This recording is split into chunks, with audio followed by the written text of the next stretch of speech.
Edge of Survival. Edge of Collapse Series, Book 6. Written by Kyla Stone. Read for you by Stacy Glomboski. Preface. Much of this story takes place in Southwest Michigan. For the sake of the story, I have altered certain aspects and taken a few liberties with a real town or two. Thank you in advance for understanding an author's creative license. We are healed of a suffering only by experiencing it in full. Marcel Proust. 1. Liam. Day 85.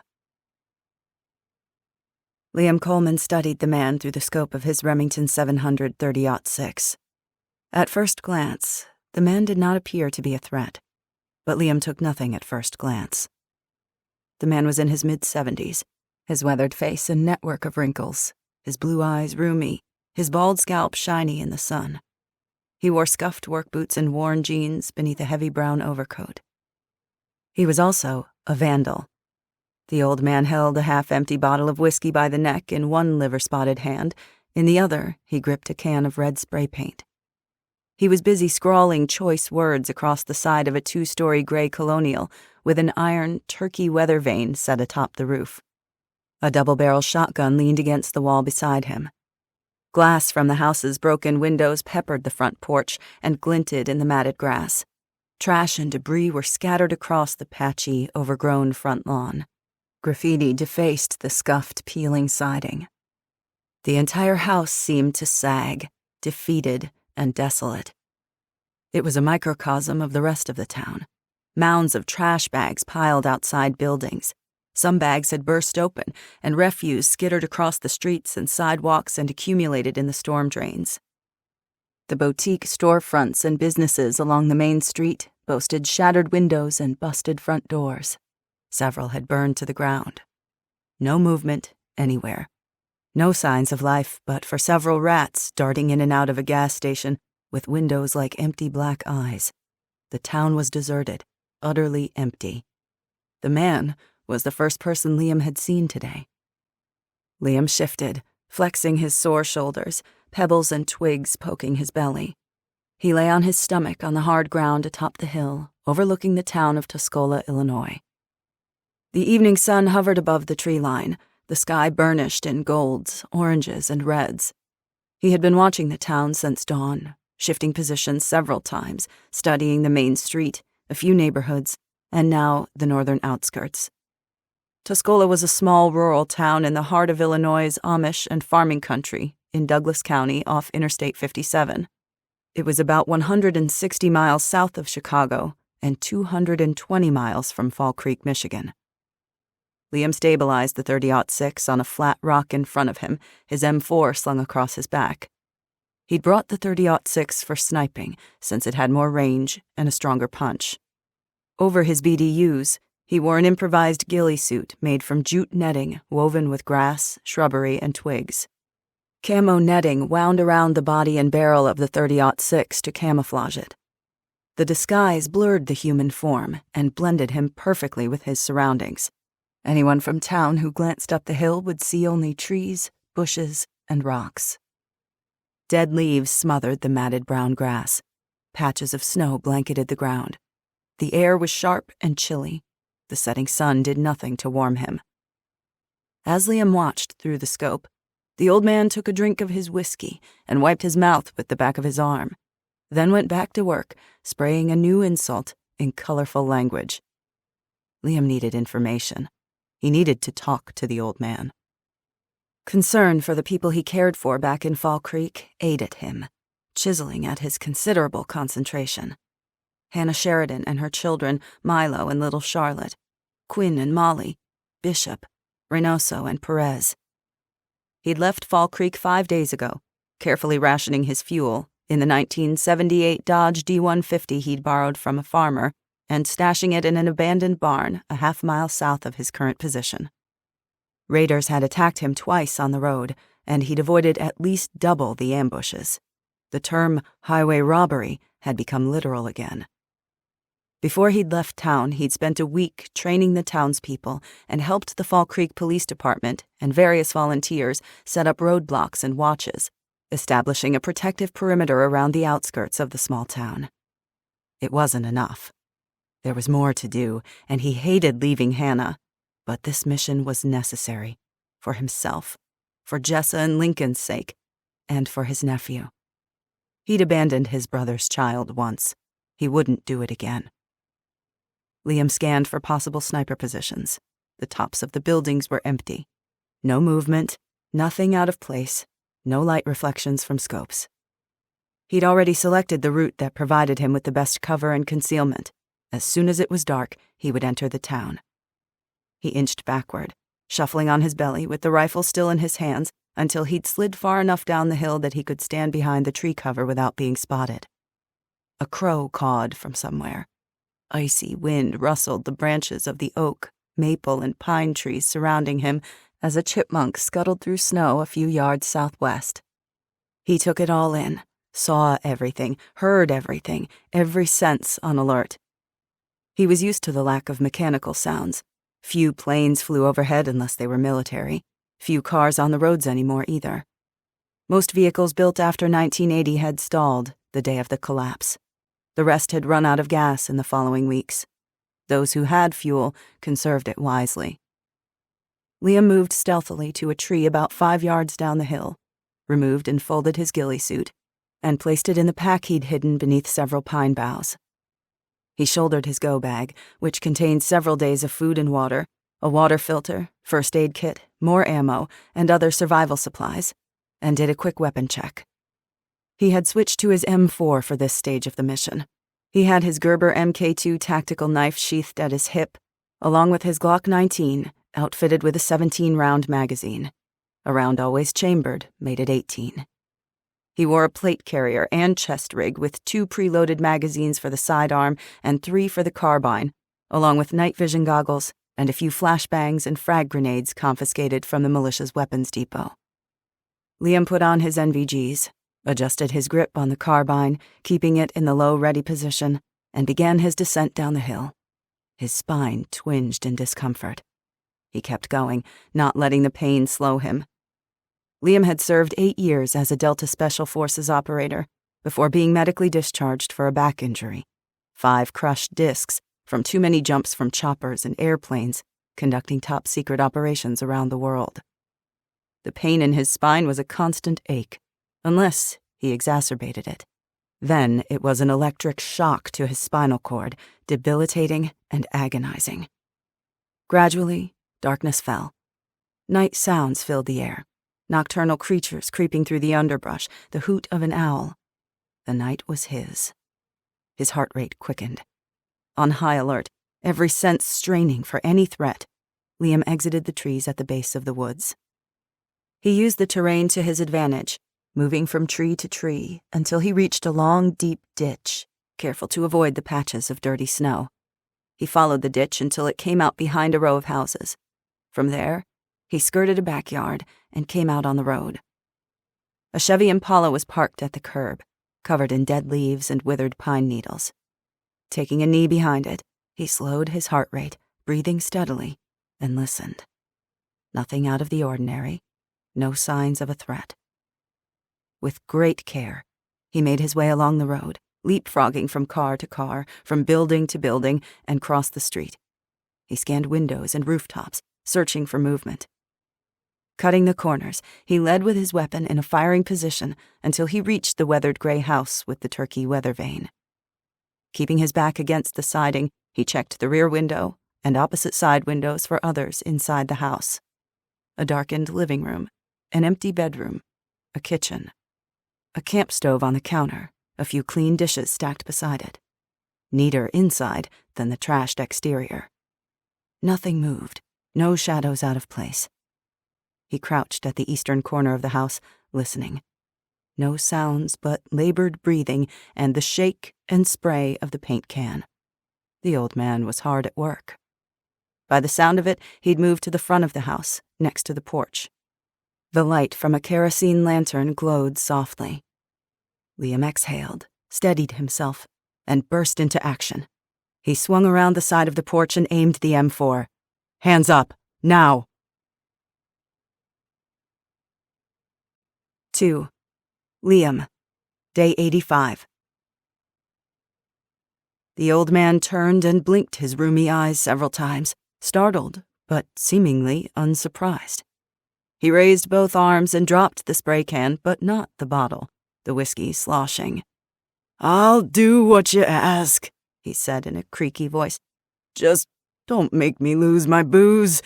It's all I got left in the world." Liam circled the porch, his eyes never leaving the old man.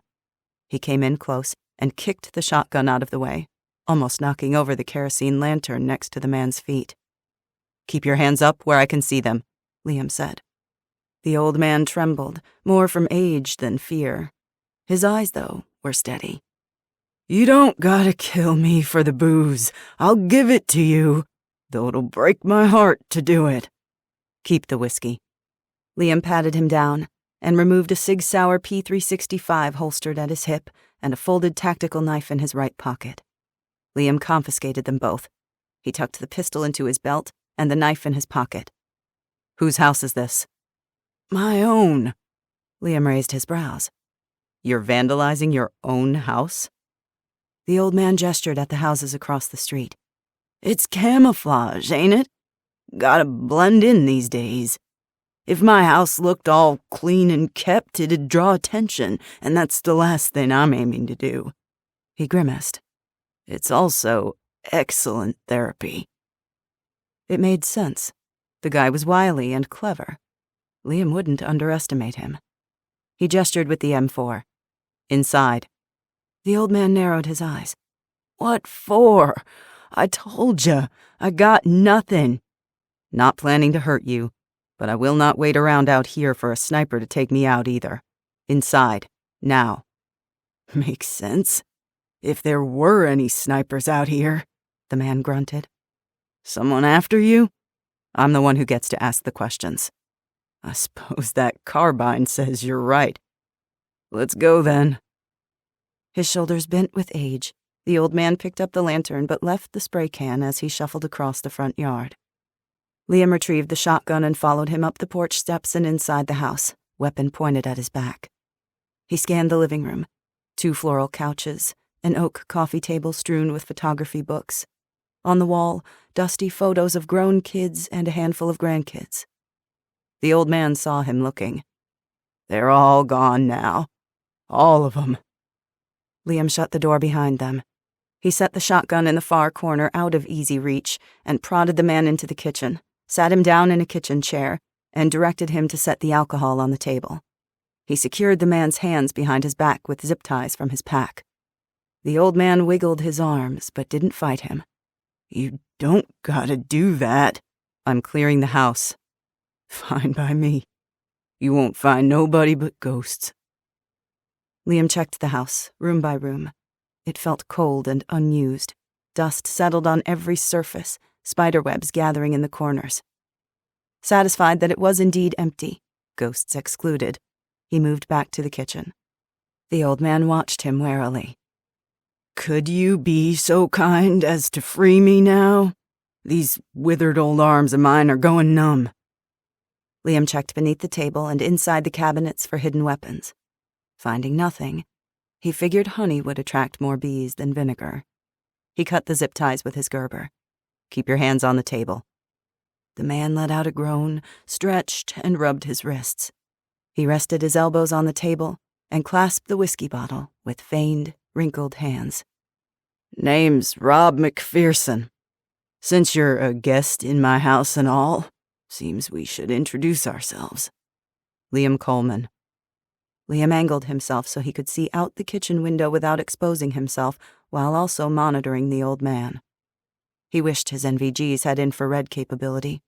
The backyard glowed green, matted, overgrown brown grass poking up beneath scabs of dirty snow, a sagging fence, and patio furniture filmed in dead leaves and snow. Several houses stood behind the fence, their windows like broken teeth. McPherson stared at him, not indignant and not afraid, more curious than anything. "You a soldier? A real one? Are there fake soldiers around here? You could say that. Which kind are you? You look like a soldier, is all I'm saying, the old man said. A real one. Liam was a soldier. Didn't matter whether or not he was still in the service. His years of training were embedded in his bones, in every move he made, in his every thought, and the way he looked at everything as a potential threat, always assessing exit strategies and countermoves. It was as natural as breathing. I served my country. Always will, if that's what you're after. The old man nodded, satisfied. It is. Just need to ask you a few questions. McPherson took a swig and wiped his mouth. Ask them, so you can be on your way, and I can get back to my drinking. He narrowed his eyes. Alone.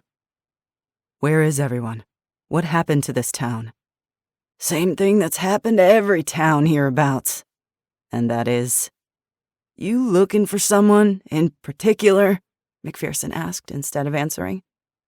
Liam hesitated, but saw little risk in offering the information. The Brooks family. Evelyn and Travis Brooks. They have an infant with them, a little boy.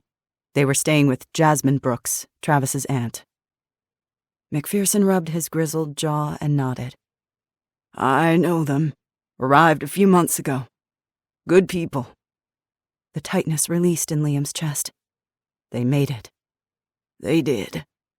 McPherson's mouth thinned. Did you visit the farm? I went there first. That awful day in Chicago, Liam had asked his dead brother's in-laws to give him the address of their destination. He'd wanted to know where his nephew was, even if he never saw him again. He'd needed to know. When he'd arrived in Tuscola yesterday morning, Liam had gone straight to the farm. Located on 10 acres a few miles south of the town limits, the large rambling farmhouse had once been yellow and white with a big wraparound porch. It was once warm and homey and welcoming. It was no longer any of those things. The house had burned to the ground. So had the barn, a few sheds, and the chicken coop. Most of the fence was still standing upright, bright white, against the blackened remains of the fire. Whatever animals had once grazed within that fence, horses, cows, pigs, were long gone. Liam had walked the property for an hour. The charred bones of the structure no longer smoldered. He picked his way through the burnt remains of a home, the detritus of a life. Walls half collapsed, a scorched couch with cushions melted to the frame. Furniture, credenzas, bookcases, dining room table, coffee table, reduced to blackened charcoal, everything filmed in a thick layer of soot. No footprints remained, no vehicle tracks to follow, no clues other than destruction.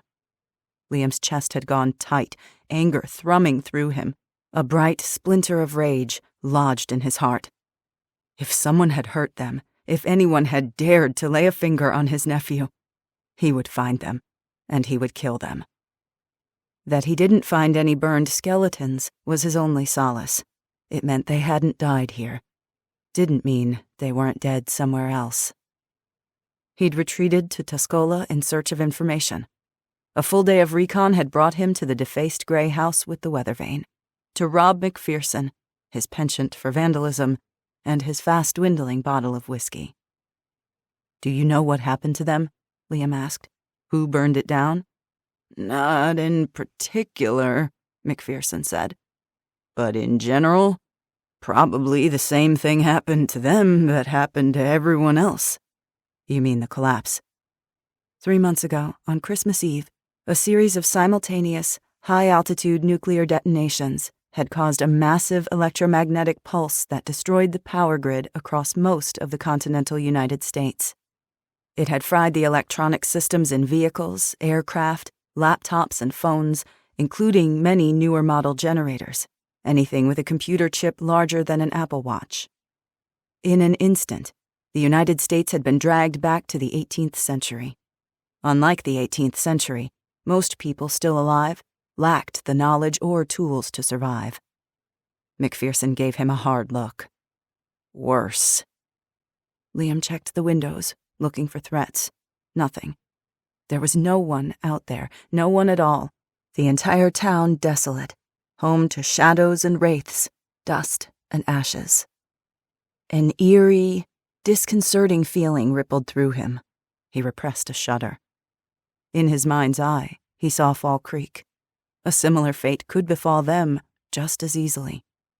He was here, not there, not protecting them, not ensuring Hannah's safety. Guilt speared him. He felt his focus waning as worry filled him, his attention divided. He longed to return to them, Hannah, her son Milo, and Charlotte, the child he'd adored the first moment he'd held her in his arms, her tiny starfish hand clamping around his finger, her rosebud lips, the milky, sweet smell of her. But first he had to do this one thing, needed to do it, for he knew he could not be whole without it. Liam forced himself to bring his full concentration to bear on the task at hand. The faster he saved his nephew, the faster he could return to Fall Creek and Hannah. Tell me everything. 3. Liam. Day 85. The old man took a long swig of whiskey. He set the bottle down in front of him and stared at it for a minute, before exhaling slowly, like he had to work himself up to tell the tale. When it first happened, the government came after a couple of weeks. They said they were making a big shelter for all the nearby towns south of Peoria and east of Springfield. They built a huge FEMA shelter just outside of Champaign. I suppose so the bigwigs could access Willard Airport easily and whatever resources the University of Illinois could still offer. Plus, the Army Corps of Engineers has their research laboratory there. At any rate, the government calls it a camp, but it's more like a city if you ask me. No idea how many people, but a lot. They promised electricity, food and water, and medications for those that needed them. Everyone was cold and hungry, and lots of people had already died by then. Car accidents, freezing in their homes, heart attacks, things like that. Most folks went willingly. No one was forced to go, but FEMA wasn't supplying food drop-offs or anything. If you wanted food, you went to the camp. That was it. Then after a month, FEMA pulled a bunch of our National Guard boys who were keeping order here and at the camp. Needed them somewhere else, I guess. Probably to hold back the tide of chaos in Chicago. A losing battle, if you ask me. Anyway, a few weeks after that, the camp was overrun. Overrun? By whom? They call themselves the Syndicate. I guess it's a riff off the National Crime Syndicate, that infamous confederation of organized crime and mafia bosses from the 1930s and 40s. Liam cocked his head. A gang, then? McPherson shook his head. Not like the gangs you're probably thinking of. These new groups out of Chicago are organized, powerful, and violent. Picture the cartels in Mexico, or the old-style Russian mafia. They've got money and connections, high up, too. Corporations, political officials, and cops in their pockets. Way out here, we never had trouble from them. But I've heard stories. I see. They think they're wannabe soldiers or something. Must have robbed a National Guard armory because their weapons are military grade and they march around in uniforms. Liam stiffened. The militia had worn uniforms, too, fancying themselves better than they were. These guys, though, sounded worse. Their head guy, Alexander Poe, has built up his reputation as this ruthless commander. He's brutal. They all are. What happened? These guys came charging in like an enemy invasion. Hundreds of them.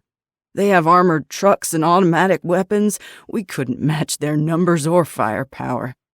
They took over the camp, killed everyone that resisted, and rounded up the town so we couldn't fight back or go for help. Took everybody who didn't hide in time and forced them into the camp. They burned houses and businesses. They killed good people, including my 2 sons. Anger washed through Liam. So much needless death, so much senseless evil. and no one to stop it. They came through like locusts and confiscated everything, food, supplies, cows, and horses, and consolidated them at some nearby Amish farms, since they're completely operational without electricity. McPherson wiped at his rheumy eyes with the back of his arm and cleared his throat. We've got the largest Amish settlement in Illinois right here in Arthur. Poe put some of his people with the Amish to guard them. They take whatever they want, whenever they want. A shadow crossed his face. And not just animals and supplies, either, if you know what I mean. Liam's anger flared brighter, harder. He did know. They're using citizens at the FEMA camp as slave labor for the local farms. Supposedly, they've overtaken a few camps throughout Illinois. Poe uses them as supply hubs to support his growing army. It made sense that Poe and his syndicate would target FEMA camps, and this one in particular, because they were soft targets, rich in resources. The needs of hundreds of millions of displaced persons and refugees scattered across the country had completely overwhelmed FEMA and the rest of the government. With the lack of communication, limited transportation, and declining resources, many rural communities were overlooked, understaffed, and forgotten. It made them easy pickings for gangs, militia, or whoever had the most guns. What's he using his army for? What's his goal? McPherson shrugged. Beats me. But I've heard he's using the camp as a base for human trafficking, too. Selling women and slaves. He trades in food, ammo, weapons, fuel. Liam clenched his jaw. It didn't surprise him. People like this Alexander Poe were greedy for power and control, and willing to subjugate anyone to get it. They had existed before the collapse, but now little was stopping these sociopathic demons from destroying everything they touched. Now, everyone's just gone, the old man said. The Syndicate doesn't know I'm here. I keep the outside of the house looking as trashed and abandoned as all the others. For the first week, they sent patrols to pick up any stragglers, anyone still hiding. Now they don't come. Maybe they don't care anymore. What am I going to do to them? Nothing. He shook his head. Never seen anything like that here. Never thought I would. I love my country, Mr. Coleman. I fought in Nam. Is this how it is everywhere now? No, Liam said. It's not like this everywhere. Things aren't good. Plenty of evil thriving, but not like this. The National Guard would never allow this. There are no watchdogs left. No one to protect the flock. There are still a few, Liam said gruffly. McPherson drank the last of the whiskey, tilting the bottle back to make sure he got every drop. He licked his thin, dry lips and sighed. If your people are still alive, they're in that camp. You gonna get them out of there? I am. The old man's gaze went distant, like he was watching a scene play out far removed from this dark, empty kitchen. They killed my sons. They killed my neighbors, my friends. Any damage you need to do to get the job done, don't feel badly about it. I'll take that into consideration. And be careful. They're the shoot first, ask questions never type. I can handle myself. I don't doubt it. Liam removed the man's Sig Sauer from his waistband and set it on the counter. He placed the folding knife beside it and moved to the back door, scanning the backyard through the window in the door before turning back to McPherson. Something tugged at him, a sensation he hadn't been sure he could feel again. Compassion. He pitied the old man, recognizing the pain and loneliness in those roomy but intelligent eyes. He knew loneliness, deep in his own bones. Liam cleared his throat. Afterward, I can swing back here. I know a place in Michigan that's doing okay, despite everything. I've got an extra seat in my truck. McPherson stared forlornly at his empty whiskey bottle. Nah, this is my home. Way I figure, somebody's gotta stay to keep an eye on things. Keep those knuckle draggers from winning completely, you know? Might as well be me. Liam couldn't help but respect the old man and his valiant stand against the evil encompassing him. There was something admirable in such a small, insignificant deed. How simply surviving could be an act of bravery. Anything you need? McPherson pursed his lips. You got an MRE, by chance? Never thought I'd say this in a million years, but I'd love one. Whatever flavor you got. Liam gave a wry smile. I do. 4. Sutter. Day 86. Matthias Sutter aimed through his sights and flicked off the safety of his AK-47, switching the fire selector to semi-auto. His finger massaged the trigger, itching to fire. A man and a woman in their 50s stood on the wide stone steps not 20 feet in front of him. Presumably husband and wife, they were each armed. The silver-haired, pearl-wearing wife carrying a pitiful pea-shooter, the husband with a shotgun aimed at Sutter's chest. Sutter wasn't worried about him. He'd never get the chance to pull that trigger. "This is my property," the man said in a quavering voice. "Not anymore," Sutter said. "Leave now. Leave your belongings, your house, everything, and walk away." They stared at him, uncomprehending. Although they were sallow-skinned and unwashed, their designer-brand clothing hanging loose on their frames, they looked remarkably well-kept 3 months after the apocalypse. Their house was a multi-million-dollar, 12,000-square-foot palace overlooking the St. Joe River. Sutter drooled at the immense castle of a house. 3 stories of graceful lines and elegant turrets built of fieldstone, with a great slab of an oak door and floor-to-ceiling windows. He could get used to decadence like this.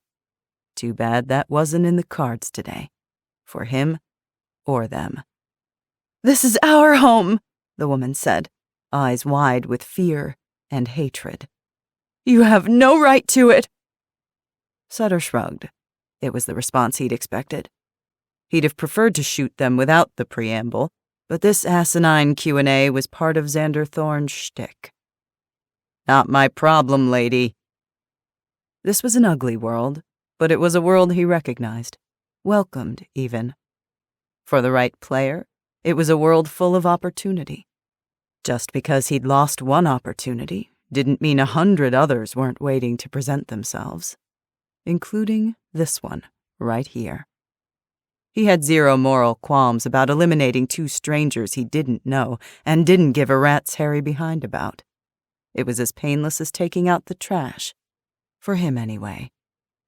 When he moved, it was lightning quick, the AK-47 in his hands spitting rounds faster than the couple's brains could react. They weren't used to shooting people. They hesitated. Sutter didn't. 2 shots to the chest for each of them. They dropped without squeezing their triggers once. "Shoot first," he lectured their dead bodies, feeling nostalgic for the eager men and women he'd trained in the militia. He'd cared for them like his own family. "Always shoot first." A pang hit him. His men were gone. Dead. Murdered. His home had been in Allegan, Michigan, a town of 5,000, where he'd recruited and trained the members of the Volunteer Militia Brigade of Southwest Michigan, now all KIA. With his militia slaughtered, there was nothing left for him in Allegan.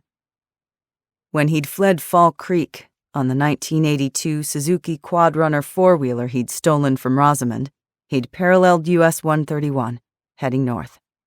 He'd had an acquaintance with a bug-out location just past Torch Lake in northern Michigan, about 260 miles from Fall Creek.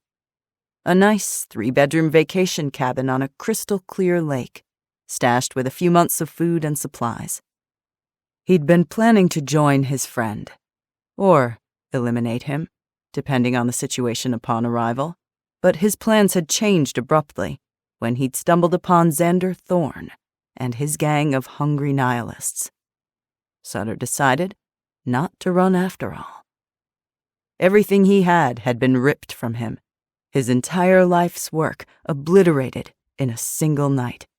His plans laid to waste. The men he'd spent years recruiting, dead. The community he'd worked so hard to secure, lost. He'd lost it because of Liam Coleman. Sutter's plan had been flawed.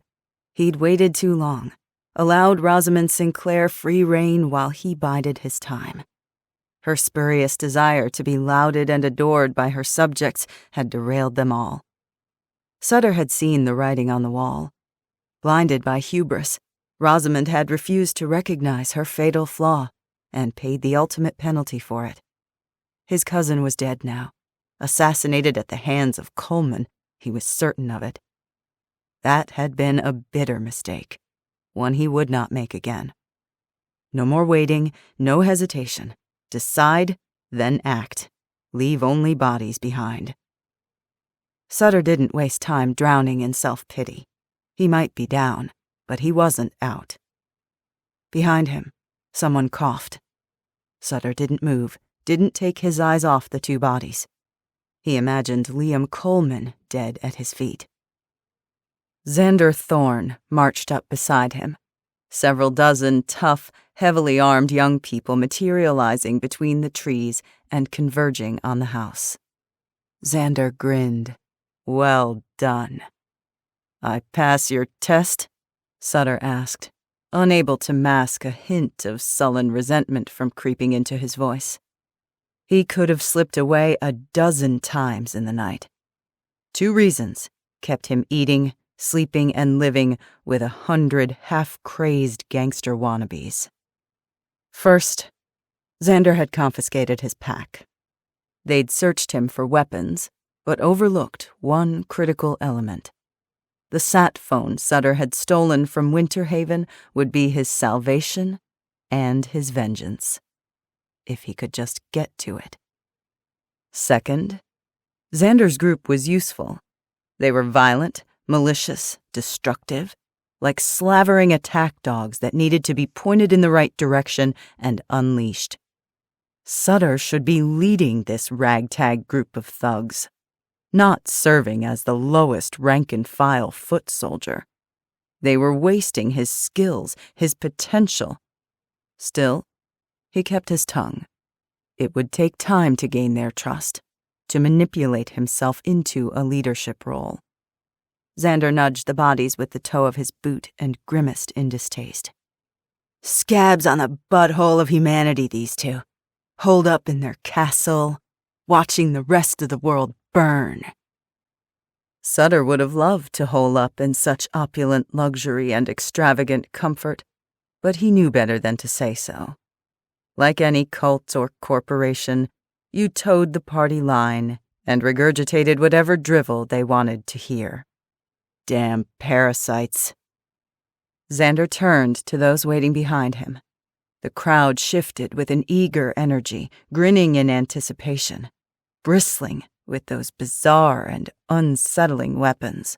Swords and knives, spears and javelins, big heavy maces and axes, hatchets and sledgehammers. Xander unsheathed his sword and thrust it into the air. Death to power! His minions took up the chant, shouting and shrieking as they poured into the house like cockroaches bent on annihilation. Sutter remained outside, watching impassively as they desecrated the palatial home with graffiti, shattering windows and breaking the front door off its hinges. Inside they wrought further destruction, hurling china dishes against the wall, bashing in a grand piano, flipping over mahogany bookcases and hutches, pissing on the lush white carpets. Tyrell and Dahlia, 2 of Xander's most devoted and insane followers, remained at his side. Xander pointed to the 2 bodies and tilted his chin at Tyrell. String 'em up. You know what to do. As his people got to work, Xander turned to Sutter. Where's this fuel you promised us? Soon, Sutter said. I just have to verify one last thing. He still needed access to that sat phone. Of course, he'd known about the secret sat phone that Rosamond had smuggled in beneath Sutter's nose. As if Sutter hadn't known everything that went on with his men. And he'd known exactly who she would call.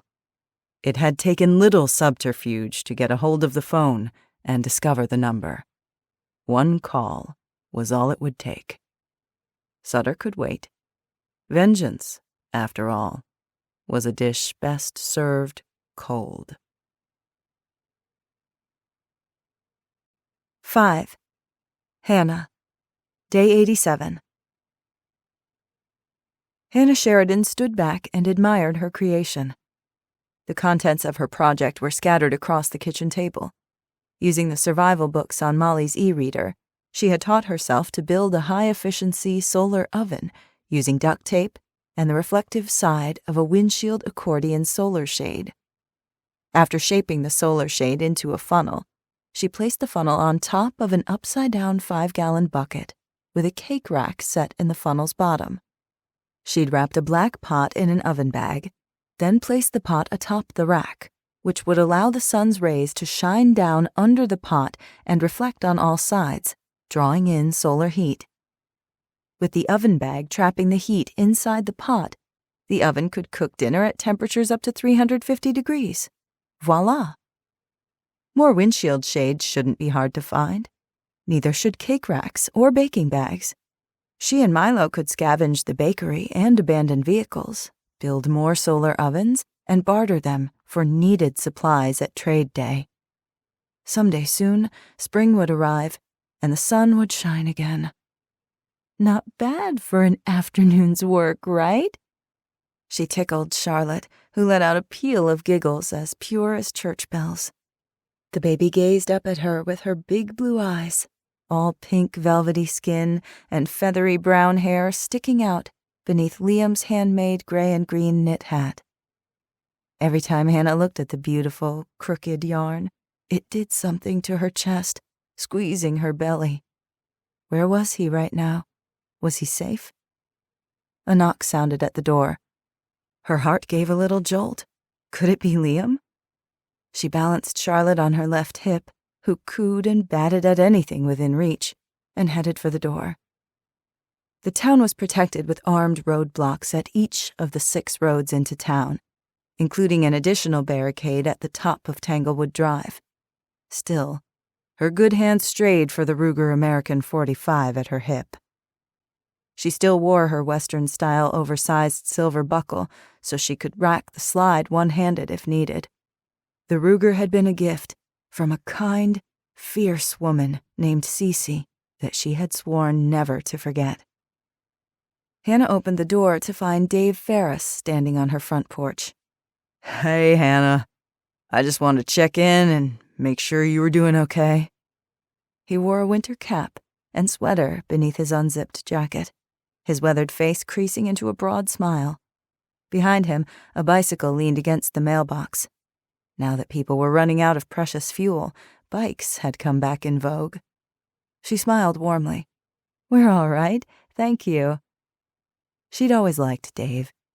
In his early 60s, Dave was gregarious, kind-hearted, and dependable. He was a helper, happy to pitch in where needed, offering his hotel with a working generator for the medically fragile and elderly. He also kept everyone apprised of news and rumors through his ham radio network. She glanced beyond him toward the empty street. The day was gray and chilly, the snowdrifts melting, but not fast enough. The houses hunched against the cold, smoke spiraling from every chimney. Hannah was back at her old house. Milo had jogged over to Molly and Quinn's house to borrow one of Quinn's end-of-the-world science fiction novels that weren't fiction anymore. Ghost had gone with him. A few weeks ago, Atticus Bishop, the pastor of Crossway Church, had moved in across the street. So had Mike Duncan and his son Jamal, along with Annette King, the high school principal, and Jose Reynoso, the new chief of police by default after Noah's death. Liam had taken one of the vacant homes a few houses down. She felt safer with everyone nearby, especially Liam. The neighbors rotated a constant watch at the barricade they'd placed at the top of the road. At Liam's direction, the town had formed a 24/7 watch at roadblocks in and out of town, along with patrols to maintain security around Fall Creek. Just making sure. After what happened. Dave waved a vague hand. It's been a hard couple of weeks for all of us, but especially for you and Milo. We're here for you if you need anything. I appreciate that. Planning trade day has been keeping me busy. She and Molly had been working with several of the local farmers to create Molly's trading day on a larger scale, and Dave had helped get the word out to the surrounding communities. They'd set the date for Friday at the Berrien County Youth Fairgrounds, just outside of town on Old 31. Dave adjusted his coat, fiddling with the zipper. Oh, good, good. With you and Molly at the helm, trade day should be a great success, I have no doubt. We'll do our best. Hannah narrowed her eyes. There's something else. He gave her a sheepish grin. Okay, you got me. It's the town council. Since we're not electing a new superintendent, the council will run things until we receive further instructions from a reliable government source. We'll have an election in 6 months after we're a bit more stabilized, but for now, the council voted to choose replacements for our vacant seats.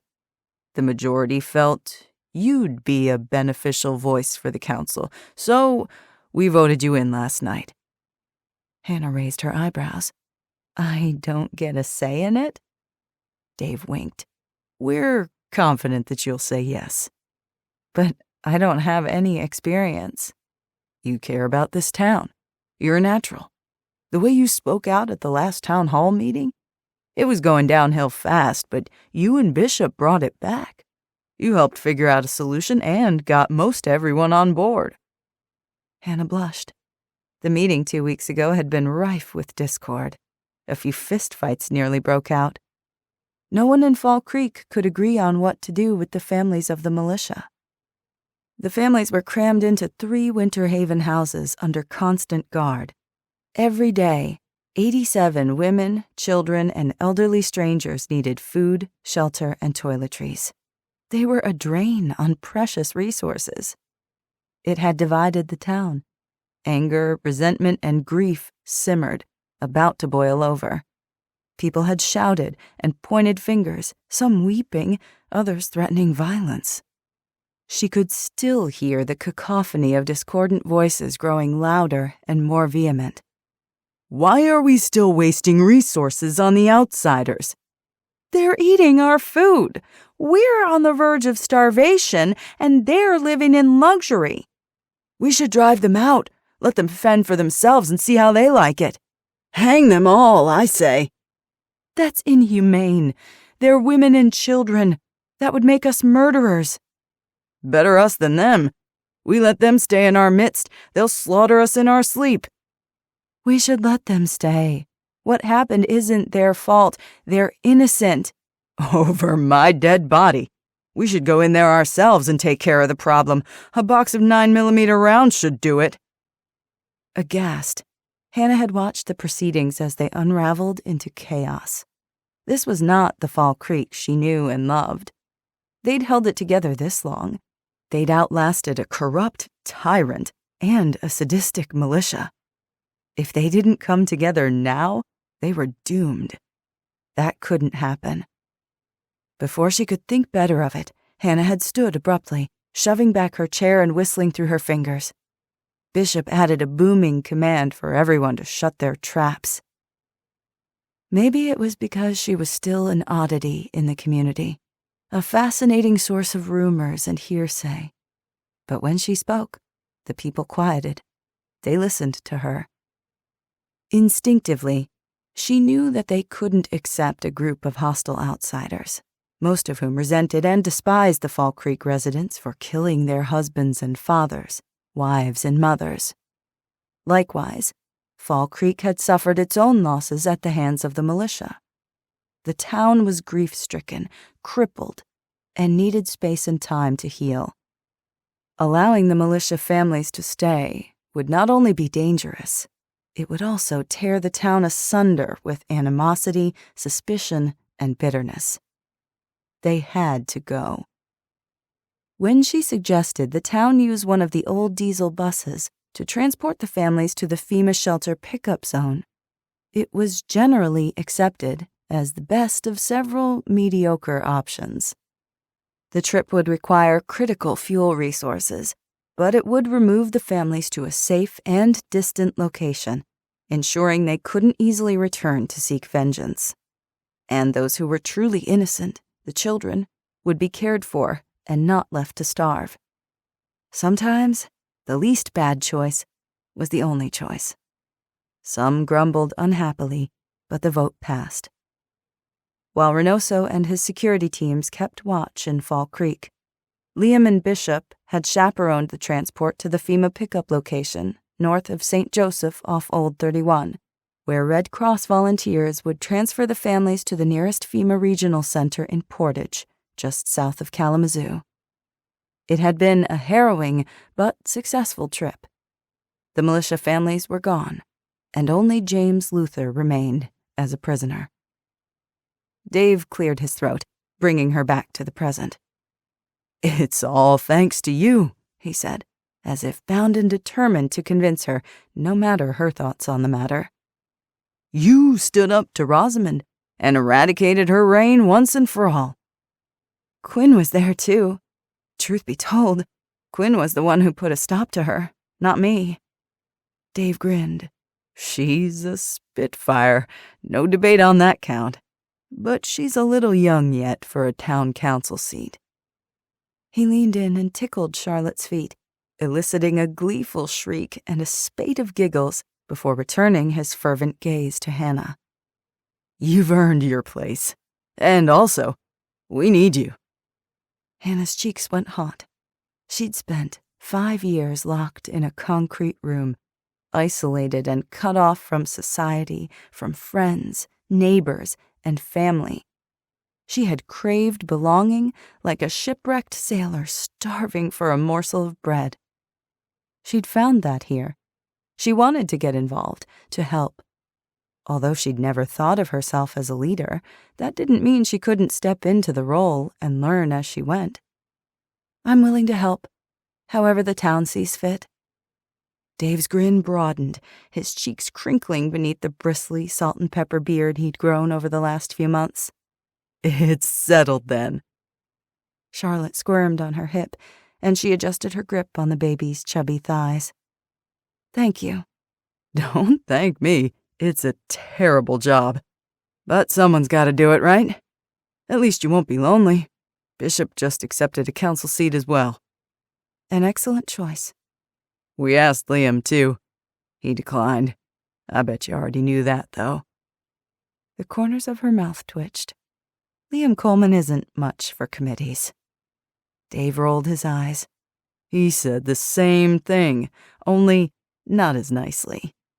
It's a real shame, too. The townspeople fear him just enough to listen to him. Reynoso's our new chief of police, so we named him head of security." "Did he accept?" "Didn't give him a choice on that one. He's already doing it. We just made it official." Dave frowned and glanced back toward the street. "Sure wish he was back already. It doesn't feel right without him around." Liam's absence left a hole in her chest that expanded with each passing day. In part, it was her fault. She was the one who'd encouraged him to leave in the first place. He had nothing to answer for in Hannah's mind. But his own judgment was another matter. She knew Liam Coleman well enough to understand that his self-recrimination would destroy him if left unchecked. So many things in life couldn't be changed. You couldn't go back and save anyone, couldn't wrestle time or people into submission. But rescuing his nephew was still possible. And so he had gone out into a world consumed by mayhem and anarchy. A man alone, but a warrior. "It's been a long week," she admitted. "It's been a long year." Dave removed his cap and twisted it in his hands. He kicked snow off his boots and stared at the wooden planks in the porch floor before clearing his throat awkwardly. I have more news, and I'm sorry, Hannah, but it's not good news. Her heart lodged in her throat. What is it? It's about your family. Hannah loved her parents dearly, and her older brother, Oliver. During her years of captivity, she'd thought about them often, wondering what they were doing, whether they still went snowmobiling, winter camping, and hunting in the Porcupine Mountains of the Upper Peninsula. Whether they sat around the dinner table and stared at her empty chair and missed her as much as she missed them. Once she had escaped the basement, she'd only had the head space for two things: staying alive and getting home to Milo. After she'd returned to Fall Creek, she'd asked Dave to use his far-ranging ham contacts to find a needle in a haystack and track down her family. Dave's expression softened. I'm so sorry, Hannah. Your mother was in a fatal car accident the day of the EMP, and your father had been receiving chemotherapy treatments for bone cancer. Your neighbor said the prognosis was excellent, but without the chemo, he passed away a month ago. Hannah went rigid. Her parents dead? They would never know that she'd survived. They would never meet their granddaughter. Charlotte gurgled happily, tugging on strands of Hannah's hair in her fat fists. For her infant daughter, everything was still normal, her world not spinning, everything turned upside down yet again. Numb, Hannah bounced her in her arms and patted her back. She swallowed the lump in her throat. And Oliver? The neighbor said he's still alive, but he hasn't seen him in a few weeks. We'll find him for you, I promise. She managed to nod, unable to speak. Dave cleared his throat again. I'm so sorry to be the bearer of bad news. She blinked away the wetness in her eyes. You found my brother. For that, I cannot thank you enough. Dave blushed, his weathered cheeks turning ruddy. He tickled Charlotte's toes again and gave her foot a soft squeeze through her socks. We take care of each other in Fall Creek. Anything you need, just say the word. Thank you, friend. After he'd ridden away on his bicycle, Hannah shut the door and collapsed against it, her legs failing her. She held Charlotte close and rubbed her small, soft head. She smelled like baby powder and milk. Hannah's eyes were wet, her chest too tight to breathe. The world seemed far away and too close at the same time. More death, more pain, more sadness. When would it end? 6. Hannah. Day 87. The house was quiet. Too quiet. Hannah blinked and glanced at her mechanical watch. She hadn't realized how long she'd been standing there, lost in a sea of memories and grief. A half hour had passed. Milo had not yet returned from Quinn and Molly's house. Ghost was with him, so she didn't worry. But Charlotte squirmed in her arms and let out an unhappy yowl, the distinct smell of urine reaching her nostrils. The world intruded, demanding her attention. Pushing away the sorrow, she forced a cheerful note into her voice. I know it's time for your nap, but first we need to check on your brother, right after we freshen you up. Boy, do you stink, little girl.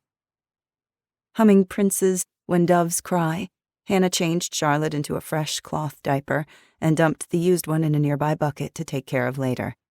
Washing cloth diapers by hand was a pain, but it was better than the alternative.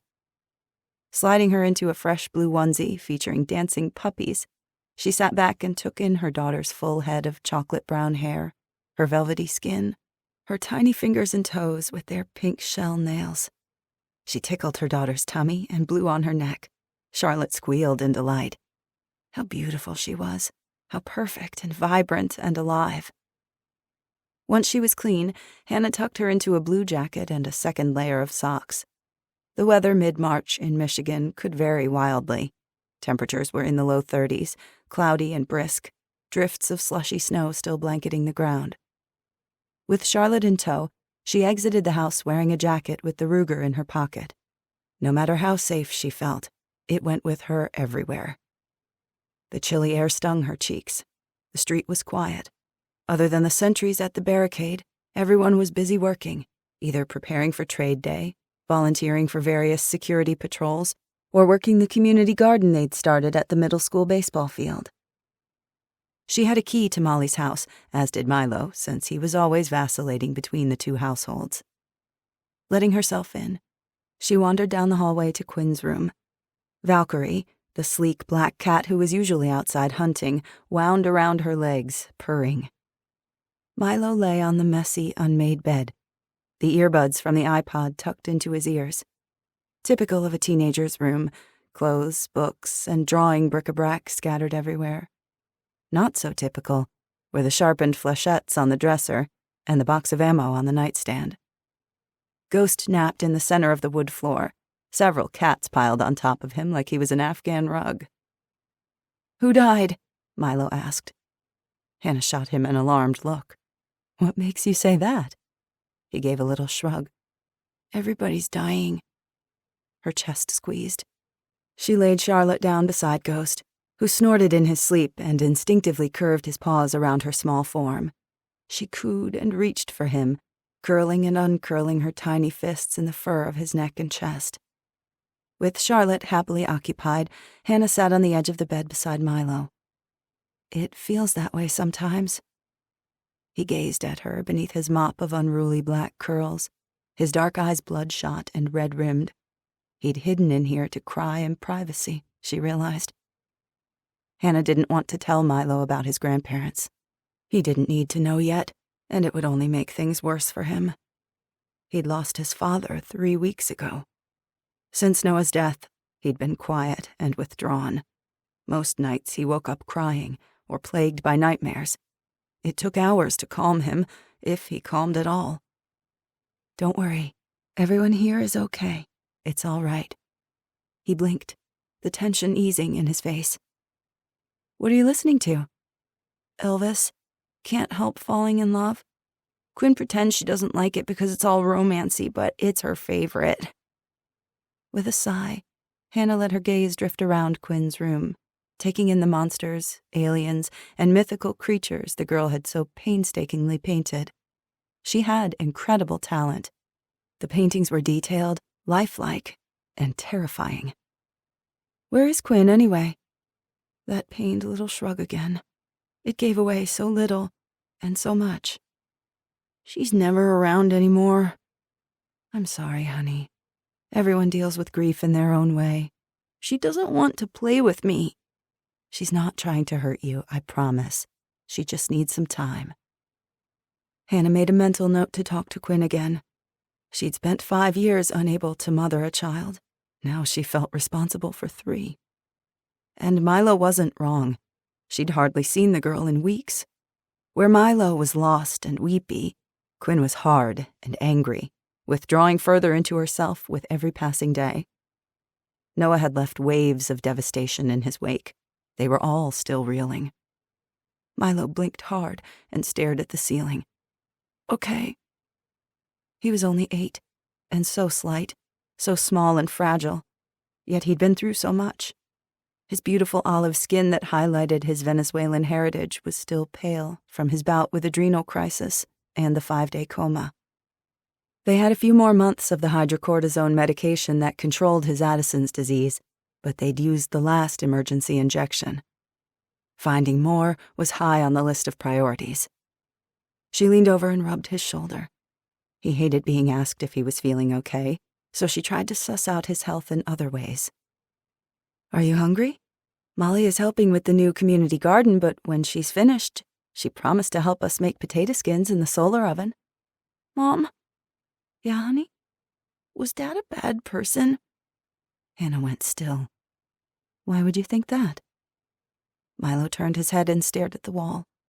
A painting of a beautiful white unicorn rose above the bed frame, its tail and mane streaming in the wind. In a room of monsters, the unicorn was the only good creature. "I asked Quinn. And she said he was. Quinn doesn't lie. She choked down the grief. Not for herself, but for her son, for the burden he was forced to bear. How could she explain it when her own feelings were a complex tangle of anger, heartbreak, grief, bitter disappointment, and loss? Noah was dead. His part in this life was over, but not the legacy he'd left behind. He had loved Milo, loved her. He'd been a good cop, a loyal friend, a loving father. She mourned who he was, but more than that, who he should have been. Every misguided step he took, he could have stopped. Instead, each step took him further and further from the man he'd claimed to be. Hannah understood that he'd done it all for Milo. He'd believed that the end goal justified any means, no matter how ugly or brutal. He had traded justice and morality for a counterfeit peace, a false security that had never existed. Hannah swallowed and licked her lips, thinking of what to say, praying she didn't make things worse. Your father loved you very much, Milo. He loved you more than any person in the entire world. You know that, don't you? He nodded. He was trying to protect you. He was trying to protect all of us. But he was afraid, and his fear drove him to make some mistakes. You couldn't know another person, couldn't crawl inside their skin and feel their thoughts, see their darkest fears or driving needs. All you could do was wade through the fallout and try to comprehend why the person you loved had made the choices they had. He didn't try to stop the militia, Milo said. The militia hurt people. Mrs. Sinclair caused what happened at the church. She hurt people too. Yes, Hannah said around the lump in her throat. They did. She did. Dad was on their side. Fear can make people do awful things. Some people will give up a lot for things they believe in. Peace is a good thing. Safety is a good thing. But people can give a little here and there until one day they've given so much in the name of that thing that they don't recognize themselves. They've crossed lines they'd never thought they'd cross at the beginning. And in the end, the very thing they wanted so badly is the thing they've lost. With a pang, she thought of how desperately Noah had wanted them to be a family, how much he'd sacrificed to keep the town safe. And yet, in the end, he'd let the wolves in himself. Milo stared up at the ceiling, saying nothing, silent tears sliding down his cheeks. She didn't know how much he understood, but it was important to keep talking, to face it head on and not bury it, to embrace the process of mourning and accept the pain. Is it wrong to feel sad? Am I bad for wanting him to come back? Hannah scooted onto the bed, lay down beside her son, and drew his stiff little body into her arms. After a moment, he relaxed against her, his narrow shoulders quaking. There is nothing bad or wrong about you or your feelings, she said into his hair.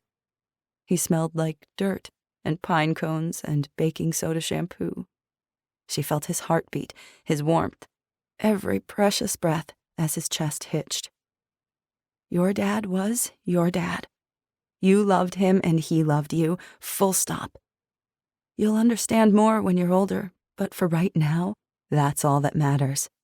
When it comes to you and your dad, that was all that ever mattered. It's okay to love him. It's okay to feel angry or disappointed, too. It's okay. They cried then, both of them together. Milo's body curled like a comma against hers, his fist nestled against his cheek like when he was a baby.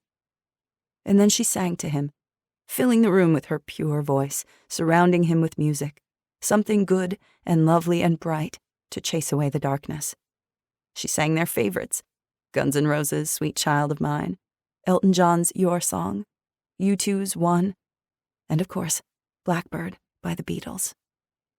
Milo had lost his father. She had lost her husband and now her parents. Even though she was a grown woman and hadn't seen them for years, she felt their absence like a permanently missing piece of herself. She had read once about the mathematics of grief, How what was taken always weighed more than what remained. Even if that were true, she couldn't allow it to remain so. Charlotte and Milo were here, now, in the present. They needed her. She wouldn't leave her children motherless and unmoored. Hannah would be strong for them, as strong as she needed to be. 7. Quinn. Day 87. 16-year-old Quinn Riley pointed over the water toward the opposite bluff. "What's that?" Jonas Marshall stood and shielded his eyes, fishing pole in one hand. "You mean the McMansions?" "No, it's something else." Quinn swiped her blue-tinted bangs out of her eyes and grabbed the binoculars from the bench of the fishing boat they'd borrowed from Jonas's mother, a 12-foot rusted tin can that barely kept them afloat. Tiny waves lapped the boat, rocking gently beneath them. Chunks of ice bumped the sides. The diesel motor chugged along, quiet enough to hear crows cawing in the trees. Quinn, Jonas, and Whitney Blair were fishing along the St. Joe River north of town, somewhere between Fall Creek and the lakefront city of St. Joe. Most of the river had melted, though small icebergs floated here and there, the banks swollen with snowmelt. In the morning, they'd spent several hours clearing the middle school baseball field to create the community garden for hardier, cool-weather vegetables like potatoes, onions, and carrots. In the newly built greenhouses, they'd planted zucchini, cucumbers, tomatoes, and spinach until their fingernails were black with dirt. At Molly's directive, they'd also planted seeds for bell peppers, broccoli, and cauliflower in cups, which they would transfer outdoors in May and June. As far as the dismal fishing trip went, all they'd caught were 2 gross catfish and 1 meager perch. Quinn raised the binoculars to her eyes and scanned the bluff above them. Tall brown trees scratched the gunmetal gray sky. Elaborate docks dotted the riverbank, steep wood staircases leading to extravagant houses, featuring wraparound decks and floor-to-ceiling windows. Many were the 2nd or 3rd vacation homes of rich cats from Chicago and Detroit, visited in the summer and on weekends, remaining empty in the winter. Now, most of the windows were shattered, graffiti scrawled across the exteriors. Fancy furniture littered the back lawns, the patio furniture bent and broken. Some had clothes scattered across the once manicured lawns, blouses and tank tops snagged on the deck railing, pillowcases puddled across the stairs, pants, shorts, and towels caught in tree branches and manicured bushes. A woman's white bra fluttered like a flag in the wind. Ice water trickled down Quinn's spine, raising the hairs on her neck. It was one thing to scavenge out of necessity, but this felt like something different. This felt like a desecration, destruction for the sake of destruction. "Who would do something like that?" Whitney asked after Quinn handed her the binoculars. She wore loose jeans, combat boots, and a bright purple jacket that contrasted with her pale skin and hollow eyes. 3 months ago, Whitney had been a bubbly cheerleader, the prom queen of Fall Creek High, always dressed to the nines. That girl was long gone. Now she was withdrawn, grief-stricken, and fearful, a shadow of her former self. But then, so was Quinn. They were all different, some not for the better. Jonas shrugged. "Who knows, as long as they don't dare come to Fall Creek." "We should head back," Whitney said tremulously. "I don't feel good about this. We shouldn't be out this far." Jonas tugged on his empty line and sighed. "Nothing's biting anyway." They hadn't yet turned around when the sound of voices reached them, the scent of smoke from a campfire carried on the wind. Quinn tensed as she and Jonas exchanged a wary look. Jonas had a hunting rifle balanced next to him. She had her pistol and slingshot. They could defend themselves. The fishing boat puttered around the bend in the river, and a group of about a dozen people appeared between the thin, leafless trees, huddled around a bonfire at the edge of the water. Several felled logs spread with blankets provided seating, along with a few battered camping chairs.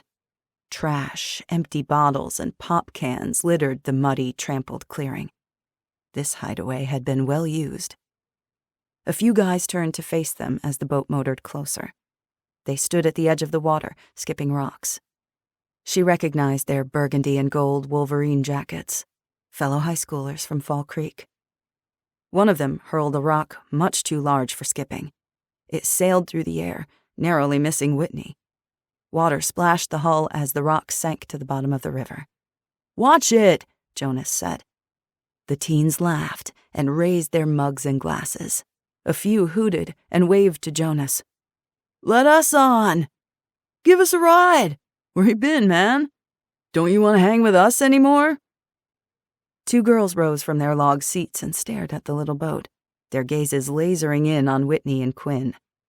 Their cheekbones were sharp as glass, eyes huge in their gaunt faces, designer jeans dirty and hanging off their hips.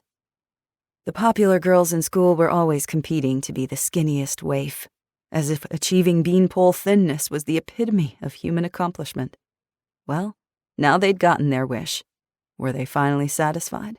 Or were they as hungry as Quinn, their stomachs like shriveled pits gnawing on itself? Probably hungrier, she decided. Thanks to Gran's foresight, Quinn still ate 2 sturdy meals a day, though eating was for nourishment, no longer for pleasure. Her mouth watered at the thought of cheeseburgers, potato chips, and mint chocolate chip ice cream. "You shouldn't be out this far," Whitney called over the water. "It's dangerous." One girl sneered. "So dangerous. Watch out for those snapping turtles. Oh no, maybe a tree branch will fall on us." Quinn gave them the middle finger. A few boys laughed and returned the favor. A couple others threw more rocks, one striking the stern with a dull clunk. Jonas cursed as he steered the boat further from the shore and out of their line of fire. "What the hell, man?" "They're worthless tools." Whitney brushed her lank red hair back from her face and blew out a breath. "All they do is sit around their bonfires and whine about how hungry they are, how the booze and weed are all gone, and how life is pointless and too hard. Forget them." Unlike most of the town, these indolent laggards spent their days doing nothing, as far as Quinn could tell. Apparently their parents still fed them a little. It was more than they deserved. Principal King had put most of the high schoolers to work as couriers, carrying messages throughout the town, or as resource managers, which basically meant scavenging empty homes for anything useful that other residents could use, like baby gear for Hannah and Charlotte, or batteries, wires, and motherboards for Jamal and Tina to tinker with. The fishing boat motored past the shiftless teens. Their too loud voices and braying laughter carried across the water. They were careless and stupid. Anyone could sneak up on them, and they wouldn't hear a damn thing. And she hadn't noticed a single weapon among them. "You don't think they're the ones who vandalized the houses on the bluff?" Jonas asked once they were clear of the group. "I don't think so. They're lazy and bored. Not exactly malicious. That would take too much gumption." A fresh wave of dread shivered through her. She couldn't put her finger on it, but she couldn't deny the creeping sense of trepidation. It was someone else. 8. Quinn. Day 87. Jonas glared back the way they'd come and shook his head in disgust. "I can't just sit around like that, doing nothing, complaining and waiting for other people to fix things. I need to do something." Jonas had dared to confront the militia in front of his parents' hardware store. For his troubles, he'd gotten punched and would have been shot if Liam hadn't intervened. Quinn liked to think that she'd helped, but Liam Coleman was more than capable, his own one-man army. After that day, she'd seen Jonas in a different light. He wasn't just an idiot football jock like the rest of them. He actually had a brain.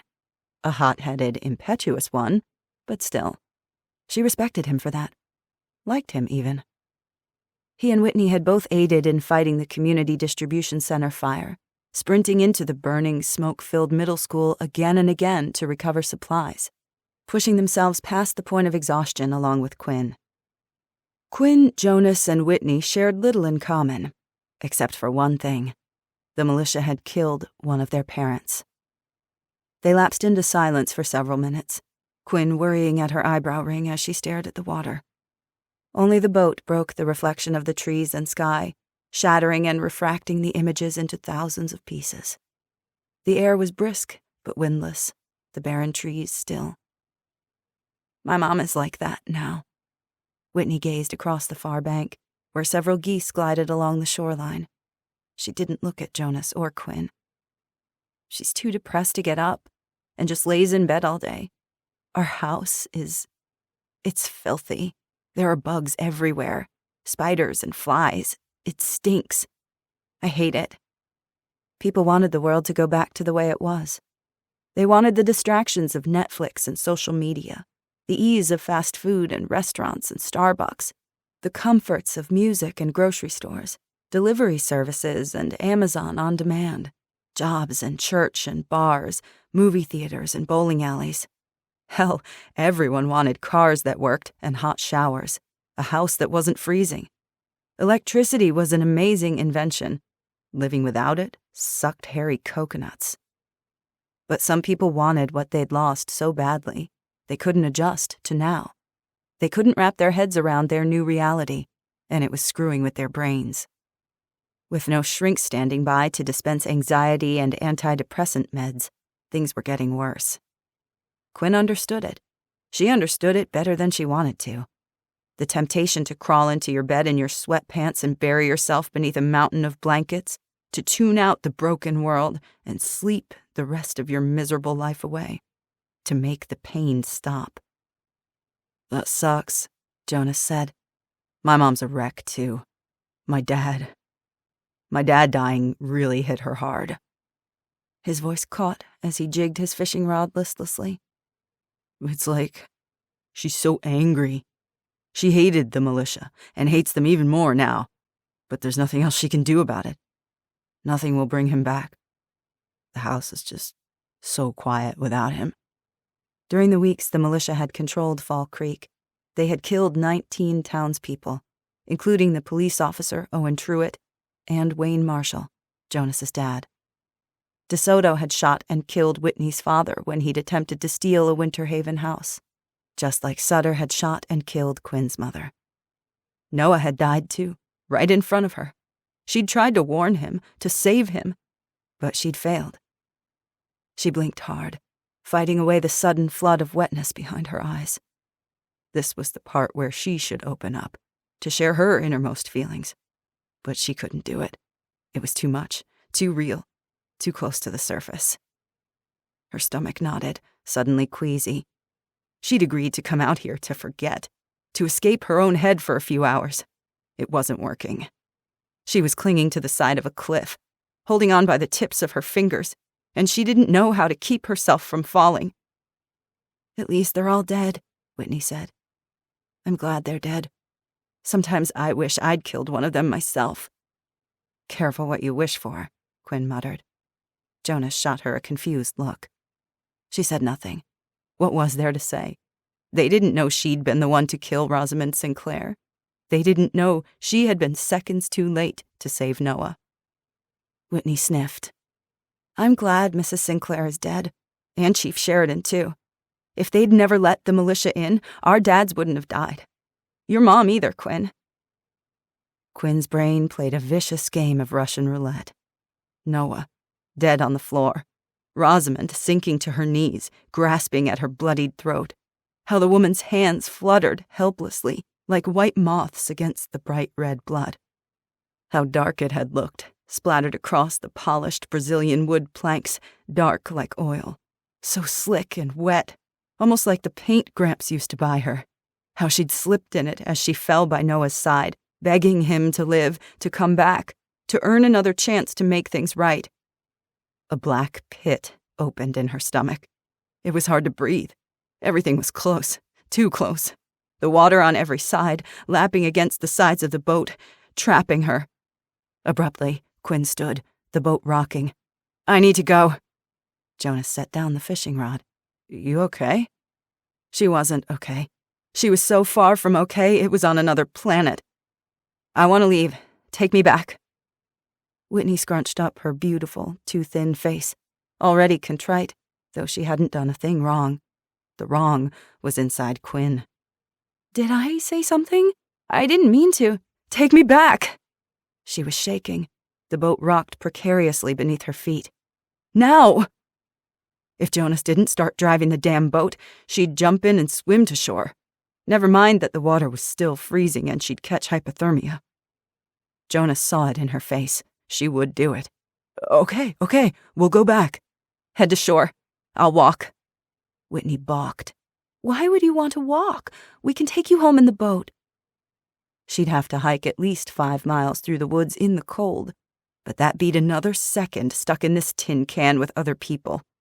She had her Beretta pistol, along with her trusty slingshot and 3 flechettes, each sharpened to a razor edge. Quinn's hands curled into fists at her sides to keep them from trembling, to keep herself from hitting something or someone. Just do it! Jonas gave her a look like she was some alien creature he'd never seen before, like she'd disappointed him. Chill out, we're going. Whitney let out a gasp. Quinn! Something in her voice stopped them both. Whitney pointed behind them, her wan face going bone white, her red freckles standing out like droplets of blood. There's a body. Quinn twisted around and raised the binoculars. The bluff wasn't so steep here, the houses crowded closer to the river. An enormous stone 3-story mansion featuring a tiered deck and an elaborate outdoor kitchen rose above them. Quinn had seen a lifetime of corpses in the last 4 weeks alone. This body, though. An overweight, middle-aged man hung, listless, strung from the rafters of the deck, a yellow nylon cord throttling his neck. His hands were bound with yellow cord. His mottled, purplish skin made it impossible to make out identifying features.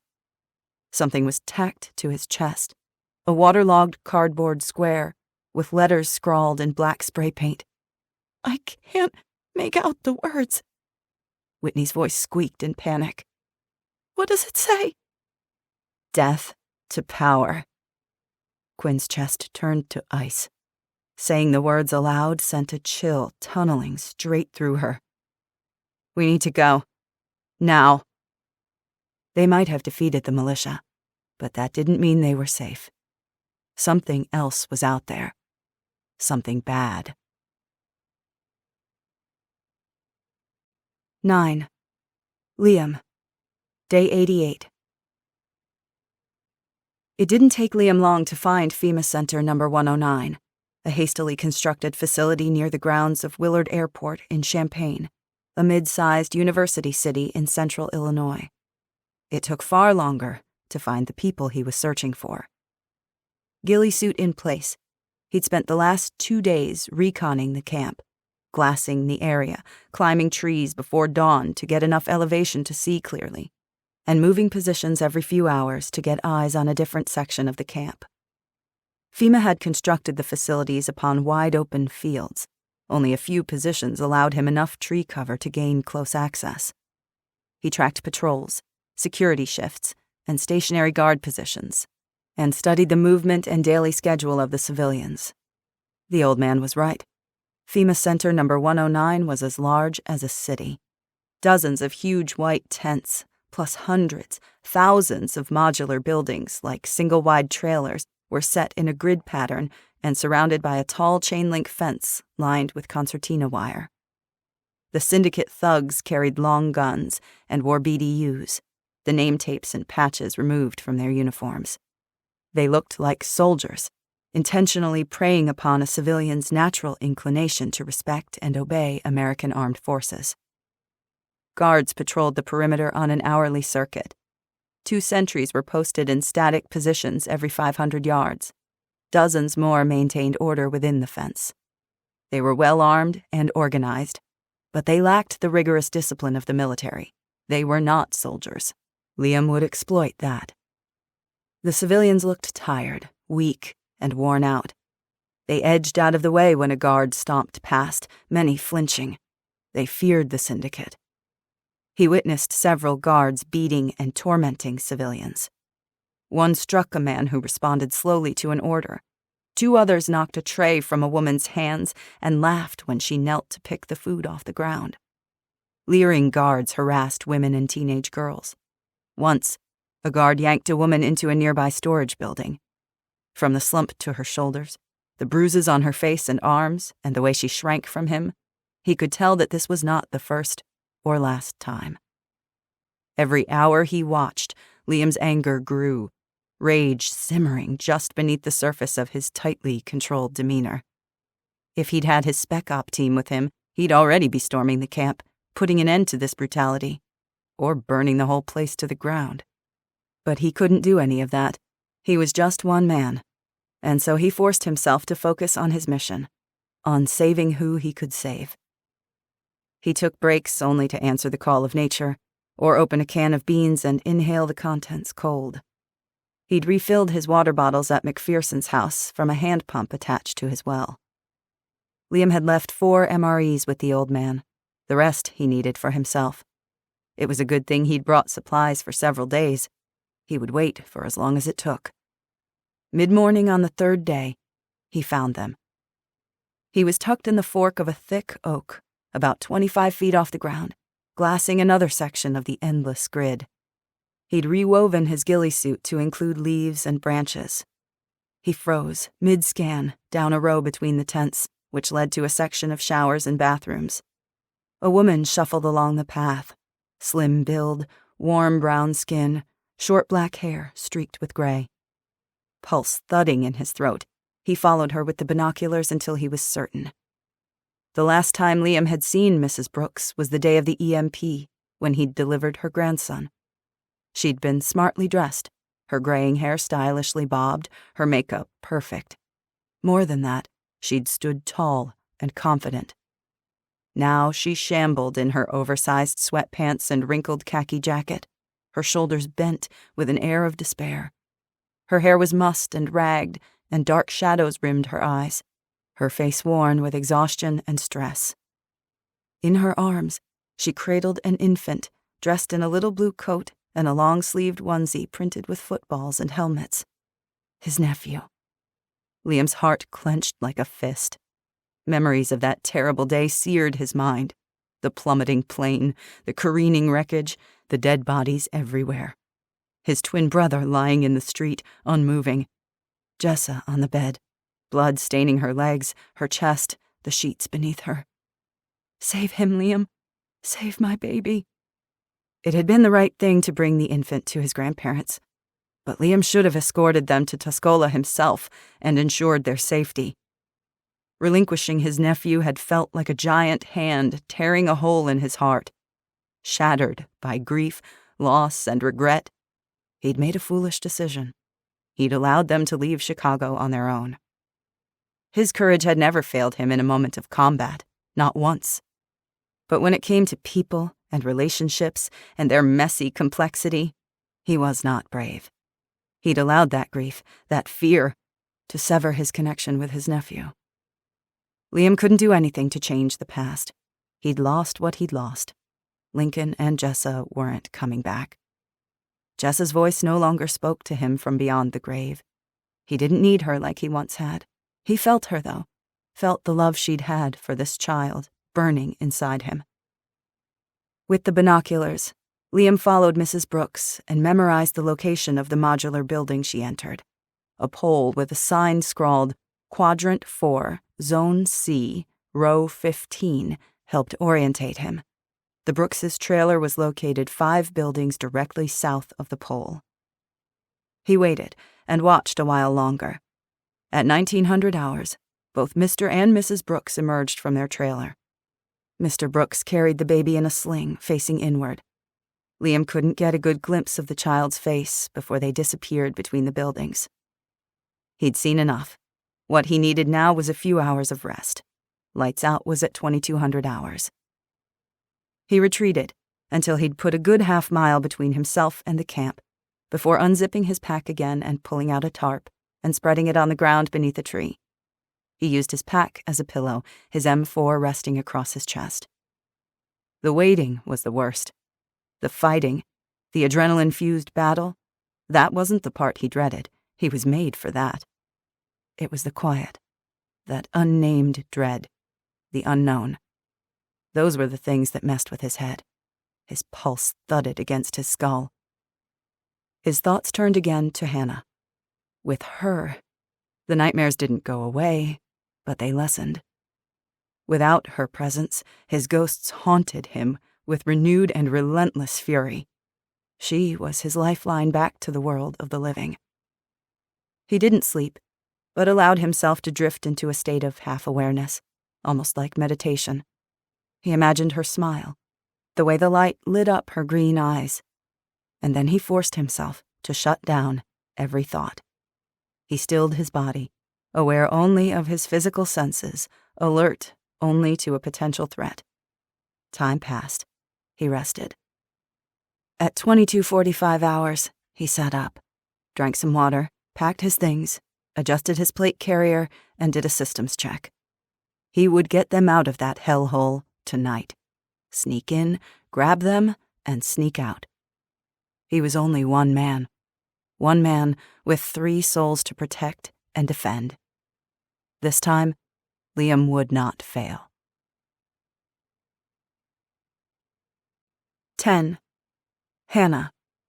Day 88. The second town hall meeting was worse than the first. Hannah hadn't thought it was possible, but she was wrong, clearly. The newly appointed town council had declared the historic Greek Revival courthouse, located in the center of town, as the de facto town hall location, as it had been before Rosamond had shuttered public meetings and moved the council to her own home. Daylight streamed through the tall windows along the rear wall, providing enough light without electricity in the large 2-story room featuring gilded arches, white pillars, and distressed wood plank floors. The air was chilly but not freezing, though people packed together and wore coats. They had pushed the historic memorabilia and museum items into one of the side rooms to make space.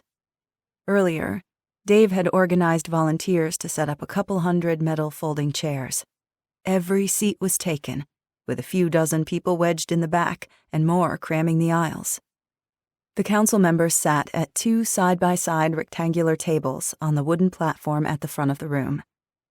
Dave Ferris, Annette King, Jose Reynoso, Mike Duncan, Officer Hayes, and Daryl Wiggins were original members of the council. With the deaths of the superintendent, along with her son, Julian, and the loss of Chief Briggs and Noah, the council had voted to add Hannah, Bishop, and Samantha Perez, also a Fall Creek police officer. Hannah sat on one end, between Dave and Bishop. Dave had brought a battery-operated megaphone, but sound carried well in the historic building, so as long as folks were quiet and respectful of the speaker, they didn't need it. Few acted respectful, however, or quiet. The expansive room echoed with the buzz of angry murmuring, muttering, and complaining. The townspeople were restless, their hungry faces tense and glowering. They'd already spent well over 2 hours hashing out the fate of the 51 Winter Haven houses recently vacated by the militia.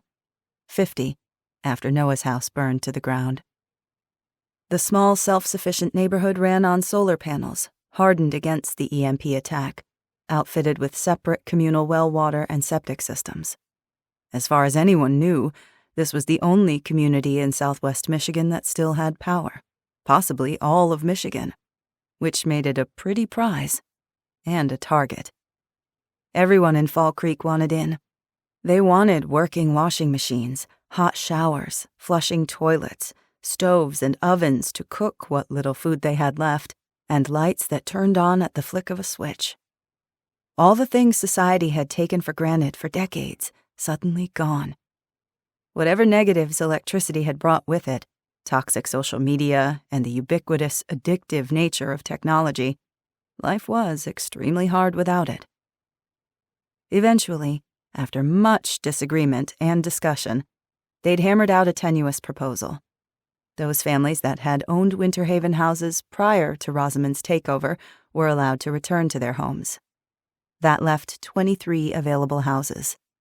The old, sickly, and infirm, as well as families with babies and children younger than 5 years old, would share 17 homes, 3 to 4 families a house.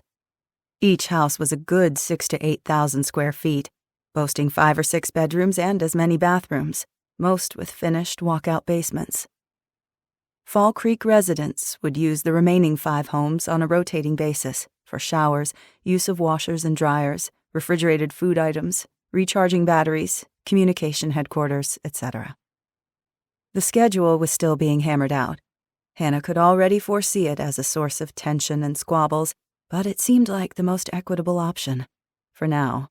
It wasn't ideal, but it was survivable. Though Hannah qualified for one of the Winter Haven homes based on Charlotte's age, she declined. Living on Tanglewood Drive meant hardship and incredibly hard work, but it also meant she saw Quinn and Molly daily, along with Bishop, Reynoso, and, of course, Liam. The warmth and connection in the mini community they'd built was precious to her, and she wouldn't give it up, not even for a hot shower. The discussion finally turned to the matter on everyone's minds these last few weeks, the fate of one James Luther. "Bring him out to us," shouted the old farmer, Albert Edlin. The crowd rumbled in agreement. "We know how to deal with a traitor." Dave and Reynoso tried to rein in the crowd, while Bishop watched with a stricken expression. Annette King looked resigned, like she was too exhausted to care, as Samantha Perez sat ramrod straight, her firm jaw set in a scowl. Hayes and Duncan said little, likely too cowed to take a stand. Darrell Wiggins, the priggish, sour-faced manager of the now-defunct Community Trust Bank, was also unusually quiet. Hannah's gaze wandered over the crowd. Molly sat in the front row, her cane and the Mossberg leaning against the chair next to her legs. The seat beside her reserved for Quinn remained empty. Molly kept her shotgun slung over her back any time she left the house. She was an amusing sight, a stooped, white-haired grandma lugging around a shotgun and a cane. Still, she'd surprise the hell out of anyone who failed to take her seriously. Hannah had seen her shoot. Molly flashed Hannah a wry, can't live with them, can't live without them grin, and winked, her weathered face breaking into a network of wrinkles. Her blue eyes were still as sharp and clear as ever. Hannah managed a tight smile in return before scanning the room for Quinn, finally spotting her slumped against the back wall next to Jonas Marshall and Whitney Blair. All 3 teens wore sullen expressions. They were out for Luther's blood, too. Hannah didn't blame them. Despite herself, her gaze fell on Jonas's mother, Corinne Marshall, the owner of the hardware store, and the woman who'd brought Liam the names of the townspeople willing to fight the militia. She'd helped them win. She'd also lost her husband in the trade. Corinne Marshall gazed boldly back at her, her eyes blazing behind her purple-framed glasses. She crossed her arms over her chest, her shoulders stiff, every cell of her body telegraphing her fury. A sliver of guilt stabbed Hannah. She recognized the pain beneath the woman's anger. She understood it because she felt it herself. Luther wasn't just a member of the militia. He'd set fire to Noah's house and nearly killed Milo, who was sleeping inside. He'd claimed he didn't know of Milo's presence, but Milo had nearly died, accident or no. Hannah had as much right to despise him as anyone, but personal feelings didn't change what they needed to do. "Luther murdered our people.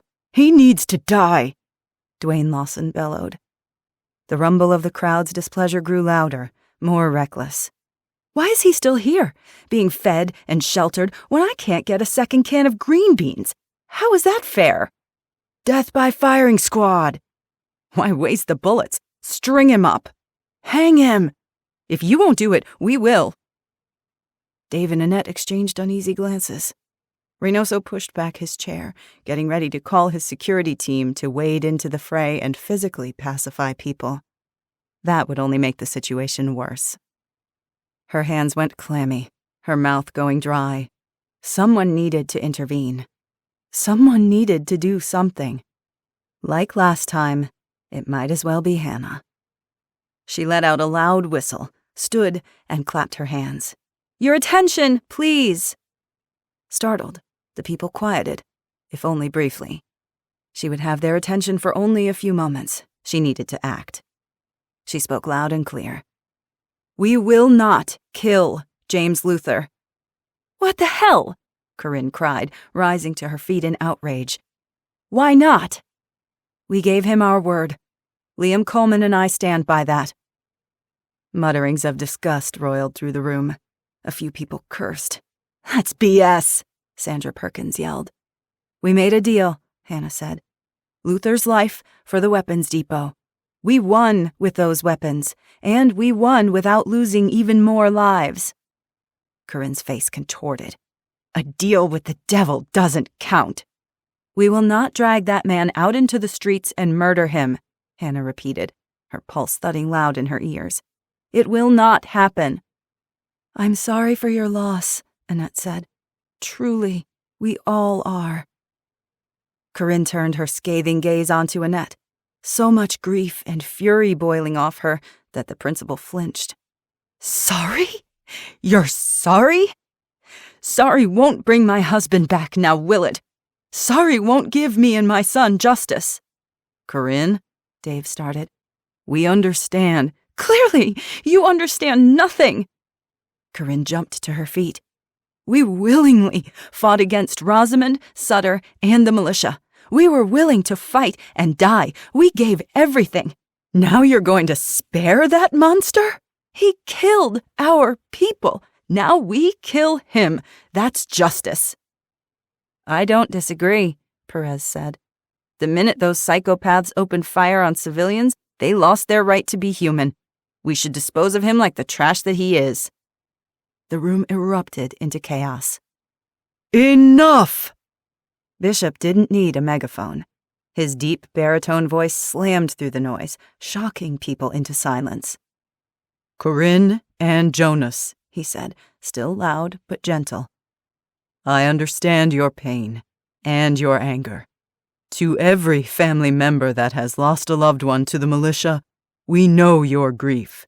We grieve with you. We suffer with you. But more bloodshed is not the answer. Grudgingly, the crowd settled, expressions still grim and angry, but contained. No one could argue with Bishop. Every single person present knew how much he'd lost. His wife and daughters sacrificed in Rosamond's ploy to insert the militia and own the town. The townspeople might not agree with him or believe in his faith, but they respected him, every one of them. She could see it in their eyes. The fact remains that Luther is a prisoner of war, Bishop said. He voluntarily relinquished himself into our custody, providing invaluable information in exchange for his life. It would be unethical to kill him. He will remain a prisoner until the council comes to an agreement on an alternative option. Ethics aren't exactly relevant anymore, Tina Gundy said. Ethics and morality still matter, Bishop said evenly. As long as I have any say in it. Though we may be on our own for now, America is still America. I will abide by its laws and constitution as much as I am able. As God as my witness, I will strive to do the right and moral thing. As chief of police, so will I, Reynoso said. As will the council, Dave echoed. Chagrin flashed across Perez's face, along with disappointment and anger. She shoved her short black hair behind her ears, jaws clenched, but said nothing. She disagreed, but maintained sufficient self-control not to argue in public. Disgruntled, Corinne shook her head, frustrated, defeated, still furious, but she didn't speak out against Bishop either. Instead, she turned, shuffled past several people to the middle aisle, and stalked to the rear of the room. Several dozen heads turned to watch her go. She motioned to her son, and Jonas followed her out without a word. At the door she paused, turning to face them. Mark my words. You're going to regret this decision. The door shut behind them with an echoing click. 11. Hannah. Day 88. If we are fractured, we fall, Hannah said. I agree, Bishop said. We have to work together. Annette shook her head wearily. It sounds good, but it's no use. You saw them in there, Absolute mayhem. Everybody's bitter, angry, scared. It's a miracle if any of them agree on anything. After the rancorous meeting, the townspeople had finally trickled out, returning to manual labor, making meals from scratch, planting gardens, gathering firewood, sterilizing water, and manning the blockades and conducting security patrols around the town. The council had remained behind to hash out a few more details. They'd voted to banish Luther on pain of death if he ever returned, but hadn't yet set the date or the specifics. Perez cracked her knuckles, her expression still glowering. You know how I feel about Luther, but a vote is a vote. I'll stand with the council. As for those complainers out there, anyone who isn't with the program can pack their bags and march on out of here. Or maybe we spring some capital punishment on their sorry butts, too. See how they like it. We can't exactly hang people for bad attitudes, Dave said wryly. Perez slouched in her seat. You sure? After that disaster in there? I'm starting to side with Perez, Annette said. Give the people another chance, Hannah said. We've given them plenty of chances. They still don't get it. Give them one more. Perez rolled her eyes, but finally relented. A full-figured Latina, Perez was short-tempered and fiery, and could hold her own in a fistfight, gunfight, any kind of fight. The kind of woman you wanted on your side. At least they care enough to show up, I guess. Annette rubbed her face. She looked more frazzled than Hannah had ever seen her, her eyes bloodshot, her short silver hair mussed. Annette, are you okay? Hannah asked. Truthfully, no. I'm exhausted.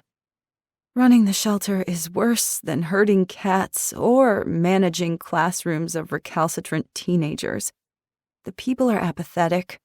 They spend most of the day slumped on their cots or sitting against the walls, staring at nothing. Some of them, it's like they're vacant. Not all of them, but enough. Hannah recalled the numbed disconnect she'd experienced during her first months trapped in Pike's basement, her brain rebelling against her new reality, her body petrified by shock, horror, and disbelief. If she'd remained that way, she'd have capitulated to despair, her despondent mind abandoning her body to wither and die on that moldy mattress. She'd nearly lost herself. Instead, she'd forced herself to get up, to exercise daily, to sharpen her mind by composing songs and writing lyrics, to mark the days with chalk on the concrete wall, and most of all, to bring her formidable focus to bear on the one thing that mattered, surviving in order to get home to Milo. Compassion welled through her, but also a renewed determination. She pushed her hair behind her ears and sat forward, her elbows on the table. They're still in shock. They feel useless.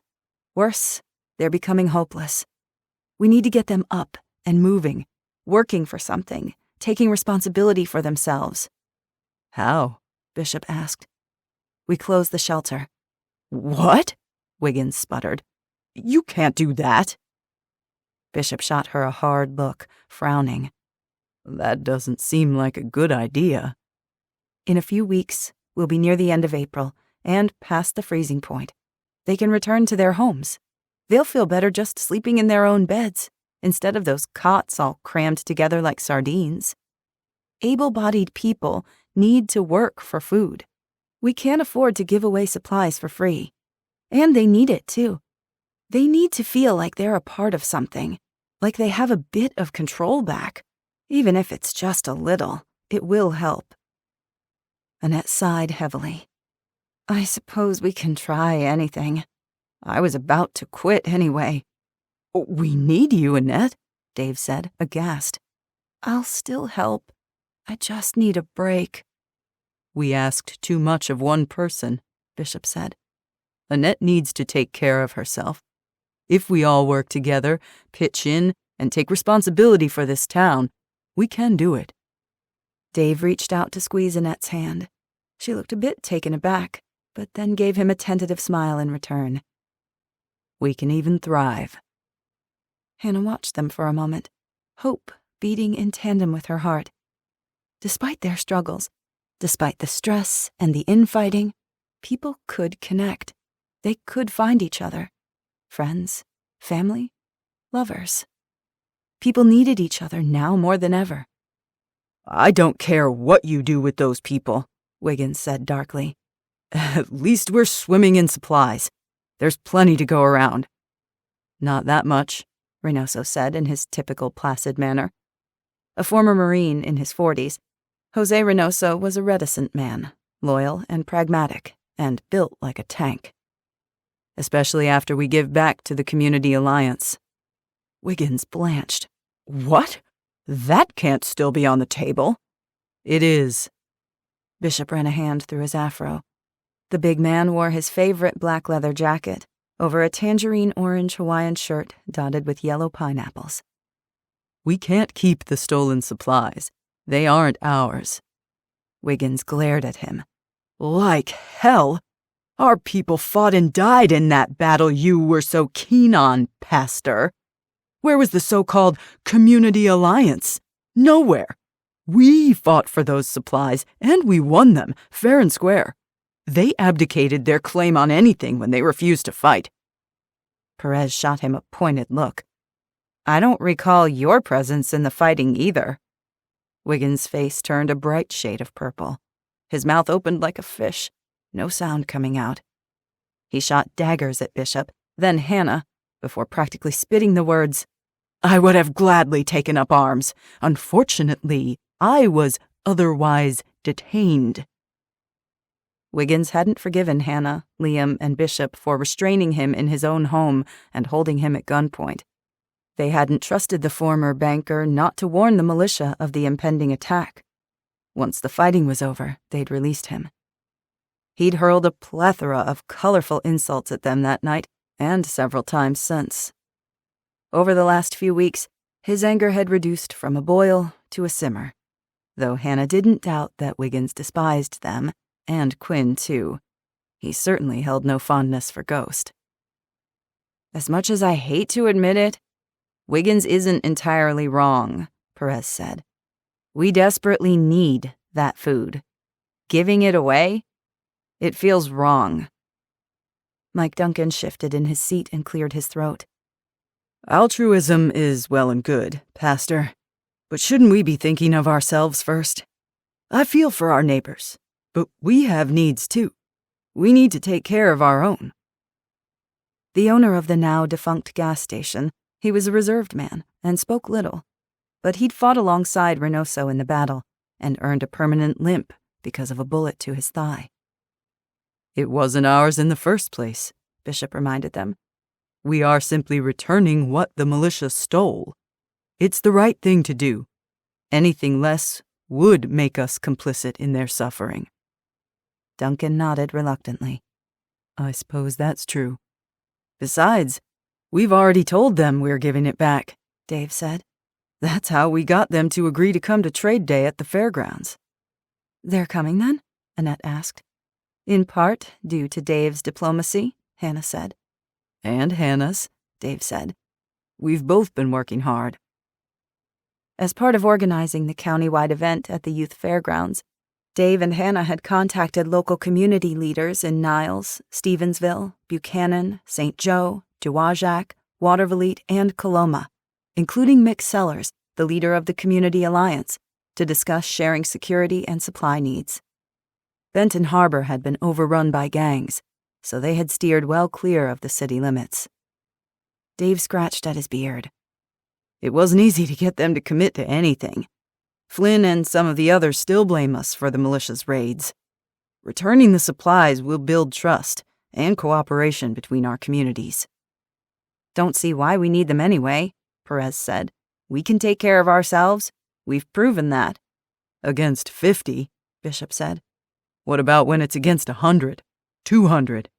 We can't rely on them, Perez argued. They flaked on us when we asked for their help once. Who's to say they won't do it again? Hannah shook her head. We must trust them, just like they're going to have to trust us. Perez made a face like she was sucking on a lemon. Hannah's chest twinged. Liam often made a similar acrid expression.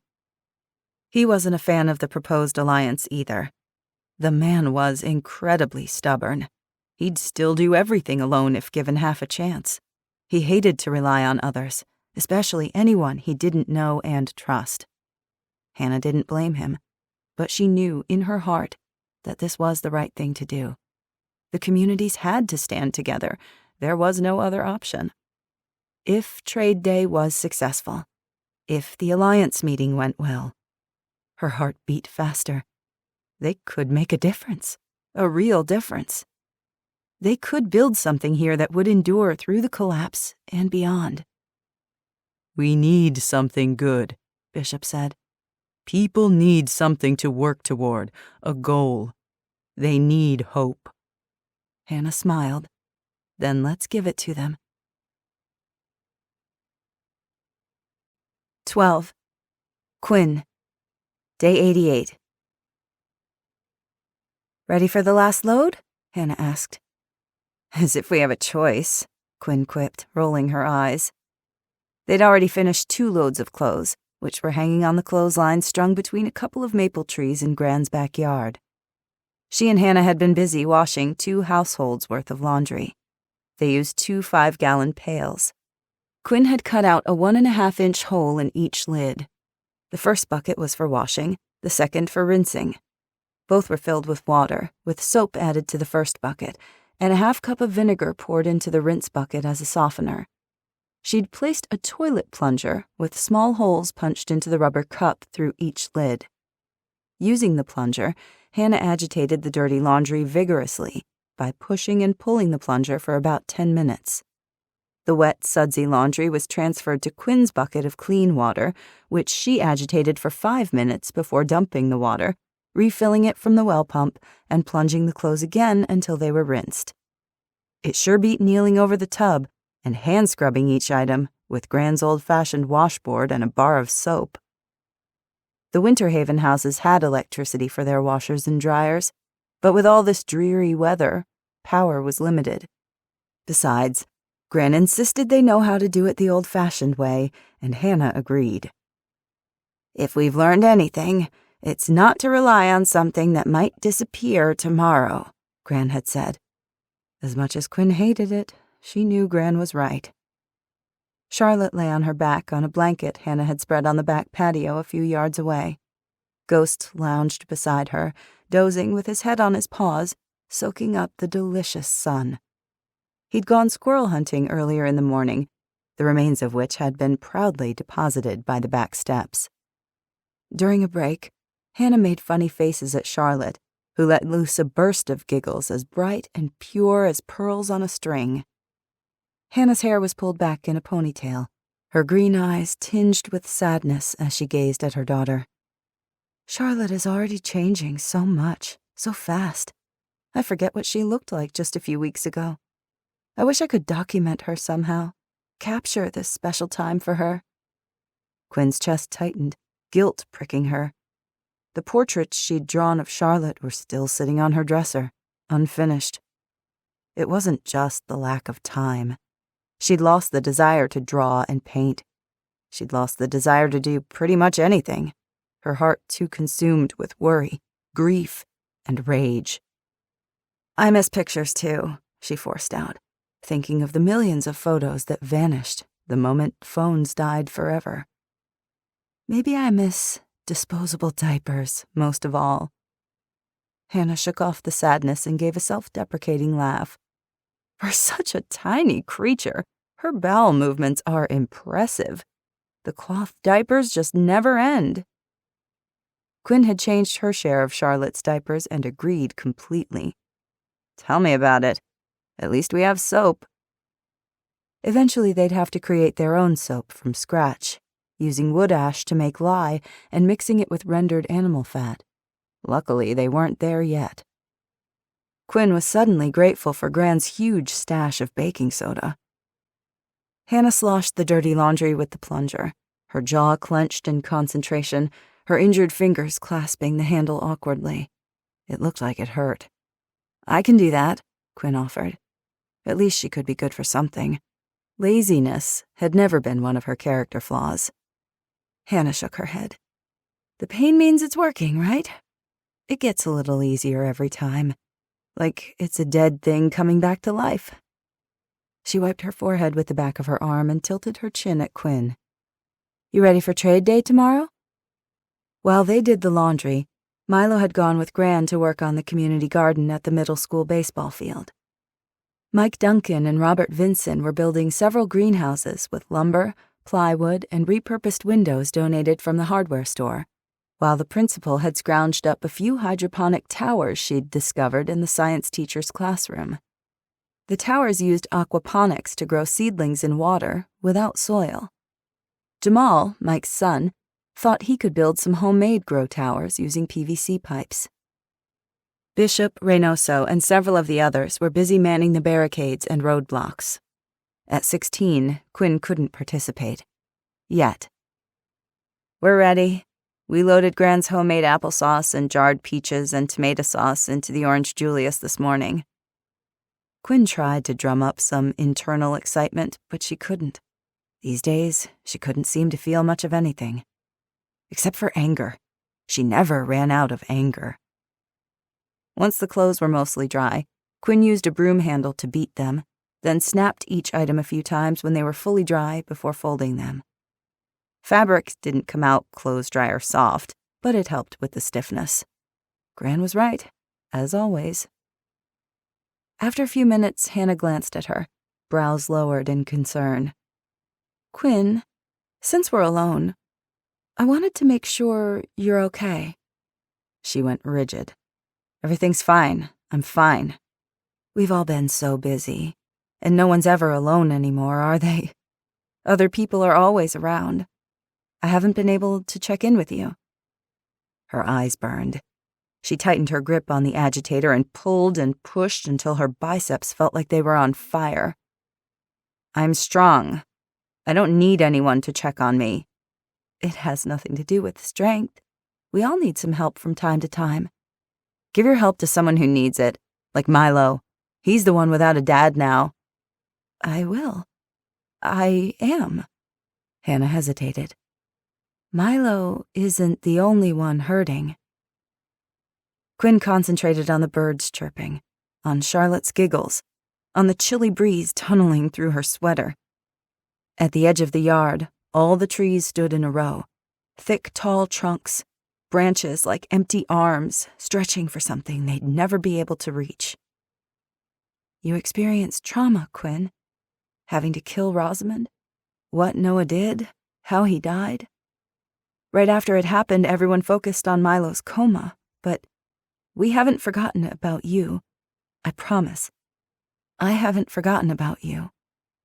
You stepped up and protected Milo, kept him safe, and helped him deal with all the awful things that happened.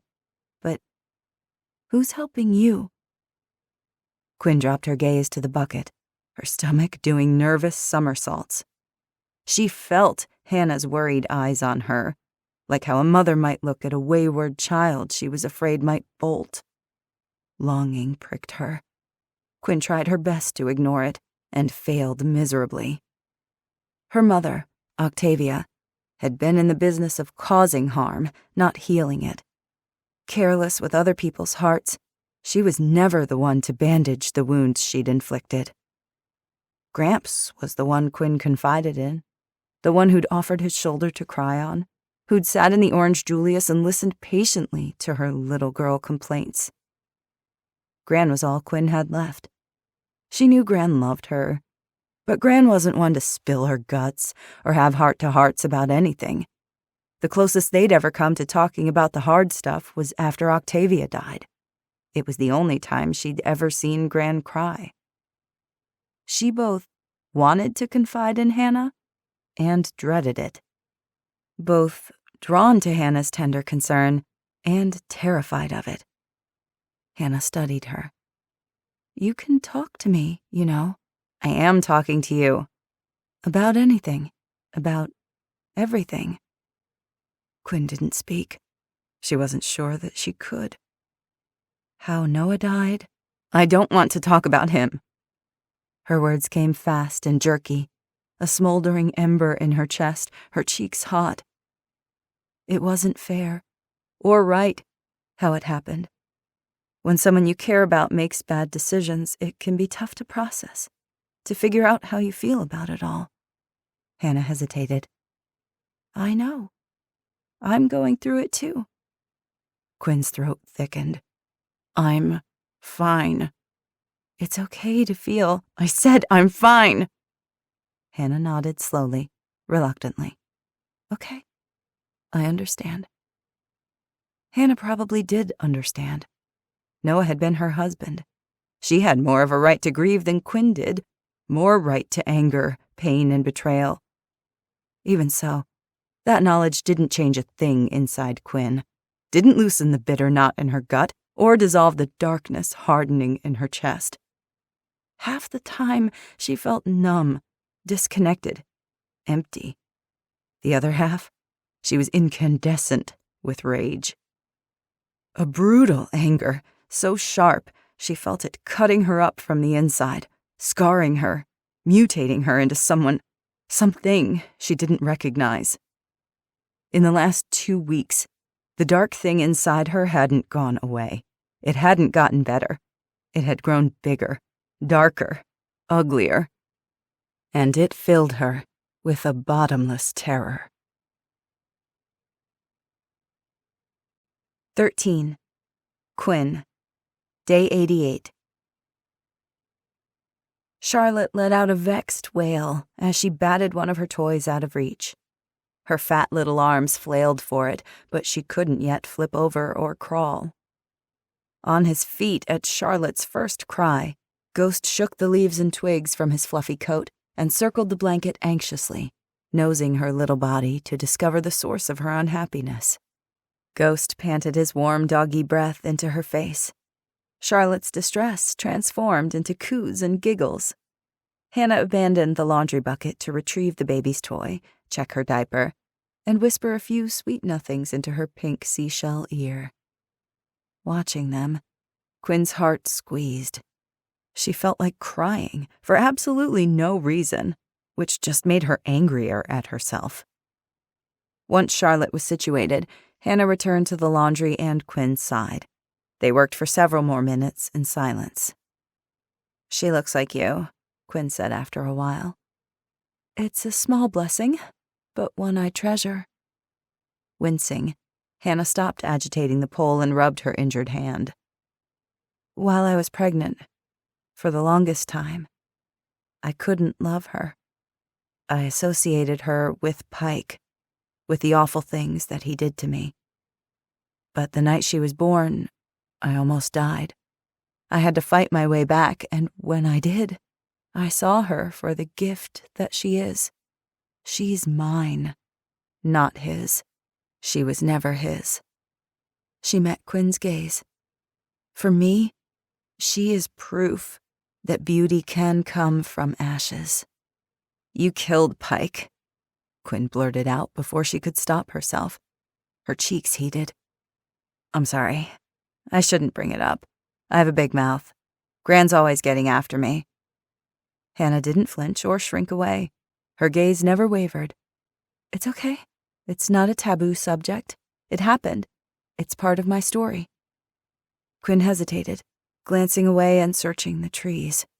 A crow perched on a branch, watching her with its beady black eye. What was it like to kill him? For a minute, Hannah didn't answer.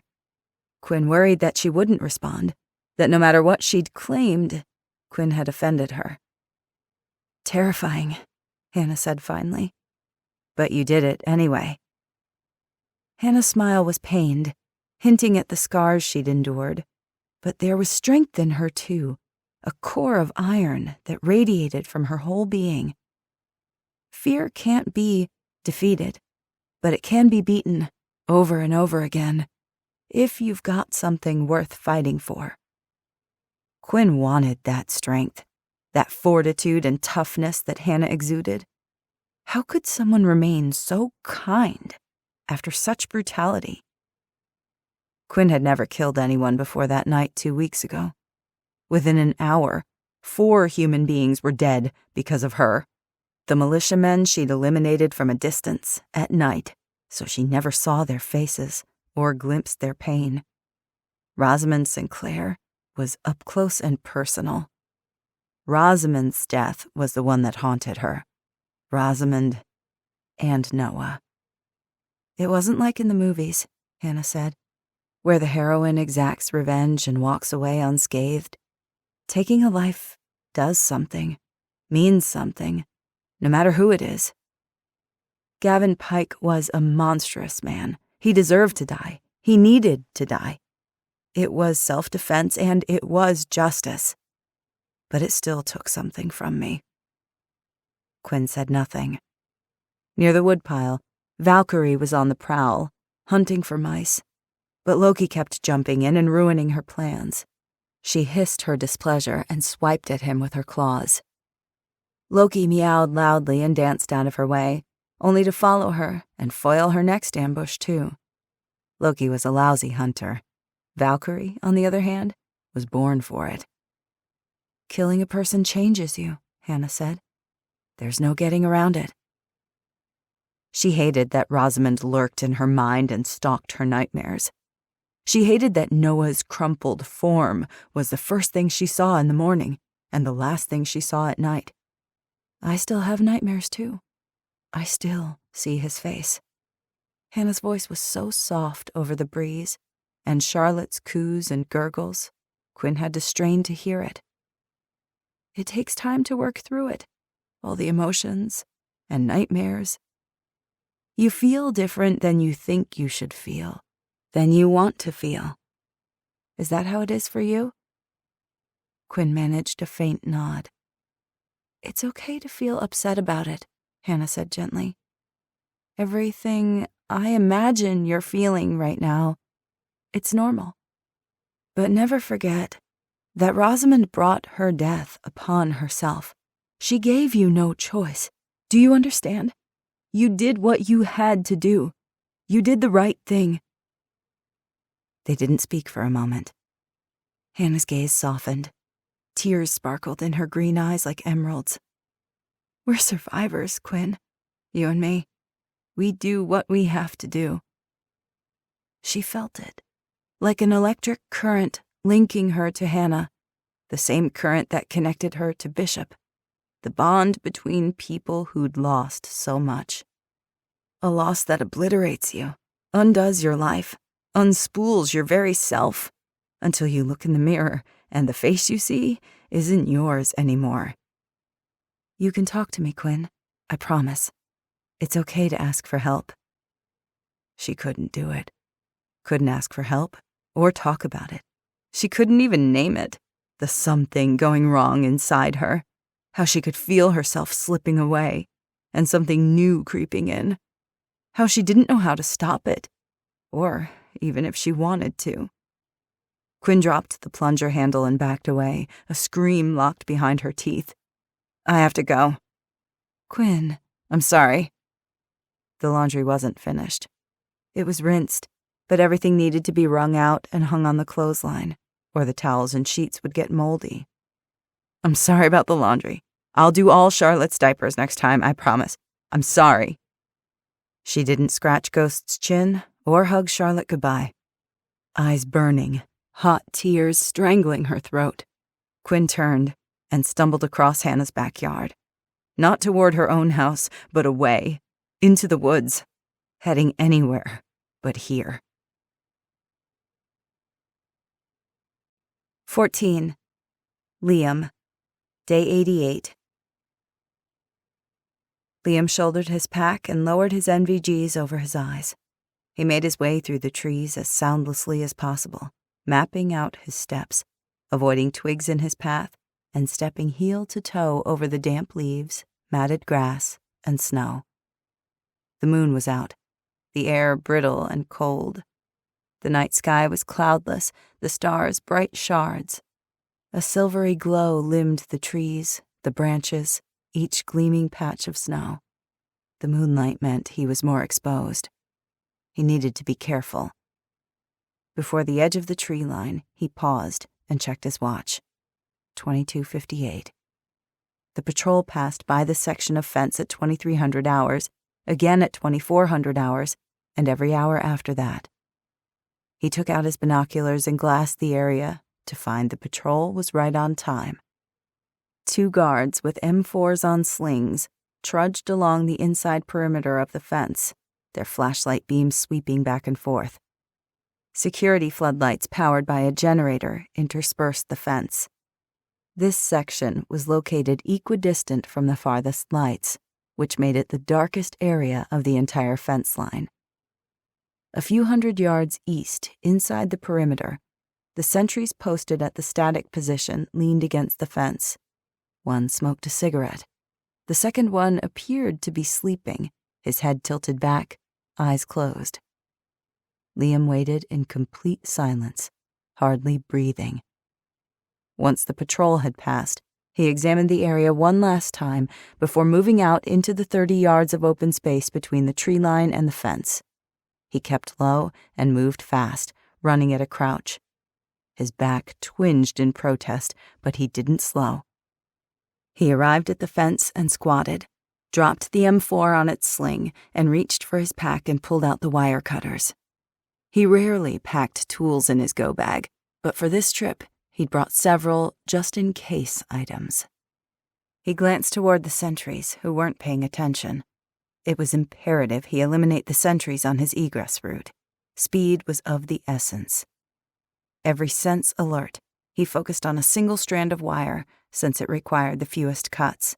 He snipped from the bottom up, cutting a large enough hole that he could slip through quickly and easily without snagging his pack or clothes. He'd normally use twist ties to close the fence to pass a cursory examination from the guards, but he needed to bring Mr. and Mrs. Brooks and his nephew through as well. They might be running for their lives. Speed trumped all else. He drew his Gerber tactical knife and moved east quickly and expertly, a dark form slipping from shadow to shadow, from modular building to modular building. The trailers were packed close together with only a few feet between them. Every 10 trailers deep, a wider parallel pathway led to bathrooms, the mess hall, workstations, or wherever the civilians needed to go. Sentry 1, a slim black man in his 30s with a goatee, dragged on his cigarette and blew out a stream of smoke, killing his night vision. Sentry 2, a larger man sporting a beer gut and a beard, continued to doze, snoring lightly, his weapon not even in his hands. Neither of them alert nor watchful, neither prepared for what was coming. That familiar, cold calm descended over him. Time slowed, every sense crystallizing. Liam bent, picked up a stone, and tossed it. The first sentry turned toward the sound. Without hesitating, Liam slipped up behind him, placed his hand over the man's throat, and drove his knife through the base of his skull. He dropped the hostile almost soundlessly and moved to the second one. The dozing sentry snorted and jerked himself awake. His eyes bulged in horror as Liam slid his knife across the man's jugular. He gurgled and gasped, clutching at his throat. It took him a little longer to die, but he couldn't speak. That's what mattered. Swiftly, Liam dragged the bodies behind the closest trailer. He wiped his knife on the thigh of Sentry 2 and sheathed it. These men were the enemy. He'd seen how they treated the civilians, especially the women. He felt no remorse or guilt. He continued his mission. The night filled with the quiet sounds of thousands of people sleeping, snoring, shifting and snorting, a toddler crying somewhere. The air smelled faintly of plastic, burnt food, and body odor. He found the pole with the correct designation, Quadrant 4, Zone C, Row 15, and made his way toward it. A door opened to his left. Heart hammering, Liam ducked behind the side wall of the closest trailer. Footsteps thudded as a figure closed the door and walked a few steps. It was quiet for a moment, then the snap of a lighter and the smell of a cigarette being lit. Someone sighed in tired satisfaction. The smoke tickled his nostrils, and he restrained a sneeze. Liam ducked low and peered around the corner, leading with the muzzle of the M4. A woman, wearing an opened coat over purple polka-dotted pajamas, leaned against the trailer wall. She tilted her head back, her eyes closed, the lit cigarette tucked between two fingers. Moonlight glimmered over her dirty blonde hair and highlighted the weary lines of her face. Not a hostile, a civilian. The threat level was low, although she could sound the alarm if she saw him. Liam made a mental note of her location as he moved along the back side of the trailer and hurried down the narrow aisle between the next several buildings. He paused when he reached the 5th trailer down from the pole. The Brooks trailer was located one layer inside the grouping, surrounded by trailers crammed in close, less exposed than the ones located along the major pathways. He circled it, staying alert for any passing soldiers or sleepless citizens. He saw nothing. A generator hummed softly, the lights along the perimeter fence buzzing dully in the silence. He could still smell cigarette smoke. The windows were accessible, but high. The front door constructed of flimsy aluminum, which wouldn't provide much hindrance. He slipped off his pack, unzipped a compartment, and pulled out his lockpick set. It didn't take long to jimmy the front door lock. Liam stepped inside the heavily shadowed trailer, shut the door behind him, flipped his NVG optics down, and took in his surroundings. Moonlight streamed through the slats in the blinds. The trailer was tiny and resembled a camper. Minuscule kitchen with a table that folded so the living room also doubled as a dining room. The place was cramped, but clean. The narrow door to the single bedroom stood open. At the foot of the bed, a makeshift bassinet fashioned from a dresser drawer lay on the floor. His tiny nephew slept inside it. His chest twinged. Hannah had done the same with Charlotte. He lifted his gaze, continuing to scan the room, and jerked to a halt. A dark shape materialized in the bed, a shadow highlighted by the moonlight filtering from the window. Evelyn Brooks sat up in bed. She held a kitchen knife in one hand and pointed it at him. "Don't you dare come any closer." 15. Liam. Day 88. Liam stopped in the doorway and lifted both hands, making sure his weapon aimed away from the bed, his movements slow and steady, voice calm. "It's Liam Coleman. Don't move!" Mrs. Brooks fumbled for a flashlight on her bedside table with her left hand, flicked it on, and flashed it in his face. He blinked, squinting against the harsh glare, but didn't move. She needed to see that he wasn't a danger. He repeated himself. "It's Liam Coleman." She lowered the flashlight. It's you." Her husband rolled over in bed next to her. "Honey, what?" He caught sight of Liam and sat up quickly, eyes wide and round with fear. "Lincoln? Am I dreaming? I must be." Liam flinched. It had been a long time since anyone had mistaken him for his twin, since he'd glanced at his brother to see his own face reflected at him. "Not Lincoln," Mrs. Brooks said. "Lincoln is dead, honey. This is Liam, his brother." Mr. Brooks blinked and rubbed his face. "Liam, what are you doing here?" "I shouldn't have left you in Chicago. I needed to make sure you were okay." "In the middle of the night?" Mr. Brooks asked, incredulous. He was slim, his wiry short hair and beard mostly gray, faint wrinkles lining his eyes and mouth. Jessa had told Liam that her father was a psychology professor at the University of Illinois at Chicago, or he had been before the collapse. "How?" Mr. Brooks said. "How did you get in here?" Mrs. Brooks swung her legs around and sat on the edge of the bed. "The guards wouldn't have let him in. He must have snuck in. And if he can sneak in, he can sneak back out." Liam's mouth twitched. Mrs. Brooks was as astute and clever as her daughter, Jessa, who'd been an OB-GYN, and a damned good one. "Those soldiers burned our farm down," Mr. Brooks said. "They forced us here and won't let us leave." "They act like they're soldiers, but they're not," Mrs. Brooks said. "No, they're not," Liam said. "Not even close. Mr. and Mrs. Brooks, I've come to get you out of here, to take you and the baby somewhere safe." Mrs. Brooks stared at him. "You have a way to get us out?" "Yes, ma'am, I do. though it poses some risk. In the few times Liam had interacted with her, she had always seemed like an intelligent, capable, and decisive woman. She did not disappoint him now. Mrs. Brooks sucked in a deep breath and nodded. "Let's go." She rose to her feet, came around the bed, and gently picked up the baby. He grunted and squirmed, but didn't wake up. "Call me Evelyn, and my husband is Travis." She cradled the baby's sleeping head with her palm. In the dim light, he was all brown skin, tiny squished features, and black curly hair. "And this is little Liam. We call him LJ. The J is for Jessie."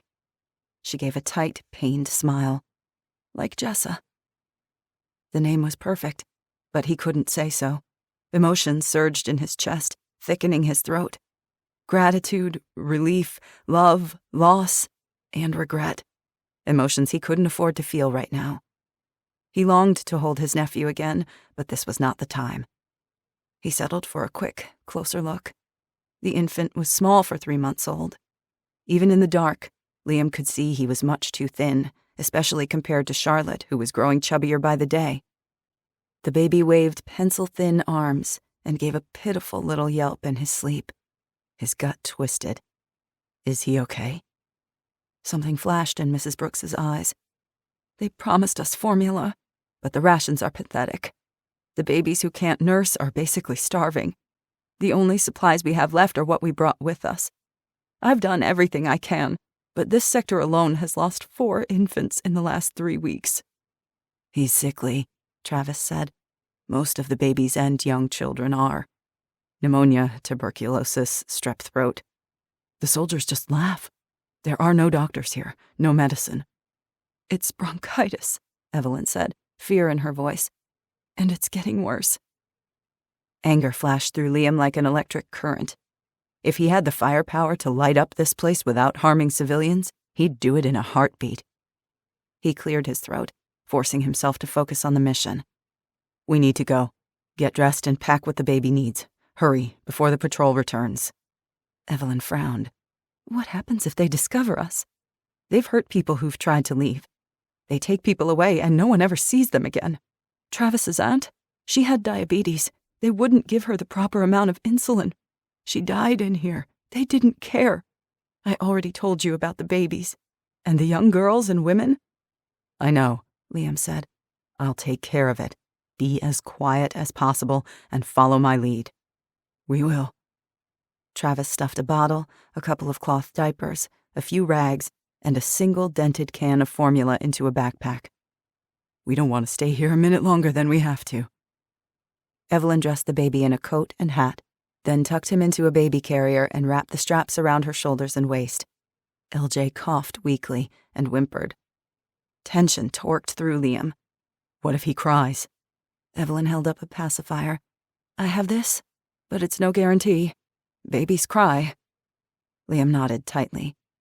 Not so long ago, he'd known nothing of the unpredictable little creatures. After 2.5 months with Charlotte, he was convinced he knew even less than before. Travis rested his hand on Liam's forearm. "I know how to shoot a gun. I'm no expert, but I enjoy skeet shooting and I've visited the range a few times. Please, let me help." Liam clenched his jaw. He didn't trust anyone but himself, but if they were discovered, he would need the backup. He unholstered his Glock 19 and handed it to Travis, grip first. "The magazine is loaded with a round already in the chamber." "Thank you," Travis said. Liam said, "Don't thank me yet." 16. Liam. Day 88. Travis held the door open for Evelyn and Liam. Travis went first with Evelyn and the baby in the middle, Liam taking up the rear. The M4 rested on its sling against his chest within easy reach. He drew the HK-45 for potential close-quarter combat. If he needed to use it, the silencer would buy them time. The frigid night air hit them like a slap. Spring or not, the chilly Midwestern night still dipped into the low 20s. A few snowflakes spiraled from the dark sky. The baby awoke. His skinny little arms flailed on either side of the carrier as he whimpered unhappily. It was cold, and he wasn't warm and snuggled in his bed. "Shh, sweetie," Evelyn whispered, patting his back. LJ let out a few ragged coughs in between mewling cries, with a wet, rasping sound in his chest that even Liam knew should never come from a baby. His nephew was sick. He didn't know how sick, but it wasn't good. They hadn't gone 100 feet when a voice called out from the darkness. "Hey, what are you doing?" To their right, the cigarette lady stepped out from the shadows between two trailers. Her cigarette dangled from her lips. The ember glowed like a single red eye. He kept the muzzle of his gun lowered at a 45-degree angle, but the threat was clear. "None of your concern." Travis and Evelyn halted, frightened and unsure. He gestured at the Brooks and made to move around the woman planted in the center of the narrow walkway. "We've got to go." "You can't go anywhere." Cigarette lady's voice rose. "It's not allowed. Who is this guy? Why does he have a gun?" "Janet, please," Evelyn said. "We're not bothering you. Just pretend you didn't see us." "Why would I do that?" Janet asked, bristling and obstinate. "She's trouble," Evelyn said under her breath. She patted LJ's bottom and gave him his pacifier. The baby coughed but began sucking quietly. "She doesn't like us." Liam checked their 6. No one else had exited their trailer. No guards headed their way. Yet. "Just walk." They kept moving. Their boots thudded across the worn dirt, dead grass, and slushy snow. The lights along the perimeter fence grew brighter, the shadows between the trailers dark and thick. Janet followed them. Her nightgown billowed behind her, her coat flapping, her boots slapping the ground. "You're breaking the rules. You can't do that. Who is he? One of those insurgents?" "No," Evelyn said. "He's just a friend. A soldier." Liam reached an intersection. He swept the silencer to the left, then the right. Both worn paths were empty. Didn't mean they'd remain that way, especially with belligerent Janet trailing after them. The scent of her damn cigarette was cloying, irritating his nose and throat. "He's not like these soldiers, that's for sure." Janet picked up her pace. "You trying to escape? Is that it?" "No," Travis said tersely. "Please, Janet, go back to bed." "Shut up!" someone yelled through the window of the trailer to their left. Liam winced. They were making too much noise, drawing too much attention. He scanned the area, checked behind them. Still no hostiles in sight. "See something? Say something," Janet quipped. "That's what they told us. We get extra rations if we report suspicious behavior, you know." It never ceased to amaze him how easily people could be convinced to act against their own self-interests. This woman was willing to betray her fellow prisoners to endear herself to the tyrants who'd imprisoned her, too. Maybe some people got so used to the walls of a prison that they wanted nothing else. "I'm gonna report you. I'm gonna—" With a muffled grunt, Liam whirled around, anger slashing through him. He wouldn't shoot an unarmed civilian, but that didn't mean he wasn't tempted, or that he couldn't make her think he'd do it. He shifted the HK-45 and aimed at Janet's chest. The woman paused in mid-step, startled, her mouth opened in a big red O. "Lady, you need to turn around right now. Go back to your trailer, crawl into bed, and go to sleep. This is just a nightmare. If you don't want it to become real, obey immediately." Flustered, she took a wobbling step backward as her cigarette slipped from her fingers and dropped to the dirt. "You can't! You have no right!" She would not shut up. She was a threat. Liam reversed the pistol, took 2 quick strides, and struck the side of the woman's head with the grip before she ducked or screamed. Not hard enough to harm her, though. She went down immediately, lights out before she hit the ground. He didn't like it, but it had to be done. Travis gaped at Janet's fallen form. "Did you just—" She would have shouted an alarm. Evelyn crouched awkwardly next to the woman, one hand steadying the baby, who let out a disgruntled cry, and felt the woman's pulse. "She's not dead, just unconscious. She'll have a nasty concussion." Travis helped his wife to her feet, squeezed her hand, and gave a resigned nod. "We understand." With Travis's help, he quickly dragged Janet's unconscious body behind the nearest trailer, while Evelyn stroked LJ's hair and patted his bottom, soothing him. his lids half closed, growing heavy, the rasping in his chest seeming loud as a chainsaw. Liam felt no sense of relief. They weren't out of danger. Patrols were everywhere, and their window of opportunity was closing fast. They were running out of time. 17. Liam. Day 88. I already cut the hole in the fence, Liam said. When we get there, go through it and run into the woods. I'll lay down cover fire, then follow you. If we get separated, there's a farm 1 mile straight south on Ridgeline Road, which you'll hit past this strip of woods, Sun Haven Farm. Rendezvous there. Travis, anyone comes at you, you shoot them. Don't hesitate. When they both nodded, he motioned for the Brooks to keep moving. He scanned their surroundings, examining each trailer, searching the shadows for movement, checking behind them. Rapid footsteps sounded to their right. Adrenaline kicked his heart. Liam spun left and pushed Evelyn and Travis around the nearest corner. They pressed against the side of the trailer, Liam in front of them, silenced pistol raised. The footsteps drew closer. It was a crappy hiding spot. The moon was so bright, it was like a spotlight blazing down on them, everything limned in a ghostly glow. There was nowhere to go. Fleeing would only draw more attention. Turn around.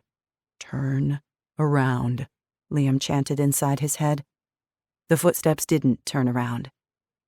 A guard dressed in BDUs rounded the corner of the row of trailers 10 yards to their right. Young, Caucasian, baby-faced. The M16 in his hands carried high and in the ready position, the muzzle aimed right at them. The kid caught sight of them and froze. His eyes went wide as he took in the scene.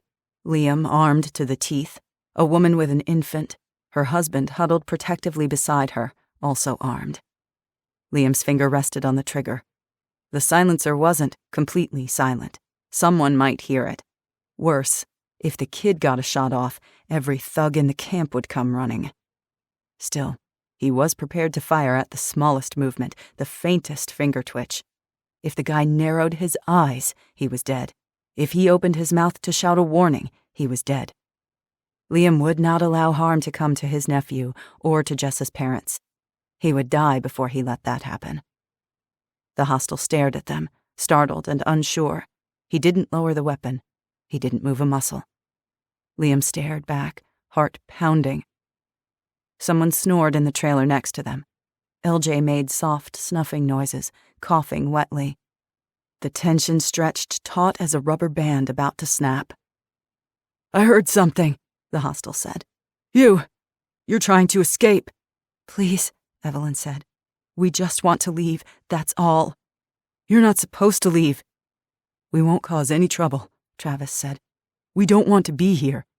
I can't let you leave, the guard repeated. Our baby is sick, Evelyn said. He's dying. It wasn't until she said the words aloud that Liam realized it was true. Even more reason to get them the hell out of here, now. His finger took all the tension out of the trigger. The young man's gaze darted to the baby, his eyes white orbs in the shadows of his face. Something shifted in his features, a hint of doubt, of remorse.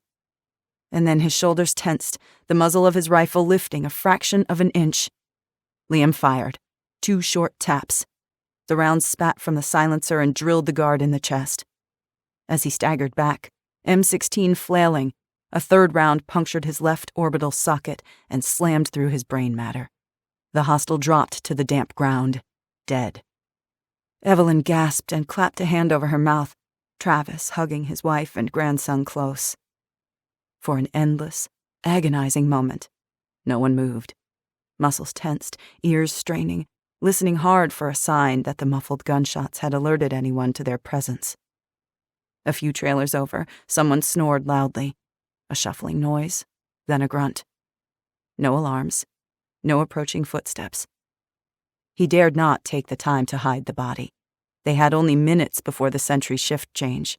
Besides, the pooling blood, glistening like oil in the moonlight, would betray their deeds soon enough. With growing dread, he hurried the Brooks on as quickly as he dared. In less than a minute, they were almost to the fence. Liam strode ahead of them and checked the last intersection. He inched past the nearest trailer, weapon leading, and swept left, then right. The fence lay straight ahead of them. Beyond the open stretch of land, freedom. Maybe they'd gotten lucky after all. They might just escape this hellhole unscathed. 50 yards behind them, a shout of alarm sounded. A dozen shouts and yells echoed through the camp, followed by several pairs of boots thudding in their direction. Someone had discovered the body of the guard. Right on cue, little LJ startled awake and let out a shrieking wail. Evelyn tried frantically to shush him, to no avail. It was too late. The baby screamed at the top of his lungs, ragged, heartbreaking cries. Fear seized Liam's chest with iron talons. So much for luck. It would take every ounce of his skill, wits, and courage to get Jess's parents out of here alive. With no thought for his own safety, he whirled and pushed Travis. Go! Travis seized his wife's hand and they sprinted for the fence.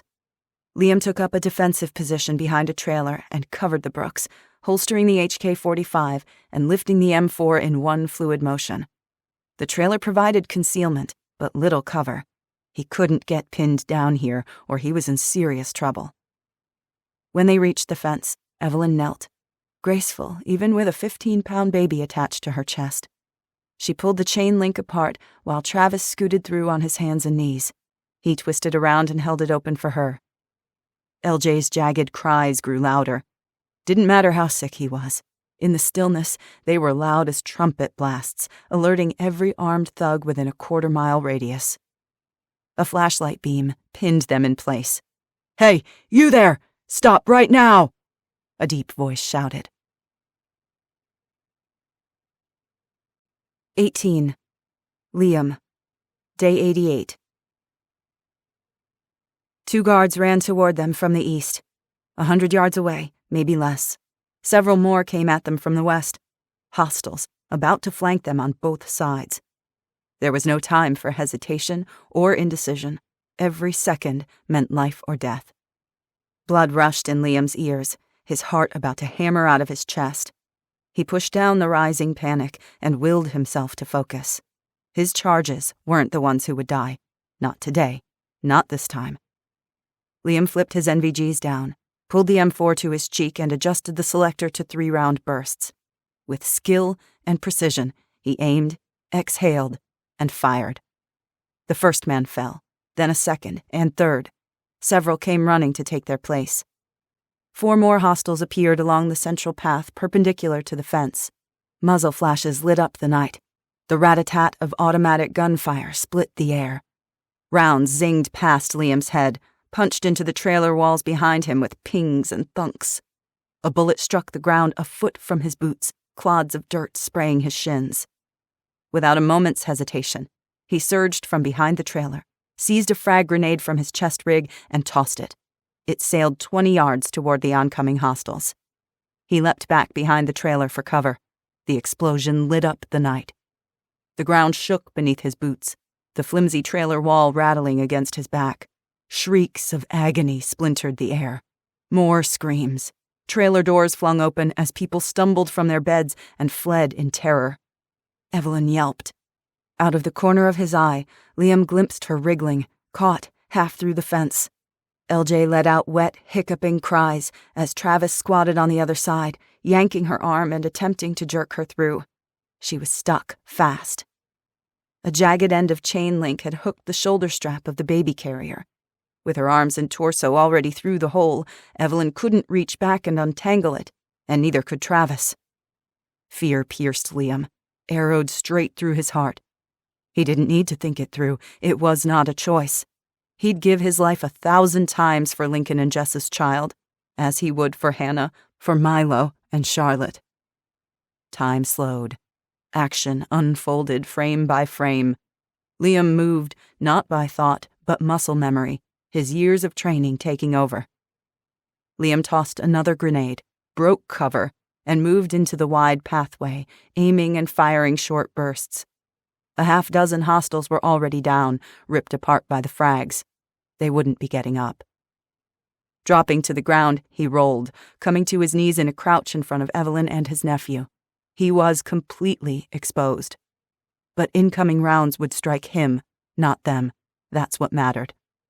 Shielding them with his body, he knelt, terror thrumming through his veins as he hurled a flashbang to disorient the hostiles.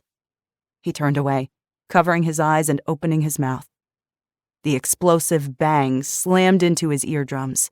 The incredible brilliant light flashed bright against his eyelids. He opened his eyes and braced the M4 stock against his shoulder. His eye squinted through the optics, finger squeezing the trigger again and again. Boom, boom, boom! Rounds struck the dirt, pinged the fence on either side of him. A bullet struck Liam's chest, knocking him back, pain radiating like he'd been kicked by a horse.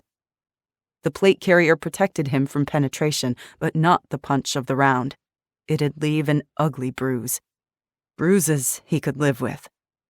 More rounds whizzed past his head. Just below his plate carrier, a fiery pain struck his lower left side. Damn it! He registered dimly that he'd been hit. He couldn't look to see how bad. "We're free!" Travis shouted. "I got her free! Go!" Liam cried. They were out of time.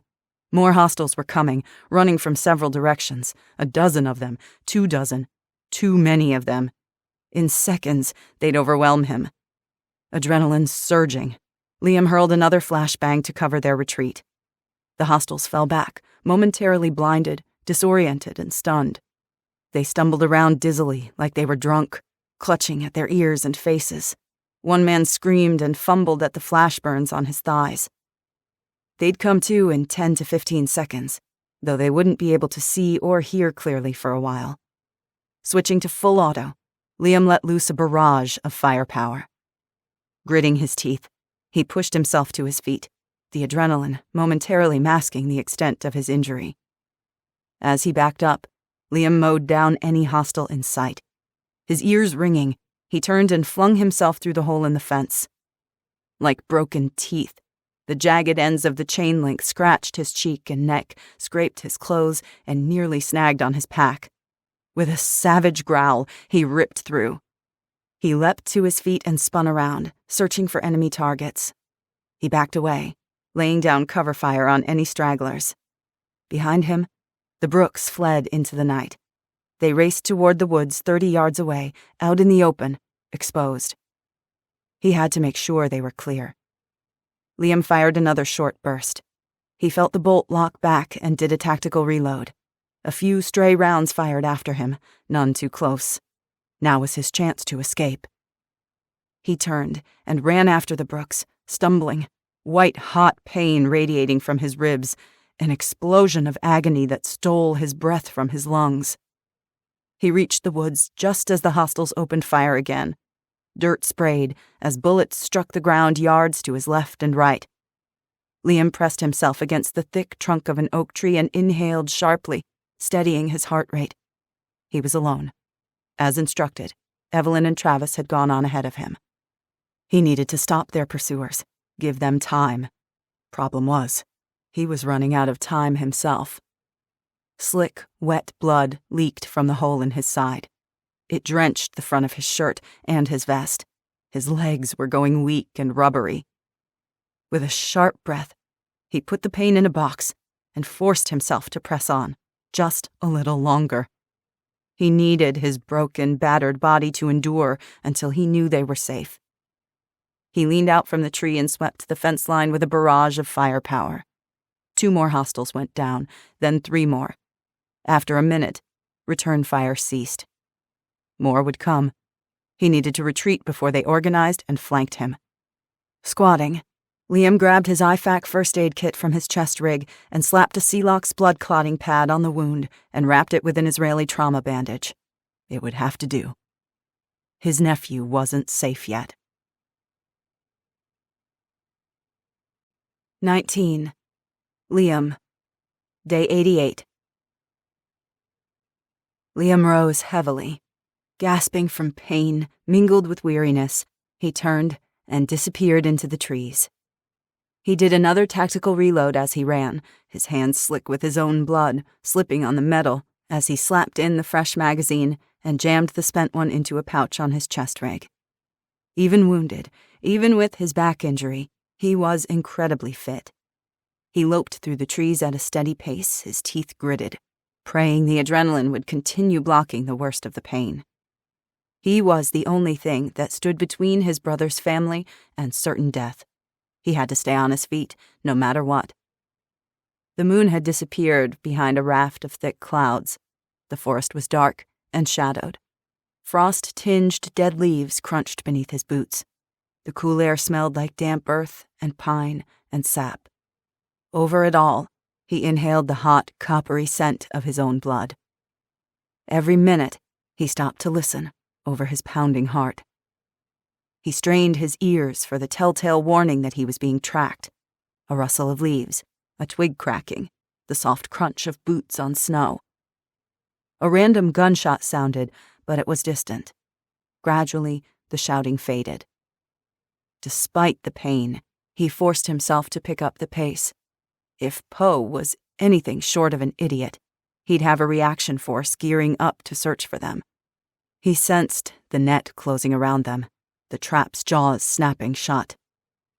When he reached the farm where he'd stashed the truck, Evelyn and Travis were waiting for him outside the barn. Evelyn had fixed a bottle for LJ, who'd blessedly fallen back to sleep. Even his breathing was raspy and ragged. "Let me drive," Travis said when he caught sight of Liam, his eyes going wide in alarm. "Liam, you take the back seat. Evelyn, take care of him." "I'm fine," Liam insisted. "You're hurt," Evelyn said. "I'm fine." "Liam Coleman, listen to me right now." Evelyn drew herself to her full height and fisted her hands on her hips. "I might not have had the privilege of knowing you well, but I knew your brother. Lincoln was my son-in-law, don't you forget that. I know you through him.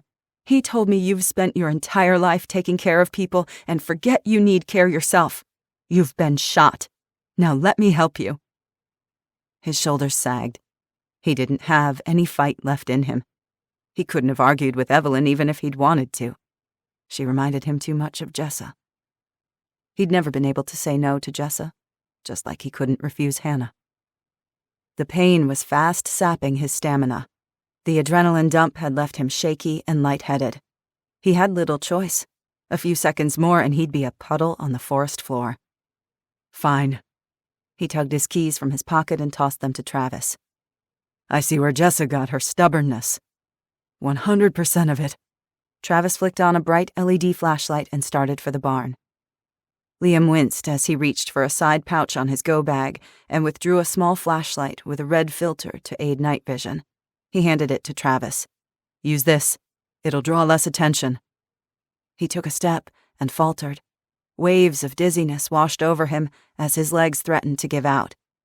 Without hesitation, Evelyn wrapped her arm around Liam's bloody torso and propped him up. "Lean on me." She was slim, not as curvy as her daughter had been, but strong. With Evelyn's help, they shuffled into the darkened barn. The scent of hay and dust filled his nostrils. It was too dark to make out anything but heavy shadows and the dark shape of the truck directly ahead. He sensed hay bales and tractors. Travis accidentally kicked over a metal bucket and froze. In the carrier, LJ squirmed but didn't awaken. "We need to hurry," Liam said. "They'll be coming after us." Travis unlocked the truck and jumped into the driver's seat. Liam clenched his jaw against a cry of agony as he clambered into the back seat, Evelyn helping as best she could. He eased off his pack and set it on the floor beside him, keeping the M4 in his lap. While Travis held the flashlight, Evelyn strapped the baby into the car seat Liam had scavenged and installed with Hannah's help before he'd left. LJ gave several deep, rattling coughs, but Evelyn soothed him, and he settled in his car seat. Liam strained his ears for any sound of pursuit. Blackness wavered at the corners of his vision, his skin prickling with sour sweat. He couldn't allow his body to give out on him, not until they were safe.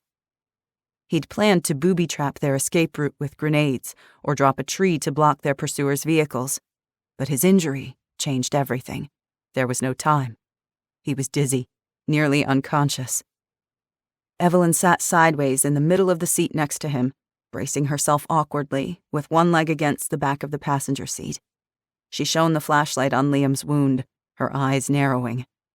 That bad? Let's just hope you didn't perforate your stomach or spleen, but you've lost a lot of blood. There's an entry wound, but no exit. The bullet's still inside you.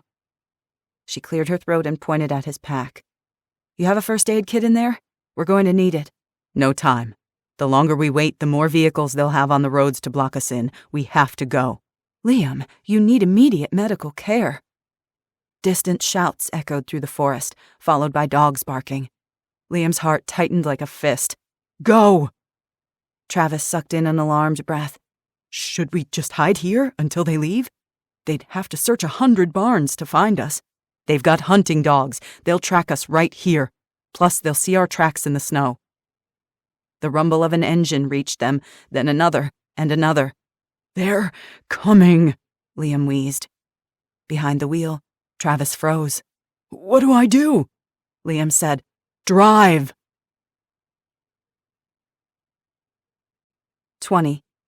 Liam. Day 88. Where are we going? Travis asked, terror in his voice. Liam gritted his teeth. The pain was a hot poker searing his side. Even talking hurt. There's a map in the glove compartment with escape routes marked. Skirt Champaign and keep to the back roads. They aren't as clogged. Head northeast toward Michigan.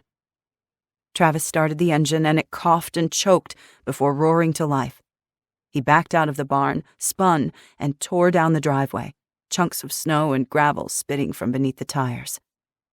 Several pairs of headlights flickered through the thick stands of trees behind them. Faster, Travis! Evelyn shouted. Travis swung a hard left and roared up a side street. The truck's headlights caught wide swaths of empty, snow-blanketed farmland on either side of the road, pockmarked with farmhouses, fences, and scraggly trees. Everything beyond the beams of yellow light was endless darkness. Travis shifted into gear and floored the accelerator. They bounced and jostled over fallen twigs and branches, swerving sharply around the occasional stalled car, filmed in dirty snow and dead leaves. A gleam of headlights flashed through the rear window. Even in the dark, Liam recognized the wide, fat beams of a Humvee speeding toward them. Travis cursed, spun the wheel, and turned right onto a larger road. I-57, sorry! Just head north and get off as soon as you can. It's a straight shot and too easy for them to catch us. We need to lose them in a neighborhood. Tree, ahead! Evelyn cried. Travis cranked the steering wheel and barely missed the branches of a massive downed sycamore tree, looming like some monstrous, spidery creature. Gunshots exploded the air. Automatic fire blasted from the Humvees. The baby woke with a startled yelp. Travis ducked and wrenched the wheel, nearly swerving off the road. I don't know where to go. Someone needs to help with the map. Despite the nausea wrenching through him, Liam twisted around and braced himself against the back seat, looking backward, M4 in hand. He flipped the NVG optics down over his eyes. The beams of 2 Humvees bounced wildly behind them, lighting up the trees. Maybe 200 yards back, but gaining ground. They were up-armored. He could just make out the shapes of the turrets. He flicked off the safety. I'm shooting out the back window. Cover the baby with something. Liam, your injury! Won't matter if we're all dead in the next 30 seconds. Evelyn nodded tightly. She grabbed a blanket from the diaper bag and spread it over LJ's screaming head. The truck bounced and jerked. The pain was immeasurable. Every jolt an electric shock that sent red arrows spearing through his vision.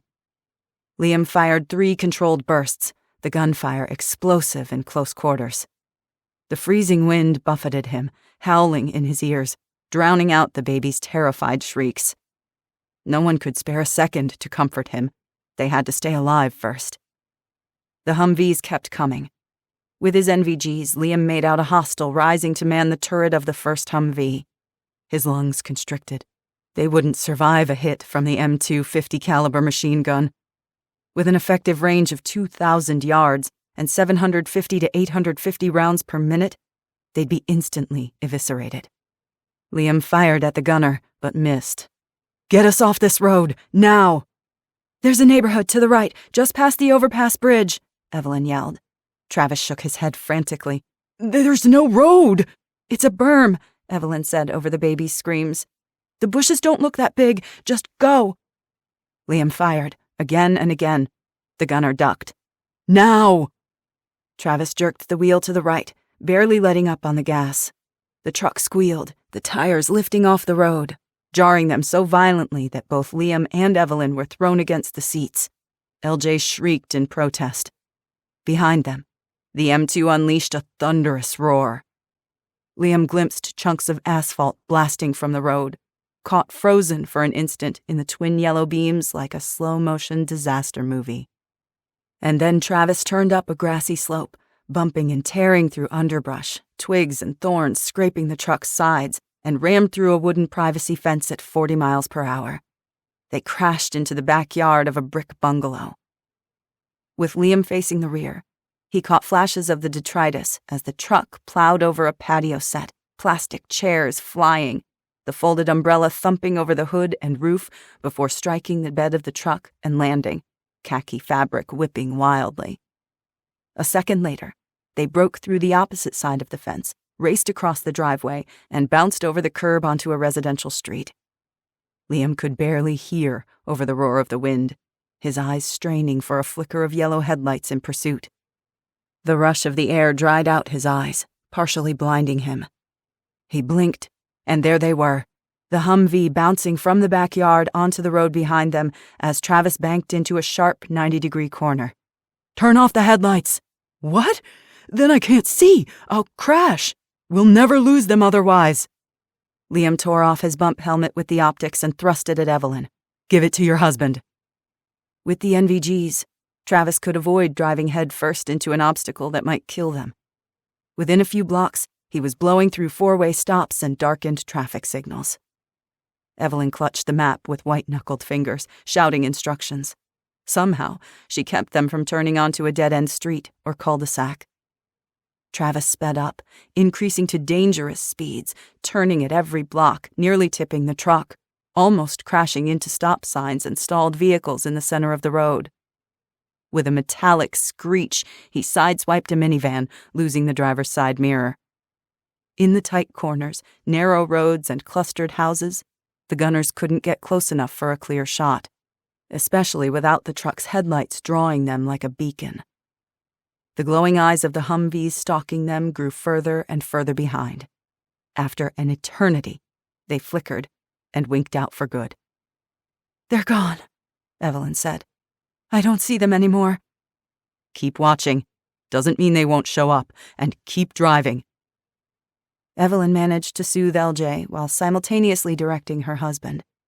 Travis wove through a few more neighborhoods before leaving Champaign and hitting the back roads that led them northeast, through miles and miles of farmland toward Michigan. Liam struggled to remain alert in case the Humvees appeared again. They didn't. Nothing outside their vehicle but the dark, empty, endless night. Finally, Travis switched on the headlights and gave a shaky sigh. Well, that was quite the adventure, wasn't it, darling? Weren't you just saying how you missed long drives in the country? Evelyn gave a half-hysterical laugh. "Peaceful drives in the country." Liam's fingers slackened on the carbine. Dizziness washed over him. He felt himself slipping. "Liam!" Fighting unconsciousness, he sagged against the back seat. I think... "Save your strength." Instantly composed, Evelyn dropped the map and pulled an Israeli trauma bandage out of Liam's go bag at his feet. "Lucky for you, I'm an ER nurse." "Feel damn lucky." "You should." Evelyn peeled back his blood-drenched shirt to get a good look at the wound. "You have anyone? Someone special in your life?" He gritted his teeth against a tsunami of pain. "I do." "That's good. What's her name?" He hadn't told a single soul of his true feelings. Her name, Liam?" Evelyn's face dimmed, her voice far away. "Tell me her name." He didn't know what he said, or if he said anything at all.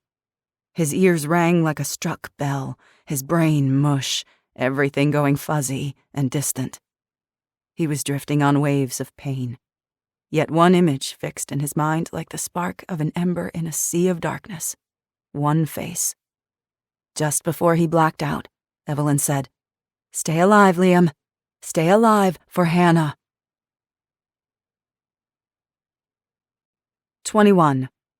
The General. Day 89. The General leaned forward in his overstuffed leather office chair and stared at the satellite phone set atop his expansive cedar desk. He'd been calling his contact repeatedly, with no answer. It concerned him. With a sigh, he picked up his tumbler of cognac and swished the ice in the dark liquid. The whir of the generator buzzed in the background. No lights were on in the governor's offices. They relied on daylight as much as possible, using precious electricity for heat and refrigeration. Water treatment and sewage had been offline for months. The pipes in Lansing, and in every city across Michigan, across the entire country, were bone dry. Currently, drinking water was brought in from outside the city and treated manually, reserved for government officials and other VIPs, of course. The General didn't care where it came from, as long as it came. Ice was a precious commodity the General had no intention of doing without. For the last 2 months, he'd called the George W. Romney Building on Capitol Avenue in Lansing his home away from home. The historic 13-story limestone and brick structure had once served as a hotel, but after being purchased by the state of Michigan in the 1980s, it was gutted and renovated as the new office of the governor. The current governor of Michigan, Henry Duffield, was just down the hall, a few short doors away. The General leaned back in his chair with a sigh. He had always enjoyed basking near the seat of power, if not sitting on the throne himself. Someone knocked on the door. "Sir, the governor's debrief has started," his assistant said. Out of habit, he glanced at the clock on the wall, still frozen in time. The debrief was early. That calculating little minx of a Secretary of State was once again attempting to undermine him. "Thank you, Osborne," the General said as he rose. He brought the cognac with him to the governor's office, where Governor Duffield bent over a bundle of files and paperwork on his immense desk. The Secretary of State, Lauren Eubanks, leaned against a bookcase with her arms crossed. Her eyes narrowed as he entered. Osborne, the General's assistant, trailed into the office after him, to remain quietly in the corner unless called upon, avidly taking notes. A slim, stoop-shouldered man stood beside Eubanks, clearing his throat and shuffling a sheaf of official-looking papers in his hands. "Started without me, I see," the General said, modulating his voice, keeping his temper in check. "My fault," the Secretary of State said, smiling. "Seeing as you've been so busy, I didn't want to disturb you with yet another meeting." It was saccharine, and as fake as the sweet smile he offered in return. "It's no bother. I'm happy to assist in any way that I can." "I'm sure you are," she said. Governor Duffield waved his hand distractedly. "Abdul Nazari here. Was just giving us the latest updates from Homeland Security, since they oversee FEMA. Each one is more depressing than the last." The man cleared his throat. "As I was saying, a few counties in California and Arizona have a plant up and running on wind or solar power, but it's the transformers that are the problem. The few international donations went to New York and LA. Washington has ordered thousands, of course, but they won't be ready for 2 years, and you can guess where they're going first." "How long until we're back online?" Governor Duffield asked. "The latest reports from Homeland Security suggest 5 to 7 years for major cities, 10 years for the flyover states." "What?" Duffield squeaked, even though the General had repeatedly warned him of just such an eventuality. "Are you kidding me? What are we going to do?" Henry Duffield was a worrier, not a doer, a hand-wringer and a complainer. How the white-haired, stoop-shouldered old man had won another term was beyond the General's comprehension, and yet here he was. "That's your purview, not ours," the Homeland paper pusher said. handle things. But we need more supplies. Our camps are running out of food and toiletries, not to mention room. We barely survived the winter. The United States government is not responsible for you if you haven't prepared for emergency contingencies as instructed. With what funds? Eubanks asked sharply. Why, your own, of course, the man said with more than a bit of smugness. The general wisely refrained from cussing the bureaucrat from the room, or pulling his pistol and shooting the waste of oxygen through his irritating pie hole. Unfortunately, certain rules of civilization still applied. 5 minutes later, the irritating man had departed, and the governor and his Secretary of State stared at each other, still reeling from a new reality that the general had accepted on day 1. 10 years, Governor Duffield said. 10! Eubanks simply shook her head, cradling her ribs with her arms, and said nothing. And D.C. insists on keeping it from the public, the general said, as if they can't figure it out on their own. Of course, he meant D.C. metaphorically. The president, his cabinet, and what remained of Congress had hunkered down at Mount Weather in Bluemont, Virginia for the foreseeable future. He imagined they had all the ice and cognac a man could wish for, and every other creature comfort the nation's elite government officials felt they deserved. Cowards they were, frightened, bleeding cows, too timid and sheltered to deal with the world as it was. Luckily, they had access to men like him, who were still willing to do the dirty work. For a price. Hell, they're still telling the FEMA shelters to plan in degrees of months, not years. You can't panic the people, the governor started. The general rolled his eyes. Oh, yes. The old adage that the public can't handle the truth. I'm well aware of the reasoning. If we told them the truth, they might riot, or raid the grocery stores, or burn their own cities. He did not break eye contact, his gaze cold and calculating. Have you considered that we're already there?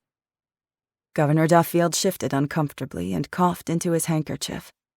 He was an old man, but then politics had become a playground for old men who pantomimed at power like small children strove for supremacy in the sandbox. The real power lay elsewhere. A politician had to play by a set of rules, had to maintain a facade of moral and ethical certitude. A man like the general did not. A one-star general with the U.S. Army, the general had officially retired after rumors of some shady dealings reached the wrong ears. As always, he'd landed on his feet, pivoting quickly, recruiting the best soldiers and ex-soldiers, and establishing a private security firm for those ABC law enforcement agencies and government entities who wanted certain things done off the books. Kidnappings, security for sensitive cargo, target elimination. His men had given him the nickname long ago. It had stuck. To those in the know, he remained a general. The general. The epitome of the behind-the-scenes shadow, the string puller, the puppet master. The world at large knew nothing of his existence. He preferred it that way. In certain circles he was revered. In others, he was loathed. And in still others, he was feared utterly. And so when the EMP hit and it all went to hell, Henry Duffield had called upon the one person he knew who could deliver results by any means necessary. He might not like it, or even like the general, but the world needed men like him. Men who got things done. What had begun as overseeing security details for the surviving members of the state legislature and the governor's office had rapidly morphed into significantly more reach. The general had inserted himself into every aspect of the day-to-day dealings of the crippled state government. As planned, he was now indispensable. The governor gave a wet cough. You're being facetious again. I am only stating the truth, the general said, and nothing but the truth. The Secretary of State studied him darkly, as if she were trying to figure out what skullduggery he was up to. A tall, plain woman with a stern, suspicious demeanor, Lauren Eubanks was intelligent, and incredibly competent. She was also one of those foolhardy idealists who still clung to outdated ideals of morality and ethics. The general despised her. He did not forget for 1 second that she was next in line for succession if something untoward were to happen to the current governor. The lieutenant governor and attorney general had never made it home from their overseas Christmas vacations. Next in line after the attorney general was the president pro tempore of the Senate, deceased in a car accident, and the Speaker of the House of Representatives, a middle-aged woman who'd absconded from her duties to care for her family in Ann Arbor. The general intended to become the next secretary, and sooner rather than later. There were so many ways to die these days. As if she could read his mind, Lauren Eubanks narrowed her eyes. The general smiled at her. It wasn't a warm smile, but sharp. A warning. 22. The General. Day 89. Lauren Eubanks glared back at the general, unblinking, uncowed. She was becoming a problem. The line of succession was a conundrum for another day, one he planned to tackle, but not yet.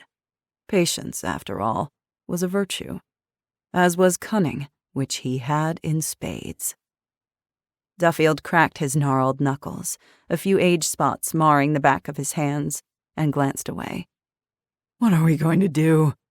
"Send more men to Detroit," the general said. "Get the city under control. Then organize a resupply to FEMA centers number 23, number 24, and number 26, and promise them additional food stores if they provide us with a list of National Guard recruits. We need more soldiers." "We can't hold food hostage in exchange for families giving up their sons and daughters," Eubanks said. "That's beyond the pale." "At least we're not drafting them," the general shot back. "Yet." "The White House is demanding we send more troops to Illinois," Governor Duffield whined, his voice rising. "This Syndicate and their leader, Poe, are becoming more of an issue, and—" "He's not our issue," the general insisted. "Chicago is a dumpster fire. They need to admit defeat. Contain it. That's the best they can hope for." "We have to send them," Eubanks said. "We're under orders." "Wait," the general said. "Give it a little time. The right decision will become clear in due time." "We can't just disobey federal regulations," Eubanks started, but the governor waved her off. "We'll deal with this tomorrow."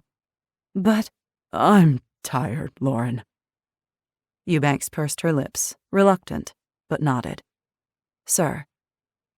She didn't address the general, but turned on her heel and strode from the office, her practical sneakers squeaking across the floor. He watched her go with a smile. She knew he'd won that battle. The governor was a waffling, indecisive man. A delay was as good as a win. Since they'd been dismissed, the general turned to his assistant, who stood silent, as the general preferred, awaiting his next command. "Call Baxter to my office." John Baxter was a timid man with an elongated neck and wet, meek eyes that reminded the general of a turtle, the sort of man always prepared to duck into his shell at the slightest sign of trouble. He was also thorough, boasted the mind of a steel trap, and had the loveliest handwriting the general had ever laid eyes upon. He imagined medieval monks transcribing the Bible on vellum with ink and quills couldn't have compared with Baxter's flowery but exacting script. When the dust settled and America had revived, the world needed to know what happened, the heroes and villains, the sacrifices and betrayals. Who among them rose boldly to lead a broken country, and who choked and fell on their swords? Whether that was 10 years from now, 50, or 100, it didn't much matter to the general. As any historian worth his salt would tell you, history was written by the victors. And the general intended to become the victor. It would be his version of history the future remembered, his vision recreated. Baxter scurried in, head down, a leather-bound book clutched in his long, slender fingers. The general waved to the man's customary seat by the window. He leaned back in his leather chair and took another satisfying sip of cognac. Ice tinkled against the glass. "Shall we begin?" As the scratching of pen on paper filled the room, the general found his gaze drawn to the satellite phone perched on the edge of his desk.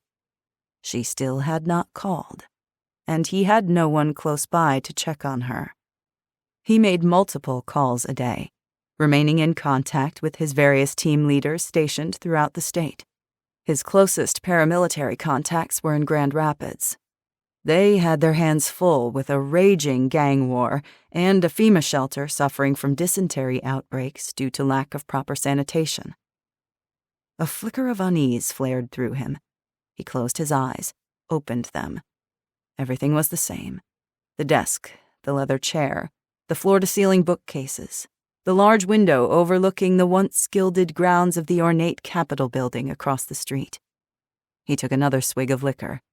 It didn't calm him. Anxiety niggled at the back of his mind. Something was wrong. Most people were replaceable, but not all of them. Not her. He might not have spoken to her more than twice in a decade, but he'd kept tabs. He'd known. Now he didn't, and the not knowing was unacceptable. Suddenly, he was in no mood to parse his legacy. "Leave me!" he thundered at Baxter. Without a word, the small man dropped the pen, set the leather-bound book on the side table, and bolted from the chair. The general didn't bother watching as he scurried from the room and shut the door behind him. The general picked up the sat phone and once again called his daughter. Once again, Rosamond failed to answer. 23. Quinn. Day 89. The morning of Trade Day, Quinn wandered the Berrien County Youth Fairgrounds, Milo ambling along behind her, checking each booth as Ghost trotted beside him.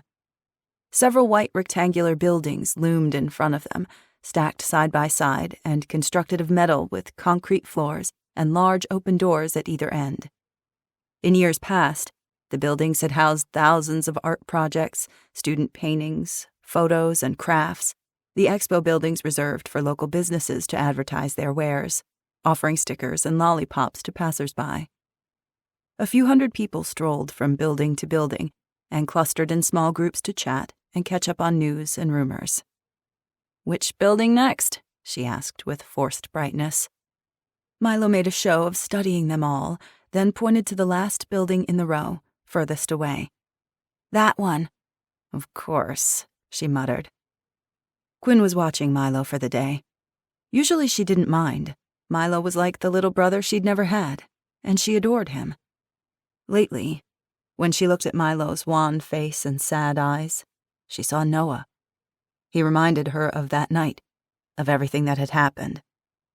Today was the first time she'd spent with Milo in 2 weeks. They both felt it, the awkwardness, the distance, circling each other like strangers. Milo was quiet and withdrawn. Quinn consumed with her own dark thoughts, at a loss with what to do or say. They hurried across the muddy grass, ducking their faces against the chilled wind. The sky was gray and overcast, the temperatures in the mid-30s. Gunshots echoed over the hum of conversations and shouting children.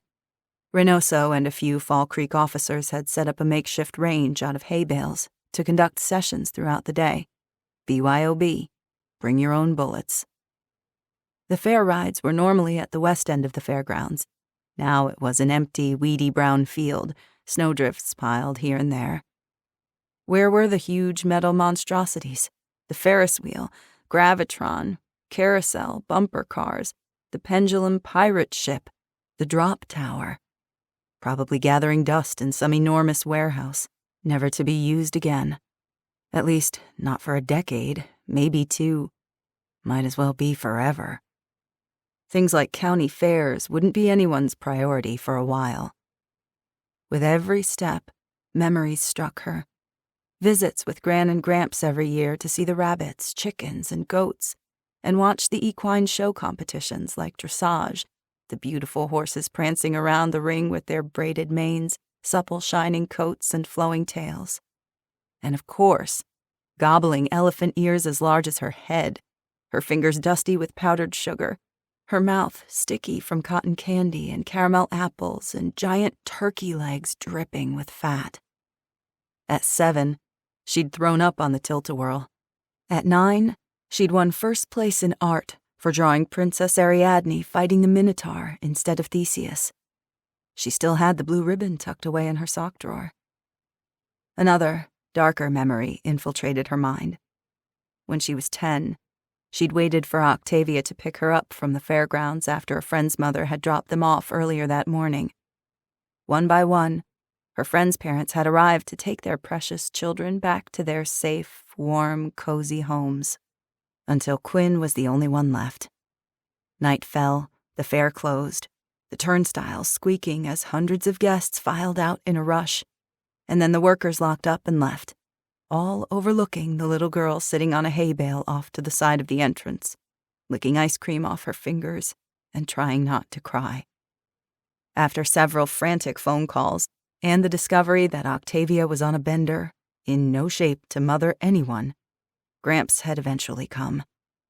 "I'm here," he'd said as he'd pulled up in the rickety orange 1978 Ford F-150 Super Cab, a rare flash of anger in his face when he saw her, alone and shivering, soon replaced with concern and relief. "I'm right here."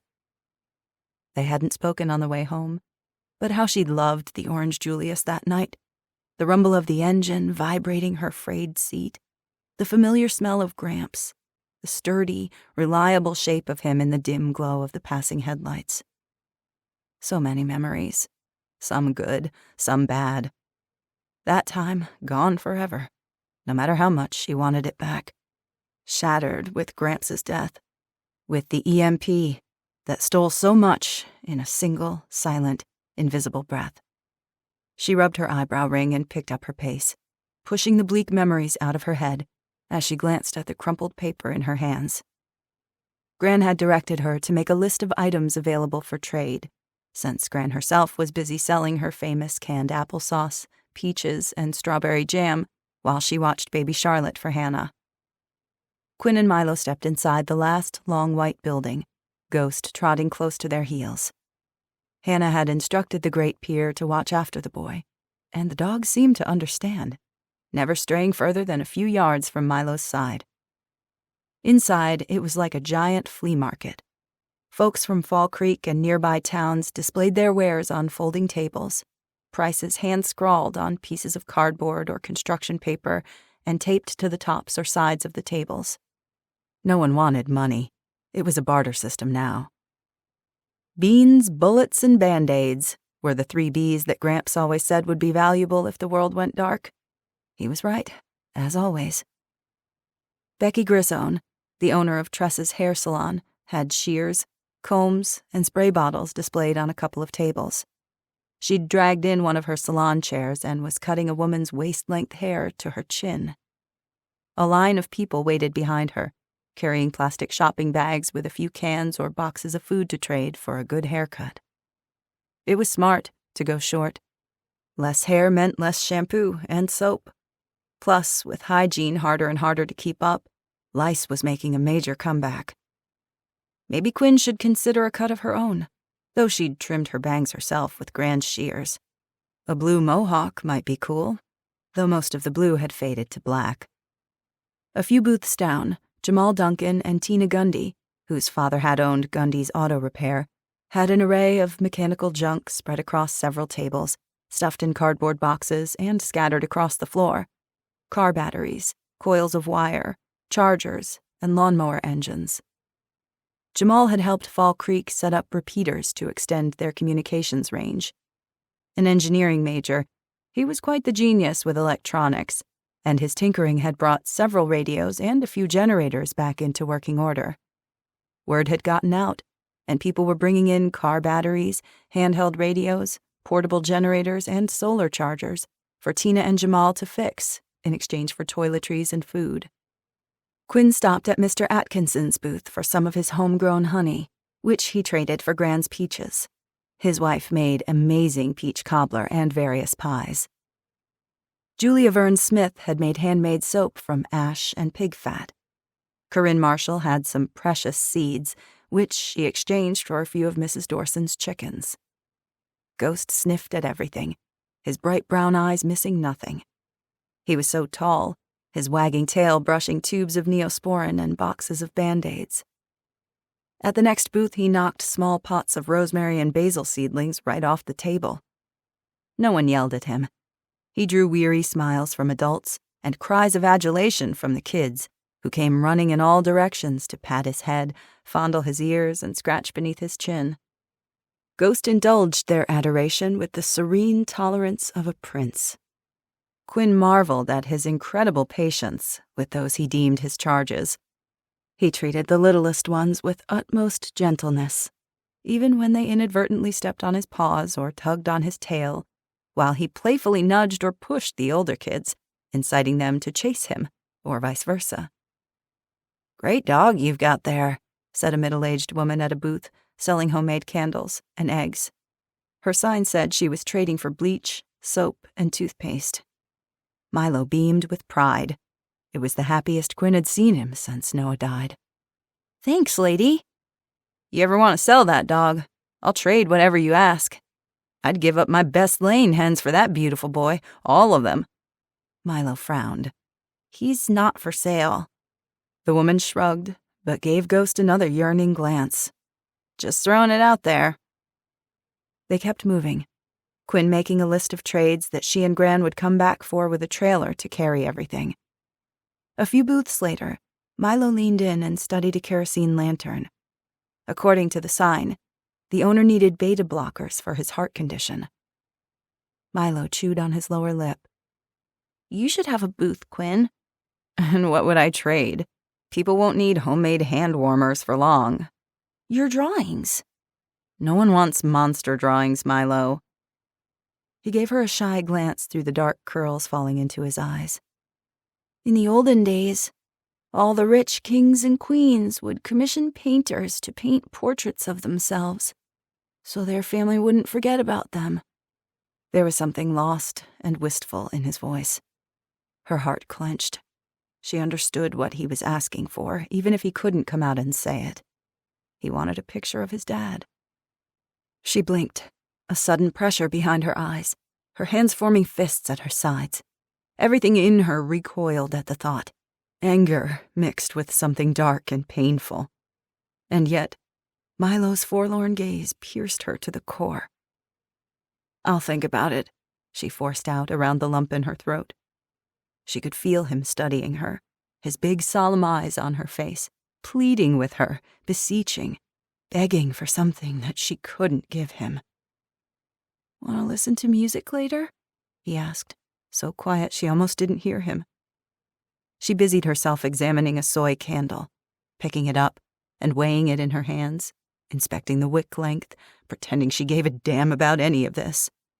Maybe he wouldn't ask again, and she could pretend she hadn't just rejected him. She felt his broken-hearted need like a chain around her neck, but she was already barely treading water, already drowning. She couldn't take the weight of him, too. Disappointment clouded his face. Quinn looked away, hating herself. Later, she promised herself. Next time. Tomorrow, maybe. Her nerves were raw and edgy, anxiety scrabbling beneath her skin. She wanted to run, to get away, to disappear. Suddenly, everyone was too close. The buzz of conversation, too loud, like angry bees inside her head. Ghost let out a low, urgent bark. Quinn glanced down at him, startled. She'd been standing here for a few minutes, her mind blank. "What is it, boy?" He barked again, his body stiff as he tilted his head, sniffing the air. He gently shook off a couple of kids petting him and dashed toward the open doorway at the rear of the building, his plumed tail streaking behind him. "Ghost, wait up!" Her heart rate quickening, Quinn turned around, searching for Milo. He wasn't next to her anymore. He wasn't at the booths on either side, or anywhere in the crowd. Milo was gone. 24. Quinn. Day 89. Milo? Quinn set the soy candle on the table and rushed after Ghost, emerging from the expo building into the dreary gray day. Wait! Milo and Ghost were nowhere in sight. Milo! No answer. She took a few tentative steps, then turned in a slow circle, scanning the buildings, the trees, the barren field in the distance. The expo building was the last in the row, along the far west perimeter of the fairgrounds. A concrete walkway circled the buildings. Beyond a few scattered outbuildings, thick woods lurked beyond the fence line. How had they disappeared so fast? Past the fence, something moved in the trees. Quinn squinted, shielding her eyes with one hand while going for the Beretta with her other. She stuffed Gran's list into her pocket and withdrew the pistol. Though the police and other volunteers patrolled the fairgrounds, it didn't mean they were safe. The last 3 months had taught her well. With the Beretta in both hands, carried low, finger off the trigger, she moved toward the trees. She didn't want to panic fire and hit Milo or Ghost. 3 reeking, overfull outhouses stood 20 yards ahead of her. Past them, to the right, a 20-foot section of the chain-link fence had been flattened by a giant felled hickory tree. After leaping the log and crossing the fence, she entered the forest. Deep shadows enveloped her, the temperature dropping several degrees. Her footsteps crunched loud in the sudden stillness. No birds chirped from the naked branches arcing above her head. No squirrels or chipmunks scurried through piles of dead leaves or darted across melting snowdrifts. The familiar sounds of people faded away as she traveled further from the fairgrounds and deeper into the woods. Another movement between the trees, deep in the shadows, dark and furtive. It was low to the ground and fast, some sort of animal. Dog, her brain registered. The thought didn't calm her growing apprehension. A shadow streaked to her left. To her right, a twig cracked. She whipped toward each sound, adrenaline spiking, palms going damp. A chill crept up her spine. It didn't sound like Ghost. Wasn't Ghost. There were dogs out here. Not the friendly sort, but the hungry, desperate, half-wild kind. Her heart rate kicked up a notch. She had the distinct impression of being hunted. During the long, brutal winter, most pets had starved rather than harm their owners. She'd seen it 100 times in the abandoned homes she'd scavenged. Dogs remaining loyal to their beloved owners even as they wasted away to skin and bone, even as they perished. Some lucky ones could hunt for themselves, like Ghost, or were blessed with owners who'd provided for them, like Gran and her menagerie of cats. A small percentage had escaped their fences or chains and went feral, forming ragged packs that roamed the outskirts of town, ravaging garbage dumps, breaking into pens and snatching chickens. A few had attacked and bitten people. Last week, a pack in Stevensville had attempted to drag off a toddler who'd wandered too far from her parents. Starvation had hardened them. They were unrecognizable as family pets. Desperate for food and too domesticated to hunt small game, they'd become bolder and more aggressive with every passing week. Quinn pitied the dogs, but she also knew better than to underestimate them. Instinct screamed at her to get back to the safety of the fairgrounds. If the dogs were hunting her, they were also hunting Milo. She couldn't leave until she found him. "Milo!" she called again, drawing attention to herself, but desperate to find him. "Where are you?" Being quiet wouldn't help. The dogs could smell her. They knew where she was. The brown trunks and leafless branches blended with the damp, muddy ground. The colors bled together, making it hard to distinguish lurking figures in the underbrush. Gusts of wind blew through the trees, shadows wavering, branches scraping against each other. A shadow moved, unlike the rest, low and slinking. Whipping around, she glimpsed mottled fur and the swish of a brown tail whipping between 2 maple trees. A growl drew her attention. Ahead, and to the right, further into the woods. She spun toward each new threat, gun up, hands trembling. Another growl followed the first, then another. A flurry of barking shattered the air, then a scream. "Milo!" Quinn broke into a run. 25. Hannah. Day 89. "How about a trade?" Hannah asked. Dominique West crossed her considerable arms across her chest and eyed Hannah. "You look like a lightweight. Most lightweights can't handle the quality of our moonshine. I mean, it's 160 proof, practically liquid fire." Hannah shrugged good-naturedly. "It's not for me." "Oh?" Dominique grinned, held up a mason jar sloshing with liquid, and took a hearty gulp. She sighed with pleasure and wiped at her mouth with the back of her hand. "Now that'll put some hair on your chest. How much do you want? I'm trading 5 rounds per jar, or 8 rounds for 2 jars. 304, 22, or 9 mil. "I was thinking bigger." Dominique raised one pierced eyebrow. "It's for our entire town." Dominique whistled. "I'm intrigued. Tell me more." Dominique was an attractive Hispanic woman in her mid-20s. Tattoos sleeved her muscled arms. Her black hair was shorn close to her scalp, and she wore paint-splattered overalls, combat boots, and black leather motorcycle gloves.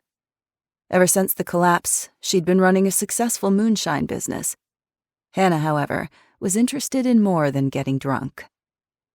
Hannah explained the town's needs, Dominique nodding along, her lips pursed, a crease between her thick black brows. "It's manageable. My still can produce ethanol up to 190 proof. I'd have to ramp production way up, take on an assistant or 2, or 5. But it's doable. Problem is, for the amounts you're talking, I'd need more feed corn, more sugar." "We can supply it," Hannah said, not 100% certain that they could. That was a problem for another day, one she had faith they could figure out. "Give us a list. We can get you whatever you need. What do you want for it?" "You got antibiotics or painkillers?" "We might have something." Dominique took another swig of her own wares. "Honestly, what I want is something fresh. I'm sick and tired of eating out of cans, but I don't got the time to pull seeds and hoe weeds." "You hoe the dirt. You pull weeds." She smirked. "Whatever." "We're planting a community garden and building several greenhouses. If you bring me salads, tomatoes, some strawberries, then I'm your girl. I'll keep you flowing in biofuel like it's the land of milk and honey." Hannah couldn't keep the grin off her face as she thrust out her hand. "On behalf of Fall Creek, you have a deal." Dominique's grip was strong as she flashed a grin of her own. They shook hands and got to work on hammering out the details. 15 minutes later, they had a plan in place. Fall Creek farmers would now have the biodiesel they needed to fuel their tractors, and maybe there'd be enough left over for a few of the town's diesel trucks and generators. Either way, it was a huge win, and exactly what Hannah had hoped to achieve with Trade Day. She'd found an elderly man who took prednisone for his arthritis, willing to trade the last of her antibiotics for an additional 6 weeks' worth of meds for Milo. She'd also bartered for a quarter of a tube of diaper cream for Charlotte. Earlier in the afternoon, she'd checked on the kids. Milo was with Quinn and Ghost, and Charlotte was happily batting at baby toys in the pack-and-play that Molly had set up beside her booth. The afternoon had turned gray, heavy clouds obscuring the sun, but that didn't matter. It was a beautiful day. Everywhere she looked, people seemed content, eager, even smiling. About a dozen of Reynoso's security team walked among them, armed and watchful but relaxed, which kept the atmosphere tranquil. At least, until the Community Alliance arrived. They met, as agreed, inside the enclosed show arena, a large metal building with steel beams crisscrossing the high ceiling, still smelling of hay and manure. Rows of stacked bleachers ringed a large fenced arena with a dirt floor. Barrels, more fencing, and hay bales were stacked against a half-wall separating the arena and the stands. She could almost feel the metal bench beneath her, Noah's warm shoulder pressed against hers, inhaling the scent of hay, animals, and dirt mingled with popcorn and cotton candy. 2-year-old Milo giggling as he pointed at the animals. Hogs, dairy cows, even llamas. Noah meeting Hannah's gaze over Milo's tousled head, his eyes shining with love for their son. She blinked back the bittersweet memory, her throat tight. There were no fairs anymore. No Noah either. Only the difficult task at hand. Mick Sellers and 15 men and women from the Community Alliance had shown up, including the big, fiery redhead named Flynn, who flanked Mick like a bodyguard. Mick had to be in his mid-70s, but his hair remained buzzed and he carried himself with a military bearing, while Flynn was built like a sequoia tree, tall and burly, with thickly gnarled brows and a bushy beard that reached his chest. On Mick's other side stood Dallas Chapman, dressed in hunting camo, her skin the color of freshly turned earth, tight black coils springing from beneath her MSU Spartan's winter hat. The men behind them wore work boots, jeans, and canvas coats, and held rifles and shotguns. They were all armed, their postures stiff, their gazes hard and suspicious. It wasn't a good sign. Bishop, Perez, and Hannah served as Fall Creek representatives. Reynoso was training the new recruits, while Dave, Wiggins, and Annette were busy ensuring trade day ran smoothly. The others were engaged in various security-related tasks, both back home in Fall Creek and at the fairgrounds. Liam wasn't back yet. Flynn opened the conversation without preamble. 3 of our greenhouses were torn down in the last 2 days. Greenhouses we just built at considerable effort and using most of our remaining seeds. What? Hannah asked, taken aback. Flynn seethed, radiating hostility. One of our barns was burned down last night. Jason Hansen's fence was broken and half his cows released. It took 2 days to find them. At least his were left alive. Hugh Burley found 6 steers slaughtered this morning, not butchered for meat either. They were left where they lay, killed for sport. His eyes flashed. Or maybe revenge. Hannah's mouth dropped open, speechless. Who would do such a thing? Why kill animals and not eat them? Why destroy greenhouses planted with precious seeds? Destruction for no rational purpose. It made no sense. Why would anyone do that? Bishop asked, echoing her thoughts. Flynn leered at them. You tell us. Perez bristled. What's that supposed to mean? One of our farmers, Blake Hill, was found dead in his home the day before yesterday, a gunshot wound to his chest. Looks like he tried to defend his farm and was overrun. Hannah stared at him in horror. That's awful. Flynn glared at her. You do a good job acting innocent, I'll give you that. That's because we are. She recalled Bishop telling her that this man had lost his wife during one of the militia's raids. No wonder he was angry. This, though, was taking things to another level. Tension thrummed through the air. Both sides glowered at each other with bitterness, resentment, and suspicion. Perez grimaced. You think it's us? Dallas gave a disgusted snort. If the shoe fits. We had nothing to do with any of that, Bishop said. You've already raided our towns and murdered our people. This is just more of the same. Time for some payback, if you ask me, one of Flynn's people muttered. It was under his breath, but Hannah caught it. Her gut tightened in growing dread. Fall Creek wanted to broker peace and unity, but the Alliance appeared to have zero interest in either. They teetered on the edge of violence. One wrong step, and the whole thing would blow up in their faces.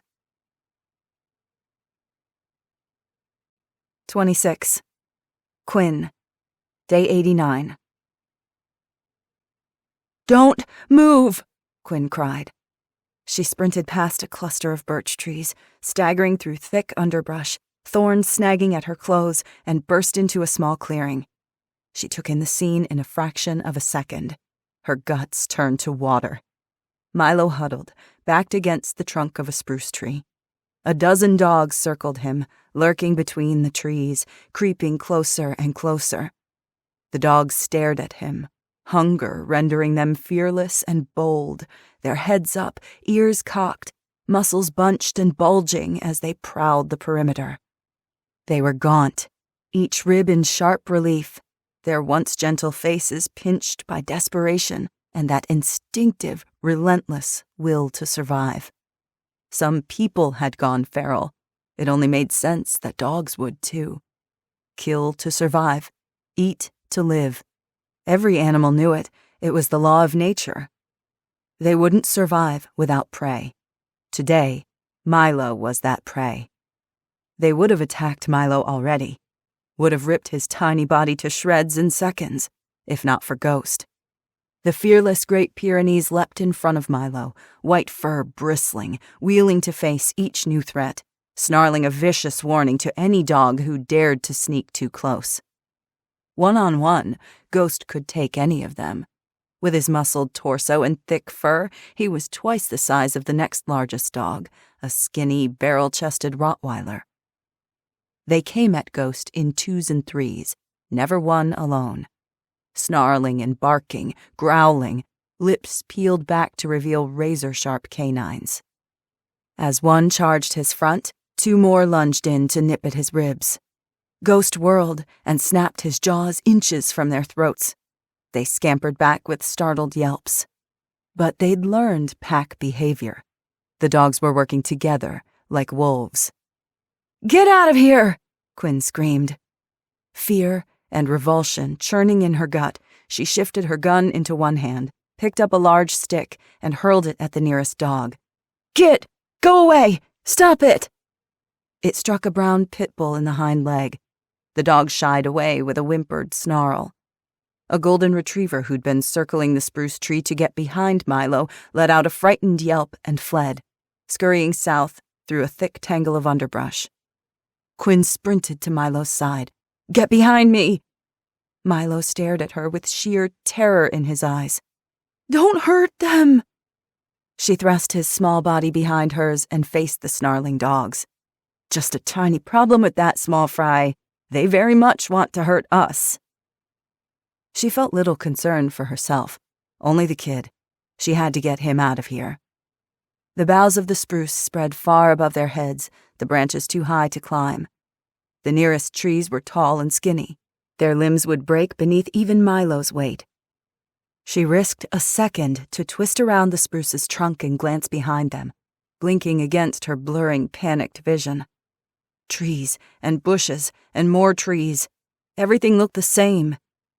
Savage, relentless barking blasted her eardrums, vibrating through her body. The scent of coppery blood overwhelmed the smells of sap, pine needles, and decaying leaves. She swung back around, pulled out her slingshot, aimed, and released a couple of steel balls. The dogs dodged and howled, but didn't retreat, growing even more aggressive. Sticks and stones wouldn't deter them.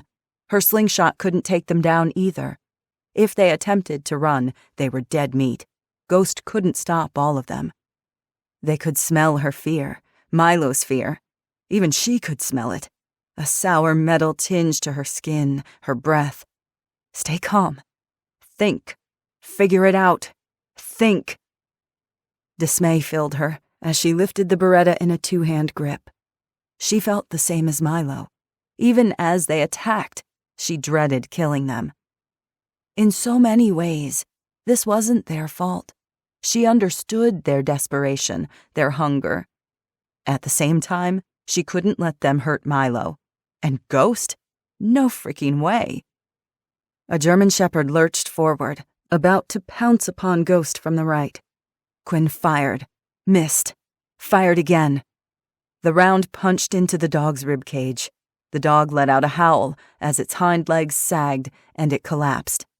She risked another glance around the tree, desperate for an escape. This time, she saw it.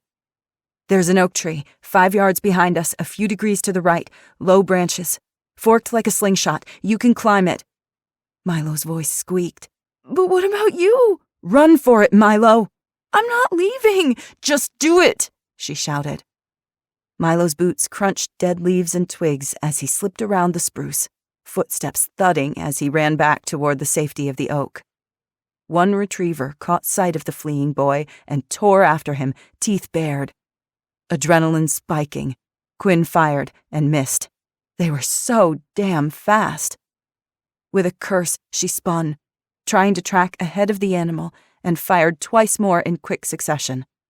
One round slammed into the dog's hind leg, and it fell, not 2 feet from Milo, as he scrambled for the lowest tree branch and climbed. It took 2 more shots to kill it. She was running out of rounds. Someone had to come to help, didn't they?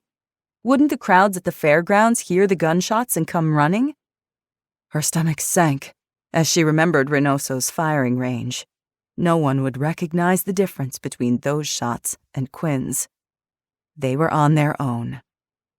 4 dogs lunged at Ghost at once, ripping and tearing, and then 2 more. Ghost spun and twisted and rolled, biting and snapping, hurling one off him only to have 2 more take its place, until they were a whirling blur of fur and teeth and savage growls. Frantic, Quinn peered through the iron sights, aiming for one dog, but the attack was so vicious, so fast, she might hit Ghost. With a moan of frustration, she shifted her aim, exhaled, and fired at one of the pit bulls crouched at the edge of the trees. At least she could make sure it didn't join the fight, too. Her aim was true. The pit bull fell. Her stomach clenched, tears stinging her eyes. A Labrador fell out of the pile of writhing bodies with a yelp, staggering backward as blood poured from a wound in its neck. She aimed and fired, wincing as the round hit its mark. "I'm sorry. I'm sorry." She squeezed the trigger again. The slide locked back, out of ammo. Another dog yelped and fell, its throat torn to shreds. The dogs trampled over it and kept fighting, ferocious and unrelenting. 6 of them, tearing and biting at Ghost. Ghost, a snarling, whirling dervish, all fangs and claws. Blood spattered the dead leaves and dirt. She couldn't tell whose it was. With growing horror, she watched Ghost fighting for his life, for their lives. "Quinn!" Milo shouted at her. "Climb the tree!" She almost went, almost. But she couldn't abandon Ghost, not when he was so valiantly defending them. She wouldn't let this happen. She wouldn't let him die. Quinn picked up a heavy branch the size of a baseball bat and advanced on the melee, screaming so loud she couldn't hear a thing, couldn't think, only knew she had to fight, had to try. She never reached the dogs. Gunshots rang out. Several people raced into the clearing, rushing the fighting dogs, shouting, wielding weapons. More gunshots. Boom, boom! Startled, the dogs broke apart. 2 fell, blood blossoming. 3 men waded into the fray, swinging nail-studded baseball bats and sledgehammers. Another 3 shots. Boom, boom, boom! The Rottweiler toppled sideways, a hole in the side of its head. The remaining dogs scattered, limping, bloodied, snarling and yelping. They fled into the trees and disappeared in the shadows. The strangers hollered after the dogs, but Quinn had eyes only for one. Ghost lay on his side, covered in dirt. Bright red blood stippled and stained his white coat. Blood was everywhere, trampled in the leaves, sprayed in terrible arcs across dirtied clumps of snow. Fear lanced through her. He looked dead. "Ghost!" Quinn cried. For a heart-shredding moment, the dog didn't move. Then a shudder rippled through his great body. He lifted his head with a soft whine and rose gingerly to his feet, a bloodied gash in his right hind leg. He took a faltering step toward her. It was difficult to determine bites or cuts through his fur. She didn't know how serious his injuries were, but he was up. He was alive. Her relief was short-lived. One of the strangers spun toward the pier, a skinny black guy with acneed skin, a crossbow slung across his back and a hatchet at his hip. A revolver in his hand, aiming at Ghost. "Stop!" Quinn fell to her knees in front of Ghost, hands out, shielding the dog with her body. "Don't shoot him!" 27. Liam. Day 89. Liam drifted in and out of consciousness, pain his only companion. Nightmares of combat seared his mind, the boom of machine guns and mortar fire, rounds screaming past him on all sides, smoke billowing, grenades exploding, the groans of his lost brothers in arms. Liam. Hannah present somehow, but always just out of reach, trapped and calling for him. No matter how far he ran or how hard he fought, he couldn't seem to find her. Liam. Her pure church bell voice beckoning him, as potent as a moth drawn to the flame. Liam. But he lost her, again and again, and every time he felt himself drifting further from himself. Liam, said an urgent voice. Liam! He jolted awake, his brain scrabbling through layers of darkness as he instinctively reached for his weapon. He seized his M4 from the seat beside him and struggled to sit up. No longer on the battlefield, ducking mortar fire. Not in the wintry woods, chasing after ghosts. Pain slashed through his ribs, jerking him into the present. As the cobwebs cleared from his head, the memories flooded in. His attack on the FEMA camp, the midnight rescue and near-disaster escape, Evelyn and Travis, sick little LJ, the bullet wound to his side. The truck rattled over potholes, every bump in the asphalt jarring his injury. The pain was incredible. He had no idea how much time had passed. Across the back seat, Evelyn peered at him. How do you feel? He glanced down at himself. Someone had cut half his shirt off, and fresh bandages wrapped his torso from his belly button to his ribs. He grimaced.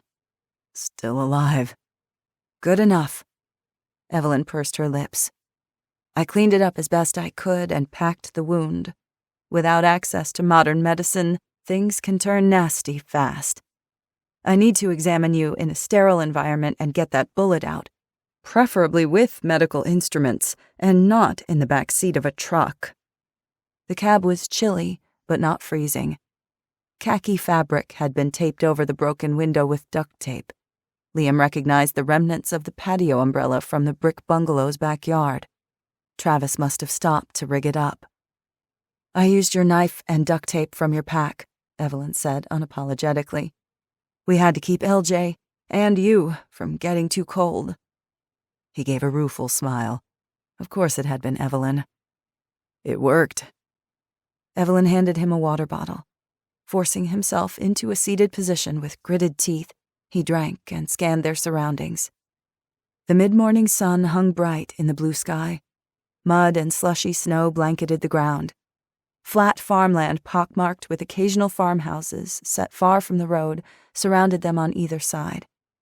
The tree line was a distant brown smudge. Few vehicles marred the road along this stretch. Most of them had made it to the shoulder, yielding few ideal ambush spots. Still, he didn't relax, couldn't relax. What did I miss? You've been out for about 100 miles as the crow flies, though we've driven twice as far, Travis said. It took us a good 8 hours.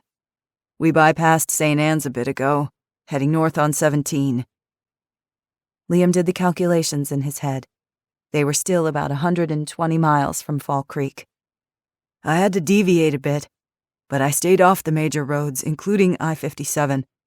Took forever, but it got us this far without too much trouble, except for some angry looks from some folks and a few teenagers throwing rocks. Earlier this morning, just after Clifton, several people ran out onto the road trying to wave us down, but we didn't dare stop. Smart decision. His stomach lurched. He tried not to think of a dozen atrocities that might have befallen them. He couldn't protect anyone while unconscious, let alone himself. What happened? Evelyn flashed him a look. 8 or 9 people tried to block the road and force us to stop. I borrowed your big gun and had to get stern. It worked. He checked the carbine. Did you fire it? Thankfully, I didn't have to. Her expression darkened. I'm in the business of keeping people alive, not the other way around. I wanted to help them. They looked so desperate. They had kids. In Tuscola after the collapse, things were bad, but people still helped each other. Travis's aunt took us in, even though we were more mouths to feed. One of our neighbors shared the last of her formula to make sure LJ would survive. Travis glanced in the rearview mirror, concern for his wife in his eyes. Lines bracketed his mouth. His hair and beard were almost white. Not gray, but snow-white, contrasting against his earth-brown skin. It's okay, Evelyn. It's not okay. That's the point. I wanted to help those people. I would have given them some water, some aspirin, something. But I couldn't trust that they wouldn't hurt us, so I had to point a gun at them, even though I hated it. You did the right thing, Liam said. She shook her head, her eyes flashing with anger. It didn't feel like it. A soft coo drew Liam's attention.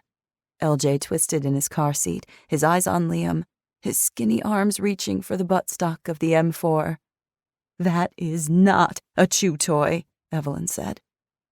LJ let out that wet, croupy cough that sent a shiver of dread down Liam's spine. Despite his scrawniness and the sickness that racked his tiny body, he was a beautiful child. He had Jessa's honey-brown skin and Lincoln's arresting gray-blue eyes, the same as Liam's own.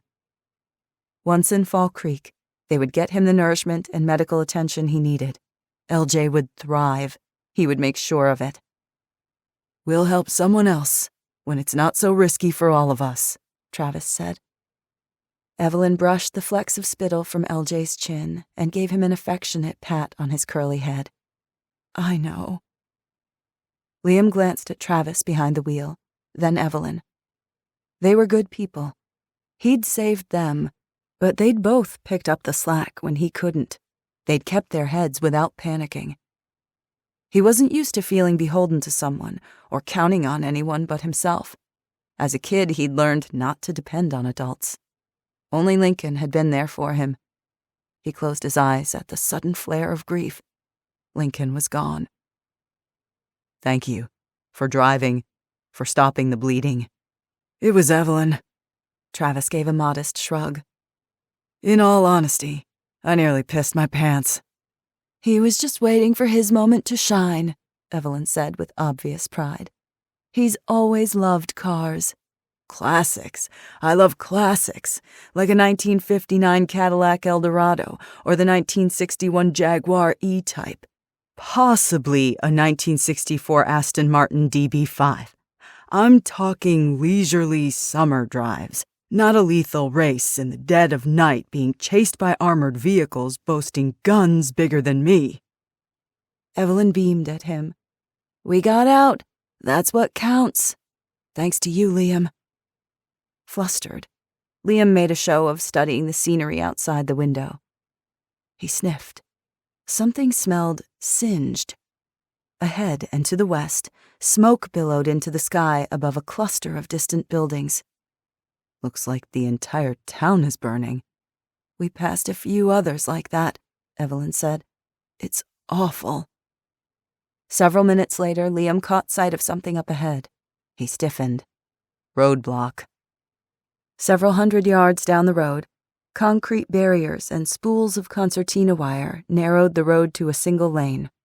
Several Humvees parked at 45-degree angles, and a half-dozen National Guard soldiers dressed in BDUs were stationed at the roadblock, just ahead of a blue and red sign emblazoned with the words, "Welcome to Indiana, Crossroads of America." The soldiers caught sight of them and stood at attention, rifles pointed their way. Liam spotted a female soldier kneeling near the left Humvee, armed with a scoped carbine. Another crouched behind the right armored vehicle with an M4. Travis sucked in his breath as he slowed the truck to a crawl. What do I do? Adrenaline shot through Liam. These days, a uniform didn't differentiate the good guys from the bad. Just drive up, nice and slow.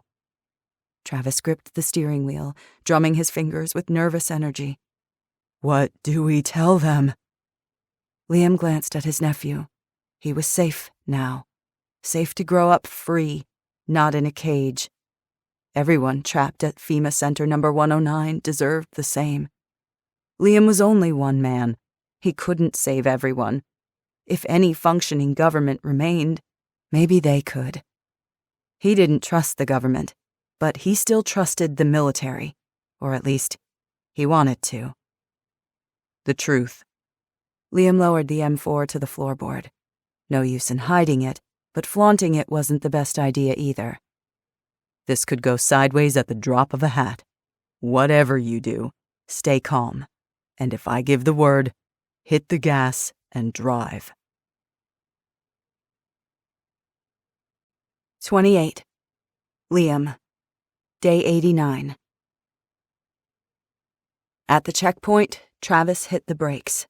He rolled down the window, then returned both hands to the steering wheel. A soldier in his mid-20s, carrying an M4, circled around to the passenger side and peered through the windows. His shaggy, acorn-brown hair tickled his collar, long past regulation length. A Chinese-American soldier approached the driver's side window and requested their licenses and registration. Her name tape read Chung. "Indiana is closed.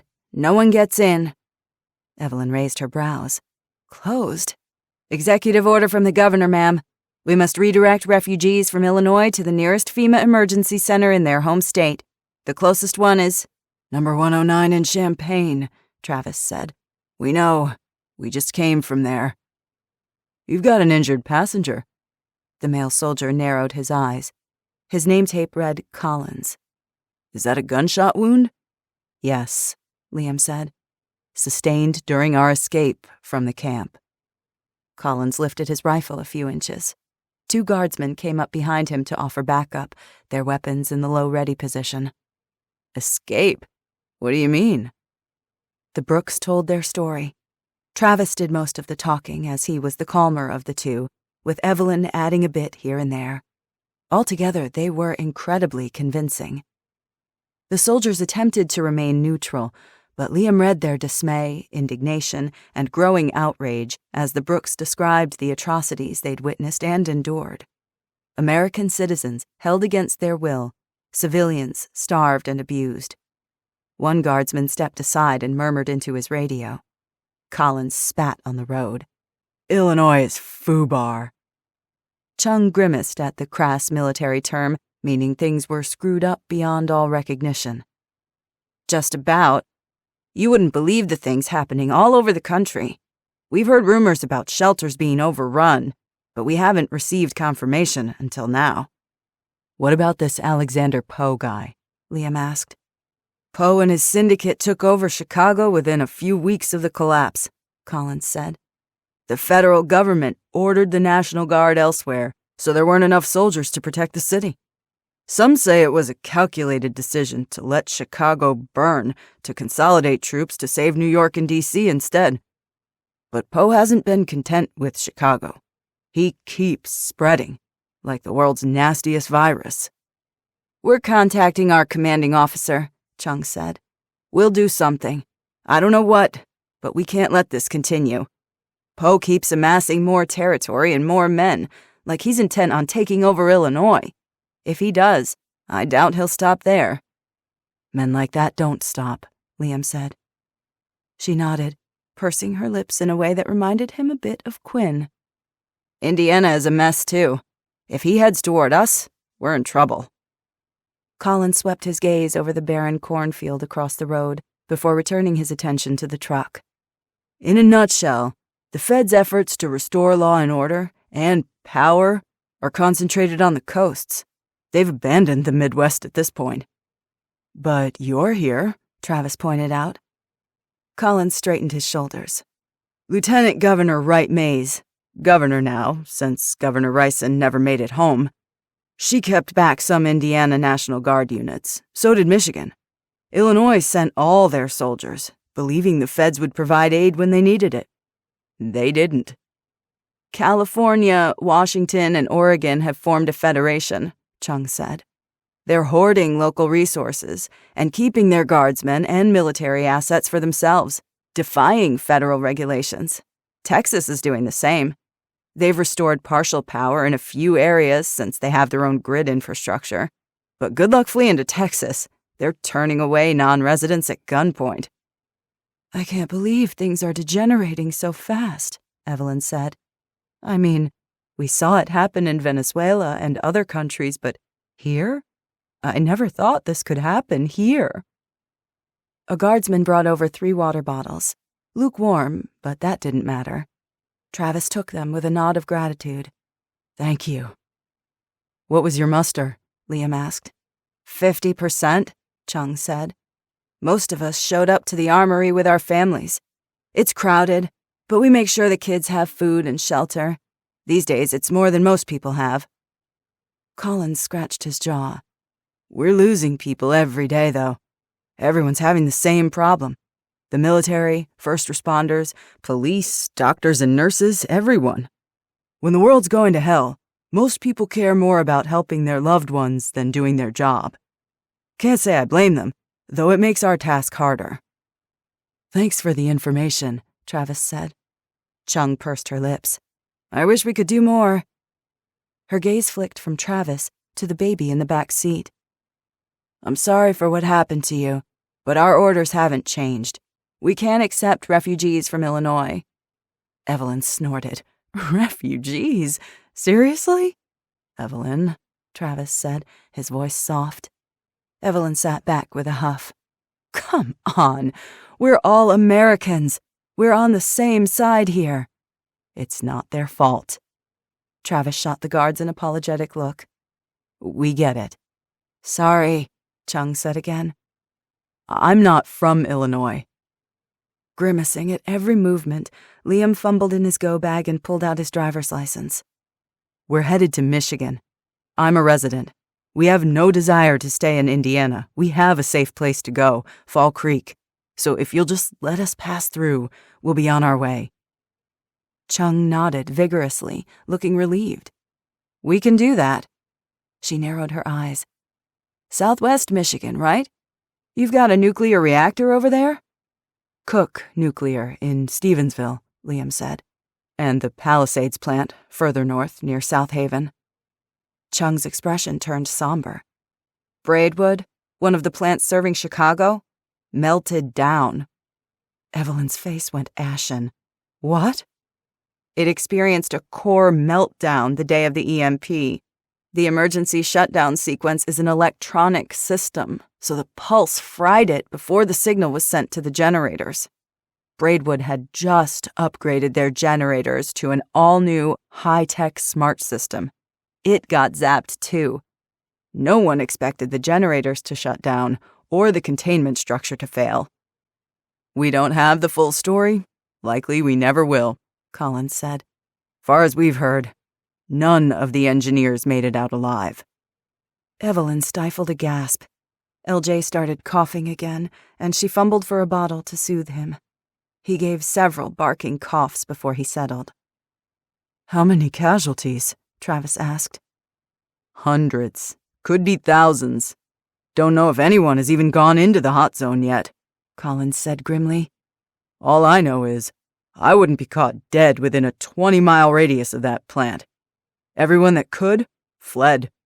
If you're heading toward a potential hot zone, take care. Isn't there a plant near Champaign? Evelyn asked, her expression strained. Have we been exposed? That's Clinton Power Station, right? Chung asked. From what we've been told, every other plant in Illinois shut down.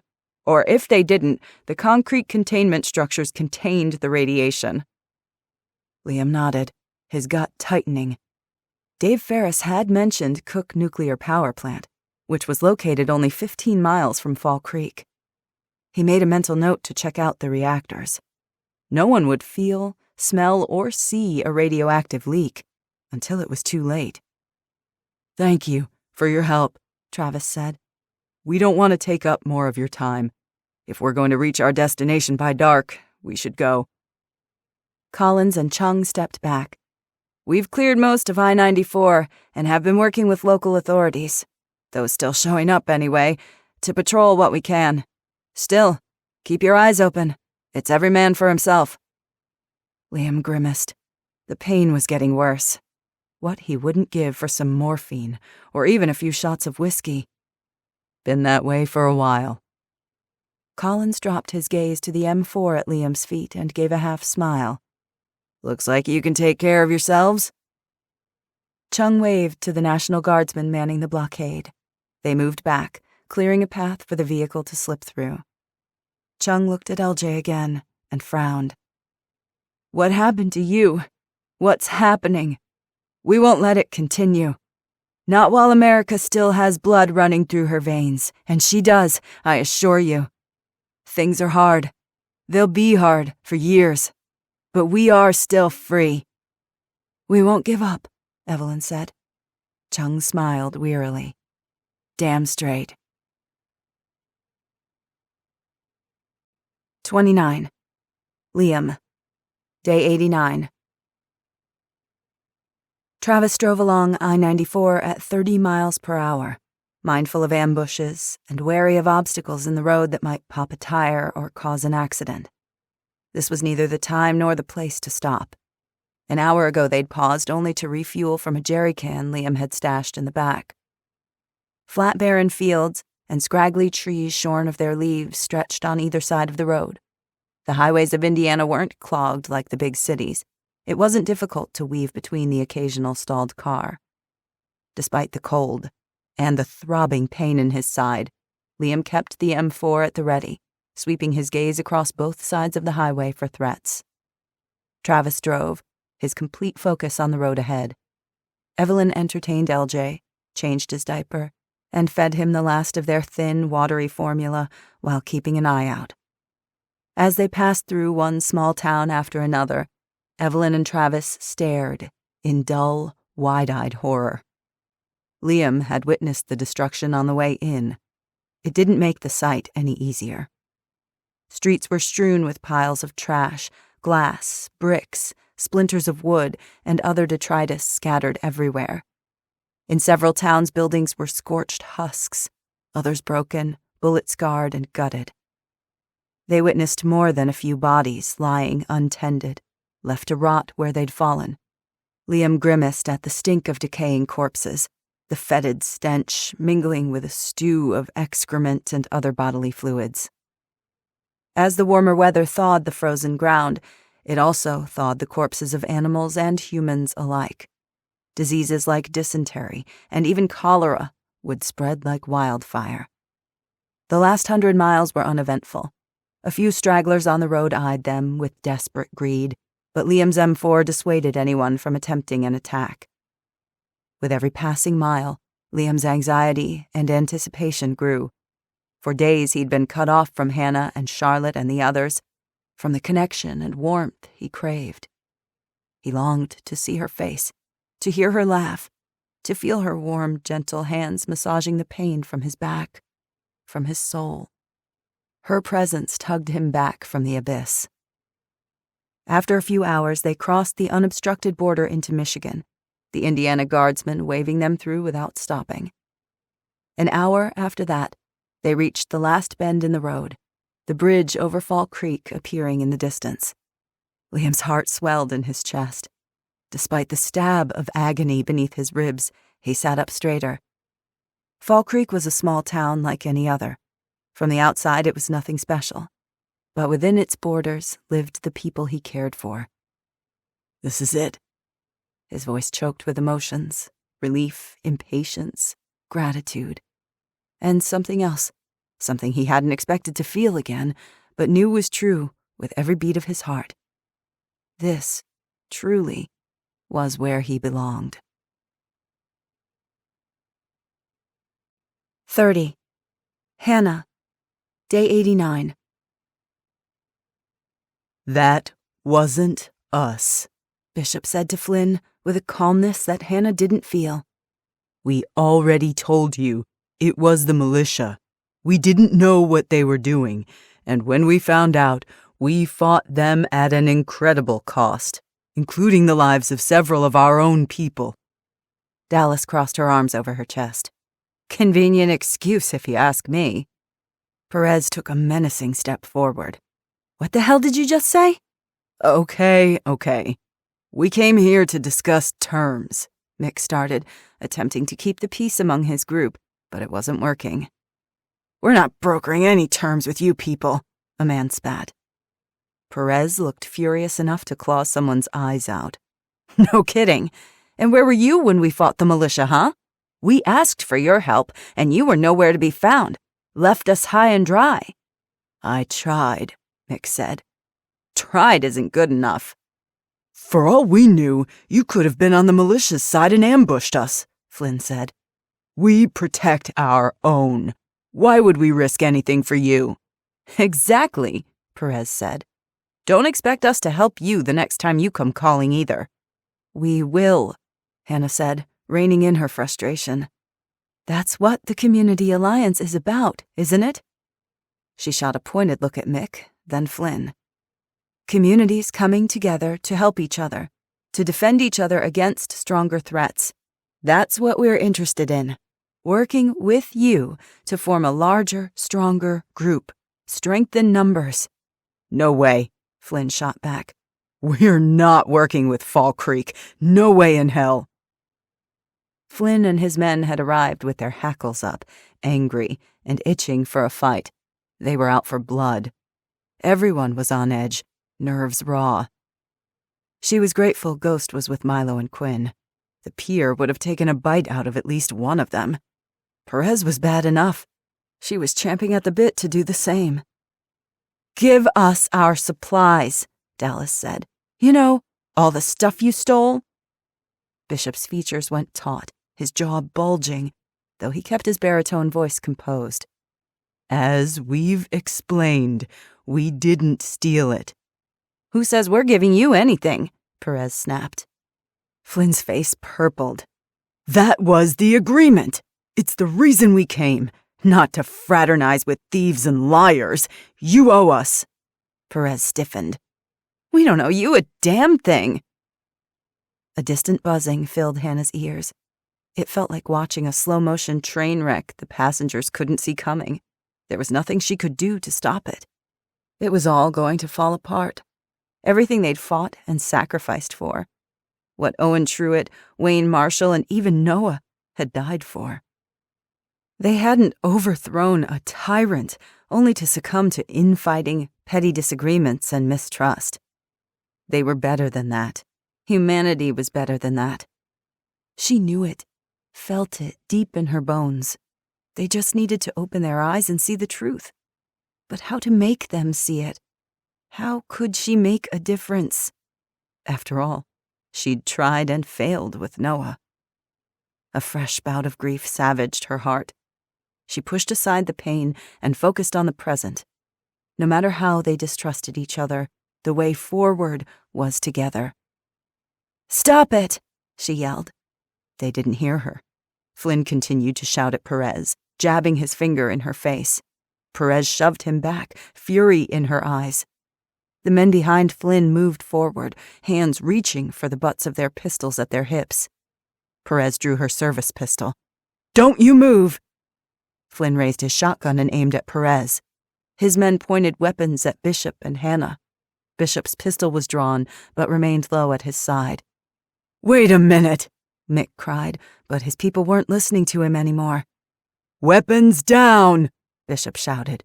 Weapons down! Hannah's Ruger remained in her holster. Though her pulse roared in her ears, her palm damp from adrenaline and fear, she refused to draw it. If anyone fired, their chances for peace went down the drain, never to be recovered. It was now or never. We're on the same side, Hannah said. Are we? Perez sneered. Because we came here to talk love and peace and all that crap. And these tools are the ones accusing us of raiding and sabotage. No one comes into our house and disrespects us like that. No one. Flynn hurled a string of crass insults. You can starve for all we care, Perez said. Then we'll take what's ours by force. I'd like to see you try. Hannah put 2 fingers between her lips and gave a loud, piercing whistle. That's quite enough, all of you. She pushed between Perez and Flynn, hands out, separating them, pushing Perez back toward Bishop, who placed a restraining hand on her arm. Perez tried to shake him off, but Bishop was strong. Don't you see what's happening? What's at stake? We don't have a choice. We have to work together. Perez shook her head and spat into the straw. Frustration and fear clawed at her. They were so stubborn, so blinded. If we rise together. If we fall together. Flynn's scowl deepened. Pretty words. Too bad there's no substance behind them. There is, Hannah said. We brought the supplies in 6 trailers. They're out back behind the arena. We can hitch them to your trucks, your horses, whatever you need. You can have them. Right now. Nothing asked in return. No strings. Nothing in return? Perez sputtered. Bishop shot her a hard look, and she quieted. Flynn raised his bushy red brows. Why do I not believe that? Believe what you want. The trailers are right there. Go see for yourself. It's not enough. It won't make up for... It's a start, Bishop broke in, his booming voice echoing through the arena. And quite a generous one, considering. I'm sure you'd agree, Mick. I do agree. Mick angled his head at Dallas. Why don't you and Ortega get a few folks to load the supplies? And Flynn, get a security team together to see us back safely. We've only got a few hours until dark. We need to move. The tension stretched as both sides eyed each other and their guns. We're on the same side, Hannah repeated, her heart bucking in her chest like a wild thing. It's about time we started acting like it. Lower your weapons, all of you. We're not fighting each other today or ever. Out of the corner of her eye, she caught Bishop's approving nod. He holstered his pistol and spread his hands, palms out. If you shoot us, you'll be shooting unarmed people. Flynn's jaw bunched, his eyes narrowed. If you think, Flynn, Mick said, steel in his voice. It's done.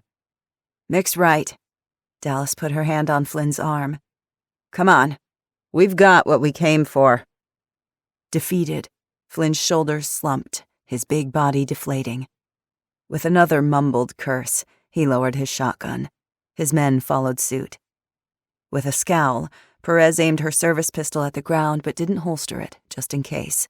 Her posture eased. The threat was over, for the moment.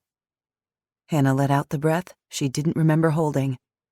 That's better. This changes nothing, Flynn growled. You don't fool me. We'll never trust Fall Creek. Footsteps pounded outside.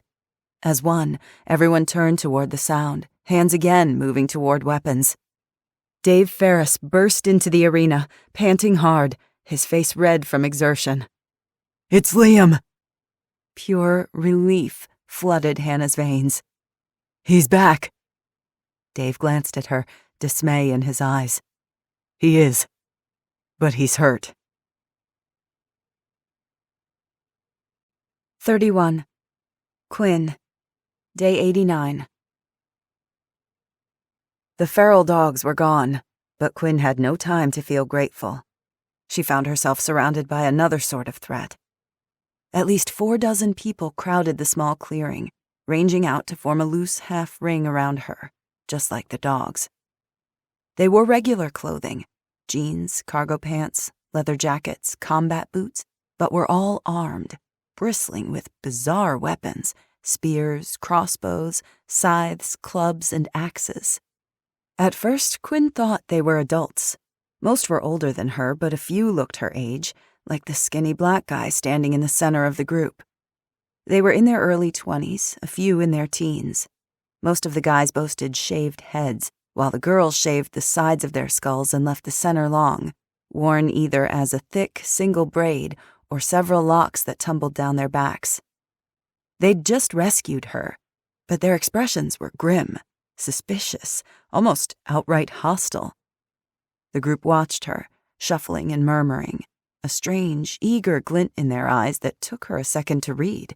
Anticipation. But anticipation for what? She didn't know why, couldn't put her finger on it, but warning bells clanged in her head. A sour, sick feeling slicked her insides. Quinn silently pleaded with Milo to remain hidden in the branches of the oak tree behind her. Whoever these guys were, it was better they didn't know about Milo. This far into the woods, the noise from the fairgrounds had faded. Even the distant reports from Reynoso's range had fallen silent. Birds trilled in the trees. The wind rustled through the underbrush, shafts of gray light bleeding through the barren branches of the tree canopy. Heart pounding in her chest, she rose slowly to her feet, damp leaves clinging to her knees, muddy snow caked on her palms and in her fingernails, and raised her arms. Ghost was on his feet beside her, ears cocked, body quivering. A rumbling snarl vibrated deep in his chest. "Don't move!" snapped a big guy carrying a huge spiked mace that looked like a medieval melee weapon stolen out of a museum. Every inch of him bulged with muscles. He had flat features and a broad, misshapen nose. He looked like a bouncer or some thug's right-hand man, the guy who did all the dirty work, and relished it. "I'm not armed," she said. "Don't shoot me. Don't shoot Ghost. He was fighting the other dogs. He's not feral like them." "We love dogs," said a male voice from somewhere in the middle of the group. "Don't we?" A guy of about 20 strode forward, a long sword tucked into a scabbard on his right hip, the wicked, curved blade of a sickle slung on his left side. He looked strong, wiry rather than big, with elongated features and stringy wheat-blonde hair pulled back in a ponytail. "It's okay, Jet," he said to the guy with the mace, who lowered his weapon with reluctance. Then he spun toward the skinny, acneed kid. "You killed all these dogs, Tyrell? You know how I feel about killing dogs." The skinny guy, Tyrell, shifted nervously. He pointed at a dog carcass. "They were fighting each other. We were just breaking it up, that's all." "That's all?" the blonde one said with a sneer, eyes flashing. "Maybe I should beat you with that hatchet of yours, like you were beating those innocent dogs. That's all." "They attacked us," Quinn said. "Ghost fought them off." As if on cue, Ghost let out a low, warning growl. The blonde guy's gaze snapped to the dog. His eyes widened as he took in Ghost's enormous size, his regal head, jaws dripping with red saliva, white chest stained red. The anger in his face vanished, replaced with something akin to admiration, to awe. The guy nudged his scabbard aside and dropped to one knee so he was eye level with Ghost. "This fine animal took on those dogs?" "He did." "Damn straight. Color me impressed." "You should be." He glanced up at her as if seeing her for the first time. A smile broke across his face, but it wasn't entirely friendly. He rose to his feet, light and graceful, one hand resting on the hilt of his sword. "Pardon my manners. I'm Xander Thorne." He hooked a thumb at the two guys on either side of him. "This is Tyrell, and this surly one we call Jet. Dahlia's around here somewhere. You'd like her." Quinn didn't take her eyes off Xander Thorne. The others reacted to him with respect, with a sort of thrilled adoration, but she sensed an edginess, a jittery agitation, like maybe he was a bit unpredictable and liked it that way. This was the leader of the pack. "How did you find us?" "Me," she asked. Xander smiled, his gaze latched onto hers. "We were just driving along Old 31, minding our business, and we heard a commotion. The road is a few hundred yards away. It's not like we had any pressing destination. That life doesn't exist anymore, does it?" "I guess not." "We can go where we want, when we want. So when I heard all the barking, I wanted to check it out. Looks like it's a good thing I did." "You saved us. Me and Ghost. Thank you." He seemed like the type to want admiration and gratitude. "I owe you one." Xander didn't smile this time, but he didn't scowl either. He didn't go for one of those crazy weapons, which was the important thing. "What do you want us to do, Xander?" asked Jet, the big guy with the mace. Xander scratched his head and studied her, his gaze roving from her boots to the top of her head and back down again. The hairs rose on the back of her neck. She stood still and didn't move. It felt like she was being weighed or judged, like if she came up wanting, the result wouldn't be pretty. These people had just saved her life. That didn't make them the good guys. 32. Quinn. Day 89. "You alone?" Xander asked. Quinn hoped the thick boughs of the spruce shielded Milo from their line of sight. If they searched, they'd find him. But if you weren't looking for a short little kid clinging to a tree above you... She raised her chin. "It's just me." Xander watched her with suspicion. "You sure?" She forced herself to meet his gaze. He had a wild, almost unhinged gleam in his eyes. It was unnerving. "I'm sure." He visibly relaxed. "Excellent, excellent.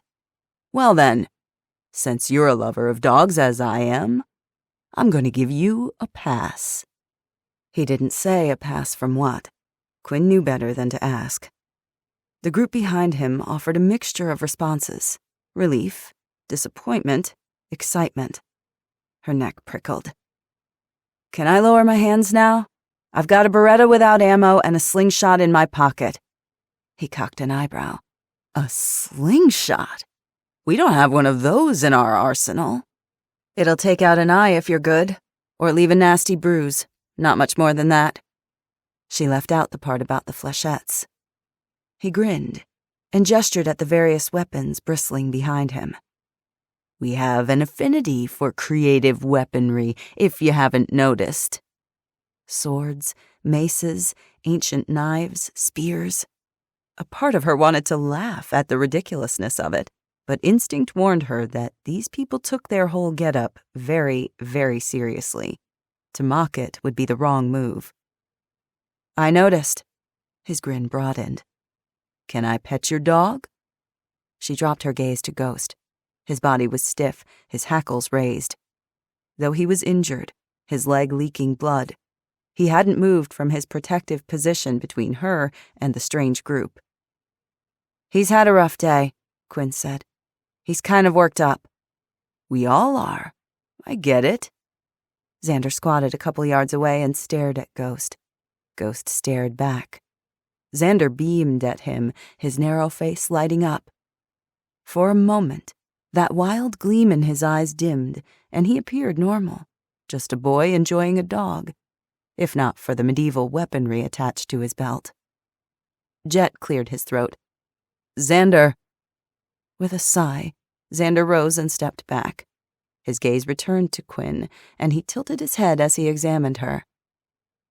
"What do you think about the state of things since the collapse, I mean?" Another test.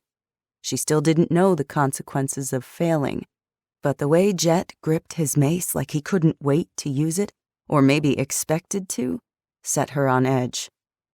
Apprehension slithered through her, but she couldn't let the tension show in her face.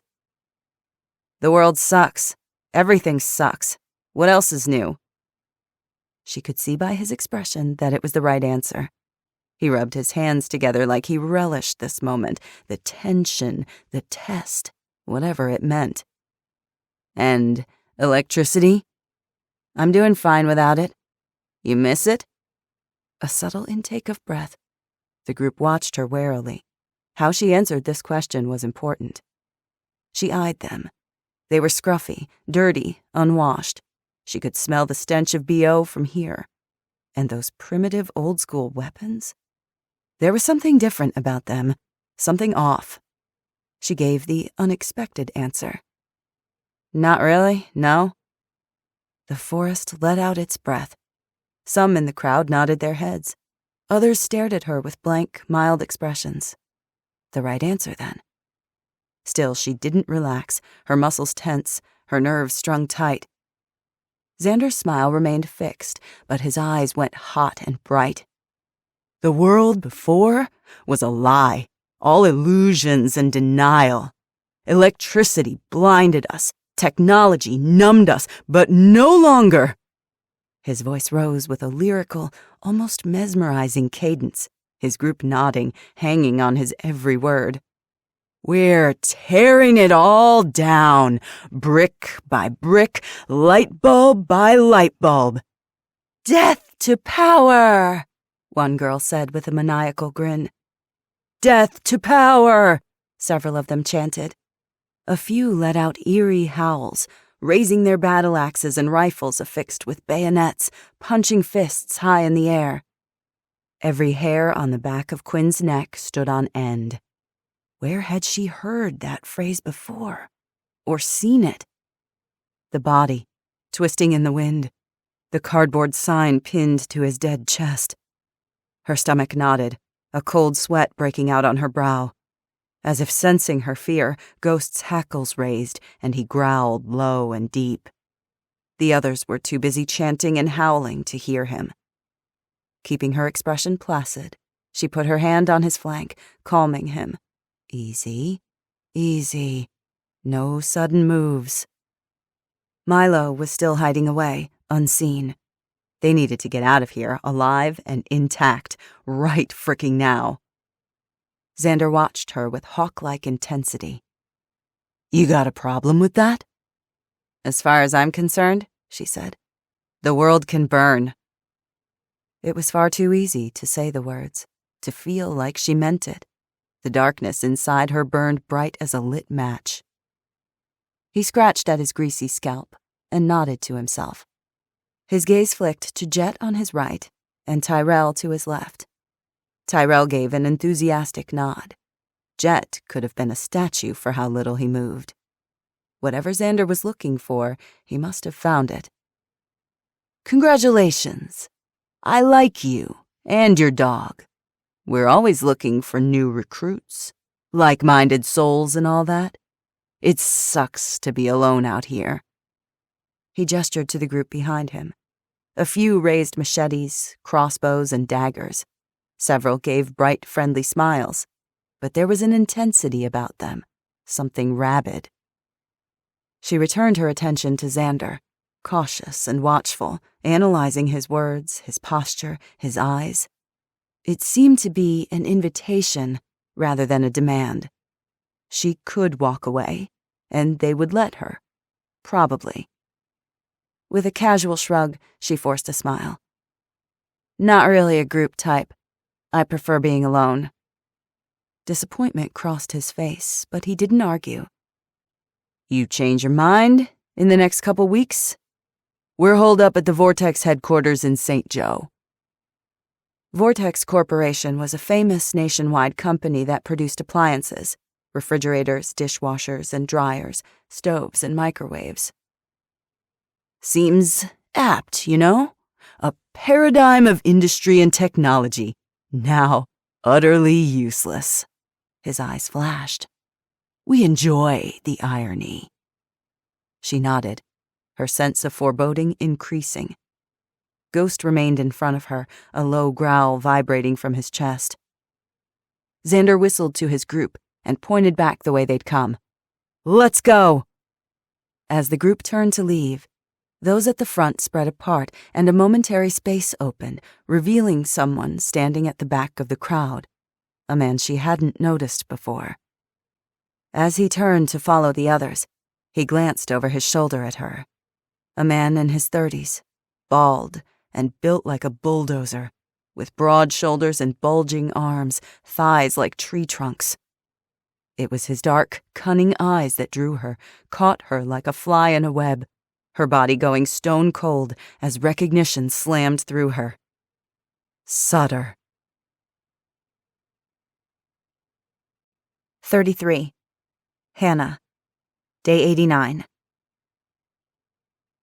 Hannah sat next to Liam, Charlotte in her lap, concern and fear tying knots in her belly. She'd hardly breathed since Dave had announced Liam's return and his injury. Liam lay in a cot in the center of the room, his back propped with pillows, sleeping restlessly after passing out during the bullet's removal. The room smelled of betadine and vinegar. A few kerosene lanterns provided light. She hadn't left his side since they'd brought him to the high school where the nurse, Shen Li, had set up a makeshift medical center in a few former classrooms. Molly had brought Milo and Quinn in with Ghost, who was on his feet but covered in blood. A dog attack, Quinn had said vaguely. Milo didn't say much at all. Reynoso had beefed up security, increasing patrols with Hayes and Perez, while Bishop took a team to hunt down the rest of the pack. The Fall Creek Police Department had escorted the Community Alliance from the premises with their fresh supplies before another fight broke out. Dave and Annette were busy closing trading day and cleaning the fairgrounds with Jonas Marshall and some of the teens. Hannah's heart felt torn to pieces. Her beloved dog and Liam were both hurt. She'd wanted to wrap Ghost in an enormous hug, but feared hurting him. Liam, too, for that matter. At least Ghost was stable. Lee had debrided the leg injury, inserted a flexible, sterilized tube for drainage, and applied Neosporin before binding the wound. He'd instructed Quinn how to clean and disinfect the remaining cuts, which were minor enough to heal on their own if infection didn't set in. In one corner of the room next to a stack of unused desks, Ghost lay on his side on a couple of blankets, offering occasional whimpers. Quinn knelt over him, a bottle of Bragg's apple cider vinegar in one hand, a clean cloth in the other, her bluish-black bangs in her eyes and her brow and lip rings glinting in the lantern light. Milo helped spread Ghost's fur and keep him calm, while Quinn dabbed his cuts with the vinegar, which acted as a natural antiseptic and antimicrobial treatment against infections, bacteria, and fungus. They tended to Ghost as well as Hannah could herself, though she yearned to be present at both Ghost and Liam's sides. She didn't need to worry. Ghost was in excellent hands. Molly sat in a metal chair against the wall near the door, leaning on her cane and overseeing the proceedings. Natural honey and fresh garlic also work well. Garlic is a strong antiseptic with antioxidant, antibacterial, antifungal, antiviral, and antiparasitic properties. Is that why it works on vampires? Milo asked. There's no proof of that, Molly said with a mischievous grin. Find me a vampire and we'll test it out. Charlotte gurgled and cooed and wriggled in Hannah's arms. She was so curious, wanting to touch and taste anything within reach. With a moan, Liam opened his eyes. Hannah's heart gave a little jolt. How do you feel? He grunted. Like I've been shot in the ribs. That good, huh? He glanced down. She'd been holding his hand and hadn't even realized it. Embarrassment shot through her as she quickly withdrew her hand, heat flushing her cheeks. Liam's brows narrowed, but he said nothing. He shifted in the cot and sat up straighter, wincing. He looked thinner from his journey, a bit ragged around the edges, but he was still Liam. Broad-shouldered and muscular, rugged features and chestnut stubble filming his jaw. And those arresting gray-blue eyes slicing straight through her. She cleared her throat. I can ask Lee for a stronger painkiller. Save it for someone who needs it. You need it. Pain is just a distraction. I've learned how to live with it. He swung his legs around and made to stand. Are you sure you should be? I'm fine. Oh, no, you don't. A tall, slim woman stalked into the room, a frown on her face. Liam Coleman, get back in that bed. I was just absolutely not. You're off your feet for at least another day. You need to be monitored for shock, blood loss, and hemodynamic instability. Liam's face fell, but he didn't argue. With a defeated sigh, he sank back onto the cot. Hannah, meet Evelyn Brooks. We met while you were unconscious, Evelyn said, glancing at Hannah. It was a pleasure, Hannah said. The pleasure was all mine. Evelyn gestured toward Liam. He saved us. Hannah smiled. He has a way of doing that. Evelyn was an attractive woman in her mid-50s, well put together, despite the weariness lining her face. Even dressed in dirty, wrinkled clothes, she exuded elegance and grace. Her husband Travis trailed after her. In his arms he held Liam's nephew, who was a few weeks older than Charlotte, though he was smaller, skinnier, and weaker. Hannah shook hands and made introductions around the room. Molly hid her usual snark and displayed consummate graciousness. Quinn was polite, though she was busy with Ghost. Milo was so intent on helping her, he didn't look up. Evelyn and Travis were courteous, warm, and kind. Hannah already knew they would fit in with Fall Creek just fine. "Make yourselves at home," Hannah said. "We can't promise things will be easy, but we're working hard to build a community here. A place to be safe and free, no matter what's happening out there." "Thank you," Travis said, "from the bottom of our hearts." Evelyn checked on Liam's bandages. "I removed the bullet. The wound is clean. Change your dressings once a day if the bleeding remains minimal. If it's not kept clean, infection can set in rapidly. Puncture wounds breed bacteria." "Got it," Liam said. "And you need fluids with electrolytes. I'll ask Lee for something." Evelyn set a small white bottle with a blue label featuring happy, swimming fish on the cot beside him. "Take these." "I'm not a fish." Amoxicillin is amoxicillin. It works on humans, even incredibly stubborn, mulish ones. Liam snorted. "Point taken." "You've put tremendous demands on your body," she warned him. "You're in terrific shape, but the body wears down. It's physics. You need to be careful. Contrary to how you may feel, you aren't Superman, and now you're injured. I want to see you taking it very, very easy for the next few weeks." Liam grunted in response. "That's not a yes," Molly said. "You've got to watch this one. He's slippery like that." Evelyn fisted her hands on her hips. "I suppose I need a written agreement signed in blood, then." "Good luck with that," Hannah murmured.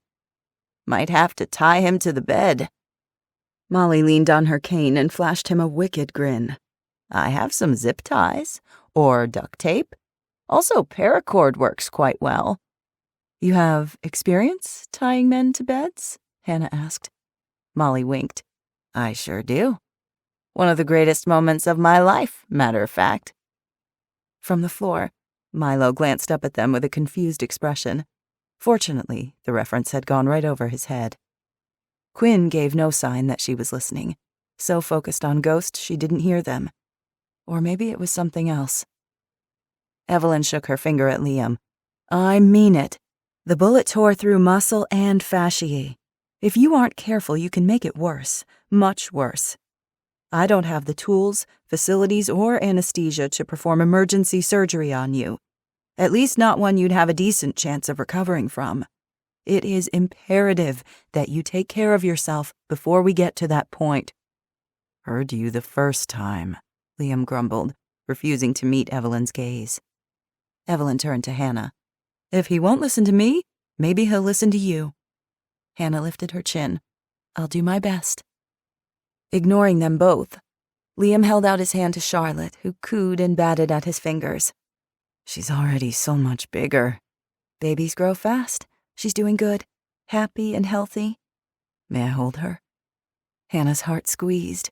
Of course. A look of pure joy crossed Liam's features as he took the baby. Hannah could tell it caused him physical pain to hold her, but he didn't let it show. He nestled her in his big arms, and she melted against his chest, nuzzling her little face in the crook of his neck. Liam's little knit cap looked like it belonged on her, like they went together. She couldn't tear her gaze from them.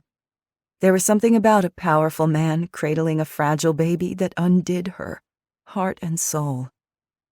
"I miss those long late-night car rides we used to take when Jessa was a baby," Evelyn said, her voice wistful. "That child never slept more than 2 hours her first year." Hannah caught a flicker of loss in Liam's eyes. He had loved Jessa. If Jessa's parents were any measure, she must have been something special. Evelyn squeezed Hannah's arm. "It is such a pleasure to meet you. We're looking forward to settling in, seeing how we can help, and getting to know everyone. I can't tell you how pleased I am that LJ will have a playmate." Travis's expression tightened. as LJ broke into another coughing fit. At the shelter, few babies made it through the winter. I imagine the same story played out in most places. LJ is a blessing, Evelyn said. So is your daughter. I know it. LJ coughed, a horrible, rasping bellow that sounded like his little lungs were ripping apart. Molly frowned. That's a nasty cough he's got there. A teaspoon of fresh garlic juice taken 2 to 3 times a day is a potent treatment for respiratory illnesses. I can make him something. Boil cloves of garlic for half a day and sweeten with honey and ginger for a natural cough syrup. He'll like the taste of that one. Elderberry syrup works too. They both help break up the congestion with bronchitis. Thank you, Evelyn said, relief in her voice. Do you have formula here too? Travis gestured toward LJ. We're out. He's had far too little for weeks. Evelyn's face went hard. The formula they gave us was terrible. I did my best, but 4 infants died under my watch, and they wouldn't give us antibiotics or formula. We would have tried cow's milk, but they didn't give us any.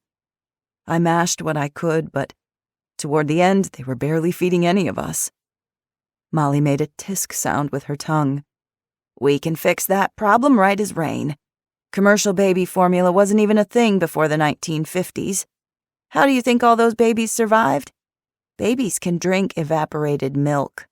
I myself was raised on the stuff, and I am standing here today as a shining example of health and fitness. She eyed everyone in the room, daring them to disagree. No one did. I helped my mother feed my younger siblings. Still remember the recipe, in fact. A 13-ounce can of evaporated milk mixed with 19 ounces of boiled water and 2 tablespoons of Caro syrup to help with constipation. Evelyn glanced from the babe in her husband's arms to Molly. Are there any cans available? I can't pay you, but my medical expertise is all yours. Bah! Molly waved her hand in dismissal. Liam Coleman vouches for you? That's all I need to know. I have some cans I can give you, and I also have a hand-cranked food processor. We can mash fruits and veggies into a puree, even strain the water to feed him liquid vitamins if we need to. Won't be long before both these kids can start on solids. They'll be fine. She nodded her chin in LJ's direction. Just gotta get some fat on this little one's bones. A low dose of amoxicillin in his bottles will help too, Evelyn said. LJ is weak and sick, Hannah said. In his case, nothing beats a mother's milk. She hesitated for only an instant. I can feed him, at least until he gets healthy again. Are you sure? Evelyn whispered. Wet nurses have been a thing for thousands of years, and breast milk would give him my antibodies too, right? Evelyn nodded. Then yes, I'm sure. From the bottom of my heart, thank you. Evelyn looked down at the baby before raising her gaze to Hannah. There was a haunted look in her eyes, but also hope. I am forever in your debt.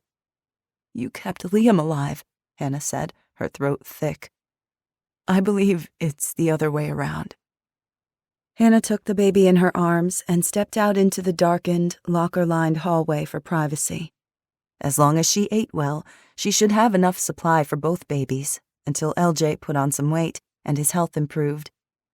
The baby kept coughing, a wet, sickly sound that sent concern flaring through her. He was so thin compared to Charlotte's chunky rolls, so light in her arms, like if she didn't hold on tight, he might float up and disappear. We'll hold on tight, little Liam, she whispered into his tiny seashell ear, her heart already going out to him. He was Liam's nephew. For that alone, she already loved him. I promise you. 34. Hannah. Day 89. Within 20 minutes, LJ was sated and sleepy. When Hannah returned to the room, Evelyn was leaning against the cinder block wall, her eyes closed, her face gray from exhaustion and fatigue. Travis stood beside her, one arm around her shoulder, swaying on his feet. Forgive me. You're exhausted, Hannah said. We need to get you guys to a warm bed so you can rest." Travis took the infant and patted his back. "It has been a long night. That's the understatement of the century," Liam said. "Dave Ferris has a room for you at the Fall Creek Inn. In the next few days, we'll get you a place to stay where you can settle in."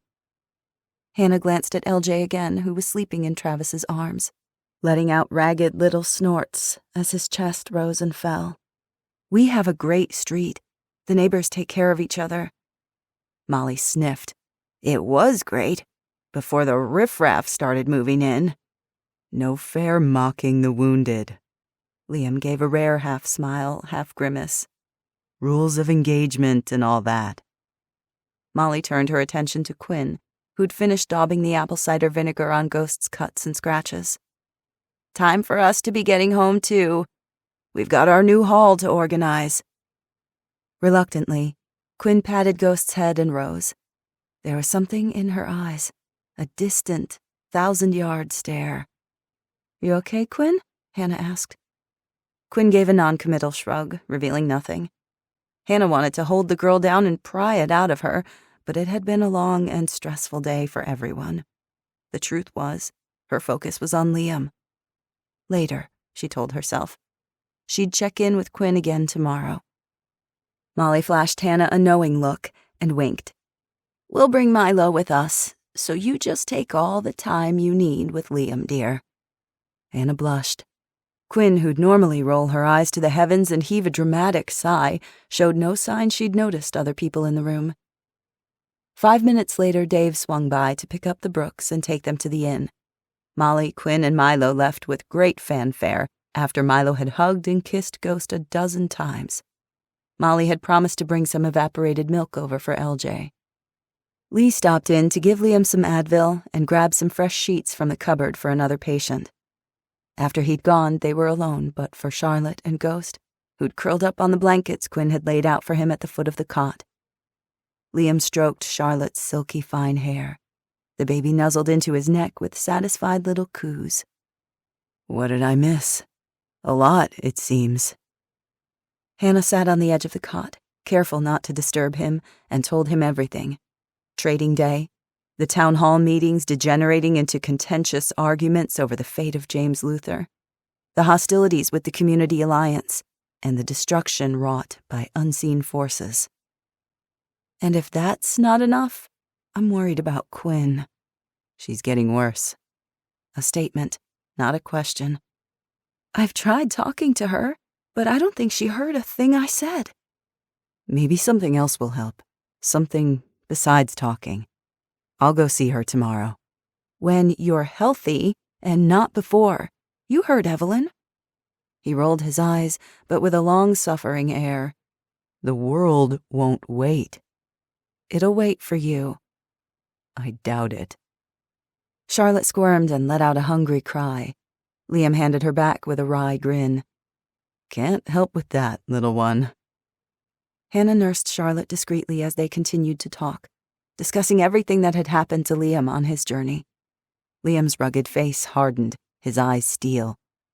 The things the Syndicate did to those people. It took everything in her not to seize his hand again. "You saved your nephew. You brought them home." He nodded, his gaze distant, as if he were still working on convincing himself. "I did." As much as she worried for him, she would never chastise Liam for risking his life for others. He was a soldier, a warrior, a protector. It was in him, a part of him, bred into his bones. Still, her heart skipped a beat at the thought of how close she'd come to losing him. In this new world, it was far too easy to die. I missed this," he said, studiously looking anywhere but at her. He smoothed the sheets, checked and rechecked the bandage wrapped across his ribs. Finally, he looked up and met her gaze. "I missed you." Her body went hot, her heart beating hard, her face flushed. Despite everything, the world crumbling around them, Pike and Rosamond, the militia, Noah, her heart whispered a truth she hadn't been ready to face. Still wasn't. All the same, the truth remained. What she felt for this man, it wasn't going away. It was growing deeper, stronger day after day. She'd missed him like she'd missed the sun in her basement prison, like a piece of herself was missing. Now, gazing into those steel blue eyes, she felt that missing piece clicking into place. Instead of joy, a spear of fear plunged into her heart. Hannah?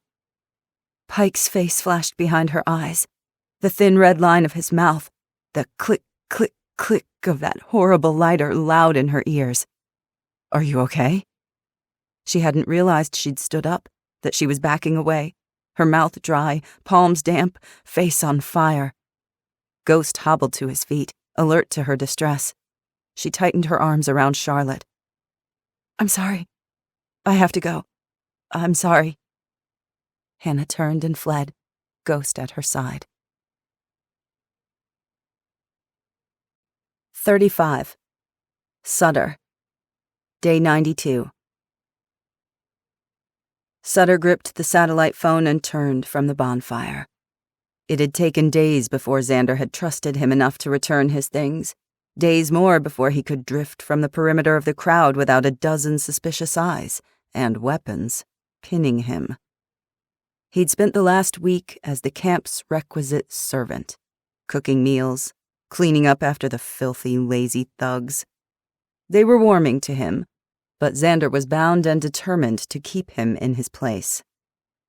Once Sutter had exacted his revenge on Fall Creek, Xander Thorne was the next name on his hit list. But first things first. Sutter didn't consider himself a sadistic man. He wasn't a psychopath, not like Rosamond's firstborn son, Gavin Pike. He didn't kill because he enjoyed it. It was a business transaction, a means to an end, the elimination of a problem. When Sutter killed, it was in his own best interest. However, in Liam Coleman's case, he would make an exception. He'd imagined it 100 times in his dreams, down to the last detail. He planned to relish every second of Coleman's slow and agonizing death. If that meant Fall Creek had to burn along with him, then so be it. A hint of doubt slithered into his mind. He hoped his cover wasn't blown. The element of surprise was extremely rewarding. He wasn't sure, but he suspected the blue-haired girl had recognized him. Why those idiots had to get so close to the fairgrounds was beyond him. And then they'd inserted themselves into the dogfight before Sutter could do anything to stop them. No matter. It was unfortunate, but it didn't alter the end game. Coleman would still die. Whether or not he knew Sutter was coming for him, his plan would move forward just as before. Sutter risked a glance at the dozens of people ringing the massive bonfire. Dozens of rolling desk chairs surrounded the fire, a bunch of crazy idiots scooting around, bumping into each other and laughing hysterically, the sound high-pitched and grating like shrieking hyenas. They'd used splintered legs from desks and broken chunks of bookcases as kindling. He tried and failed to ignore the delicious scent of roasting meat, his empty stomach gnawing at him. They were eating chunks of seared venison with their hands, licking their fingers. He'd hunted and killed the deer for them. They were worthless for hunting game. They were marginally better at hunting human beings. At any rate, there was plenty of meat. He'd partake soon, but first, he needed to make contact. "It's me," Sutter said when the connection went through. A hiss of static, and then a voice on the other line, so familiar and similar to his own father's that a chill scraped down his spine. "You'll have to be more specific. Matthias Sutter." A pause, which lengthened into a tense silence. Sutter clenched his jaw. "Your nephew."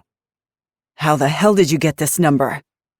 With the rasp of a former smoker, gruff and impatient, like every word he spoke was an abysmal waste of his precious time, energy, and focus. "This is a secure line. You don't have the security clearance." A fresh wave of resentment roiled through him. Byron Sinclair, a.k.a. the General, was a grade-A jackass. Always was, always would be. Sutter had never been one for sentimentality or family ties, but the general took egotistical, miserly narcissism to an entirely new level. Yet, he was a jackass with the power that Sutter needed. So he swallowed his towering hatred and forced himself to play nice. "I know what happened to your daughter," Sutter said. That stopped the general in his tracks. Sutter doubted he was capable of something as human as love, but blood was blood. It meant something. That's what Sutter counted on. The man cared little for his wayward brother or his brother's son, but his daughter was his bloodline, his legacy. If there was one thing his uncle cared about beyond power, it was his legacy. "Where is Rosamond?" the general growled. A shout went up around the bonfire. More of that damned chanting. Sutter took a few quick steps and rounded the corner of the closest building. Here the shadows were thick, the cold licking at his exposed face, neck, and hands. He hunched his shoulders, bracing himself. "Your daughter is dead." It was quiet on the other end of the sat phone. "A few weeks ago, she was murdered." Silence so thick Sutter felt it oozing through the phone, dense and menacing. "It happened in Fall Creek. Her people turned on her." He imagined the silence like a black smoke, curling around his fingers, winding up his arm, encircling his neck. "I thought that you would want to know." The general breathing in his ear was the only sound, as the laughter and shouts from the bonfire faded away to nothing. "Tell me what happened." The man's cold voice cut through time and space like a scythe. "Leave nothing out." Sutter told him a curated version of events, with Liam Coleman at the heart of the disaster of Winter Haven. "This ex-soldier orchestrated the massacre of my men. He murdered your grandson, Gavin Pike, and he killed Rosamond. I did everything I could, but I was only one man. There was nothing I could do to stop it." Of course, Sutter had flown the coop by the time Rosamond met her demise. He may not have been present at her death, but he knew with certainty that she was gone, and who was responsible. "I will come," the general said in a clipped tone. Was his voice raspier? Thick with a rare display of emotion? Sutter couldn't tell. "My plans have been delayed, but events are falling into place.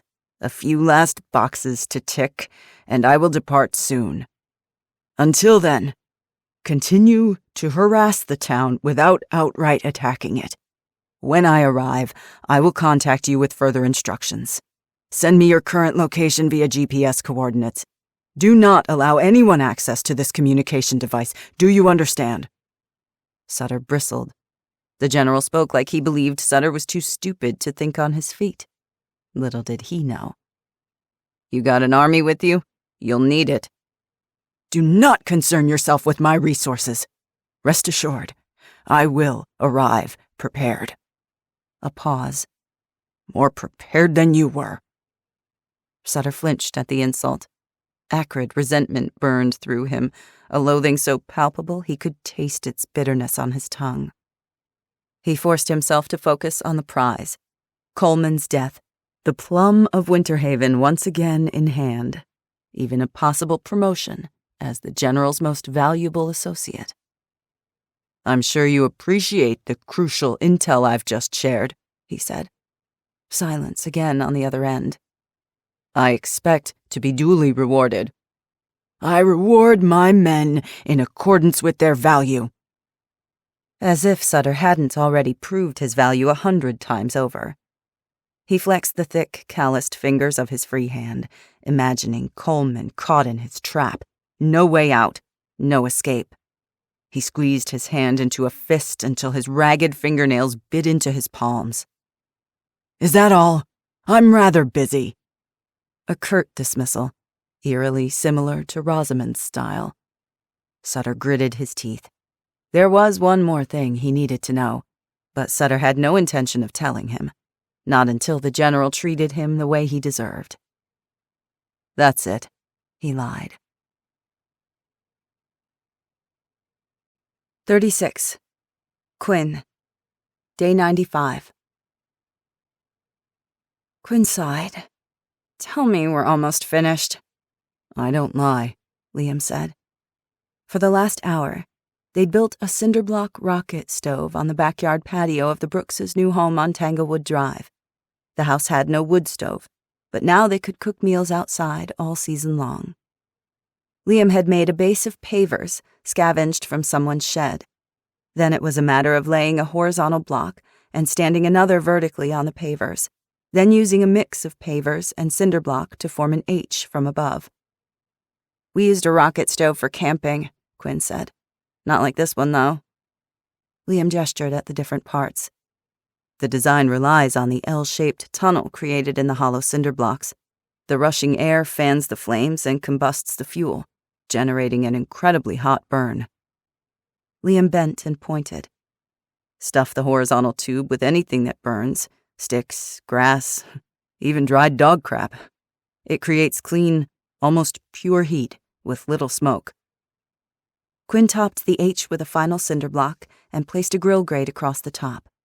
"And we're done." It was a rare sunny day, though everything was still a dirty mix of mud and snow. The air was brisk, but after hours of manual labor, they'd both shed their jackets and gloves. Liam winced and stretched, one hand on his lower back. "You sure you're okay?" Liam grimaced. "Not you two." Quinn shrugged. "Hey, not my fault you're getting old." Liam snorted. In the 6 days since his return, she hadn't seen Liam off his feet a single time. He still moved gingerly, but he was up and around, back to his patrols with Ghost and sessions training the townspeople in firearm and defense skills. Yesterday he'd directed the collection of 55-gallon barrels confiscated from nearby farms. Today, Jonas and Whitney, along with several others, were filling the barrels with dirt to fortify the roadblocks and barricades encircling the town's perimeter. In the event of another attack, the dirt-filled barrels would provide cover for the town's defenders. Ghost's booming bark shattered the air. He was a few houses away, staying close to Milo. Evelyn Brooks had stitched his hind leg, and 2 larger bites. The antiseptic properties in the vinegar had worked, the skin around the wounds healing nicely. The Great Pyrenees was supposed to rest and relax, just like Liam. Like Liam, he did neither. The dog returned to his role as guardian and protector of Hannah, Milo, and Charlotte, never leaving their sides unless he was patrolling their house and neighborhood each night. At least he'd left his stitches alone, so they didn't have to put him in the cone of shame. No one wanted to see Ghost endure such an indignity. After the dog attack, Quinn had felt dazed, like she was in a trance. She hadn't said a thing to anyone about the bizarre strangers they'd encountered, or who she'd seen with them. She'd told Milo not to tell anyone either. Sutter changed everything. She was still figuring out how and what she was going to do about it. Liam wiped sweat from his face with the back of his arm and looked at her. "I have something for you." She blinked, surprised. "What is it? You want it or not?" "I definitely want it." He went to the go-bag he'd leaned against a nearby tree and withdrew an object, unwrapped the cloth, then held it out in his palms. The curved blade of DeSoto's karambit knife glistened in the cold spring sunlight. It looked like the talon of a velociraptor, a weapon created to eviscerate and disembowel enemies. Quinn sucked in an unsteady breath. She hadn't seen the karambit since that night in the shed when DeSoto had attacked her, when she'd felt it pressed against her soft, vulnerable belly. "Should have given this to you a while ago. It's more yours than mine." Quinn took it almost reverently. The weight of it felt right in her hands. She took a swing, watched it scythe through the air, slicing molecules of oxygen, dividing beams of sunlight. So sharp it could split a human hair. "You must keep it sharpened." "I will." "Be careful with it. That's no toy." She glared at him beneath her overgrown bangs. "Don't plan to use it like a toy." The faintest grin tugged at his lips. Take care of your weapons, and they'll take care of you. She nodded, admiring the beauty of it, one hand straying to her throat without conscious thought. The bruises from her fight with DeSoto had faded weeks ago. The memories, the nightmares, they lasted much longer. Still, there was a certain satisfaction, a poetry in owning the knife of the man who'd tried and failed to kill her. Liam reached into his pocket and withdrew a small, hard sunglasses case. He snapped it open, grabbed a couple of aspirin, and swallowed them without water. She pointed the karambit at the case. "What is that?" "It's my everyday carry. It comes with me everywhere. Hence the name." He patted his hip. "And my weapons. I never go anywhere without my Gerber." He held out the case so she could look inside.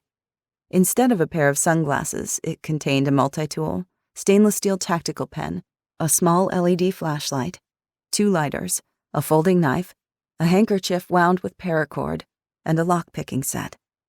Quinn raised her brows. "Lockpicks? Were you a thief in your other life?"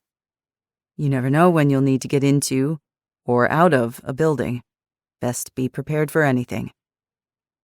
She soaked up Liam's words, memorizing everything in the case. She could gather most of the items herself, except for the lock-picking set, but she had hairpins and paper clips. Quinn gestured at the multi-tool.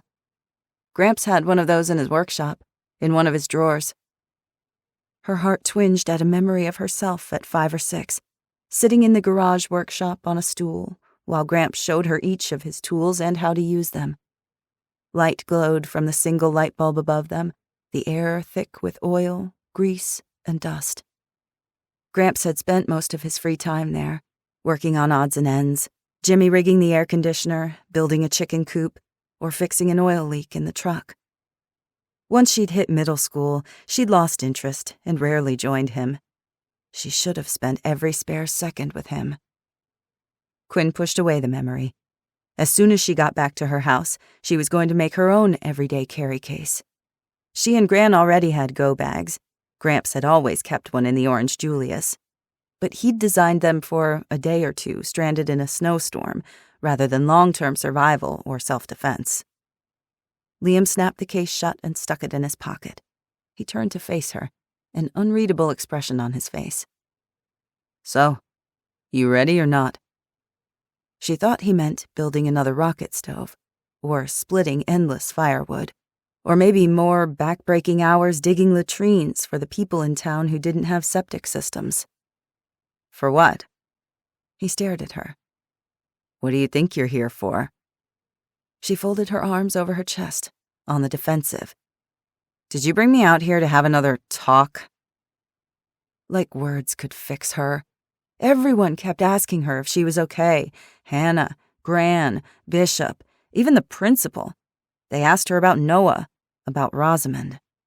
They looked at her with pity, concern, and more than a little wariness, like something was broken inside her. The problem was, they were right. The more they asked, the more Quinn shut down. She felt the tug and pull of their concern, their kindness, their love, but she couldn't let them in, drawing even further inside herself. She didn't want to talk about how it felt to kill Rosamond, or how Noah had betrayed her, what it felt like to watch a friend turn against you one moment and then die the next, or how she no longer recognized the face she saw in the mirror. Liam watched her. "I brought you out here to fight. You in or not?" 37. Quinn. Day 95. It took Quinn a second to comprehend Liam's words. Excitement surged in her chest. "Hell yes, I'm interested." "Okay then." "You're going to teach me? You'll train me? For real?" "Didn't I just say that?" "Yep, absolutely. That's what I heard." Inwardly, she cursed herself for sounding like a complete idiot.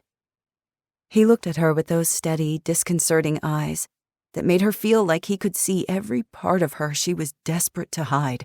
The doubt, the anger, the fear. She squared her shoulders. "What changed your mind? About me?" "Figure you earned it. You and Hannah confronted the superintendent. You're the one who serviced the target. Any compliment from Liam Coleman was hard-won, but instead of puffing with pride, sour sickness churned in her belly. Serviced the target. He said it like it was nothing more than taking out the trash. If only it were that easy. Liam looked off into the trees for a minute, lips pursed. Quinn waited. Now you have to bear that burden. You need to know how. I will. I can. Figure you're gonna throw yourself into the next fight, whether or not you've got permission. Might as well have an inkling of what you're doing. She ignored the implication that she had no clue. Compared to Liam's lethal skill set, practically everyone on the planet was an amateur. It didn't dampen her excitement in the least. I'm willing to teach you, but you're the one who needs to put in the time, energy, focus. I am. I will. He nodded. Meet here every day at 6. Rain or shine, no excuses. 6 p.m.? That was dinner time, when she had 100 chores helping Gran. A.m., at dawn. No problem. She'd get up at 3 a.m. if that's what it took. She'd give up on sleeping altogether. You'll lose your beauty sleep, he said, as if reading her thoughts. She flashed him a wicked smile. Beauty is overrated. He frowned at her, as if he disapproved even as he spoke the words. You'll be joining the town security team. I train them daily from 4 to 6 p.m. at Wolf Prairie Park by the river. Don't miss a session. Also, get on the roster for shift assignments for perimeter patrol and guard duty. That means staying up all night and working the next day. It means long hours and exhaustion. You'll be part of a team, and everyone on that team will depend on you. The entire town will depend on you. He needed to know if she was prepared for the mental and physical demands.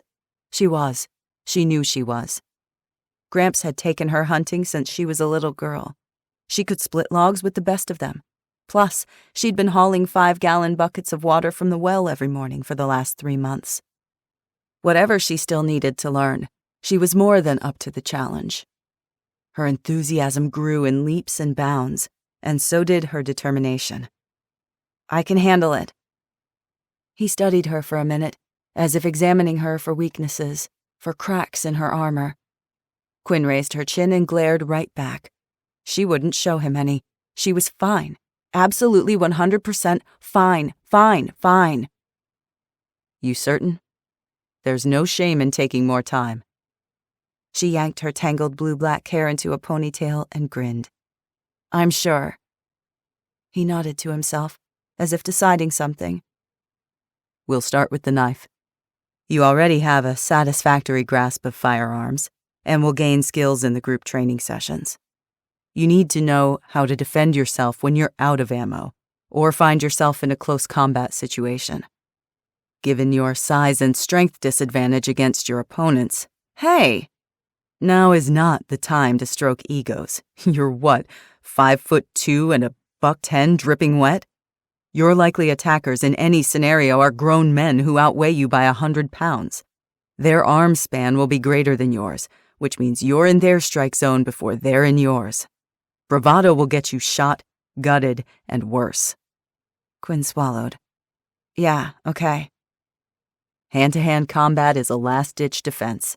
If you're out of ammo or no longer have access to a gun, violence must then become your last resort.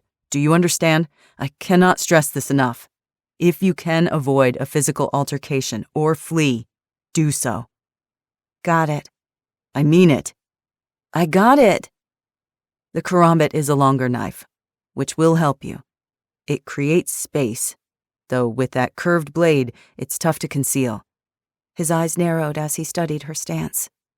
Knees bent, shoulder width apart, left foot forward, right foot back, and angled to the 3 o'clock position.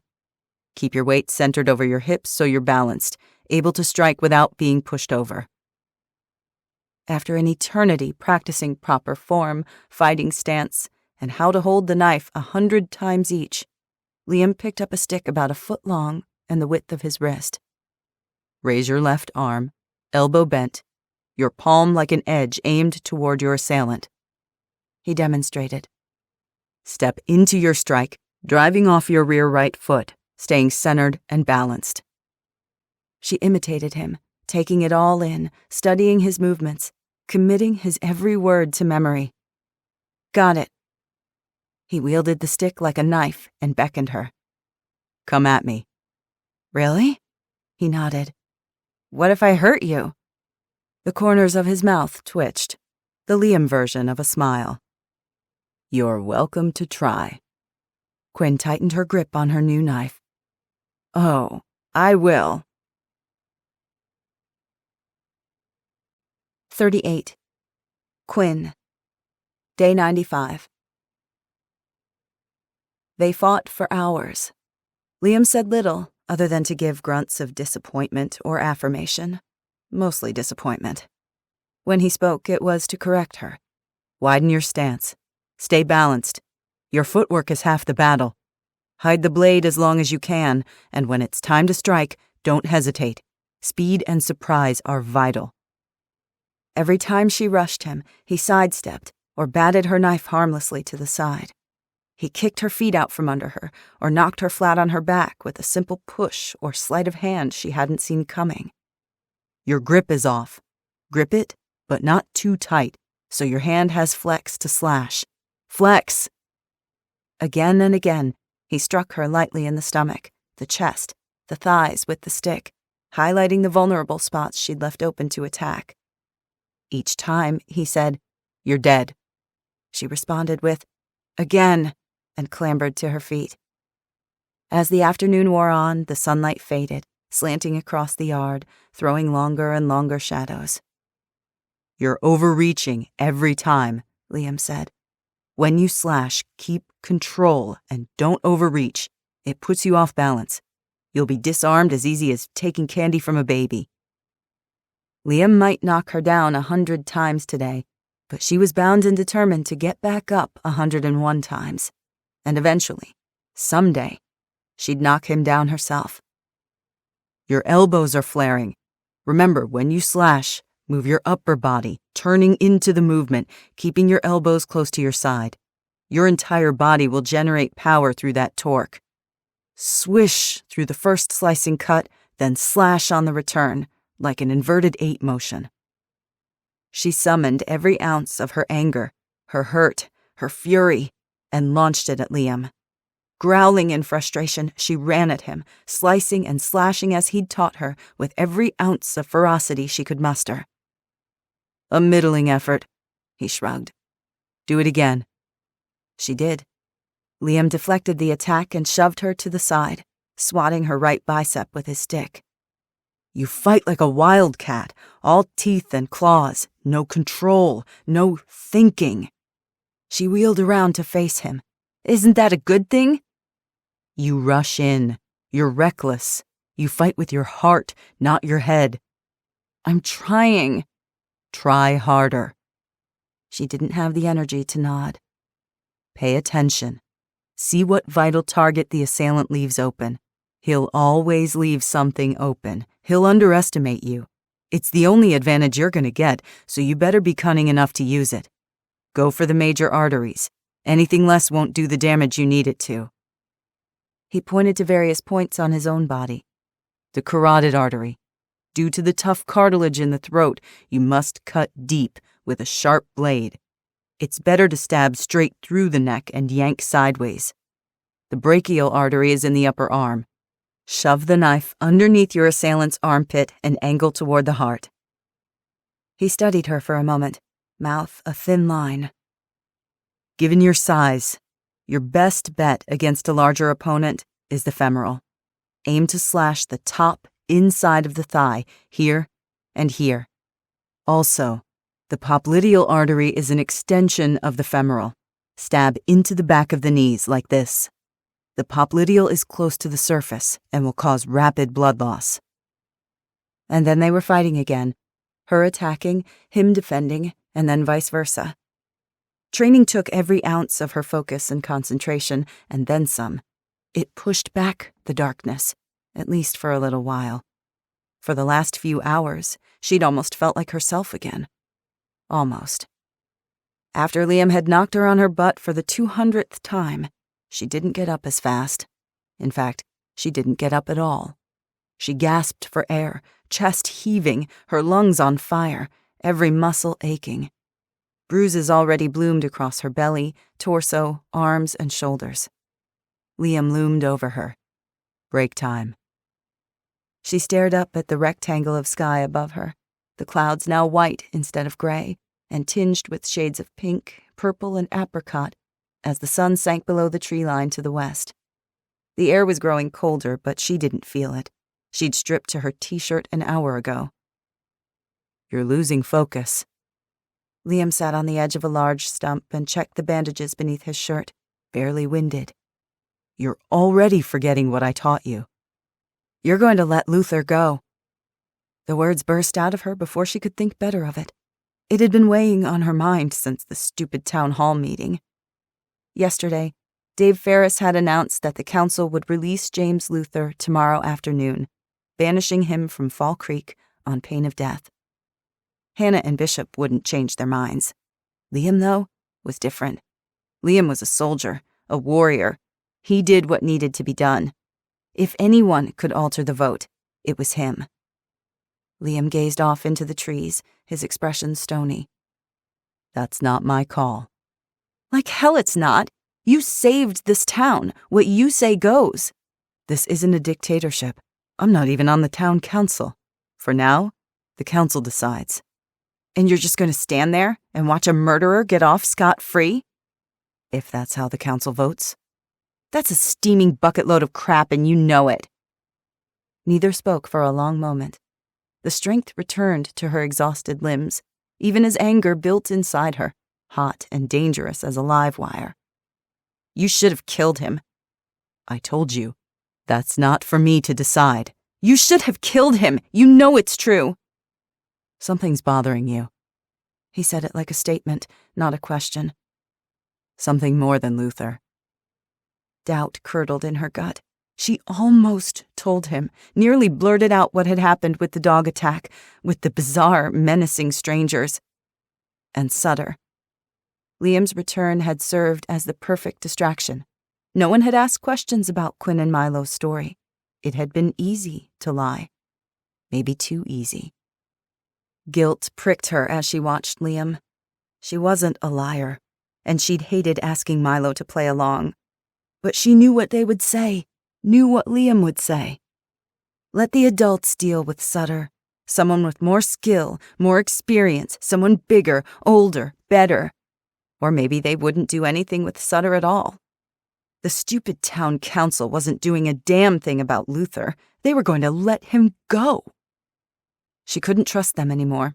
She couldn't trust anyone, not even her own traitorous heart. But she knew one thing. She could take care of things herself. She'd murdered Rosamond Sinclair with her own 2 hands, hadn't she? Luther was still alive. Sutter was still out there. The howling loss inside her, the misery and emptiness and despair, it wouldn't end until they were 6 feet under. Luther was under armed guard. She couldn't get to him. Once the council released him, he'd be in the wind, long gone. Sutter, on the other hand. Sutter had ruled the militia, had conspired with Rosamond and wreaked havoc on Fall Creek. Sutter had killed her mother. The terrible images flashed behind her eyelids. Octavia kneeling in the snow in front of the courthouse steps, hands bound, her gaunt jaw set, eyes empty. The bodies falling with each crack of the rifle, Sutter holding the gun, satisfaction curling his lip, his eyes gleaming with violence. Quinn, Liam said.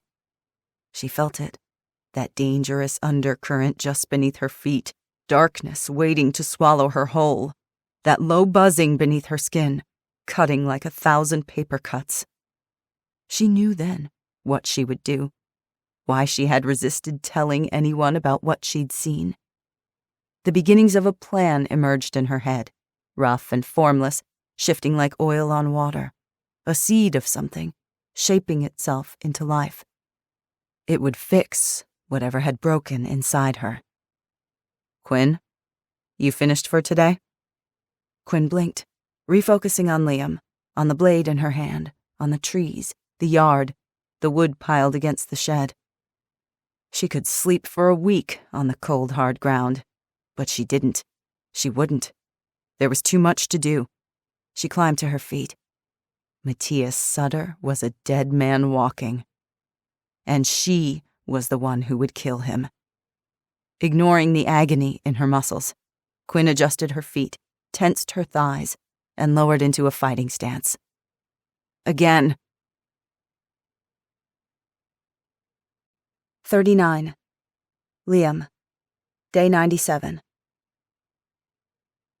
James Luther stood in the center of the empty highway, his hands bound. He wore the same clothes he'd worn for weeks, his gaunt face smeared with sweat and grime. He faced them, defiant and angry. "You can't do this to me!" Hannah stiffened. At her side, Ghost let out a warning growl. "Consider yourself fortunate that you're still breathing," Liam said. With Luther trussed up in a makeshift cart behind Liam's bike, he and Hannah had ridden 20 miles north, outside of Fall Creek, past the local farms and neighborhoods, out to where Napier Avenue crossed Old 31, near Lake Michigan College. Liam had urged the council to drop Luther in the middle of nowhere, 60 miles away, to make it difficult for him to return and wreak havoc, but the council had voted against it. Their gas reserves were dwindling to critical levels. They needed to save what remained for necessities and emergencies. Quinn's words echoed in his mind. You should have killed him. He wasn't sure that she was wrong, or that their actions today wouldn't come back to bite them in the butt. "Where am I gonna go?" Luther said. "No one's going to take me in." Liam withdrew his knife and sliced the zip tie binding the man's wrists. "Not our problem." "You're sentencing me to die," Liam snorted. "If that were true, you'd already be dead." "At least you have a chance. I suggest you take it." Hannah's voice was firm, her eyes unflinching. "If you come back here, I will kill you myself." Liam didn't doubt she meant every word. She was compassionate, but she was no snowflake. Luther's face contorted.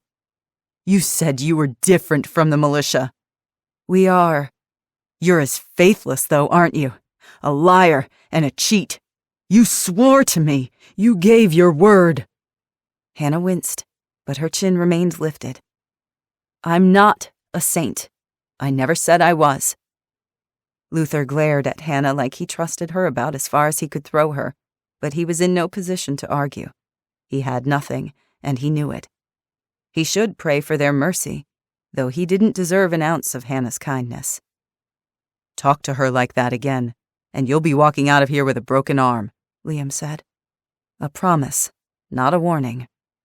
Luther deflated. "Just take care of my father. You promised to do that, too, or is your word completely worthless?" "It isn't worthless," Hannah said. "Don't punish him for my actions. Please." His voice cracked on the word please, a hint of desperation in his eyes. "I may not be innocent, but he is."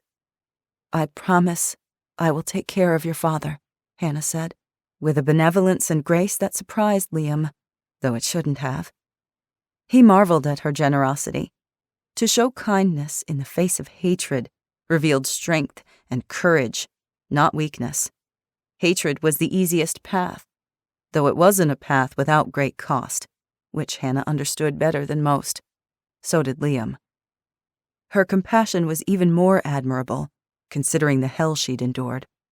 Most people would have cracked in mind, body, and spirit. The few POWs he knew who'd been tortured at the hands of ISIS or Al-Qaeda were shells of their former selves. This man had set fire to Noah's house, with Milo still inside. Who would have blamed her if she'd hung Luther on the steps of the courthouse and left his body to rot? Liam had half a mind to do that very thing himself. Luther started to speak, but Liam had had enough. He'd been far too patient already, for Hannah's sake, not for this waste of oxygen. "Go, while you still have the chance." The hardness in Liam's voice stopped Luther cold. Without another word, He turned and trudged south, shoulders hunched, like his blue camo backpack carried the weight of the world rather than the supplies Fall Creek had provided him. 2 days of food and water, a change of clothes, a tarp, a map, and a small pocket knife buried at the bottom. The council was far more benevolent than Liam. Liam and Hannah watched him begin the long journey to wherever he'd end up, his dark form diminishing into the dreary horizon. Their breaths jetted in the early morning air. Fog drifted through the barren trees like ribbons, coating everything in a gray haze. Ghost, who'd remained at Hannah's side during the exchange, trotted toward the edge of the highway, sniffing the melting patches of snow, searching for something interesting to hunt for breakfast. Liam kept his right hand resting on the butt of his Glock until Luther disappeared from sight. More than once, he was tempted to draw his long gun and put an end to this ill-favored experiment before it began. Instead, he withdrew his binoculars from his go-bag and studied the terrain. He felt Hannah next to him, as he always felt her, even when she was in the next room, even when she was miles away. Her shoulders tensed, her spine stiff. He could see the conflict in her face. His voice softened. We couldn't let him stay. I know, she sighed. We gave him our word, though. Situations change. We did what we had to do to win. I know that in my head, but it feels like that's not good enough. And if we'd let him stay in Fall Creek, given him a house, and made him a regular member of the community, what would have happened? Even though she understood the stakes, he still asked the question, and she still answered. Saying the words aloud somehow solidified it for them both. We could never trust him. His group killed innocent people. Whether he pulled the trigger himself is irrelevant.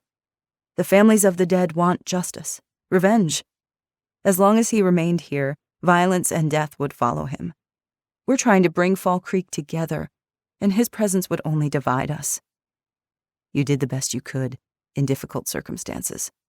Luther better count his lucky stars that his head is still attached to his body. Far as I'm concerned, he got off easy. She turned to face him, doubt lingering in her eyes. Sometimes, I don't know. If we're doing the right thing, if we're sacrificing too much to do the right thing, or if we're putting everyone at risk, making a grave mistake in the name of honor. By letting him live. She nodded. And other things. He scratched at his jaw and gave a heavy sigh. That's the quandary. It's the balancing act. How to walk the edge of the pit without falling in, without becoming the monsters we're fighting. Hopefully we got it right this time. Have we? He turned the question back on her. What do you think? It's possible. She squinted, chewed on her lower lip. I think so. His father is here. He can't take his father with him because he's sick and needs oxygen. So the only way his father lives is if we allow him to stay and take care of him. If Luther returns for any reason, he threatens the well-being of the one person he cares about more than himself. 3 months ago, Liam would have put a bullet in Luther's skull. No questions asked, no permission granted. 3 months later, he was a different man. Still a soldier at heart, but he understood Hannah's desire to be more than violence and retribution. It was something he wanted, too. To live for something more, to be something more. I trust your judgment, Hannah. He realized that he truly did. Hannah had a keen ability to read people. Maybe a better sense than he did, since he assumed the worst of everyone. Saw evil intent where she saw frustration, hurt, mistakes. Relationships, and people, capable of redemption. And I trust yours. We have to do hard things, even some things that make us hate ourselves a bit. She offered a wry smile. But only a bit. She shivered. He resisted the urge to put his arm around her shoulder and draw her against him. Now wasn't the right time. He wasn't sure when it would be. His thoughts strayed to the night he'd returned, when she'd held his hand, her expression strained with worry, panic, and something else. something he longed to see, but wasn't sure was real. After all, he'd been disoriented from the pain, bordering on delirious. Before he could say what was in his heart, she'd fled the room. They still hadn't spoken of it. Maybe he'd imagined the whole thing. They headed back toward the bikes leaning against the guardrail. Liam stifled a wince. His lower back was a constant fire, but new pains had joined the old ones. He'd been shot before, but this wound wasn't healing as fast. Maybe it was the lack of first-world health care, or maybe he was just getting old. 3 decades of pushing his body to the limit catching up to him. Eventually, the piper always had to be paid. Hannah flashed him a concerned look. "It's nothing." "I know I don't need to lecture you. Evelyn has slipped into that role nicely, I think." He half smiled, half grimaced. "She certainly has." Evelyn and Travis had settled right into Fall Creek, as he knew they would. They were tough, but kind and generous like Jessa. Evelyn had hit it off with Molly, uncowed by the older woman's prickly personality. Nor was she intimidated by anyone else, not even Liam. As an ER nurse, Evelyn took over the medical clinic with Lee acting in a support position. Travis cared for LJ and was working on a plan with Annette to restart education for the kids, with the usual math, science, and language arts classes bolstered with training on weapons safety, food preparation, and survival skills. When they reached the bicycles, Hannah hesitated. "If you want a massage tonight, to help with the pain, I'm free after dinner." How he'd missed her nearness, her breath on the back of his neck, her strong and capable hands kneading the pain from his battered body, in more ways than one. "I do." She bit her lower lip. "Okay, good. This afternoon, Dave Bishop and I are helping Albert Edlin and a few other farmers figure out a plan for planting season. I mean, it's April already, can you believe it? I know nothing about farming, but I guess we're all learning. It should be fun." "Your definition of fun is vastly different than mine." She smiled. "Fun is what you make it." He didn't make a move for his bike. He didn't want to leave her. "Well, in that case, tomorrow morning, Bishop and I are headed to Stevensville to check on the nuclear power plant. Luther claimed there's a National Guard unit stationed there. Maybe they have some information for us. At the least, they should know how things stand locally. I also want to verify the accounts of the Community Alliance, see this destruction of property for myself. We need to know what we might be up against." He hesitated. "Do you want to come with us? I'm sure Molly wouldn't mind watching Charlotte and Milo for a bit." Hannah's smile outshone the sun. "I do." 40. Quinn. Day 99. Quinn crept around the corner of a brick building and peered at the massive warehouse set off the road. It had to be 200,000 or 300,000 square feet of 4-story steel walls with a slate-black metal roof. 2 additional structures flanked the warehouse, a large glass and brick office complex, and a manufacturing plant where fridges, stoves, and dishwashers were built. Several semi-trucks littered the vast parking lot, their doors flung open, trash, plastic, and cardboard boxes scattered about. This was Vortex Headquarters. Xander Thorne said he'd be here, which meant that Sutter was here too. It had taken her hours to travel north to the outskirts of St. Joe, near the neighboring city of Benton Harbor. 20 miles by bicycle, but they were hazardous miles, fraught with danger. She'd run into a few attempted ambushes, but she heeded the warning signs before she got too close. It had snowed a bit last night, and a thin dusting of white powder revealed furtive footsteps along the shoulder, vehicles angled too perfectly across the road. She kept her eyes open and her ears strained, paying attention to her surroundings the way Liam had instructed. Situational awareness will keep you alive. Quinn planned to stay alive. Uneasiness flared through her. Now that she was here, she wasn't sure how to approach. Just walk right up and announce herself?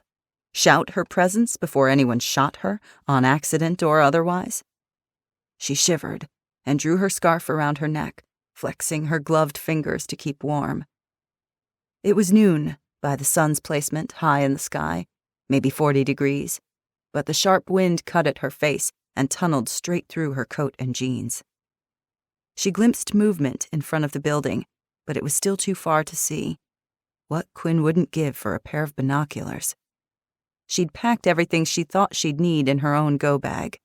She'd used her school backpack, which she'd dumped free of crumpled Algebra 2 assignments, worn textbooks, pencils and pens, erasers, candy wrappers, and a calculator. What a difference a few months and a world-ending EMP could make. Now the backpack was stuffed with an emergency Mylar blanket, fresh socks and underwear, extra ammo for the Beretta and slingshot, 2 days' worth of food, a Life Straw water filter and water bottle, a compass, and a paper map of Southwest Michigan she'd found in Gramps' workshop. She kept the karambit tucked on her belt, beneath her 2 sweaters and navy jacket, the pistol holstered on her hip. She'd used a sunglasses case for her everyday carry, just like Liam had suggested. It was tucked into one zippered pocket of her jacket, her trusty slingshot in the other. The .22 rifle was part of her cover. She'd told Gran that she was going hunting, staying the night at Whitney's, then spending the next day with Whitney and Jonas, filling more barrels with dirt. Gran had allowed her to stay 2 nights at Whitney's, which was unheard of. Gran kept looking at her like she might break, like an enigma she had no clue what to do with. Maybe she was glad to be rid of her for a few days. That gave her 48 to 72 hours before anyone would miss her. And anyway, Gran was distracted by the newness of Evelyn and Travis Brooks. Quinn tried not to feel hurt or jealous, and failed miserably. After all, why shouldn't Gran have friends, a life apart from Quinn? She should. Quinn wanted that for her. And yet, slipping away had been so easy. Too easy. Like discarding an old sweater you didn't like anymore. Like an ember winking out. There 1 second, gone the next. It shouldn't be so simple to walk out on your own life. As she'd shrugged on her coat and backpack and opened the front door, she kept expecting the other shoe to drop, for Gran to see through her ploy and call her back with an abundance of lectures, finger-pointing, and salty language, on her part, not Gran's. It didn't happen.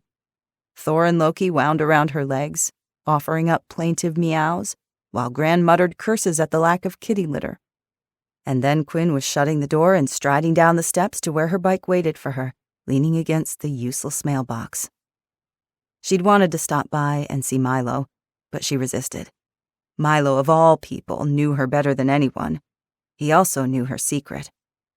It wasn't like she didn't plan to come back. She did. She would. A gust of frigid air hit her like a slap. Bracing herself, she sucked in a breath and thrust one hand into her pocket, fingers closing over the familiar, comforting handle of her slingshot. You can still turn back, a voice whispered in her mind. Get on the bike and ride the 20 miles back into town. Head to Jonas and Whitney's like she'd claimed. Or maybe she'd go home. The fire on the wood stove, Gran cooking her famous chili and cornbread, the cats lying all over Ghost, Hannah and Milo sitting at the table with Charlotte. Everything warm and cozy and right, the way it was supposed to be. No, not everything. Noah wasn't there. Because Noah was dead. She closed her eyes as the contented scene transformed into blood and screaming and death. A dark, sucking energy surrounded her, her heart a black hole. There was no going back, not until she finished this. A sound came from her right, footsteps on concrete. Her eyes snapped open and she whipped around, heart thumping. 5 people stepped out from behind the building to the right. 7 or 8 others appeared from the left. Several carried unsheathed swords, spears, and axes. 2 shouldered shotguns aimed straight at her. On the opposite side, a Japanese-American girl dressed in black, with her hair in pigtails, pointed an AK-47 at Quinn's face. An ice pick hung at her hip. "You've wandered too far from home, little girl." Adrenaline spiking, Quinn reached for her pistol but realized it was too late. "Always have a weapon close at hand," Liam had said. Mistake number 1. "Nuh-uh," the girl clucked her tongue. "Don't think so. Hands up." Obediently, Quinn raised both hands. She willed herself not to show fear, to keep the trembling from her voice. "I'm here for Xander Thorne. He told me this is where you guys are staying." The girl's eyes narrowed. "That's so. I want to join you." Her voice rang out in the silence, echoing off the concrete, steel, and glass. An entire city of abandoned buildings. "I want to be one of you." The group didn't move, didn't lower their weapons, their expressions grim masks, their eyes blank of anything but wary suspicion. A tall, rangy guy with an angular face jerked his chin at a sulky teenager carrying a samurai sword. "Go get Xander." Several tense moments passed in absolute silence. Wind soughed around the sides of the buildings. Trash skittered across the concrete sidewalks and asphalt parking lot, plastic bags snagging on the once manicured bushes. The whole place was empty and desolate, but for the armed killers surrounding her. Quinn's palms went damp, her mouth dry. She didn't break eye contact with the girl in pigtails, her finger massaging the trigger of the AK like she couldn't wait to squeeze it. "Give me a reason." Quinn didn't. 41. Quinn. Day 99. More footsteps sounded behind her, but Quinn didn't dare look. "You came!" a loud voice shouted. Xander Thorne appeared in her line of vision. His 2 cronies, the skinny acne-scarred kid with the crossbow and the giant with the mace, flanked him. He gestured at her. "Put your hands down. No need for that." She lowered her arms and let them hang limp at her sides. Her legs felt like spaghetti. "Thanks." Xander wore the same clothes he'd worn a week ago. An unwashed stench filled her nostrils. They were all dirty, greasy, and stinking. She tried not to grimace. "Took you long enough. I was starting to think you wouldn't show." "I thought I might have missed you," she forced out. "I was worried I was too late." "We were about to head to Stevensville to refuel and move out, but Axel and Max got the runs, so we had to stick around for a few more days. Lucky you." He glanced behind her, his face falling. "Where's your dog?" Quinn swallowed. Mistake number 2. One she'd better talk her way out of, and fast. "He didn't make it.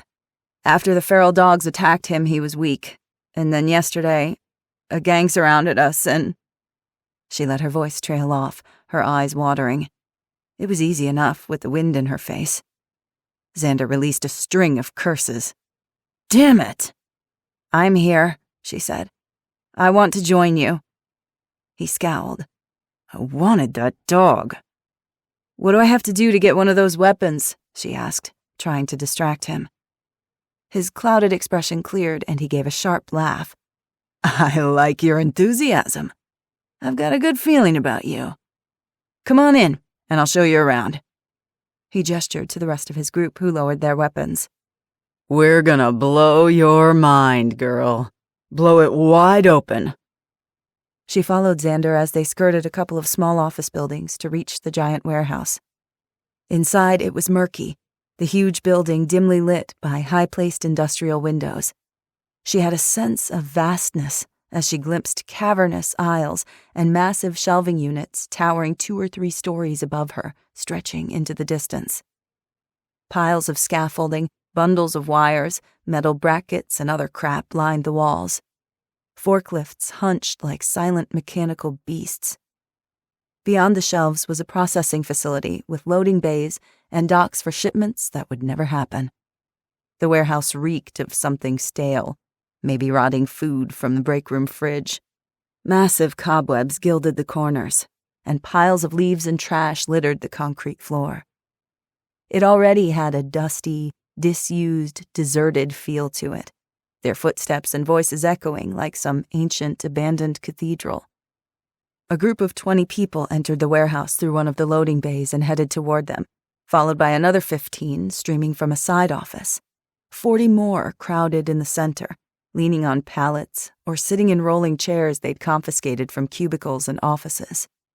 Everywhere she looked, more of them appeared, like termites or rats. It was disconcerting. Xander went around the group, introducing them all, but other than Tyrell and Jet, whom she remembered from the first meeting, and Dahlia, the trigger-happy chick in pigtails, she couldn't keep their names or faces straight in her head. She only cared about one name, one face. And there he was, standing off to the side, the oldest of the group by far, and the biggest. Big and burly, his bald head gleaming, those dark, glittering eyes staring straight at her. Xander's voice fell away. The guys and girls surrounding her, glowering, armed to the teeth, they dissolved into nothing. She halted, rooted to the concrete. Fear constricted her chest and she couldn't move. His gaze locked on hers, pulling her in like a homing beacon. 25 feet between them. That was it. Xander hooked a thumb at Sutter. "This is Teddy, our current chef and general slave. He's working his way into our good graces." "I assume the name is ironic," she managed. Xander let out a hard laugh. "You're quick on your feet. I like that. Everyone here earns their own names, like the Native Americans used to, right? Until they earn it, they either keep their old names, or we give them whatever names we want. But you're right. Teddy's cooking kind of sucks, but he's surprisingly good at killing people." Quinn and Sutter stared at each other. It was how he moved, in his eyes, something calculating, sinister, deadly. Her nerves stretched taut as the seconds passed.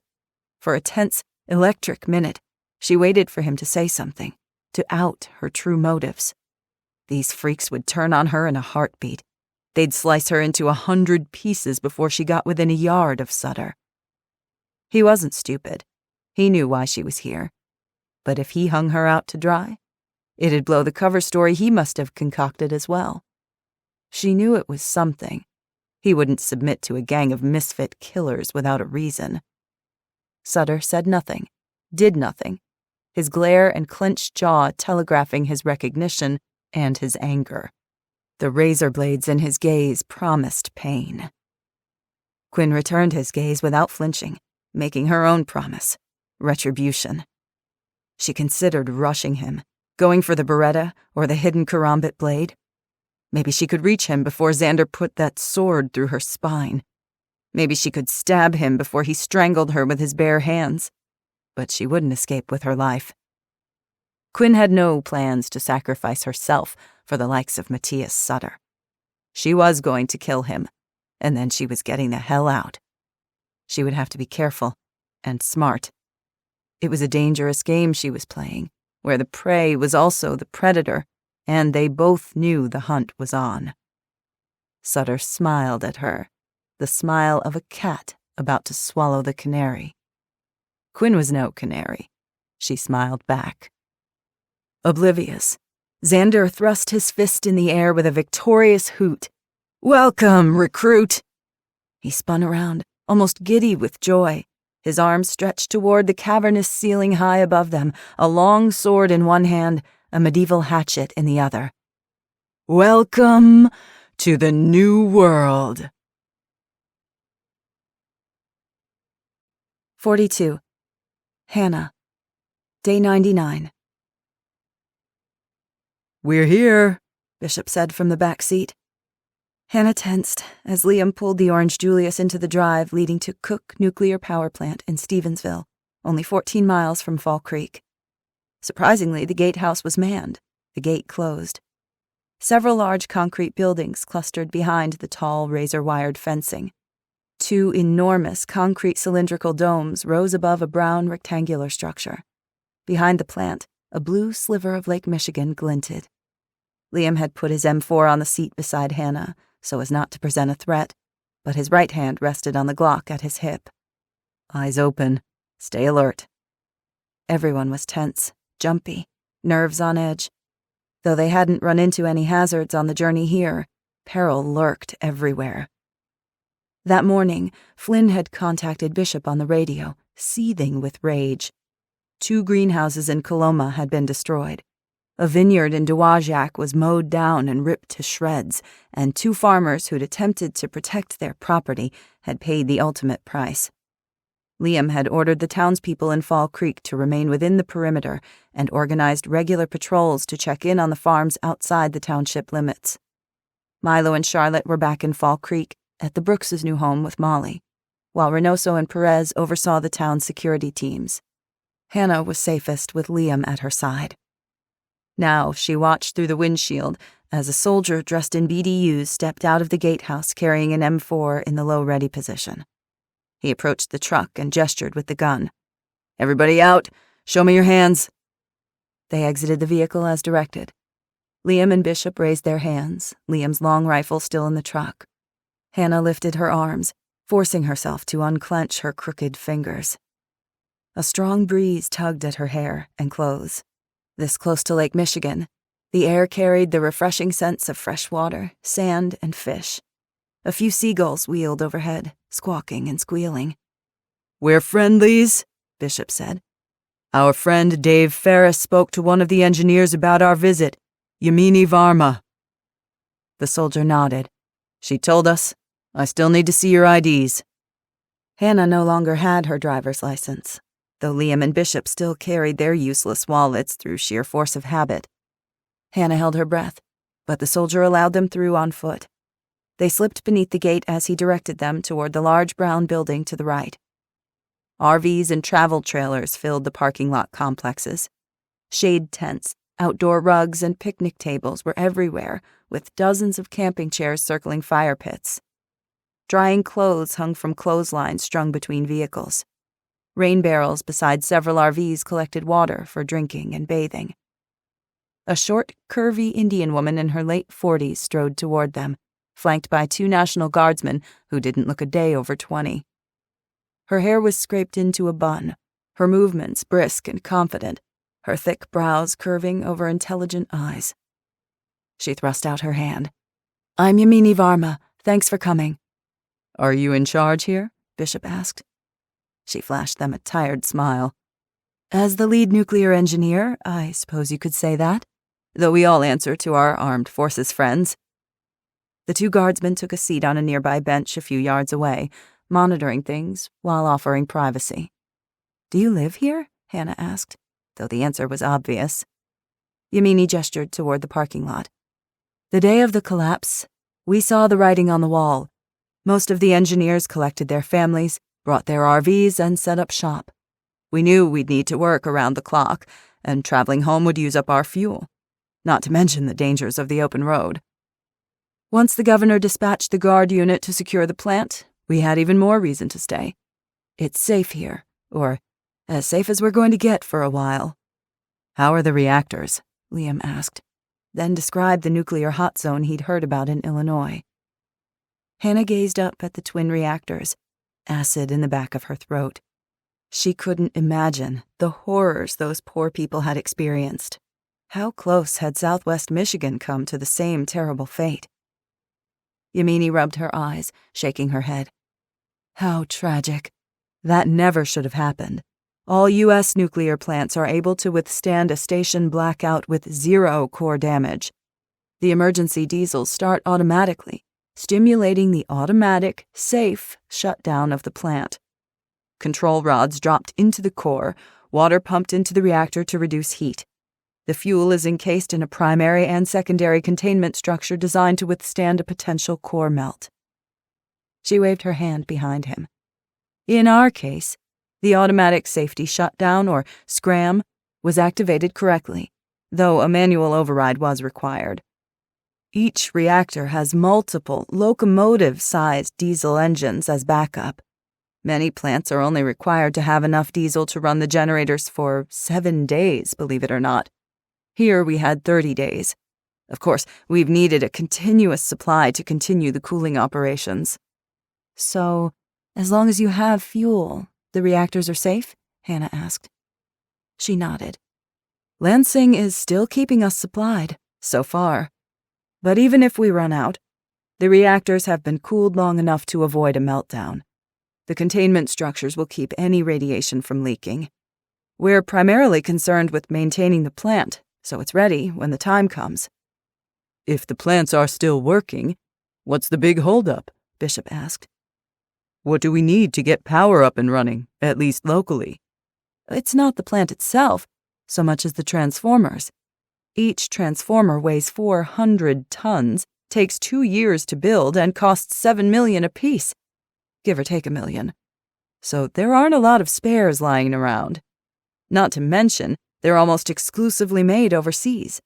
They require grain-oriented electrical steels, GOES, or electrical steel, which are ferritic alloys of silicon and iron with magnetic properties that increase the electrical resistivity, a critical component in transformers. Why don't we make that steel here? Bishop asked. Far as I know, there's only one U.S. manufacturer that even produces the special-grade steel. There's a lot to it, but basically, we could make enough of the electrical steel ourselves, but it would take a decade just to get the additional steel production plants built. These contracts, they're going to go to the lowest bidder. Guess who can get aggressive and outbid any U.S. company? In the last decade, 85% of new utility transformers have come from abroad. Hannah and the others were quiet for a minute, letting that sink in. Yamini waved her hand toward the nuclear plant. It's also a matter of scale.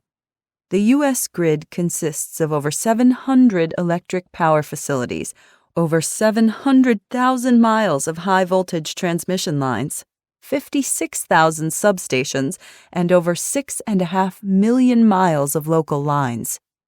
Now imagine the damage the EMP did to every element within that incredibly complex and convoluted network. Without factories and refineries, we can't manufacture the billions of parts and pieces required to get an entire country back online. Hannah nodded, unable to comprehend the enormous, daunting task facing America. It seemed impossible. Liam's expression hardened. So it's true. We're talking years. Yamini nodded. God help us. Bishop shook his head. I had no idea. To be honest, I barely knew what an EMP was before the collapse. I certainly didn't understand the extent of the destruction. To think, something most people can't even comprehend brought America to her knees. Not enough officials took the threat of an EMP seriously, Yamini added. Some looked at Hiroshima and Nagasaki, both of which experienced electromagnetic pulses because of the nukes, and decided an advanced industrialized country of 328 million people could recover as swiftly as 2 cities in the 1940s. The problem is, technology has exploded in leaps and bounds since then.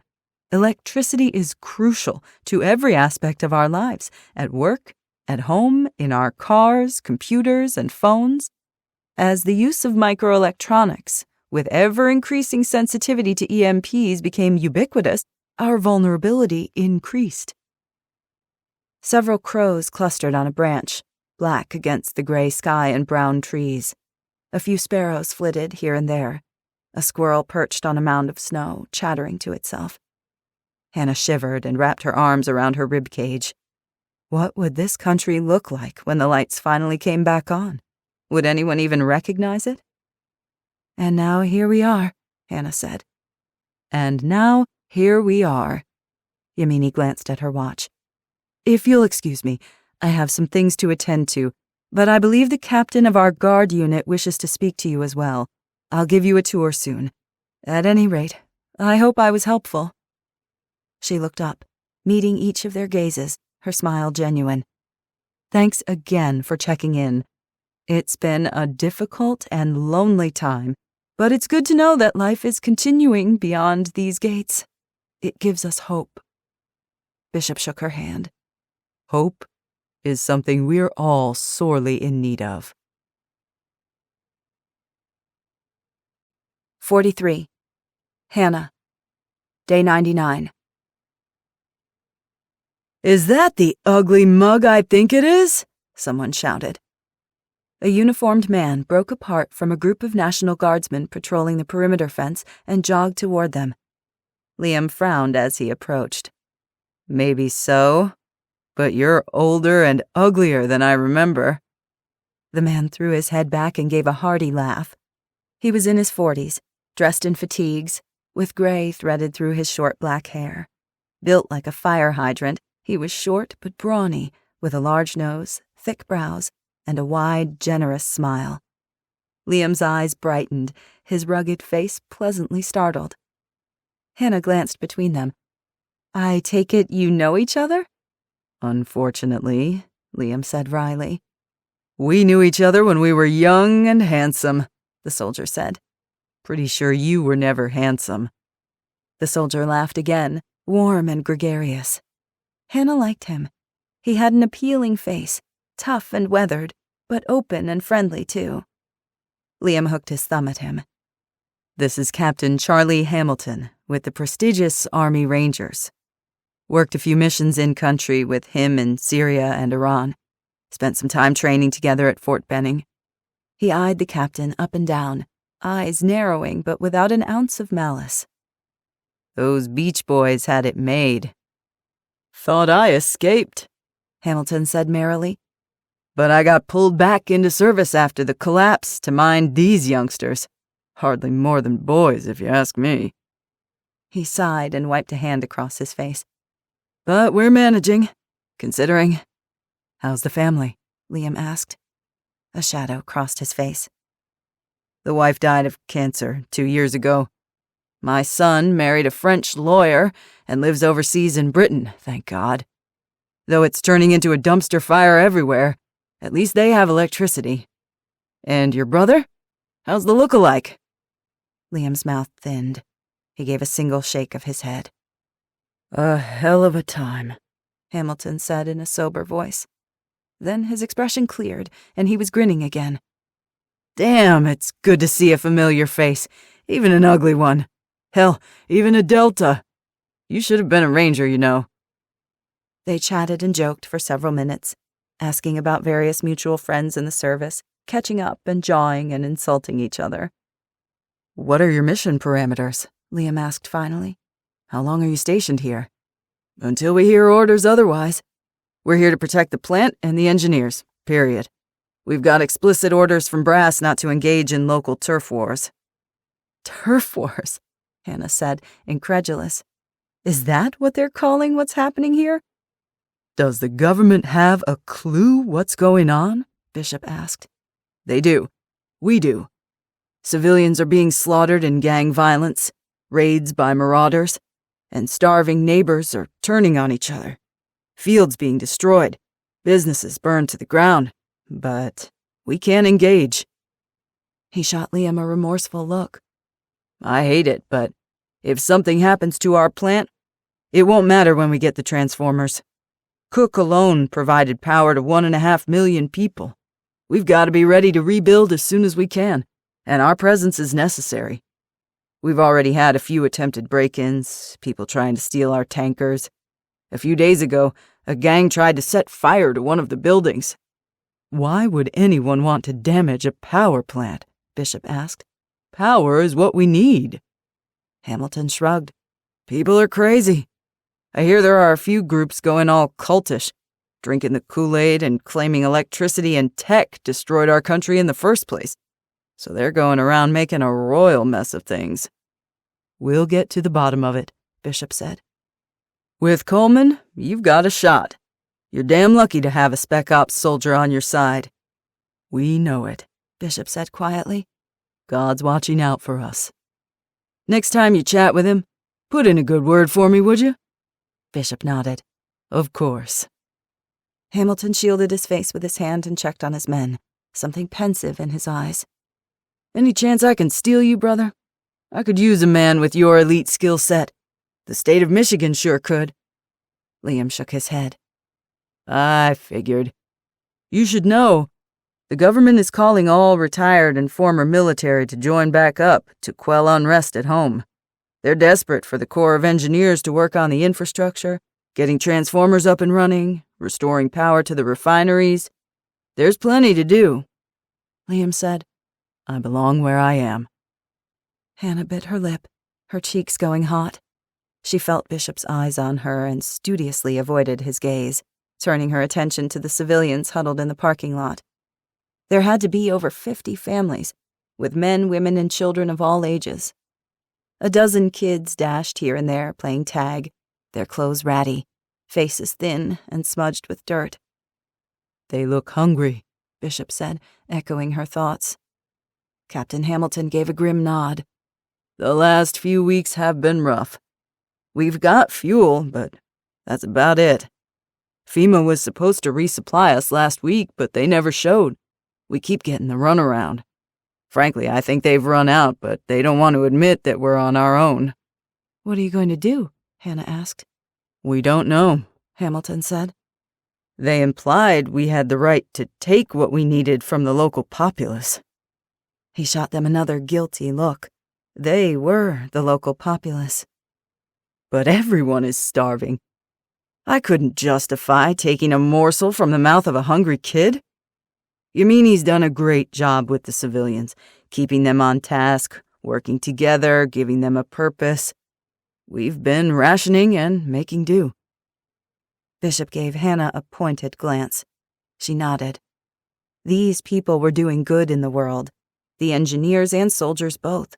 Because of them, power to Southwest Michigan would someday be restored.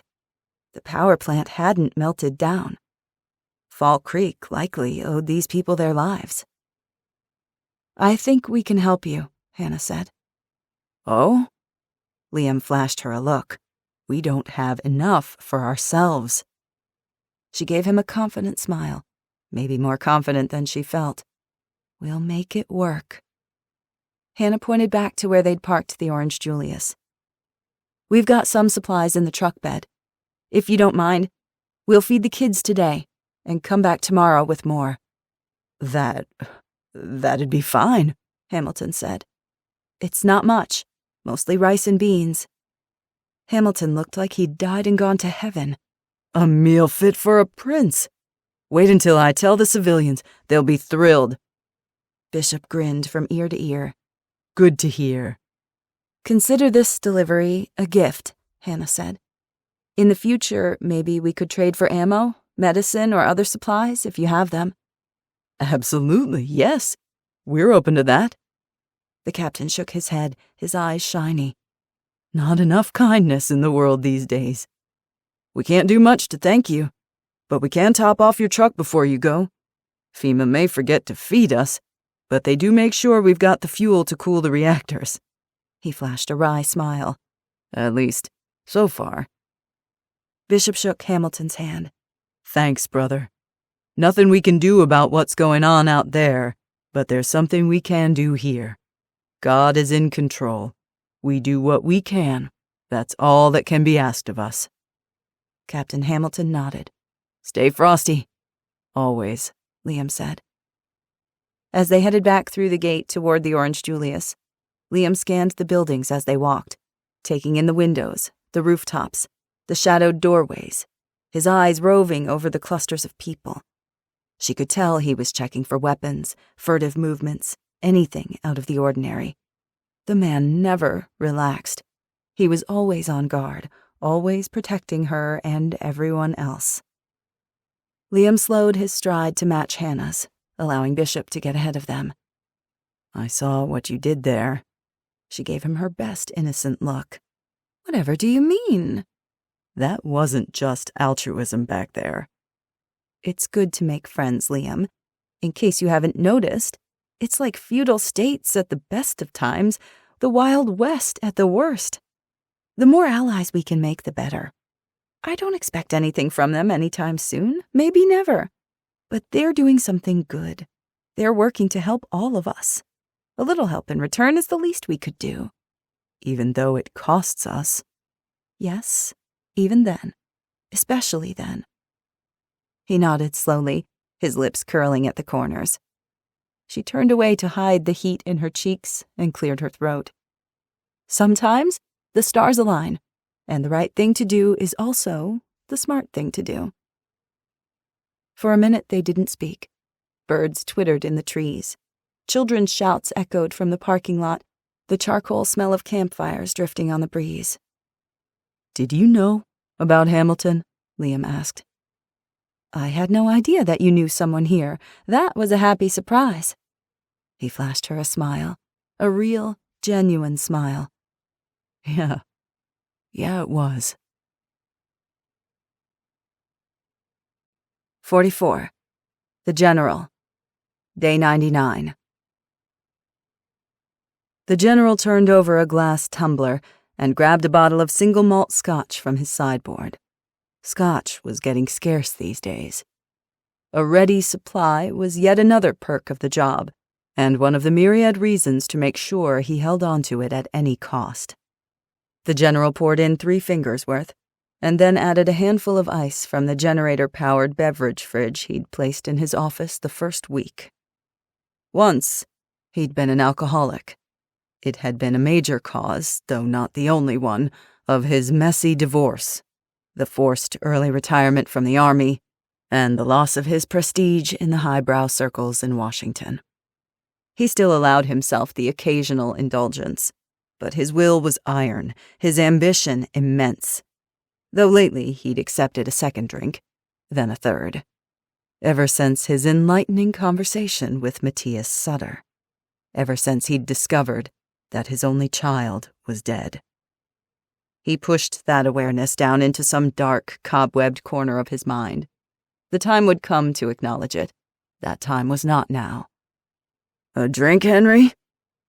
The General tipped his glass toward the governor, who'd been wearing a restless line in the carpet in the General's office for the last 45 minutes. "It helps with nerves." The man shook his head and rubbed at his reddened eyes. He looked as if he hadn't slept in a week, his suit and tie wrinkled, his aged skin etched with worry and stress. "I don't know. I just don't know." Fortunately, it was only the 2 of them this evening. The noxious Secretary of State was missing. The woman was an incessant pest, undermining him, questioning his motives, whispering in the governor's ear. The sooner he got rid of her, the better. "We've received reports that the glorified mob kingpin Alexander Poe has overrun at least 4 FEMA camps," Governor Duffield said. "The accounts from escaped citizens are horrific. Murder and rape, human slavery and trafficking. We have to do something." The General sneered. "To rescue Illinois? To send our remaining troops out of state, leaving ourselves naked and vulnerable? We have to do something. He'll overrun the entire country if we don't." The General took another drink. "Let's not get hysterical just yet." Governor Duffield paced in front of the office windows, wringing his hands. "We have orders from the White House to immediately send everything we have to support Illinois. The Illinois governor is begging for aid while his state goes up in flames. Poe has Chicago, he has Rockford, Peoria, and Springfield. The only reason he isn't controlling all of Illinois is because he's pushing east, toward the Indiana line. According to our latest intelligence, he's amassing north of Chicago Heights and headed toward Gary, Indiana. There will come a time, but it is not now." Governor Duffield paused mid-step and stared at him like a deer caught in headlights. "Not now? Then when? What are you saying?" "Michigan must worry about herself. You've already skirted the federal government's preposterous demands to send our National Guard all over creation, fighting for other states and not our own." He gestured with the tumbler. "How long do you think the federal government is going to last? With the breakdown of communication, they can barely reach their governors, let alone lead a country. You see what's happening, don't you?" Governor Duffield stared at him blankly, the fear making him a blind fool. "The Accord, signed by California, Oregon, and Washington State," the general said with incredible patience he didn't feel. "They're protecting each other. They're consolidating power. Do you think they'll be eager to give it back? They won't. When the dust settles, the country that emerges will look nothing like she once did. I doubt the federal government will even exist, and if it does, it will be emasculated. The power will begin and end with the states that have survived."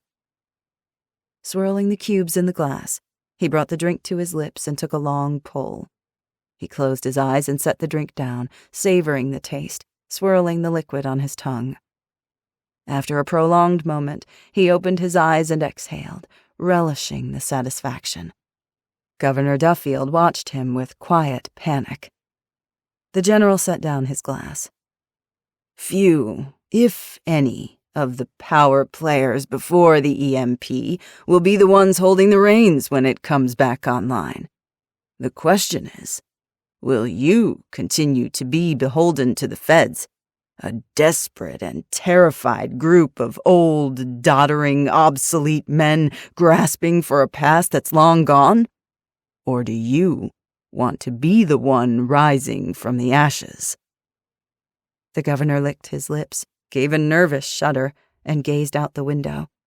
He rubbed his hands together, warming himself. "I don't know."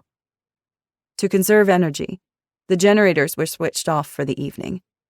Dusk blanketed Lansing, shadows invading the corners of the general's office.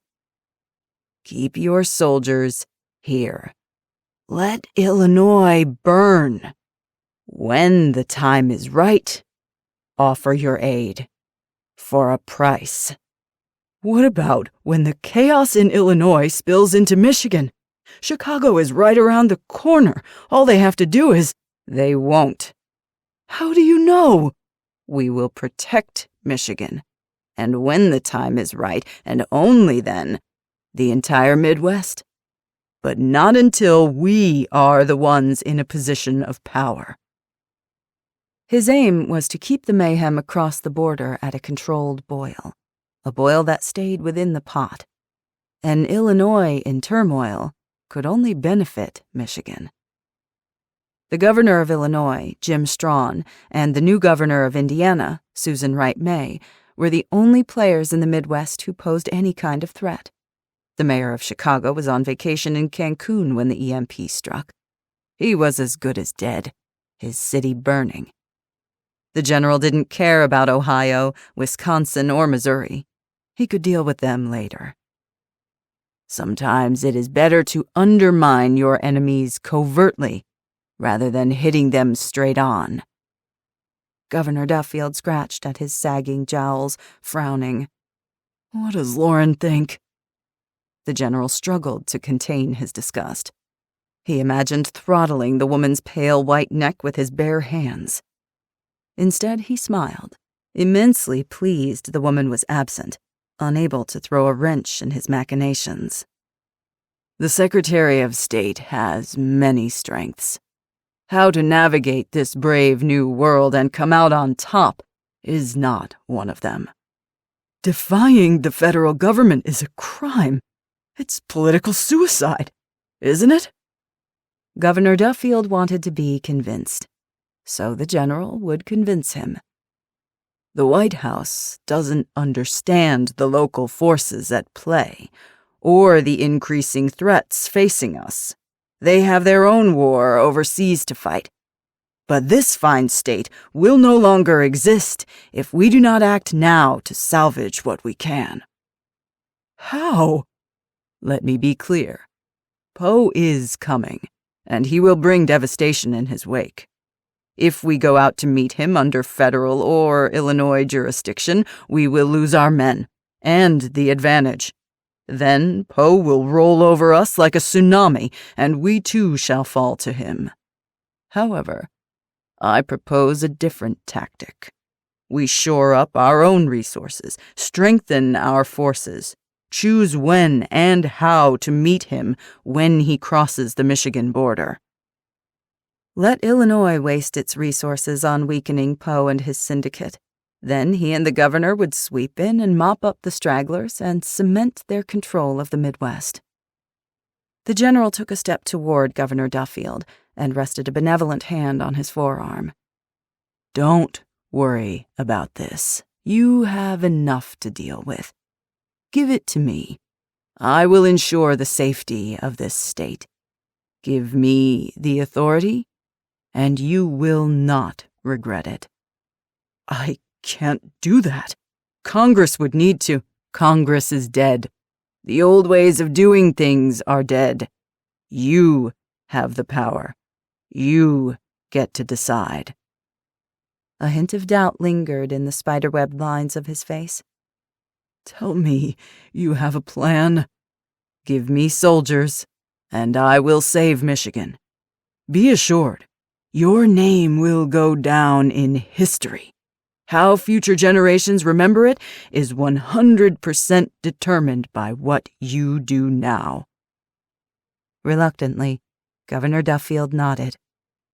And then it sank in, and his wrinkled lips stretched into a thin, garish smile. He was old, but he wasn't senile. He craved power. Henry Duffield wanted the promise the general was dangling before him.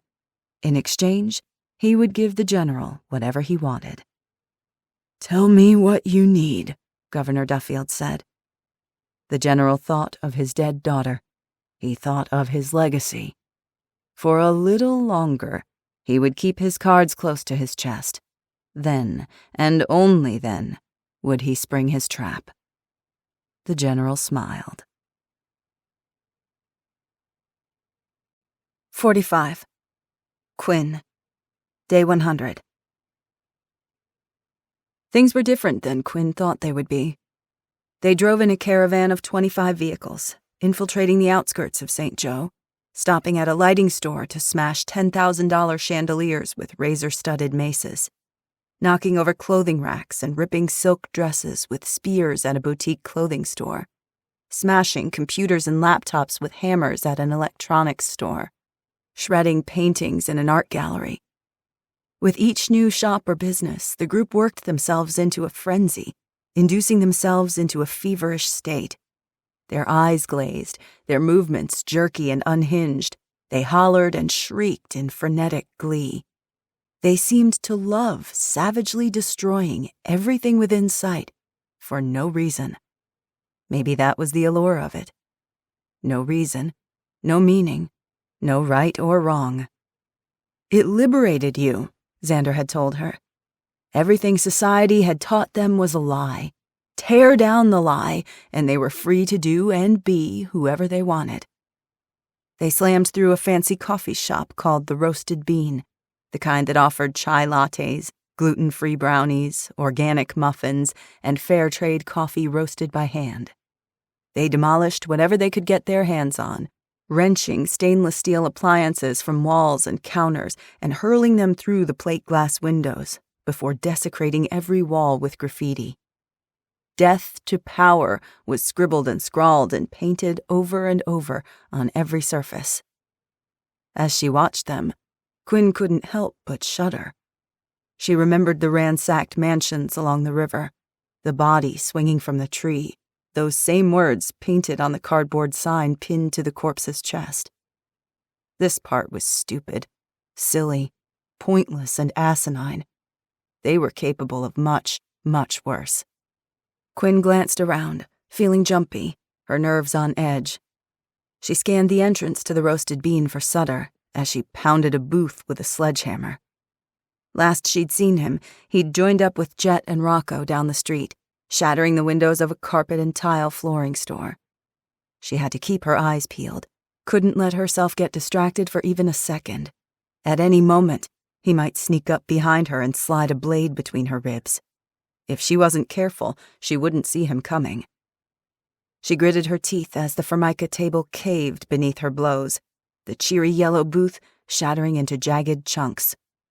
Her arms were shaking, and not from the weight of the sledgehammer. She thought of Gran, of Milo, Jonas and Whitney and Hannah, Liam and Bishop. all the people she cared about back home. Were they worried about her yet? Had they even noticed that she was missing? She shoved that thought down deep. They'd get over it. They'd understand when she returned, when she'd accomplished her mission and made Fall Creek that much safer. Sutter had kept his distance since she'd joined the group. She'd barely had a moment to herself. If Dahlia wasn't stalking her with a look that implied she'd like to impale Quinn on a spear, Xander was demanding her complete attention. "Hey!" She stifled a flinch as Xander appeared at her side, materializing out of nowhere, as if she'd conjured him up just by thinking of him. He eyed her up and down with a grin, something maniacal in his gaze. "Just wait until you see what's next." "Xander!" Rocco jogged up to them, exuding a rank stench. Though he was young, he had a brutish look about him, with a wide, squat neck and a sloping forehead, his ruddy skin spider-webbed with capillaries. Rocco hooked his thumb over his shoulder. "We've got movement on the corner of 5th and 17th. Armed individuals amassing. One of the gangs. The gangster disciples, it looks like."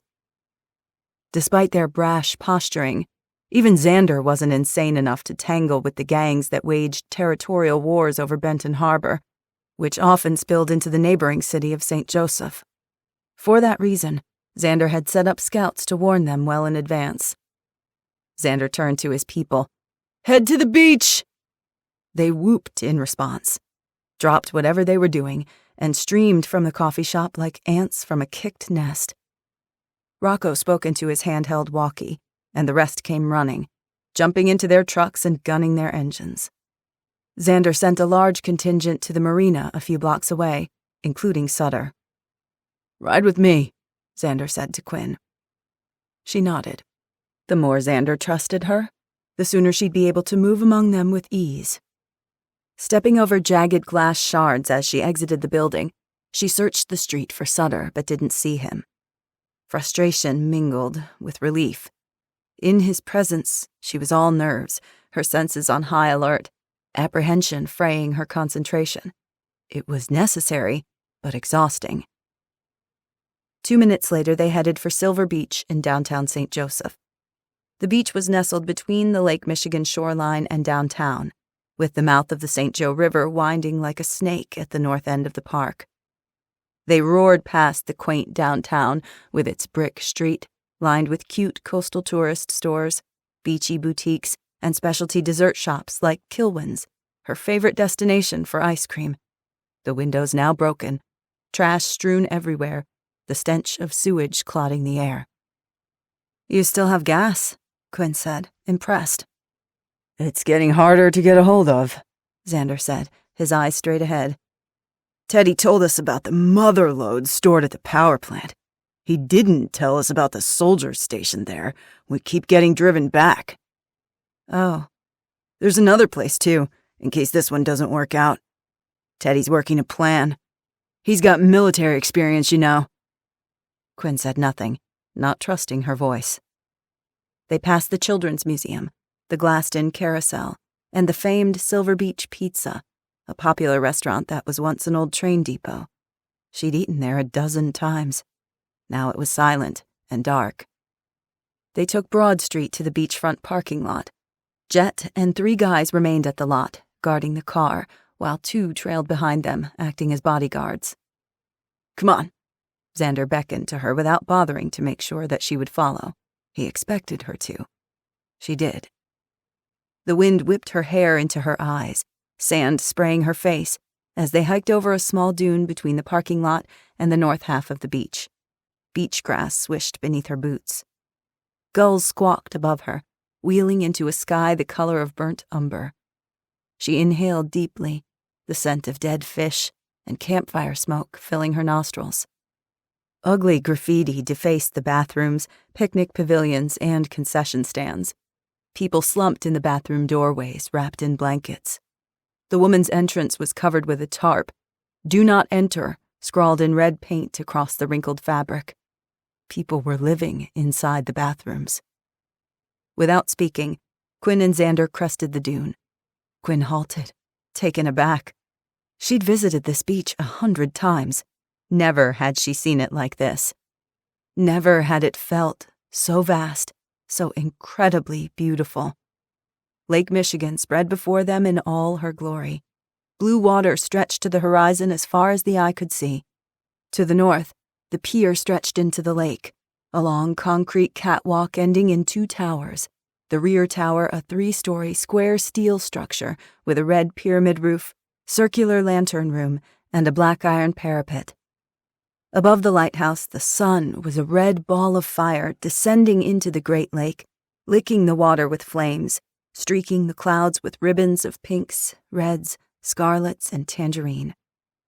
Her fingers twitched, with a sudden desire to paint this, to draw it, to capture some tiny fragment of its majesty. Like attempting to catch a cloud or rainbow in a bottle, an impossible task, but one worth attempting. Her eyes stung. She blinked, pretending it was the sand in her eyes, pretending her heart didn't feel like that smoldering sun, igniting, combusting, burning itself into oblivion. "It's something, isn't it?" Xander breathed. She didn't trust herself to speak around the lump in her throat. Xander pointed. "Now, look closer." Quinn dropped her gaze from the horizon to the shoreline. A couple hundred tents of various sizes and colors littered the beach. Trash and refuse dotted the sand, plastic bags caught in the seagrass, fluttering in the wind like ugly flags. Dozens of fishing boats, inflatable rafts, and kayaks bobbed in the shallow waters, tied to either side of the pier. People crowded the concrete catwalk, slouched in camping chairs, 5-gallon buckets at their sides, fishing poles in hand. "They do that all day," Xander said. "All day, every day, just for a fish or two." As the sky darkened, campfires sprang to life, dotting the beach as far as she could see, dark shapes surrounding them, their shoulders drooping, defeated and miserable. The sound of babies and children crying drowned out the seagulls. Silver Beach looked like the shanty towns from third world countries she'd read about in social studies class. Depressing as hell. The sun sank below the horizon, twilight descending. The magic of only moments before faded like a cheap trick. She felt deflated, cheated somehow. "Is this it?" she whispered, her throat tight. "Is this all we have to look forward to?" "You see it, don't you? You understand. It's all pointless. It's all meaningless." There was such rage in his voice, a bottomless, unquenched fury that mirrored her own. She met his gaze. There was a haunted quality to his eyes, something unmoored inside him. Startled, she recognized herself. An emptiness inside her yawned into a deep void, pain and anger festering in her heart like something rotting. Above them, gulls screamed at each other, wheeling and swooping. One fluttered, wings flapping with a frenetic, awkward desperation as it veered to one side. The other birds dove, hurtling straight for it, and attacked it. It tried to escape, but the attempt was futile. The seagull fell from the sky and crashed to the sand as 30 gulls descended in a frenzy of beating wings and snapping beaks. Quinn looked away, touched her eyebrow ring, and tried to think of something, anything else. She felt the pull, the darkness, the utter pointlessness of it all. You worked and fought and struggled, only to watch it disintegrate. The people you loved, the ones who turned Brutus and tore you to pieces. Maybe Xander had a point, after all. 46. Quinn. Day 100. "Do you know why we're out here? What happened to us?" Xander asked. He was sober, abruptly serious, with a humming intensity behind his eyes. The jittery, half-unhinged boy had disappeared, replaced by something else, something she couldn't quite figure out. "No, I don't." It was all a version of the same story. Parents who never came home, Family members deceased in plane crashes and car accidents. Brothers and sisters and grandparents dead from starvation, dehydration, from disease, from hypothermia, from heart attacks, strokes, and accidents, and from violence. Rocco's parents were killed when they broke into a neighbor's house to steal a grill. Tyrell's father was shot 6 times in the belly when thieves ransacked their home for a case of ramen noodles. Dahlia lost her brother and mother in a gang fight over control of a Home Depot. Listening to the individual tragedies, she had a sense of each tale of desperation and heartbreak mingling together, merging into something vast and incalculable, a devastation too large for words, too overwhelming for a single person to comprehend. But she could feel it, a tremendous pressure, a clot of grief coalescing in her chest. It was gone forever, the life they'd known, the world they'd lived in, dead and gone. And they weren't getting it back. "I had a dog. Ringo," Xander said. "The best German shepherd you ever met. Smart as a whip. He could turn off the bedroom light if I told him to, flicked it on or off with his nose. He went everywhere with me. Would have come to college and stayed in my dorm if GVSU had allowed it." "You went to Grand Valley?" she asked, meaning the State University in Grand Rapids. He nodded. "A senior. Studied business and loathed every second. Would have been on campus when it happened if it wasn't Christmas break." "What about your family? Where were they?" "Everyone was home. My parents, my 2 older brothers. Our phones and the lights switched off, but no one realized what was happening. Dad wanted to run to the grocery store to get some ice for the freezer to keep our Christmas turkey from going bad, but the Camry wouldn't start." His lip curled. "We finally walked to the store, but they wouldn't take anything but cash. My parents only used credit cards, only $3 and some change between us. At the store, someone said FEMA would come by shortly, that they'd take care of us like any natural disaster, that we had to sit tight and wait. After that, my parents did just that. They sat in the house, waiting for the government to come deliver food to their door.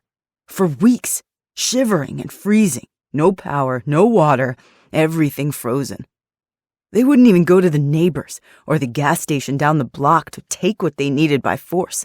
Kept saying someone would come." He shook his head in disgust, in bitter indignation. "By the time they woke the hell up, every store had been stripped clean. Hell, there wasn't even a candy bar left at the movie theater." He was breathing hard, nostrils flaring, eyes going distant like he was seeing a scene play out in front of him that had nothing to do with the beach. "We were out of dog food. My mom, she just said there wasn't nothing for it." Quinn stared at him, aghast. "What?" "I knew you'd understand," he said in a strained voice. "The way you fought, right alongside your dog, I saw that bond. That's what I had with Ringo. I would never have done it. I would rather have died. They knew it too. That's why they sent me out to scavenge, even though I knew there wasn't nothing left to find.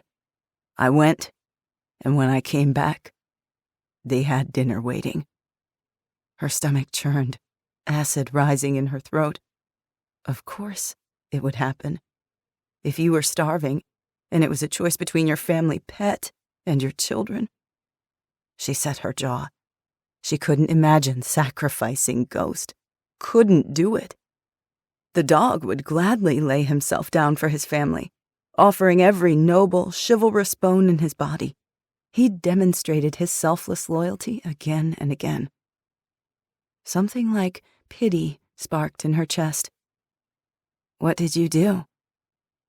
He stared out at the lighthouse, a bright white shape against the dusky water.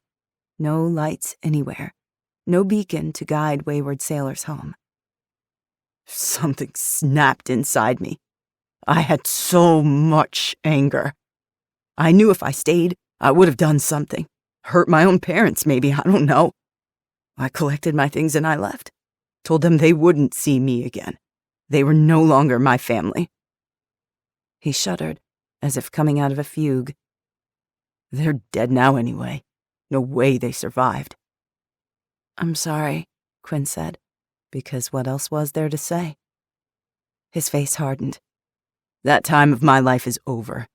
I went to the dorms, found a few of my friends still eking it out, and we left together. Made our way through the city, picking up recruits along the way.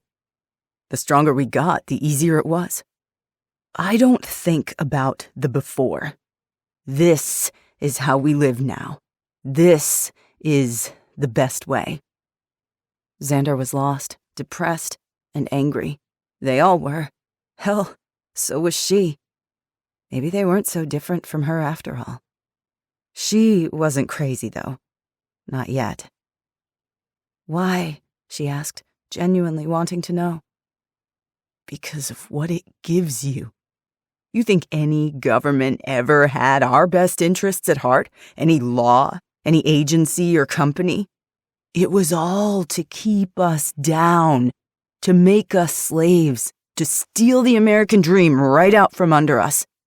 They gave us a form of power, but it rendered us powerless. His voice rose with impassioned anger as he spoke, flailing his hands to punctuate his words.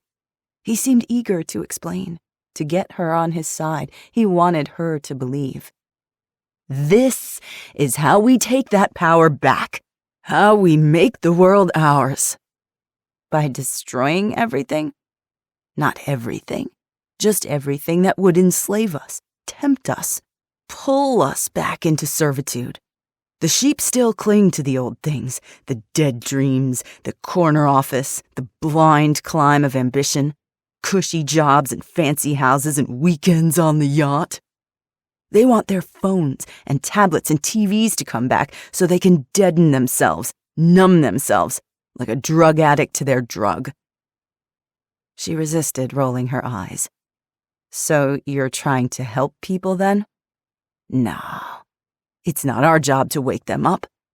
We take care of our own, live how we want to live, and spread the message through our work. Those who are like us will come to us of their own accord, like you. He was more than a little insane. She couldn't decide if he believed the nonsense he was spouting, or if he understood that his followers needed a creed, a dogma, some kind of ideology to cling to as the world they knew disintegrated around them. Her hands curled into fists at her sides. She didn't know what to believe anymore. All she knew was that she was angry. So incredibly angry. She wanted to hit something, to hurt like she'd been hurt, to experience something, anything, as long as it was a release to this bitter, bottomless cup of sorrow. She motioned to the long sword dragging from his hip. And the weapons? They're of the old world. The time before electricity polluted everything and tech took over our lives. They're a reminder of the warriors we once were, the warriors we are now. He grinned as he drew the sword, the metal scraping from the scabbard. He gave a vicious, hacking swing, and Quinn stepped out of its deadly arc. Air whooshed by her face. The thing was enormous and heavy, crafted of solid steel, not a fake replica, but the real deal. And Xander wielded it with ease. He was stronger than he looked. The people need civilization about as much as they need a bad rash or a hole in the head. You're a nihilist, then? Nothing matters. Nothing is real. Not good and evil, not right and wrong. They're just constructs to control us. She couldn't help herself. Except for killing dogs. He flashed her a savage grin, his teeth almost glowing in the dim light. Yeah, except for that. As twilight descended, thick dark clouds rolled across the horizon. A wall of storm clouds over the water headed their way. Xander's radio crackled. Tyrell's scratchy voice came over the line. "We need you at the marina. Everything's ready." Xander turned to Quinn, a manic glint barely visible in his eyes as the sky went dark. "We're not done yet." 47. Quinn. Day 100. The wind kicked up, whipping Quinn's clothes and pelting her face. As lightning flashed in the black sky, the distant grumble of thunder grew closer. Waves lashed the dock, the boats rising and falling as water drenched her feet. Quinn stood on a white steel dock, bracing herself, flashlight in hand, as the others ransacked the boats in the marina. As expected, most had been scavenged. Behind her stood an enormous 3- or 4-story steel building. Inside, rows of boats were stored for the winter, everything from speedboats to massive yachts stacked on huge metal racks and shrink-wrapped in protective material. Outside, some smaller boats bobbed in the water, tied to the docks. A huge hydraulic lift used to transport the boats from the storage building to the docks sat gathering dust. People must have used some other method to move them. Xander directed his people to cut the ties and free every boat in the marina, then instructed Jet to torch the storage facility. Rocco tossed a couple sleeping bags and pillows out of the hold of a sleek white yacht. Xander kicked them into the water. "Someone's sleeping here. A couple of someones." Dahlia cackled. "Not anymore." "Why are you doing this?" Quinn asked. "The storm will beat them against each other and carry them out into the lake." "But why?" Xander shrugged. "You're asking the wrong questions. Why not? Maybe some of them still work. People depend on those boats." "It doesn't matter. Nothing matters." His eyes hardened, watching her. "Remember?" Tyrell paused as he sawed through a tether, his gaze on Xander, as if waiting for an order. An order regarding Quinn. Dahlia watched her too, face lit by a flashlight beam, her smile like a razor blade. Quinn's stomach somersaulted. Another test. Just because she'd passed the first few didn't mean she was in the clear. Xander could still turn on her at the drop of a hat. He was capricious and fickle. His gang was equally unpredictable. She needed to be careful. "I remember." She gave a forced shrug and turned away, sickened, disgusted with herself, and guilty as hell. 2 docks away, Sutter hacked the rope mooring a sailboat and stood, a dark and menacing shape against the waves hitting the dock. She felt, rather than saw, his gaze on her, burning into her skin like a brand. After a tense moment, he turned his back on her and squatted over his task. Quinn stilled, resisting the urge to fling herself at him and stab him a dozen times. Why not? It was night. No one would see. No one would know what happened. Everything was darkness and chaos, flashlights bobbing, people yelling and shouting, shadows bumping into each other. The wind and waves drowned everything out. Even if he screamed, maybe no one would hear it. He'd fall into the water and sink into the depths. A single splash, a gurgle. If she could do it stealthily enough, if he didn't see her coming. Maybe this was her moment, and once it was done, she could disappear into the night. Waves swelled and spilled across the dock, pulling at her feet and ankles, threatening to seize her and sweep her into the black water. Gingerly, she moved from the dock to dry land. Sutter was 2 docks over, 40 feet away, tops. Xander was busy helping Dahlia with something, the others consumed with their own tasks. Switching her flashlight to her left hand, her right hand strayed beneath her jacket as her fingers closed over the karambit's handle. "Hey!" a deep voice bellowed. "Hey! Stop that!" Quinn froze. Her pulse throbbed against her throat. Was that shout for her? Had she been found out? "You thieves! Get away from there!" No, it was someone else. A dozen flashlights pinned the speaker like a spotlight. A man stood on the concrete parking lot before the large storage building, 10 yards from the first dock. He wore a wrinkled dark coat, boots, and a trucker's cap pressed low over his eyes. In his 40s, maybe. In his arms, he held a shotgun. He squinted against the glare, his shotgun barrel wavering. "Get the hell away from those boats! I will shoot!" "No!" Xander leapt from the speedboat, sprinted across the water-slick dock, and halted, feet from the intruder. That's a horrible idea. For you. Those boats don't belong to you. Who says? Someone in the crowd, Dahlia, shouted. We say they don't belong to anyone. Quinn stood rooted in place, unsure what to do, fear and dread pounding against her skull in time with the tide. Thunder crashed. The swell and surge of the waves beating the docks roared in her ears. Needles of hard rain stung her face like shrapnel. She craned her neck, blinking wetness from her eyes as she searched frantically for Sutter. It was hard to see. Her neck prickled, mouth bone dry, fully aware that he might sneak up on her, using this distraction to exact a revenge of his own. Xander stalked toward the intruder. At least 40 others closed in around them in a loose horseshoe. Then it was 50, then 60. I'll shoot! The man yelled, a tremor in his voice. No closer! They slunk closer, heedless of the wind and rain, intent on the prey caught in their net. Xander drew his sword. If you had any rounds in that gun, you would have fired already. Run, she whispered in her mind. If he fled and left them to their own devices, he might have a chance. Run! Her lips moved, raw and chapped, her words caught by the wind and snatched away. The shotgun barrel wavered as he shifted his aim from person to person. Stay back! I'm warning you!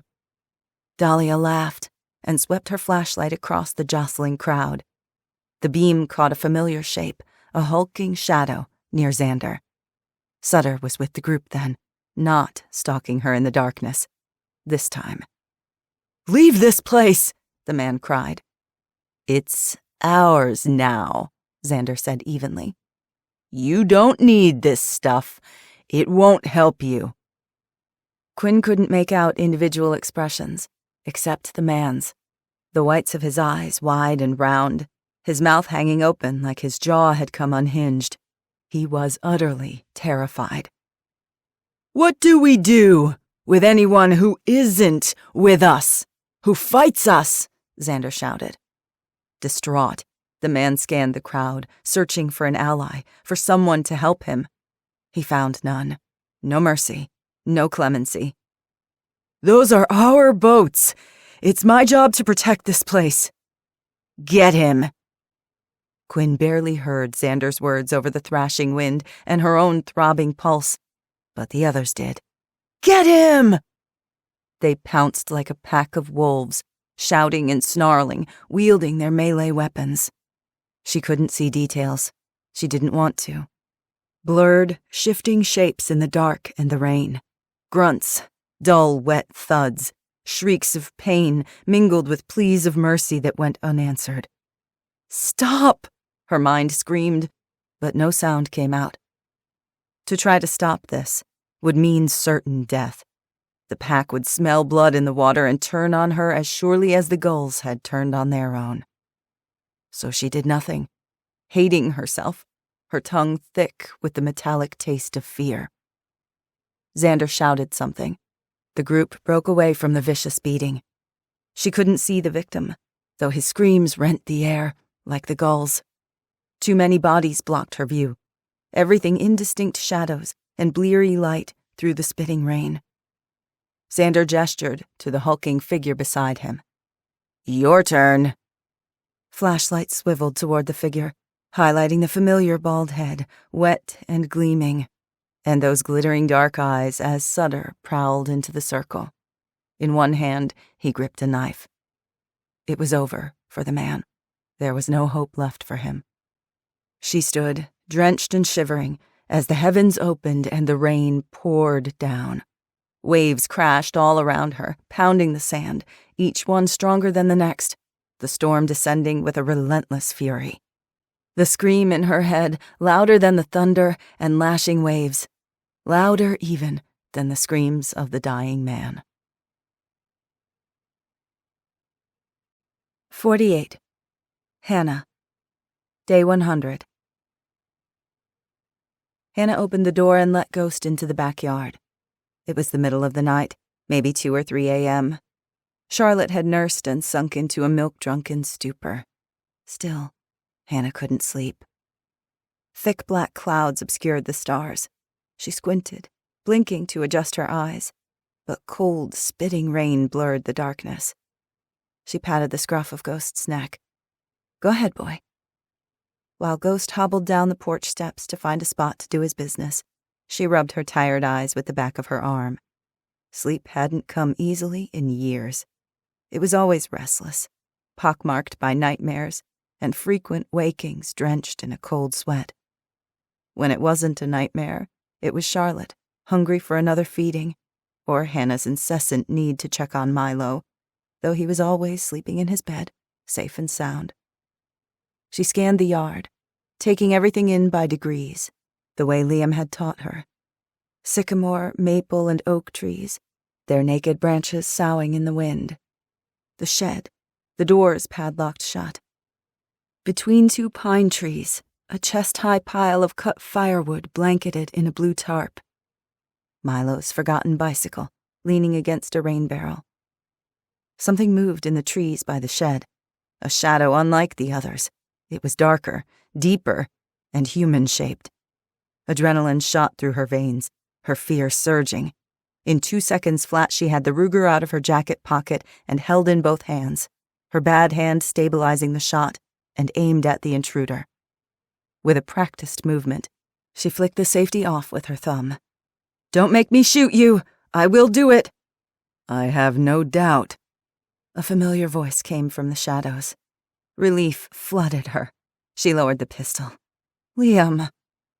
He stepped out of the darkness between the shed and the stack of firewood, wearing a raincoat with a hood covering his face. But she'd recognize his voice anywhere.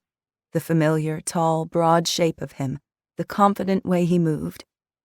"Sorry," he said, rueful. "Should have warned you." "Yeah, you should have. What are you doing out here? It's pouring rain." A sheepish shrug. "Couldn't sleep. Decided to do another patrol around the neighborhood." A stroll through a thunderstorm was a better alternative than a warm bed? Something like that. He strode across the yard and paused at the edge of the back porch, hesitating. Oblivious to the rain, Ghost trotted up to him and sniffed his hand. Liam scratched beneath his chin.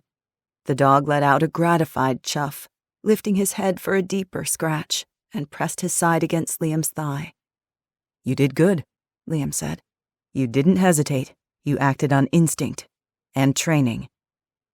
Something changed in his voice, a hint of teasing. "Remembered the safety this time, too." Her cheeks went hot. She was thankful for the darkness. "I remember it all the time." "You had a good teacher." "Maybe I'm just an excellent student." She bit her bottom lip, her stomach fluttering. "You're getting soaked. Come onto the porch for a few minutes." "You sure?" The thunderstorm had passed, but the rain was relentless. It beat against the house and pounded the ground, small puddles forming in the yard and turning everything to mud. She inhaled the scent of rainwater and wet earth. The air was cold, sharp. She was wide awake now. The temperature was near freezing. A few degrees colder and it would be snowing. "I could use the company." It wasn't just any company. It was his. Hannah shoved her pistol back in her pocket and headed to the porch swing, fluffing the pillows and sliding the largest one to the opposite side of the bench for Liam. The support would help his back. Ghost bounded up the porch steps, favoring his bandaged hind leg, and nuzzled his muzzle against Hannah's lap. She rubbed his ears for a minute before he rudely shook a spray of rainwater and mud from his fur, splashing both Liam and Hannah. Liam stepped back. "Hey." Ghost tilted his head, as if giving them a cheeky, "sorry, not sorry" look, and sank to his belly at their feet with a self-satisfied grunt. "He has a sense of humor," Hannah said. "Apparently." Liam rubbed mud splatters from his pant legs and sat down beside her. "He's doing better." "He is. Evelyn says his leg should fully heal, but it's been a bear getting him to rest. Kind of like someone else I know." "No idea what you're talking about." "He's even getting a bit of a self-important attitude." Heroes. They're so full of themselves. Exactly. She grinned. Which brings me to you. How are you feeling? Never better. Which she knew was a white lie, but she didn't press him. He was moving better, with less wincing. He was healing, too. They lapsed into a comfortable silence. The cushions were damp, but neither complained, nor made to leave. Rain drummed the roof, dripped from the eaves. Was it the nightmares? She asked.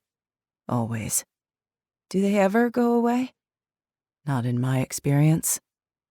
She felt his eyes on her. They lessen, though, with time. I hope so. For her sake and his. They listened to the rain. She chewed her bottom lip, rocking gently. You're a good man, you know. He snorted. You are. She read once that people could sleep peacefully in their beds at night, only because rough men and women stood ready to do violence on their behalf. Liam was that man for her. For all of them. He carried the burden of it all, so others didn't have to. He did the hard things, faced the worst demons from the pits of hell. Her heart went out to him. She wished she could take it all away, ease the pain he carried, somehow lessen the shadows behind his eyes. She said, "You help keep the wolves away." He said nothing for a while. I worry it's not enough. It is. It will be. Something else is out there. Something big. I can feel it, sense it. Like a predator stalking us in the dark, but I can't see it. I can't stop it, no matter what I do. Someone had set fire to a farm near the outskirts of Niles. A woman who owned a homestead off Old 31 between Fall Creek and St. Joe had been found dead in her home. She'd owned over 50 chickens. They had all been slaughtered. Despite multiple reports of a large gang moving through the area, Flynn and most of the Community Alliance continued to blame Fall Creek. Yesterday, Flynn had called Dave on the radio in a rage, unleashing a hateful diatribe that included threats to raze the town's greenhouses in retaliation, and worse. You want to starve us? Then we'll starve together, he'd shouted, throwing Hannah's words back at them. Even worse, Dave had shared more reports of violence in Illinois. Towns overrun, women and children stolen, thousands of innocent people trapped in camps or murdered. Poe's army was growing more powerful, and they were heading south, inching closer to the Indiana and Michigan borders. A great storm was brewing over their heads, bringing with it a looming sense of doom she couldn't shake. I feel it too, she said. But if we can work together as a community, we can face it, whatever comes next. He grunted, not convinced. We can, Liam. We will. The community doesn't seem to want to work together. Then we'll make them, she said with a flush of frustration. We keep trying. It'll work. Keep believing, Hannah. Maybe by sheer force of will alone, you can make it happen. I don't see it, though. We're too splintered, too divided. I have faith. I have to have faith. Flynn and his people are blinded by their grief. I don't know if they can't see the truth or they don't want to, but they seem to want to cling to their anger. They won't give it up easily. I know that. That doesn't mean we should give up on them. It might come to violence, he warned her. Are you prepared for that? She lifted her chin. I'm prepared for whatever I need to be. That doesn't mean I accept it or won't fight tooth and nail for a different outcome. She hesitated. I mean it, Liam. If we can't come together, we won't make it. Rain drummed the roof. Ghost chuffed and rolled onto his side. She breathed in the sweet, damp air, felt Liam's warmth beside her, his comforting strength. Liam said, I know. 49. Hannah. Day 100. Hannah watched Liam out of the corner of her eye. He held the bearing of a soldier. Even now, in the dark and the rain, sitting on her backyard porch swing. His eyes darted to and fro, never still, his mind processing information, analyzing, reacting, and preparing. "You're still worried," she said. "There are other threats still out there." "You're thinking about Sutter?" "Yes." "And Luther?" Liam nodded. "Luther won't come back." "Maybe. Maybe not." He hesitated. "How was your visit to Luther Sr.? She let out a hard little laugh. "That good, huh?" "They're cut from the same cloth." Determined to keep her promise, Hannah had visited Luther's father yesterday to check on him and set up a schedule for regular visits.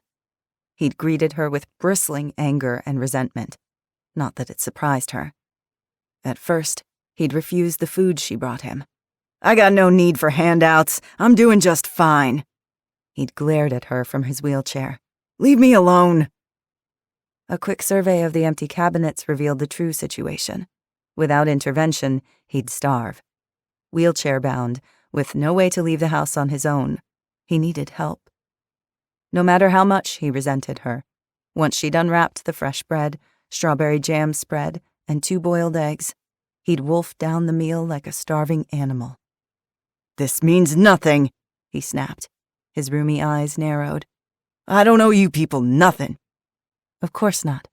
She hesitated. "I made a promise to your son, sir. I couldn't keep my promise to Luther to allow him to stay, but I intend to keep this one." The old man cursed. "That boy. What the hell was he thinking?"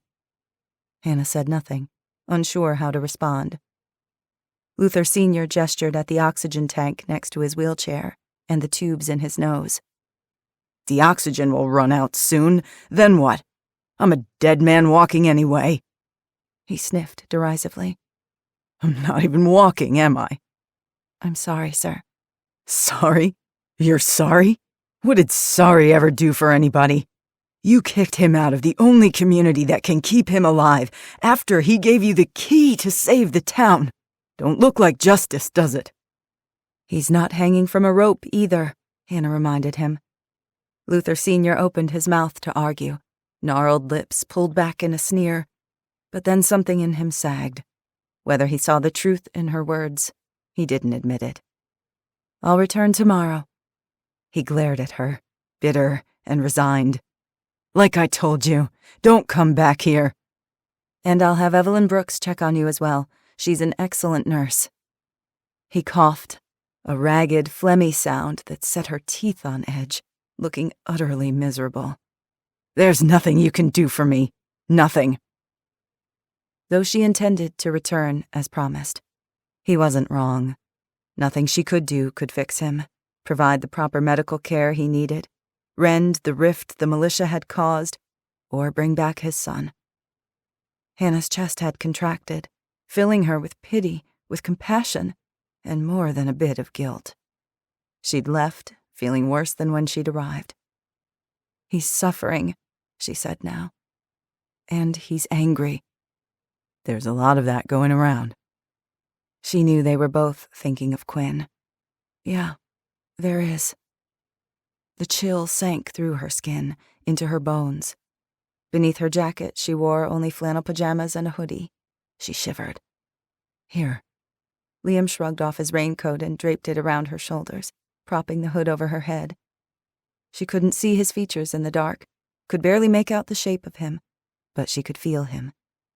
Even wounded, his every move radiated strength, competence, and power. Her pulse quickened, her stomach doing a strange somersault. He hesitated, so close his warm breath touched her cheek, sending sparks shooting through her body from her fingers to her toes. "You do that for me, too," he said, so quiet the rain nearly drowned him out. "You keep the wolves away." She stopped breathing. Liam reached out and tucked a damp strand of hair behind her ear. He touched her face, his trailing fingers like fire on her skin. "Hannah." Pike's face flashed before her eyes, his red slash of a mouth, his empty eyes, her bones cracking, the pain. Fear scythed through her. Before she could think it, Before her brain could sort the myriad thoughts and emotions firing her synapses, instinct took over. She shied away like a frightened horse. She leapt to her feet, cradling her bad hand. I can't. I'm sorry. You don't have to explain it to me. I'll wait, Hannah. Hannah didn't hear the rest. She shrugged off Liam's raincoat and fled into the house, almost slipping on the wet porch in her haste. Ghost squeezed in beside her, the screen door rattling in the wind. The door slammed shut. She collapsed to her knees in the middle of the dark kitchen. Sobs racked her body. Ghost licked her face and pressed his great head against her shoulder, offering her comfort as best he could. She leaned into him and wrapped her arms around his barreled chest, burying her cheek into his wet fur, her bad hand clutching at his ruff, as she inhaled the damp, doggy smell of him. "What's wrong with me?" she whispered, afraid she already knew the answer. She was broken. No matter how much she cared for Liam, how deep her feelings were growing for him, and they were, she felt it with every beat of her heart. Pike was not dead, not inside her mind, far from it. He was gone, but his power remained, like some perverse and sadistic ghost, a malevolent demon from the depths of hell, still haunting her. The damage he had done lived on in the innermost parts of her being. The fear and pain instilled across days, months, and years had invaded her soul, knit itself into her very bones. She'd fought to kill Pike, to rid the universe of his malignant presence. But that act was only the first step in a journey of healing that would take years, maybe forever. Fighting that fear, facing that pain, again and again and again. It was overwhelming. How could she give a man like Liam Coleman a fraction of what he deserved? She couldn't. This was the truth she couldn't bear to face. She couldn't. 50. Liam. Day 101. Liam stood in front of Molly's fireplace, studying the fire flickering cheerily, feeling anything but cheerful himself. The living room was redolent with the smells of baking bread and wood smoke. Though it was dark outside, another storm on the way, kerosene lanterns hung on the walls cast a warm glow. Laughter and low voices filled the house. While endless tasks filled their days, once the sun went down, their little community relaxed and enjoyed each other's company with games, conversation, and good, if limited, food. Tonight, everyone had gathered at Molly's place. Her house was small but cozy, and no one seemed to mind being squeezed into close quarters. Evelyn helped Molly in the kitchen, joined by Reynoso. It turned out that the big shy cop had a thing for cooking. He crafted a mean pinto bean soup with a side of twice-baked potatoes and green beans.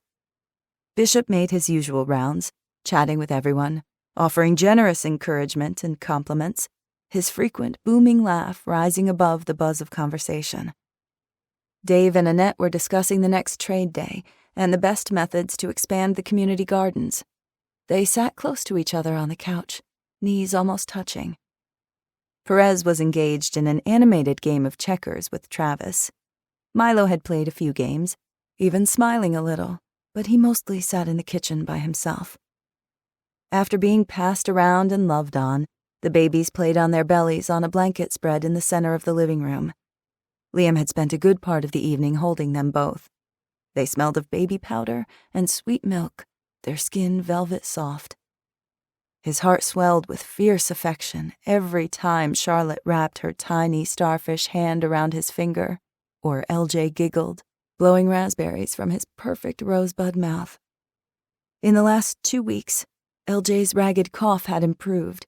With Hannah's milk, plus the homemade formula and Molly's garlic cough syrup, he'd gained a pound and was filling out. For the first time, he looked healthy. Lincoln's son was flourishing in Fall Creek. As Liam had hoped, so were Jess's parents. The starved, hollowed look was fading from their faces, replaced with something vibrant and thriving. Evelyn was brisk and no nonsense, where her husband was softer, kinder and gentler. He told marvelous stories with a wry sense of humor that everyone appreciated. Evelyn brought her medical skill set, and Travis added a keen intelligence and willingness to learn. They helped where needed, with enthusiasm, and never complained. They were where they belonged. Watching the three of them, his chest expanded, some broken piece inside him knitting itself back together. "For you, Lincoln," he thought with a pang. "I brought them home, Jessa." Charlotte's ringing giggle brought him back to the moment. Ghost's tail swishing just out of their reach utterly fascinated both babies. The mischievous cat, Loki, was equally fascinated with them and kept batting at their little kicking feet, much to LJ's delight. Thor and Odin slept by the fireplace, while Valkyrie prowled the house, sniffing people's legs suspiciously. As usual, Hell, the fluffy white ruler of the underworld, held court atop the fridge. Liam enjoyed the company more than he thought he would. Still, something was missing. His gaze kept straying across the room to Hannah, who flitted among the group, much like Bishop, her voice bright and animated, her head tilted as she listened to Travis's stories or laughed at one of Reynoso's rare jokes. They hadn't spoken all night. A few times he'd caught her tentative, pained glance. The heartache in Hannah's eyes nearly killed him. He could take a bullet. Hell, he'd taken several. But causing the woman he loved distress was something he could not abide. Last night, he'd screwed up. Inwardly, he kicked himself for moving too soon, for being an idiot and opening his big damn mouth. In one fell swoop, Hannah had undone him and knit him back together. It was a painful thing, coming back to life, like his frozen, hypothermic limbs thawing, prickling and stinging as the numbness withdrew, and sharp, glorious warmth pressed in. The pain was worth it. She had shown him a glimpse of what a meaningful life could be, what love could be. He wanted it, wanted her. Liam longed for more, but he would accept whatever she gave him. She needed to know that. No matter what, for as long as he lived and breathed, he would be here for her. Once the guests had departed for the night, he would talk to her. He needed to figure out a way to say it aloud without sounding like a complete idiot. He'd be damned if he lost her to his own knuckle-headed stupidity. After checking the windows and doors yet again, no movement outside. The sky black as pitch, no stars. He wandered into the kitchen. The delicious smell of fresh-baked bread mingled with spicy bean soup. "Haven't seen Quinn for a bit. She feeling okay?" he asked Molly, trying to distract himself. Quinn hadn't shown up for their training sessions for the last few mornings, which wasn't like her. "Where is that child?" Molly muttered, stirring the soup on the wood stove and glancing out the window for the 10th time. "I've been expecting her for hours." A knock sounded at the door. Liam stiffened, instantly on alert. Molly glanced around, as if surprised that Quinn still wasn't home to answer it, set down the wooden spoon, and reached for her cane, resting against the kitchen cabinets next to her trusty Mossberg. "I've got it," Hannah said. "You're doing enough already, Molly."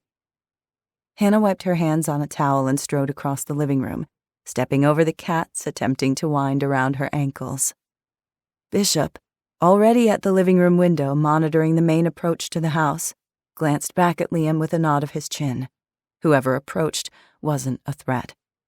Liam kept one hand on his Glock anyway. Opening the door, Hannah stepped back with a smile. "Hey, Jonas, nice to see you." From the kitchen, Molly huffed. "Finally!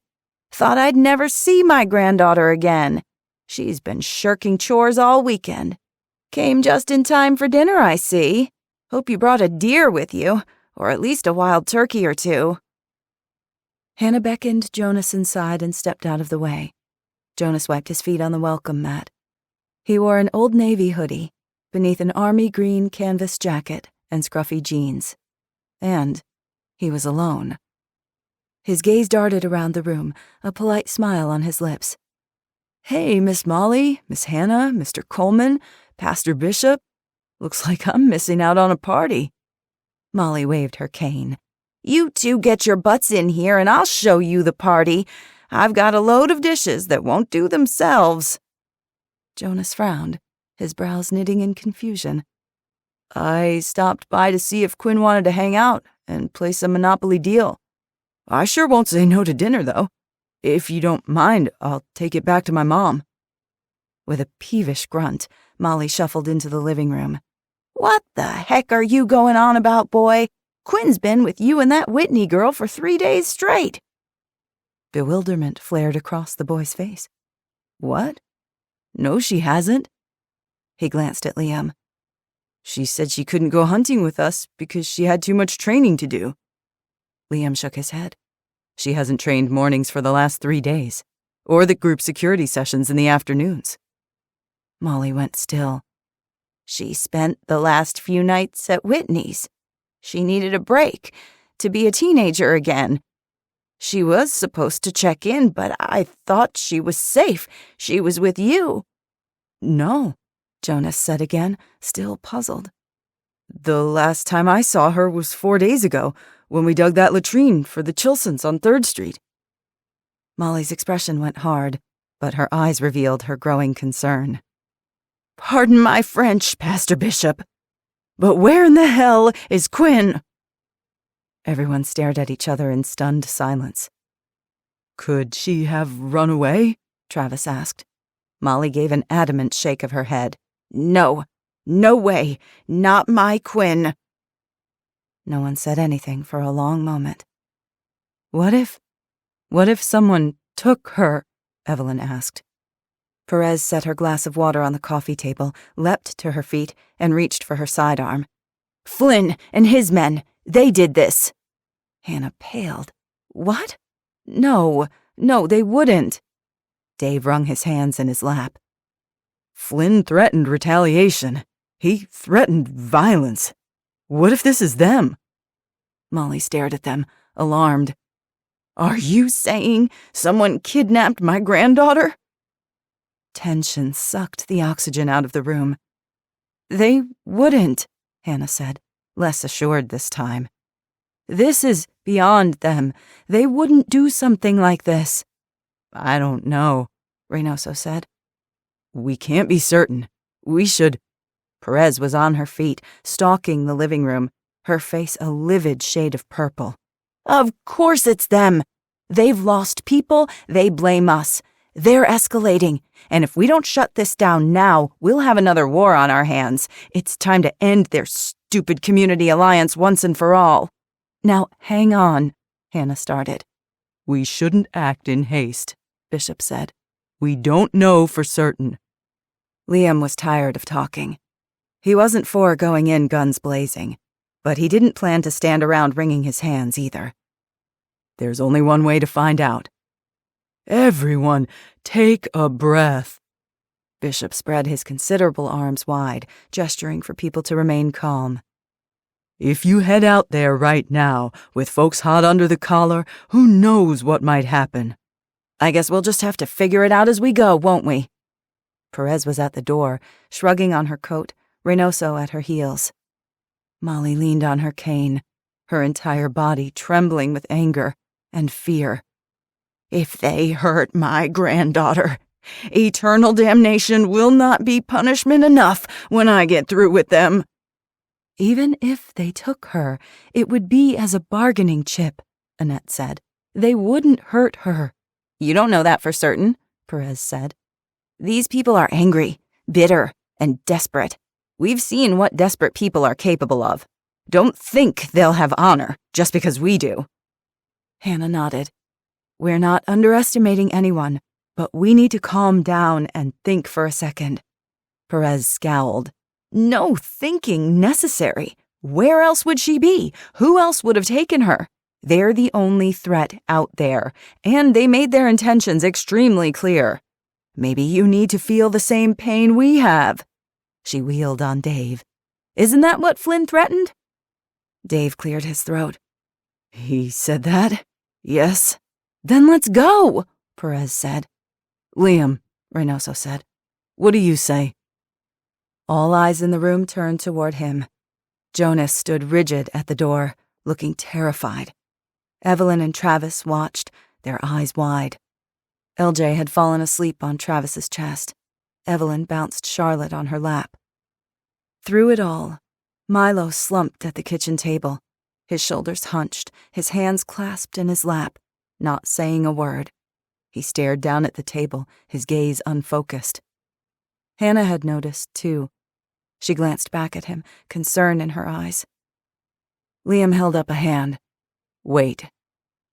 Perez sighed in impatience, but Reynoso shot her a warning look. They waited. Liam wanted to touch Hannah's arm, but refrained. Still, he didn't take his eyes off her face. "What is it?" Biting her lower lip, Hannah turned to her son. "Milo?" Milo shook his head, black curls falling into his face, and didn't look up. The room went silent. Hannah knelt before her son and took his small hands in hers. "Something is wrong." Milo hesitated. "It's okay, son." He shook his head again. "Is there anything you can tell us about Quinn? Anything that could help her?" Finally, Milo spoke. "She told me not to tell." 51. Liam. Day 101. Icy dread slid between Liam's ribs. "If Quinn might be in danger, you need to tell us," Hannah said. "You can help her by helping us." Milo looked up and met Hannah's gaze. Liam saw a glimpse of the stubbornness and determination that mirrored his mother's. "I can't let her down. She'll get mad at me." Molly inhaled a sharp breath. Hannah squeezed his fingers. Her tone went soft and gentle. "I understand, honey. You're a good friend. But good friends help each other, even if our friend is in trouble, especially if they're in trouble." His solemn dark eyes welled with tears. "You think she's in danger?" "Yes, I do. And I think you can help us save her." "There was a group," Milo whispered, "at trade day, in the woods." Molly scowled and started to say something, but Liam shook his head at her. Milo was opening up to Hannah, no one else. If they broke the spell, he might clam up. "What happened?" Hannah asked. "When the bad dogs attacked us, Quinn had me climb a tree. She and Ghost held off the dogs, but there were lots of them. They attacked Ghost. They were hurting him. I was so scared for him and Quinn, but I didn't know what to do, so I stayed in the tree like she told me." Hearing his name, Ghost raised his head and let out a curious chuff, his tail thumping the floor. Hannah stiffened. That was smart thinking. "Then these people showed up. They had these weird, old-fashioned knives and clubs and stuff. They scared off the dogs and rescued Ghost. I almost came down from the tree, but I didn't. If it was safe, Quinn would have called me. She didn't, so I knew she wanted me to keep hiding. I stayed real quiet the whole time." Hannah closed her eyes, her head bowed, clasping her son's hands. "That was brave. I'm so proud of you, honey." "You think she might be with them now?" Liam asked. Milo nodded. "Quinn talked to them for a while. One of them asked her to come with them." He looked at Hannah with worried eyes. "At first I didn't know if they were bad guys or good guys. I'm so sorry." Molly made a sound in the back of her throat like an animal caught in a trap. Liam had never seen Molly as anything but calm and collected. Now she was anything but. Fear contorted every line in her wrinkled face. Hannah enveloped Milo in her arms. "You did good, honey. You did great." Over his mother's shoulder, Milo met Liam's gaze. "Is Quinn going to be okay? Are they going to hurt her?" The question hung for a long moment, unanswered. "No, of course not," Evelyn said in a soothing voice. Milo's eyes remained on Liam, frightened, beseeching, urgent. In all honesty, he didn't know the answer. He didn't put kidnapping past the Community Alliance, but he doubted they would hurt a teenage girl. This group, though, was a complete unknown. It was the unknown that scared him. Molly's home was suddenly confining, the walls closing in, an immense pressure building in his chest. He'd already lost too much time. 3 days gone. Quinn could be anywhere. He felt her already slipping from his grasp. Sensing their distress, Ghost clambered to his feet and trotted into the kitchen. He made a beeline for Hannah and Milo, thrusting his big head between them and settling his muzzle in Milo's lap. Liam longed to comfort the boy, to promise him that everything would be okay. He couldn't do that. Not with Quinn out there somewhere, lost. "Do you know where they are?" Liam asked. Milo shook his head. Hannah pushed the curls off his forehead. "Take your time." "Did they give you any clues? Anything at all?" Liam asked. "They said something about staying at a warehouse. Like, that it was ironic there was so much electronic stuff inside that didn't work anymore." Liam and Bishop exchanged a wary glance. That wasn't much to go on. There were several manufacturing districts in the neighboring towns. It would take weeks to search them all, and that was with enough manpower. Quinn might not have that kind of time. Milo wrinkled his nose in concentration as he rubbed Ghost's ears. "The leader made a joke about kitchen appliances. Something about more dishwashers than he could count." "Vortex," Hannah said. Vortex's worldwide headquarters were in St. Joseph, Michigan, less than 20 miles from Fall Creek. They built household appliances, and their facilities included a sprawling labyrinth of offices, a manufacturing plant, and warehouses. The place was likely abandoned. It'd be hellish to defend, and equally hellish to infiltrate. Molly's face drained of color. Her eyes were frantic, her liver-spotted hands trembling as she clasped her cane. Her shoulders bent like her legs might collapse. In an instant, she'd aged 2 decades. An image of Quinn flickered before his eyes. Her fading blue hair, piercings glinting, mouth twisting in that sarcastic grin of hers. How every time he knocked her down, she got up again. Every damned time. He'd seen grown men cry at the torment inflicted in training. Not her. So young, yet fierce. A desperate ferocity in her gaze that tugged at something inside him. She'd begged him to train her weeks ago. In his own weakness, he'd refused. If he had, she'd be more prepared for whatever threats she faced. That was on him. Quinn needed him. He would not let her down again. Molly gazed at Liam with hollow eyes, silently imploring him to save her granddaughter, the one thing she loved more than anything in this world. She didn't need to say the words aloud. He knew. Liam was already moving toward the front door. "I'll find her." "You're in no condition to be fighting, Liam," Evelyn said. "You could get hurt. You could get yourself killed." "You just got shot last week," Annette said. "You need to rest." "I'm fine." His gunshot wound was healing, due to Evelyn's medical expertise, and it wasn't even infected. His spine felt better with Hannah's help. He'd fought wounded before. Hell, he lived with intense pain every day of his life. This was no different. "I'm fine." "Liam," Bishop warned. Liam hesitated, searched out Hannah, and met her gaze. He felt torn, competing desires shredding his heart. He cared for Quinn, felt responsible for her. And he loved Hannah, yearned to protect her, to remain by her side no matter what. He'd already left her once. It had nearly killed him. One word from her, and he would stay. She saw it in his eyes. The faintest hint of a smile graced her lips. A smile of pain, but also hope.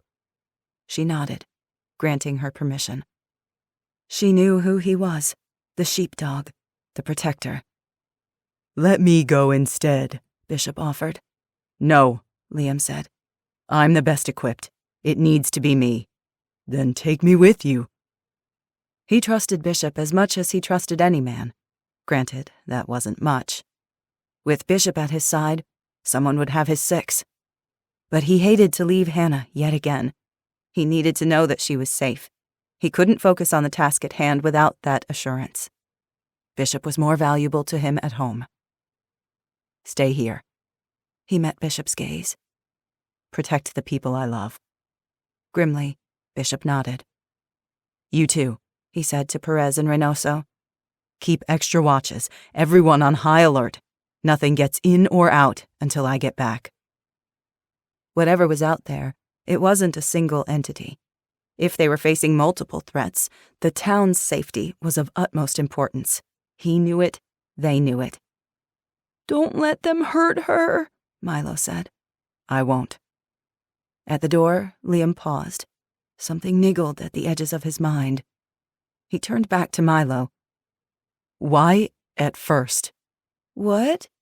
You said you couldn't tell if they were bad guys at first. Something changed your mind. What was it? All eyes turned to the boy. Hannah hugged him tighter, her face bone white. Ghost gave a soft whine.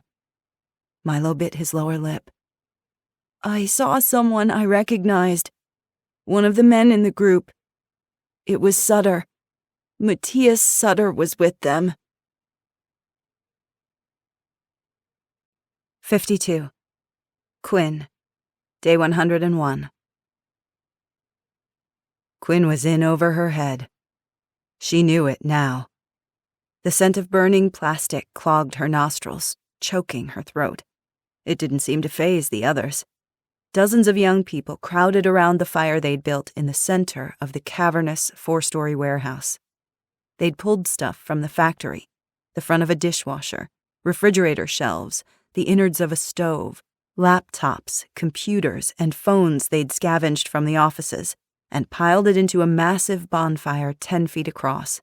They added desks, bookcases, and an old rotting Christmas tree. Every time someone chucked a laptop, microwave, or a circuit board onto the flames, more jeers and hoots erupted. They danced and cheered, thrusting their fists high in the air, swinging their weapons, leaping around the fire like a savage native trope they'd aped from some stupid movie. They'd stolen booze from somewhere. Most were drunk, maybe high, too. She had no idea where they'd found it. Probably the same way they'd gotten the sleeping bags last night, taking what they wanted and killing anyone who protested. Last night, she'd stayed with Dahlia and a couple of girls in one of the RVs they'd pulled into the huge loading bay. The mattress was lumpy, and the RV stank of sweat, weed, and unwashed bodies. Her own scalp was greasy, her clothes wrinkled, her skin itchy and gross. No one seemed to notice but her. She hadn't slept, staring up at the darkened ceiling, a block of ice in her stomach, her body cold and shivering, her mind numb. The karambit clutched in both hands against her chest, ears straining for any sound, a sliding footfall, a breath on her cheek. Revulsion churned in her gut. A sour sickness clawed at the back of her throat. She couldn't get that man's screams out of her head. Whatever pity and camaraderie she might have felt for Xander, it had been snuffed out last night. He thought of himself as a renegade, a radical, free-thinking revolutionary, someone extraordinary. He wasn't. Xander Thorne was a low-life, scumbag criminal, just like the rest of them, an insignificant thug with delusions of grandeur. Every fiber of her being thrummed with the desire to get the hell out of here, to go home. Not yet. Not until she'd finished what she'd set out to do. She'd spent today trying and failing to get close to Sutter. Xander had kept her with him, babbling his cultish nonsense about the evils of electricity-powered capitalism while destroying everything he could get his hands on. But now, Sutter was alone, or as alone as he was going to get. He sat on a cardboard box across from the bonfire, set back from the others. He'd been drinking. 6 or 7 empty beer bottles sprawled at his feet. He leaned back on his forearms, legs splayed, eyes glassy, a dazed, almost entranced expression on his slack face. Too busy leering at the girls dancing to worry himself with operational security or watching his six. Maybe he'd forgotten about her. Maybe he didn't think a teenage girl posed a threat to someone like him. He was a skilled killer. She was a nobody. Quinn watched him, his hulking form flickering in and out of focus between the bodies crowding and writhing between them. The flames danced higher and higher. The group shrieked louder and louder. Everyone was distracted, even Xander. After she'd refused to dance with him, citing a stomachache, he'd taken up with Dahlia. Quinn rose unsteadily to her feet and began to dance. This close to the fire, heat blasted her, but she didn't dare remove her coat, her karambit still snug beneath her sweater. As she swayed, she inched around the bonfire, spinning closer and closer to Sutter. Bodies bumped into her. The blazing flames licked at her clothes. Shadows quivered across the far walls. She slipped her hand beneath her shirt, and her fingers closed over the grip and slid into the safety ring. This was it. Time to end it. Time to kill. Her head buzzed, the roar in her ears like a terrible howling thing, a fury filling up all the spaces inside her head, drumming in her veins, in her blood. A great rushing blocked out all sound, all senses, all feeling but her anger, dark and black and raging. She drew the karambit, held it low against her thigh, only feet away now, so close. All she had to do was... "What the hell?" came a voice behind her. Someone grabbed her arm. She tried to jerk away, but someone else slammed against her, and she staggered, losing her balance. Strong hands closed over her biceps and yanked her to her feet. On either side of her, Jet and Rocco held her fast. Fear lodged in her throat like a stone. "Let me go!" Xander stomped toward her, his expression furious. "What's going on?" The dancing ground to an immediate halt. As one, several dozen bodies stilled and turned toward her, eyes narrowing, hands going toward weapons. "I told you!" Dahlia marched up beside Xander. "This girl is trouble." "It's true." Sutter rose, swaying to his feet, firelight flickering across his flat features as he loomed over her. He jabbed a thick finger at her chest. "She just tried to kill me." "I did not," Quinn said. Dahlia crossed her arms over her chest. "She's an imposter, Xander." Xander frowned, glancing from Dahlia to Quinn. "Is that true?" "No." "What about that knife you've been hiding under your sweater all this time?" Dahlia asked, with a sweetness dripping poison. "You just about stabbed Teddy with it." Every eye went to the knife in her hand. Quinn's face went hot. "I can explain." Rocco pried the blade from her fingers and handed it to Xander. "She had this." Xander's expression darkened. "No one kills one of our people." "He's not one of your people. He's not who you think he is." "Neither is she," Sutter said. Her mind buzzed. Panic shredded her thoughts. "His name is Matthias Sutter. He led a group of militants who killed a bunch of my people. He's a murderer." "So you do know each other," Rocco said. "She wants revenge," Sutter said evenly. "And why would she want that?" Xander asked. Sutter smiled. "So many possibilities. Maybe because I killed her worthless meth head of a mother." Quinn strained against the hands holding her. "You don't get to talk about her." Sutter gave a nonchalant shrug and turned his hard gaze to Xander. "She pretended to join you so she could assassinate me. That's been her plan all along. She never believed in your cause. It was all a trick." Xander blinked. "That hurts me. It truly does." Quinn tried to wrench free, but Jet and Rocco gripped her so hard her fingers went tingly, her arms losing their circulation. Dahlia stared at Quinn with a smirk. like Quinn was a bug she wanted to squish beneath her combat boots. Xander looked at her with a hurt, angry expression. I thought you said you were a believer. I am. He stared at her, unblinking. His eyes were hard. The softness he'd revealed earlier had vanished. No, I don't think that you are.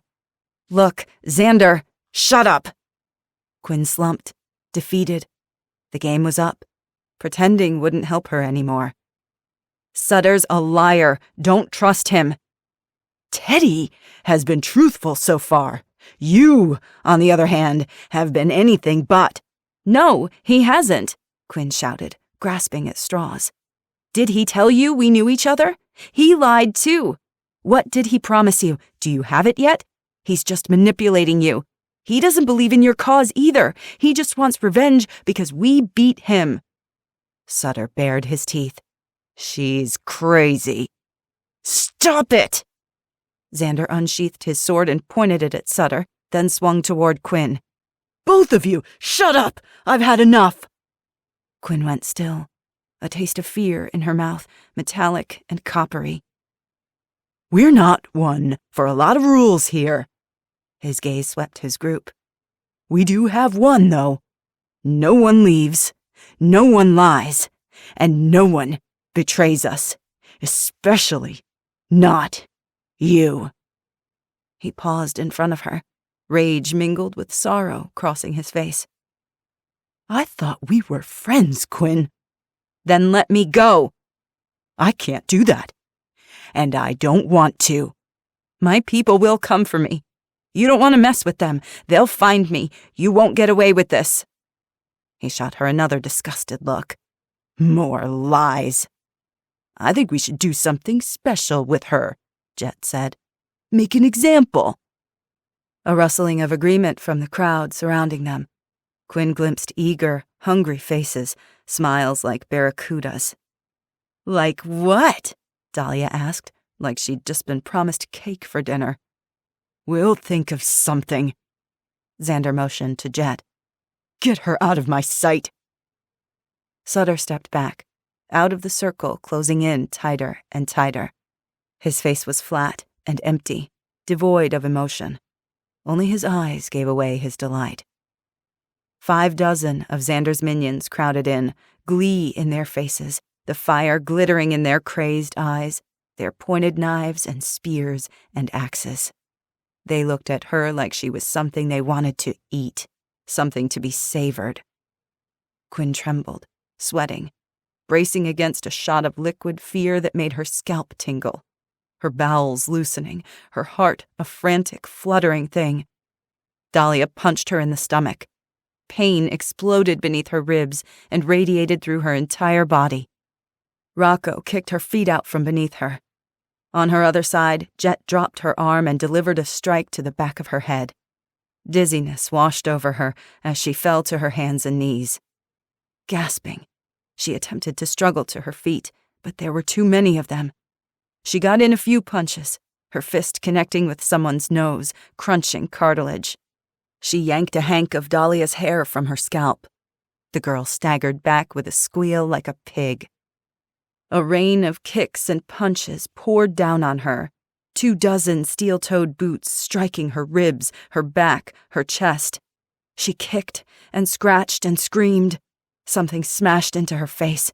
Her teeth loosened in their sockets. More blows knocked her on her back. Her head thudded against concrete, and everything went dark and fuzzy. Pain blinded her.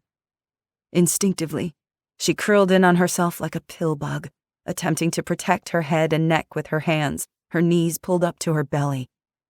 Through it all, she dimly heard them chanting something as they kicked her, hit her, punched her, destroyed her, breaking her down with every strike, grinding her bones to dust beneath their heels. Death to power! Death to power! Death to power! 53. Quinn, Day 101. Quinn opened her eyes to excruciating agony. At first she had no inkling where or when she was.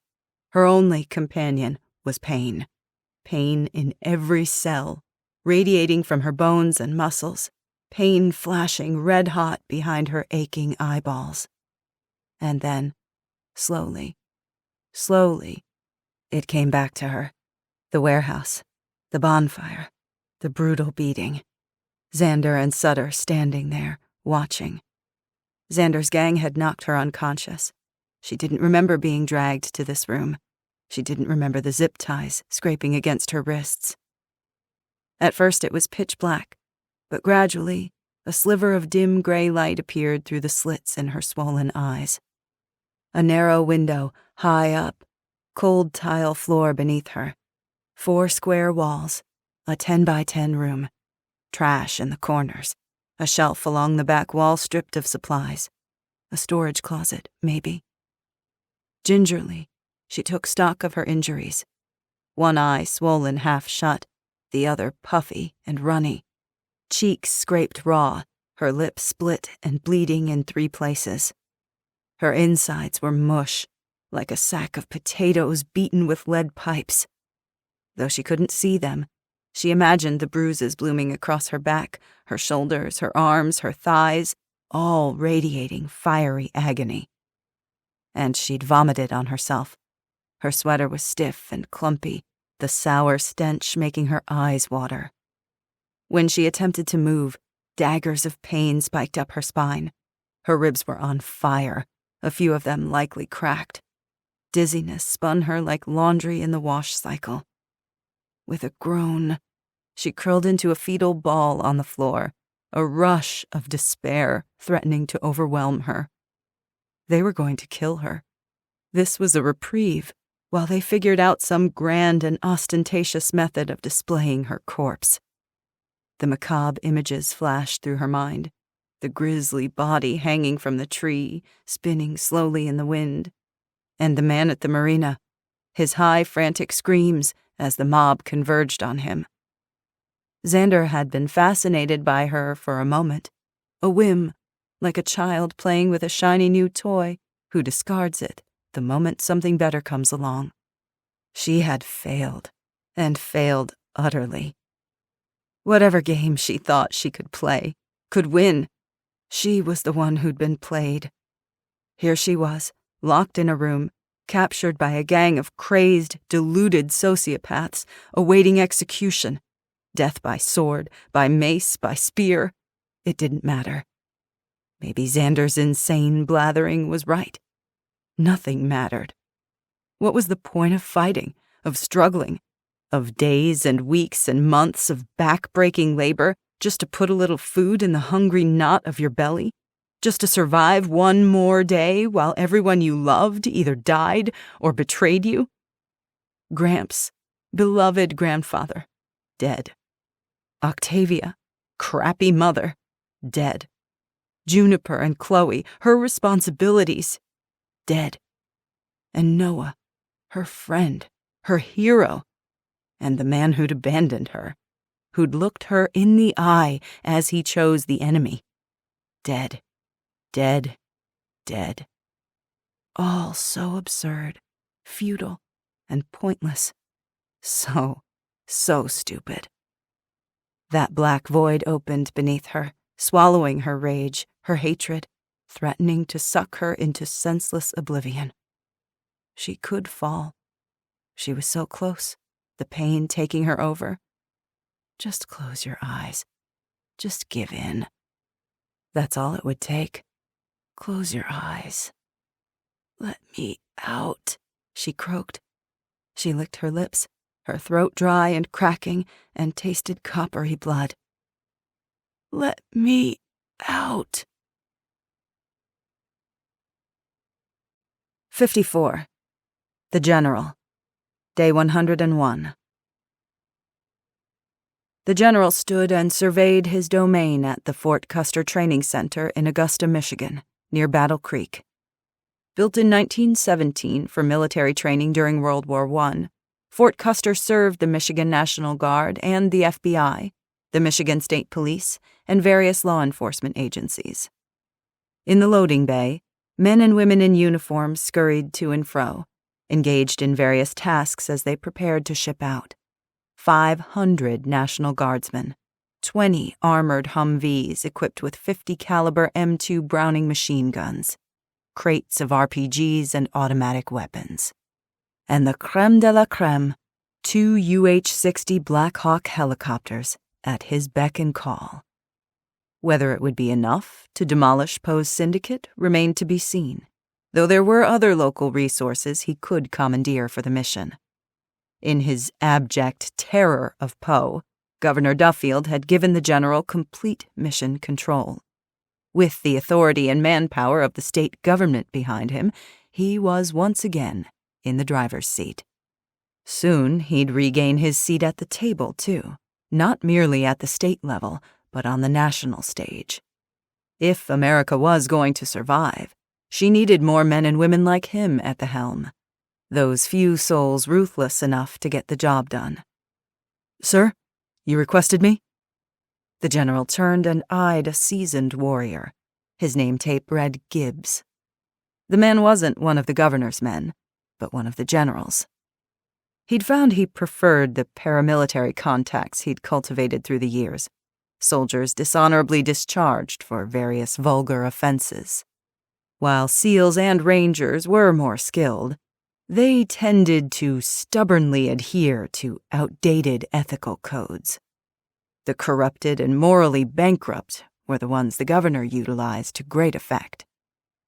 With a smile, he tugged a slip of paper from the pocket of his slacks and handed it to the soldier.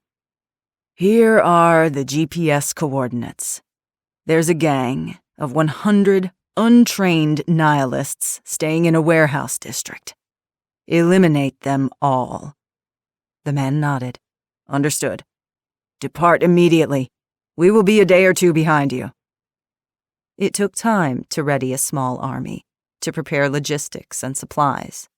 His paramilitary team would travel quickly and inconspicuously and would arrive at their destination tonight.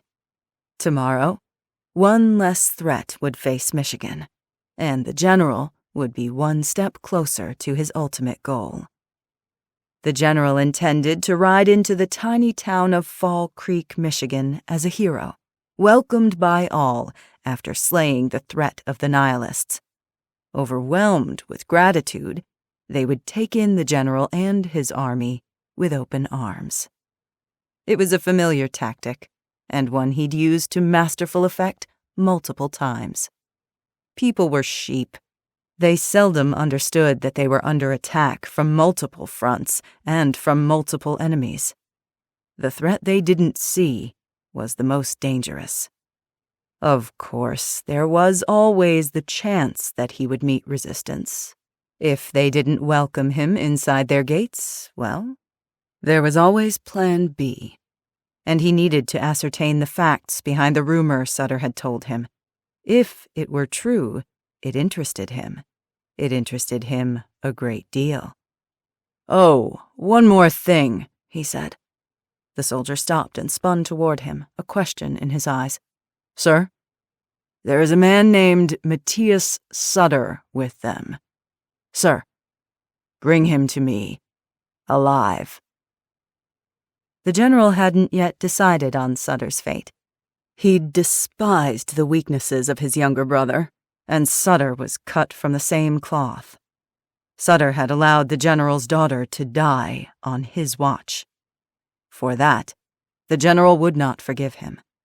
But as much as he loathed the idea, he needed Sutter. Sutter had valuable, vital intel. He was a necessary element of the plan. For now. Once the nihilists were eliminated and he'd taken control of Fall Creek, the general would settle his men in Winter Haven as the staging zone for the next phase of his plan, dealing with Poe. But first, he had another mission. The general would kill anyone and everyone responsible for his daughter's death. 55. Liam. Day 102. Liam was being followed. He'd sensed it for the last quarter-mile or so. He crouched low beside the brick wall, silenced HK-45 pistol in hand, taking measured breaths, slowing his pulse and channeling his adrenaline as he waited. Liam was in downtown St. Joe near the river, several blocks north of the beach. 3- and 4-story office buildings surrounded him, a few modern facades of glass and steel, many the same brick exteriors from 150 years ago. The city was eerie and still.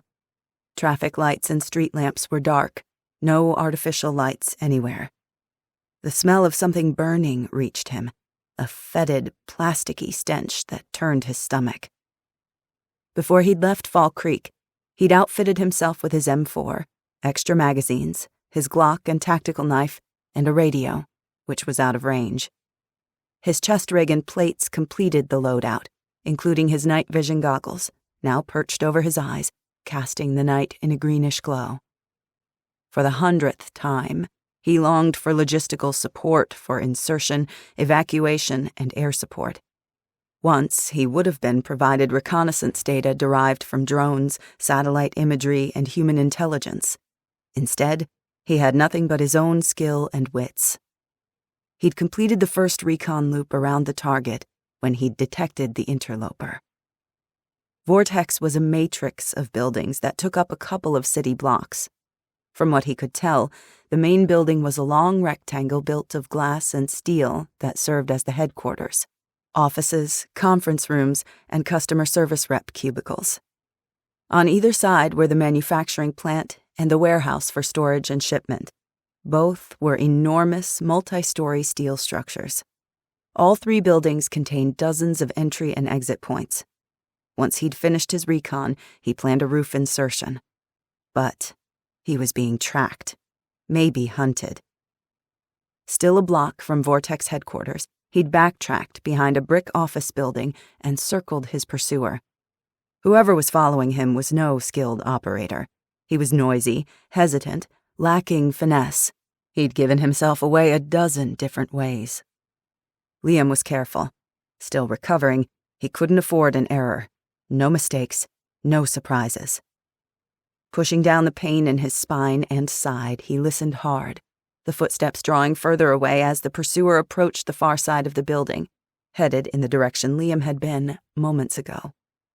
Liam checked for snipers in windows and rooftops, scanning darkened doorways and spaces between buildings.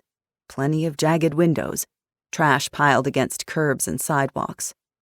No human beings in sight, nothing moving. Everything dead silent but for the slide of footsteps ahead of him. If people were present, they were well hidden. Blading his body, he edged around the corner, leading with his pistol, and glimpsed a figure about to round the next corner, 100 feet ahead of him. Male, shaggy blonde hair, 6'2" or 6'3", thin and wiry, with an ill-fitting jacket and a familiar camo backpack.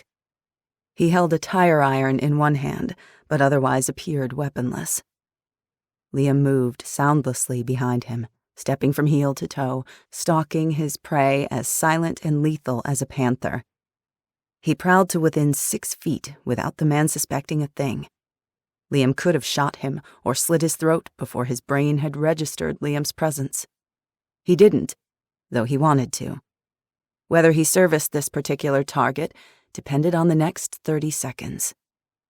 Pistol aimed at the back of the man's skull, he said, "On your knees."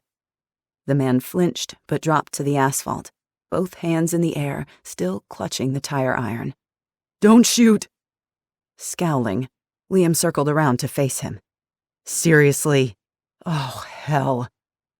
James Luther gazed up with an equal mix of fear and loathing. "Not like I'm happy to see you either." Liam didn't lower the HK-45. "Stand up. Drop the tire iron and show me both hands. Turn in a circle, nice and slow." Luther stood, his knees popping. "You took my weapons, remember? I'm unarmed. Don't think I'm gonna fall for that." Liam patted him down, pulled a kitchen knife from inside Luther's belt, and a hammer looped to his waist. He tossed them away with a clatter. "Those don't count." "Why are you following me?" "I'm not." "BS." Luther gave a churlish shrug. I was watching the facilities. Then you came along. And why the hell are you hanging around Vortex Headquarters? Luther's face reddened. I had nowhere to go. Hannah said we would kill you if you came back. You remember that little detail? He blanched, not taking his eyes from the barrel of the gun 3 feet from his face. I didn't come back to Fall Creek, I swear. I've been wandering. No destination, no purpose. Forced to hide from thieves, raiders, thugs, gangs. I'm trying to figure out what I'm up against, who my enemies are, how the hell I'm going to survive. I didn't want to stray too far from my father, okay? I couldn't do it. His gaze flicked sideways, evasive, maybe a little guilty. And then I saw her. Liam stiffened. Who? The one who hates me. We all hate you. I'm well aware, he grimaced. The girl with the blue hair. Her name is Quinn. A couple of rats skittered from an overflowing dumpster and disappeared inside the missing front door of an office. Liam scanned their surroundings again, ears and eyes peeled for sound or movement, anything out of place. They were in the shadows between 3-story buildings, an empty parking lot behind them. Keep talking. I don't know why I followed her. A familiar face, I guess. Boredom, maybe. I just ran across her. Chance. Happenstance. Few people moving around these days. They draw attention. And then she met up with that crazy gang. He shrugged again. I've been watching for a few days from a distance with some binoculars I found in an empty house. Liam narrowed his eyes. Convenient, if you ask me. Luther met his gaze without blinking. Believe me or don't. That's your problem. Then what the hell do you want? I told you. I've been watching them come and go for a few days. I know which doors they use, where they park their trucks and campers.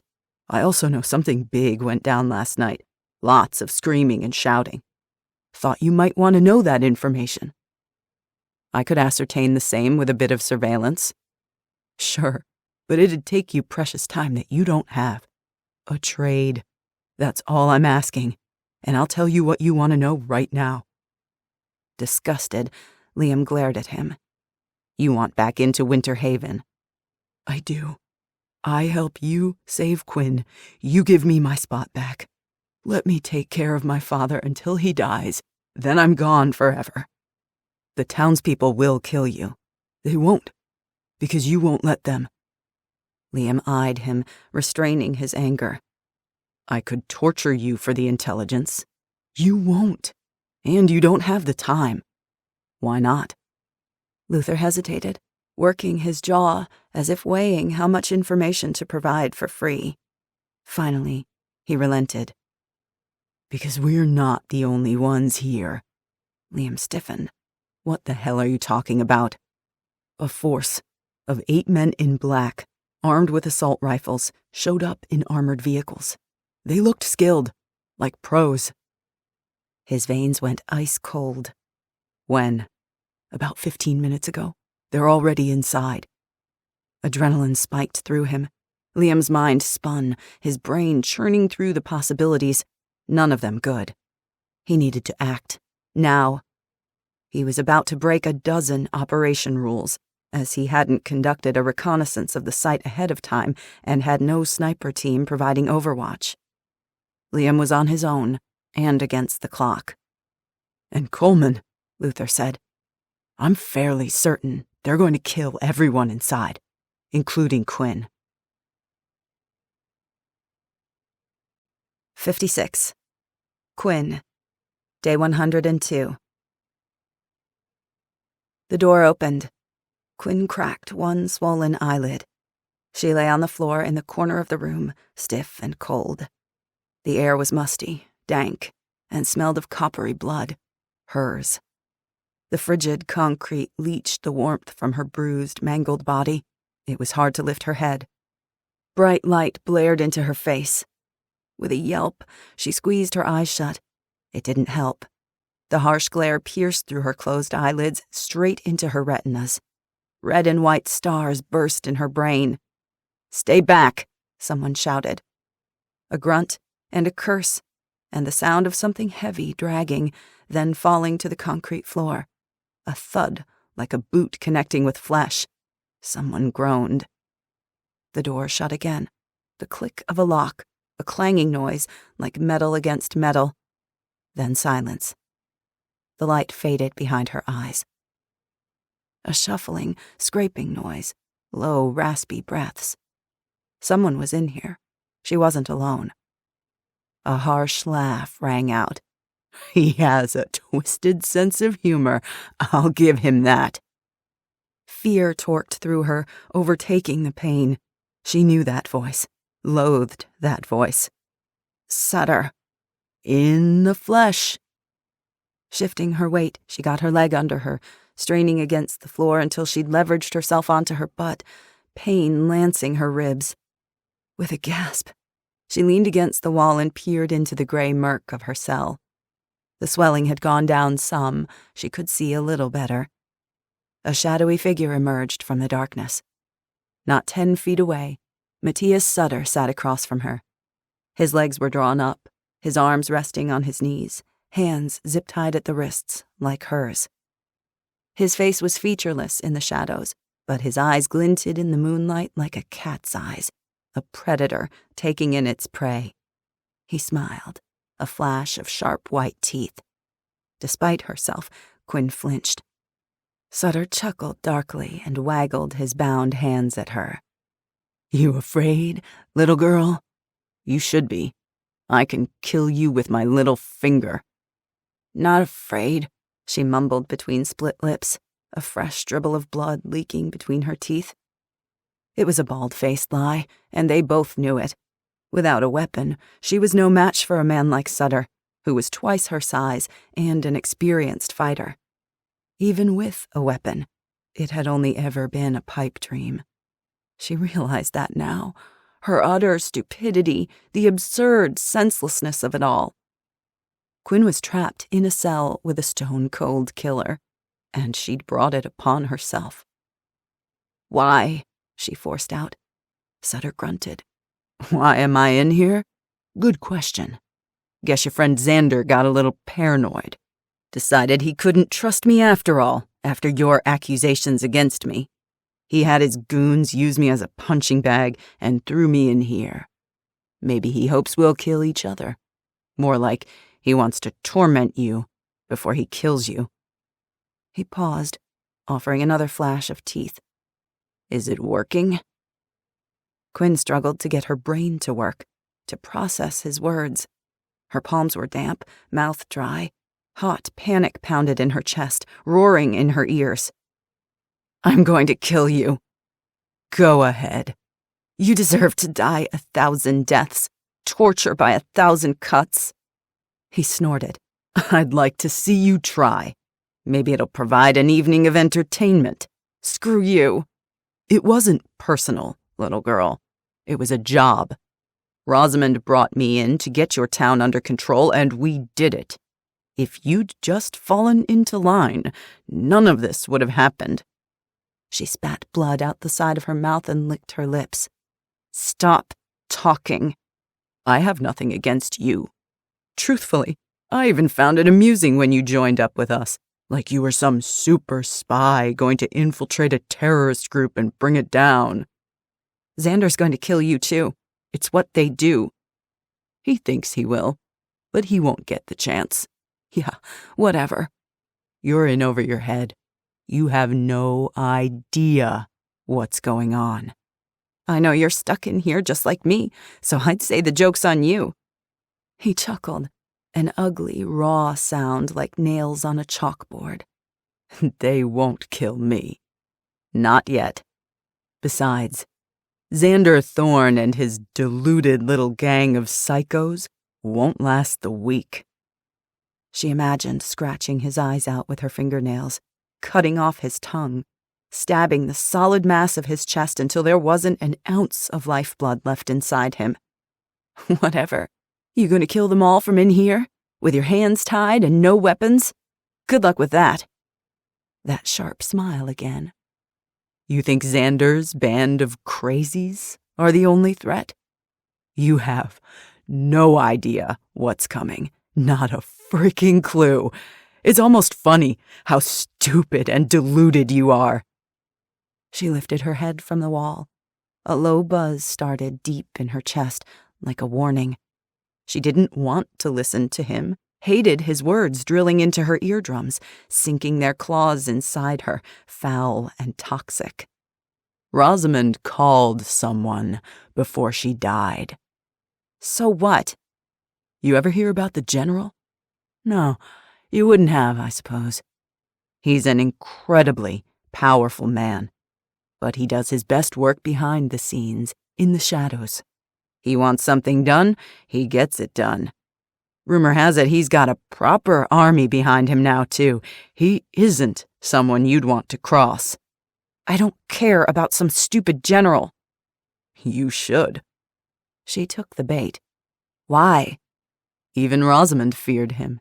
So did I when I was a kid. She hated him. Frankly, I was surprised to discover she'd contacted him. I guess she knew something I didn't. He laughed again, darkly, bitterly. Everyone's willing to make a deal with the devil if they want what he offers badly enough. A trickle of icy dread slicked her spine. Not everyone. We shall see, won't we? Who is this guy, if he's so important?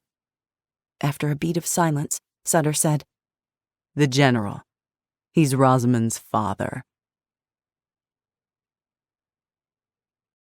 57. Quinn. Day 102. Quinn gaped at Sutter, stunned. They were estranged. But that doesn't matter so much when one of them is dead, does it? Sutter asked. She didn't answer. Couldn't answer.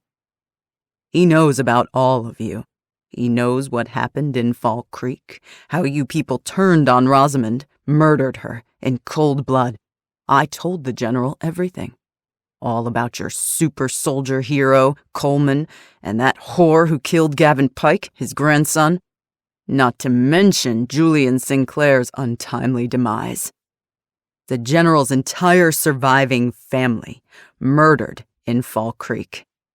How do you think he feels about that? What do you think he's going to do when he comes? And he's coming. He's coming with his entire army. For a long moment, she sat frozen, as the terrible revelation sank in. Rosamond Sinclair's father coming for revenge, coming for Fall Creek. It's over. The game's already finished. Your people just don't know it yet. He'll slaughter them all. No. Horror filled her. Hannah and Liam, Milo, Charlotte and LJ, Bishop, Gran. No, no, no. When he comes, he'll send his men to collect me. I just gotta wait a few days. And when the general arrives in Fall Creek, I'll be right by his side. I'll get to watch it. And I'll tell you, it's gonna feel damn incredible. He paused, gloating, relishing every word, knowing how they were shattering her into pieces.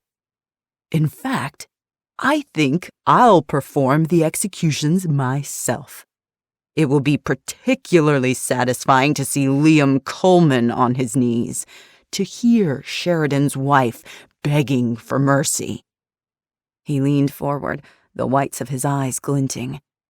Right in front of the courthouse, just like before. I'm sure you remember.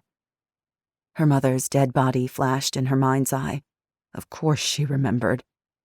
Quinn's entire body ran hot, then cold. Pressure built in her chest, behind her eyes. Everyone she loved, everything she cared about. They had no idea what was coming. The rain of fire about to descend upon their heads. They wouldn't be ready for it. Not unless someone warned them. The cold realization sank into her bones. There was no one else. No heroic knight or superhero riding to the rescue at the last moment. Quinn was the only thing standing between Fall Creek and utter devastation. But she was locked in a cell with the man she'd come here to kill. No, not a cell. Not a prison. A room. A supply closet in an enormous warehouse. There had to be a way to escape. She'd been stupendously foolish and made a hell of a mistake. Got the snot kicked out of her for it, too. But she wasn't dead yet. Either she got the hell out of here and warned her people, or everyone she loved died. No other option. No way out, but through. Whatever you do, keep your head. Liam's voice echoed in her mind. She forced herself to focus, clearing the cobwebs from her thoughts. Time to stop feeling sorry for herself and get to work.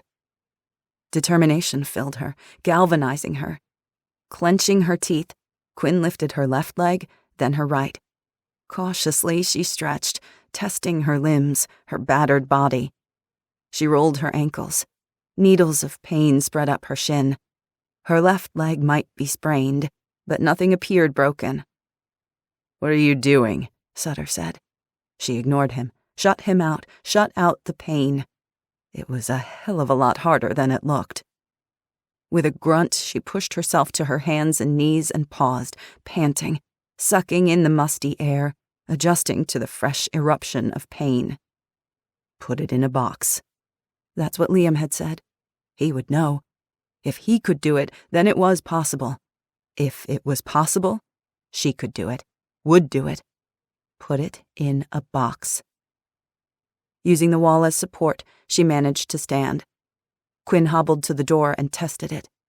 Hands still bound, the plastic digging into her wrists, she yanked the door handle with all her might, her bruised biceps aching in protest. The lock wasn't just a simple lock.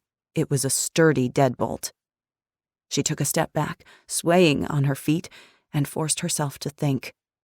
What could she do? What could she use? After a second, she patted herself down. She still wore her coat, sweater, and undershirt, jeans with a leather belt, combat boots laced with paracord.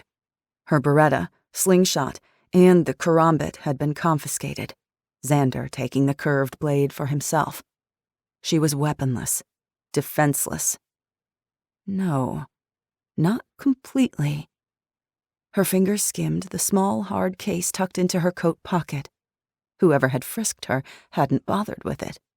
After all, what harm could a pair of sunglasses cause? What harm indeed? For the first time, a spark of hope flared in her chest. "What the hell do you think you're doing?" Sutter asked behind her. "There's nowhere for you to go. Nothing you can do." Quinn smiled in the dark. "Watch me." 58. Quinn. Day 102. Quinn twisted the multi-tool and removed the last of the hinge screws. Stepping back, she thrust the tool into her pocket and seized the door handle. Her ribs screamed in protest as she shoved the door to the side and leaned it against the wall. A pitch-black hallway beckoned. "Holy hell," Sutter breathed. Boom, boom, boom! Gunfire sounded in the distance. Muffled screams and shouts barely reached them. Quinn flinched. What was that? Sounds like an internal spat. Or maybe a gang turf war. Either way, it's an opportunity. She didn't need Sutter to tell her that. Her heart hammered against her ribs, adrenaline spiking her pulse. It masked some of the pain. She'd used the small folding knife to cut the zip ties binding her wrists. Now she held it in both hands, staring at the blade glinting in the moonlight. A 4-inch blade. Not much, but still a weapon. Slowly, she turned toward Sutter. He looked from the knife to her face and back again. "Hey now, what are you doing?" "What I promised. I'm going to kill you." A flicker of doubt entered his voice. "You don't want to do that. You can't do that." "I can, and I will." More gunshots blasted, closer this time. The rat-a-tat of automatic fire. Screams shredded the night. Quinn pushed away the pain, the panic, the fear. Her heart slipped into coldness, into blackness. He was right here. Sutter was right in front of her, waiting for her like a trussed turkey. This was her chance to make things right, to turn this little topsy-turvy part of her world right side up again, to fix whatever was wrong with her once and for all. I'm unarmed. Sutter raised his bound hands in front of his chest. I'm a prisoner. She gripped the knife and took a step toward him. Darkness breathed down the back of her neck. The roar in her ears like a terrible howling thing, a fury filling up all the spaces inside her head, drumming in her veins, in her blood. Sutter rose to his feet, slow, with jerky movements, like they'd hurt him too, and scooted back against the wall, away from her. Like he realized she might be a threat. Like he feared her. You don't want to do this. I do. If you kill me now, it's murder. I don't care. You'll be a murderer. I already am. What about your friends? He snarled. You think I'm going down quick or easy, even beaten and bound? Even if you murder me, how much will it take from you? I get one good shot in, you're done, and you know it. That reached her. She hesitated, looked at the tiny knife in her hand, at him, back at the knife, her insides black and trembling. Maybe you do manage to kill me, but I'm taking you with me. You'll die too. I don't care, she whispered, but it was a lie. What happens to your people then? As much as she hated it, hated him. He was right. The people she loved most in the world were in danger. Love won. With a growl, she spun away from him and hobbled toward the opened door. It's dark, he said from behind her. This place is a maze.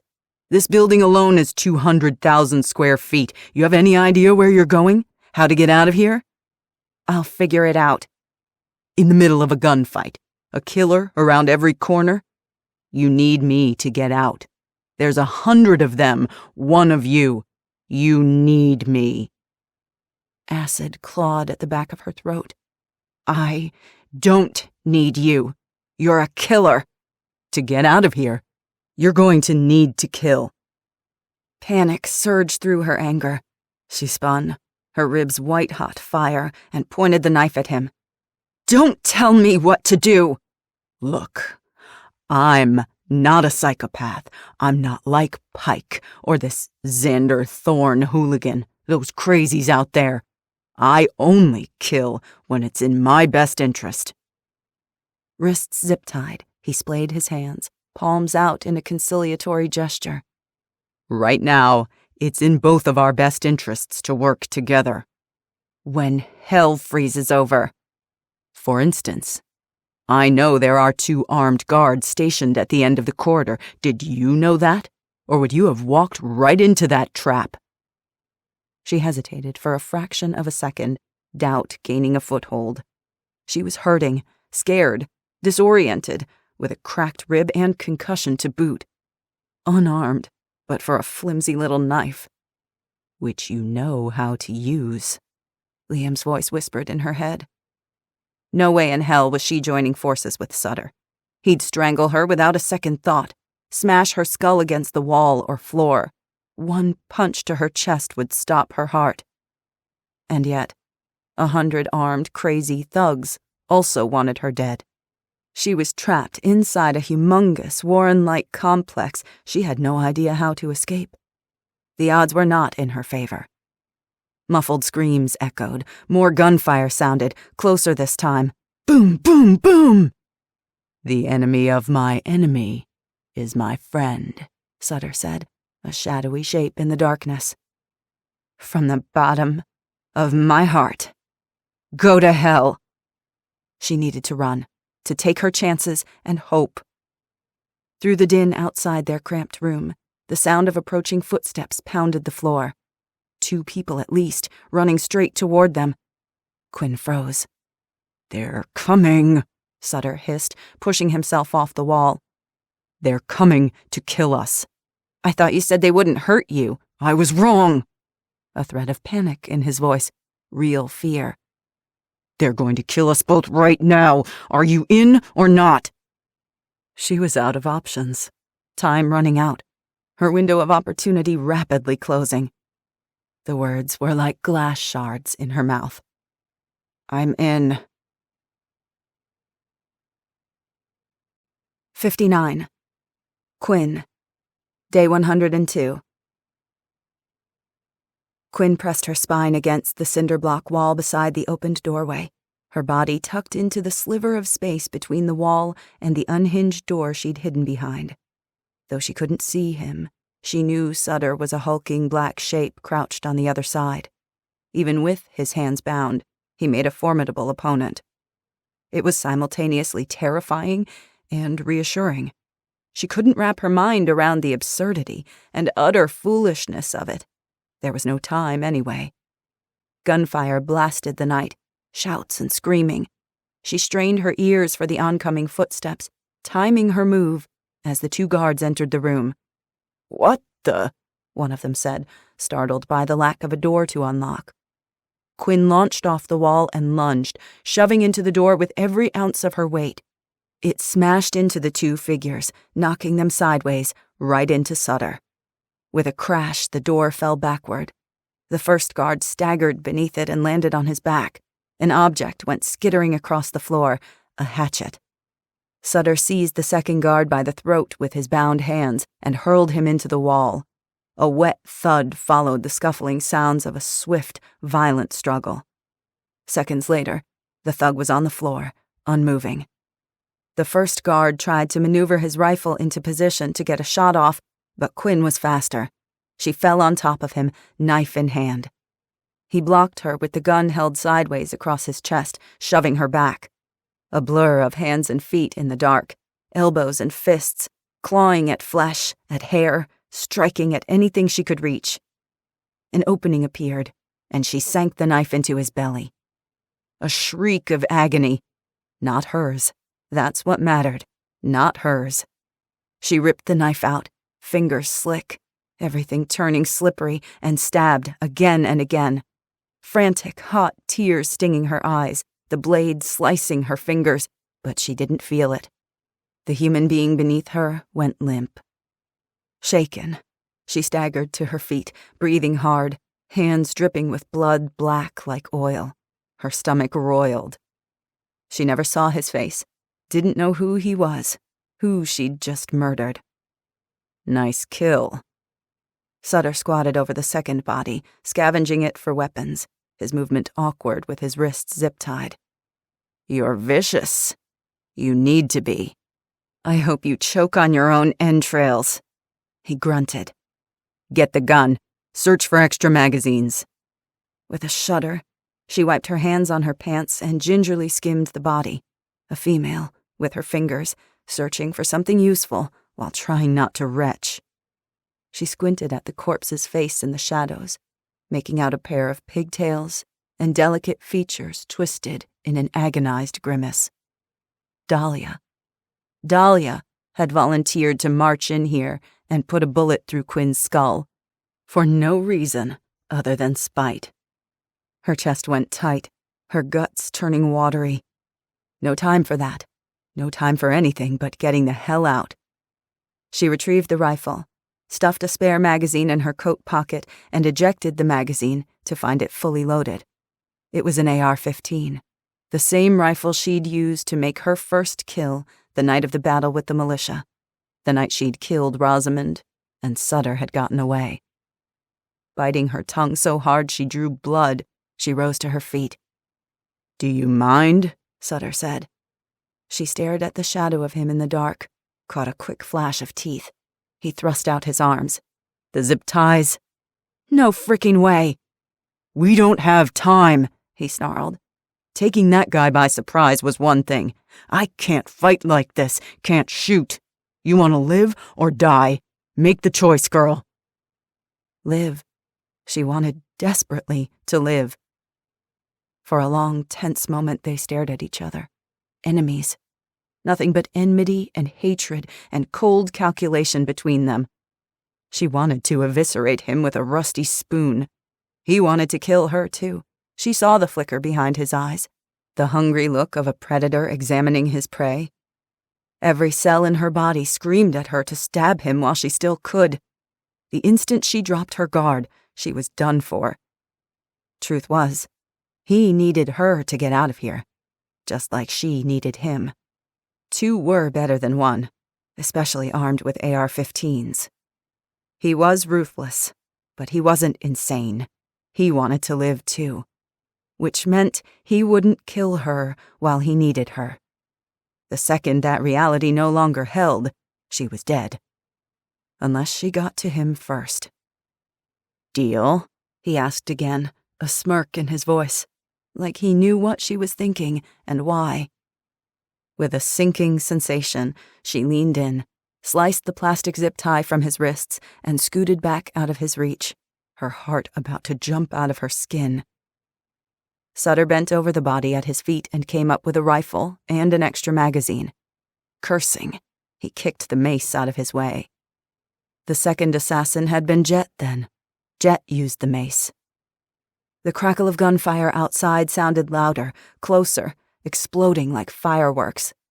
Sutter paused at the doorway. "I take right, you take left. I go high, you go low. Follow me, watch my back, shoot anything that moves. You do that, and you get out of here alive." Quinn nodded mutely.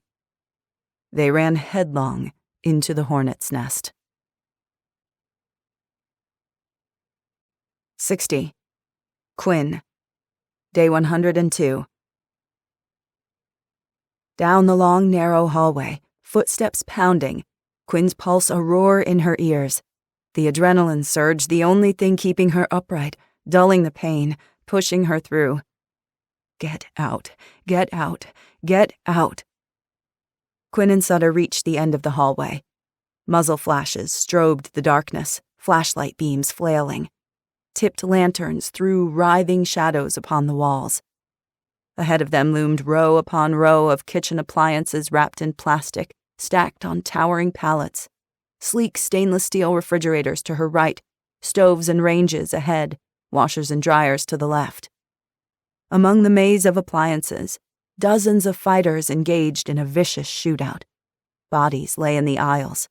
She couldn't tell who was fighting whom. Sutter jutted around the corner and fired a shot. A maelstrom of return fire strafed the corridor all around them. 10 yards to their left, several thugs turned toward them. Fighting panic, Quinn fired blindly as she darted back behind the cover of the hallway wall. Sutter brought the rifle around with a precise sweep and fired into 3 of Xander's men huddled beside a pallet of wrapped microwaves. With deafening booms, the rounds tore into their bodies. They dropped like stones. Sutter laid down cover fire and motioned for her to run to the right, toward a long row of refrigerators.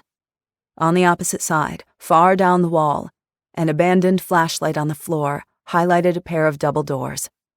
Heart in her throat, she staggered across the expanse of the warehouse, legs pumping through the pain, gun up and shifting back and forth, searching for the next threat to pop out of the shadows and pounce. Bullet holes peppered the walls. A haze of smoke permeated the air, the dimness thickening like fog. A metallic, sulfuric taste bit at the back of her throat. At the far end of the warehouse, maybe 40 yards away, several dark figures prowled in the shadows. They wore black fatigues, outfitted in combat gear with helmets configured with night vision goggles. Their high-tech weapons glinted wickedly. They moved like professionals, real soldiers, or close enough. They blended into the darkness like ghosts. Boom, boom, boom!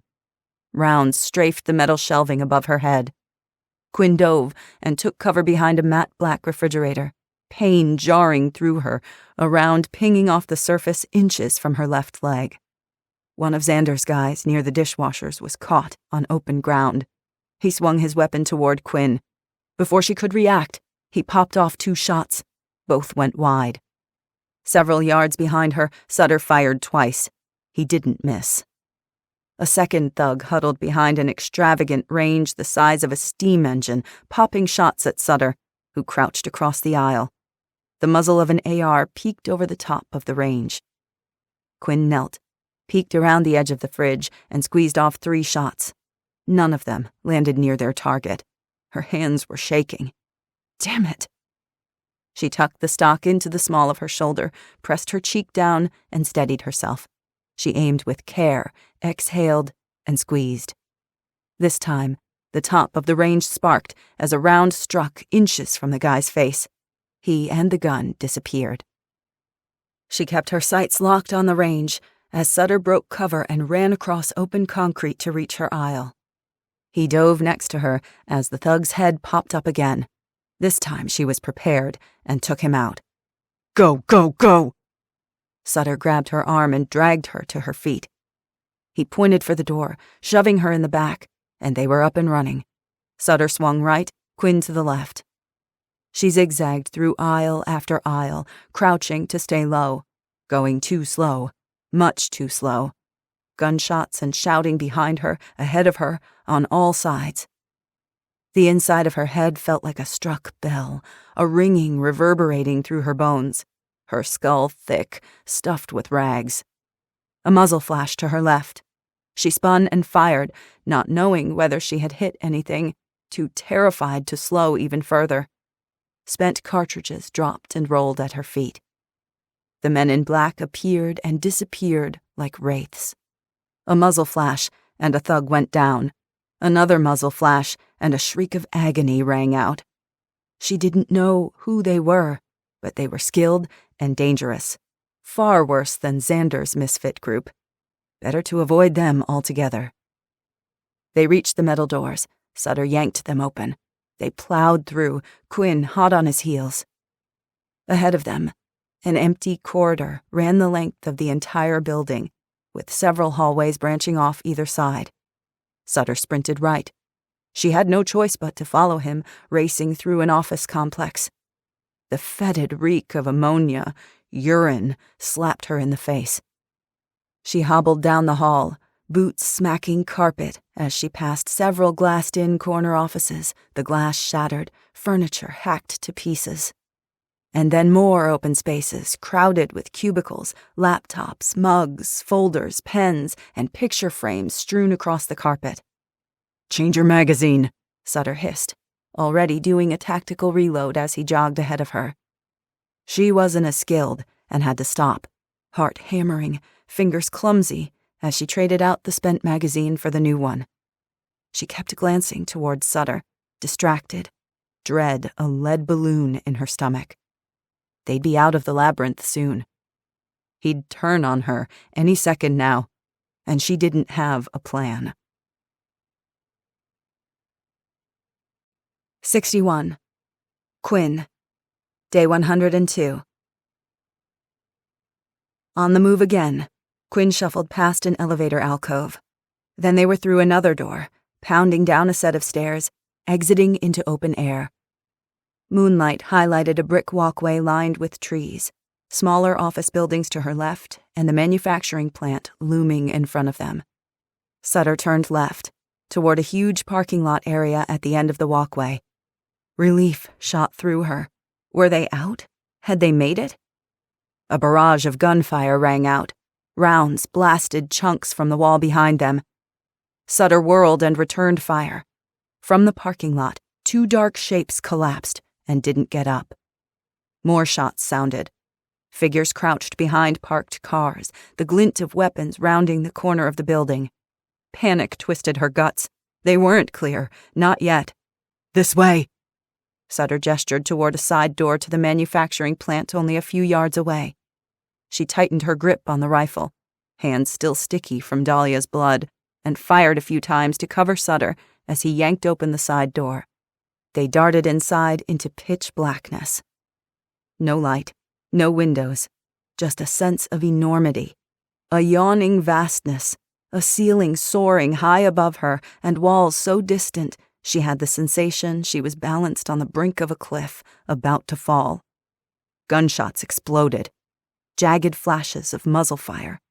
Smoke drifted, the smell of gunpowder sharp in her nose, spent cartridges flying. There were no faces. She couldn't see the enemy, couldn't see anything at all. She nearly shot at the muzzle flashes, but to fire would reveal her own position. Quinn ran. She fled into the blackness, weapon in front of her, sweeping back and forth, praying she wouldn't run smack into the enemy, either Xander's thugs or the dangerous soldiers in black. Instead, she smashed into something cold and hard. Pain burst bright behind her eyes, radiating through her bruised and battered body. Stumbling back, she realized she'd run straight into a mammoth support column. In the strobes of muzzle fire, she glimpsed large looming objects, huge mechanical contraptions with metal pieces jutting like octopus arms, like giant robots frozen in place. In the dark, the manufacturing plant was like a garish haunted house, a death maze of machines. Terror gripped her. She longed to retreat to the light, though that meant more men with guns. The only way was forward. Ducking, half-bent, she staggered deeper into the building, slower now, mindful of all the ways she could run headlong into death. A muzzle flash lit up, feet away from her. Adrenaline surging, she skittered sideways and smacked into something large and metallic. A second flare, and a massive machine, vaguely shaped like a dragon, towered above her, a mechanical beast poised to strike. With a shudder, she spun away and kept going, hoped she was headed the right direction and not about to blunder into the barrel of an enemy's AK-47. She couldn't see Sutter, didn't know where he was or what he was doing. That terrified her more than anything else. It felt like a horrific game of musical chairs, round and round, a death match the moment the music stopped. Only she couldn't see the chairs or hear the music. "There!" Sutter shouted to her left. In the next flash, she saw it, a door. Nearly tripping twice, she smashed into another hard, pointy machine before shuffling away and fumbling blindly along the wall for the door with her free hand, her bicep burning from her awkward grip on the AR. Another corridor, this one dimly lit on one end from a window somewhere she couldn't see. Bundles of pipes ran along the ceiling, Sutter's presence like a monster lurking at her exposed back. Nothing she could do about it, just keep running, her ribs on fire, lungs burning, her ears tinny and ringing. Keep running. Finally, they burst out of a back door into an alley between buildings. Sutter slammed the door shut. The sound of gunfire faded. Breathing hard, they backed into the shadows behind an overflowing dumpster. Her boots splashed into rain puddles, the air chilly and damp. The stench of wet garbage burned her nostrils. On high alert, her nerves thrumming, her eyes swept to either side of the alley, peering at the shadowed corners, probing the darkness. Nothing moved. No one leapt out to accost them. "Don't take your eyes off that door," Sutter ordered, moving toward the dumpster. "I'll clear the alley." A sensation, more than anything else. She felt it. A sudden drop in the temperature, a coolness at the back of her neck, a whispery feeling, like a ghost walking over her grave. And she knew. 62. Quinn. Day 102. The tables were turning, the net snapping shut. The hunter about to be hunted. Sutter was out of her line of sight, checking the opposite side of the dumpster to clear the area. Every hair on Quinn's body stood on end. He was still the prey, as long as she acted first. She stiffened, pulse jumping, tightening her grip on the AR-15 to swing it toward him, to kill him and get the hell out. Suddenly he was there, appearing from the opposite side of the dumpster, lunging toward her. 5 yards away, rifle lifting, aimed at her chest. Instinct took over. She dropped to the ground. Boom! A bullet punched over her head, close enough to stir the fine hairs on her scalp. Boom! Cement shrapnel burst, inches from her face. Shards pierced her cheek and forehead, stinging like fire. She rolled onto her back, gravel jabbing her spine as she twisted around, fumbling with the trigger. Time slowed. She fired back. Missed. Sweat and tears in her eyes, her heart a frantic, flapping thing. She fired again. He kept coming. Terror lanced through her. Her thoughts stuttered, everything jerky and slow motion. She scrambled backward on her elbows, sloshing through muddy puddles and moldy trash, then hit the wall.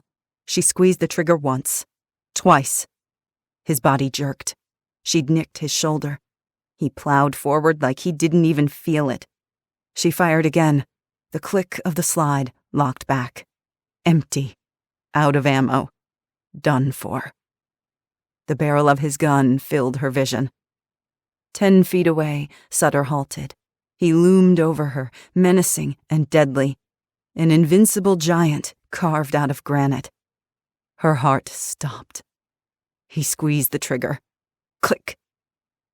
Guess we're both out. He tossed the rifle away and gave her a pitiless smile. I'd hoped to take you by surprise, less painful for you.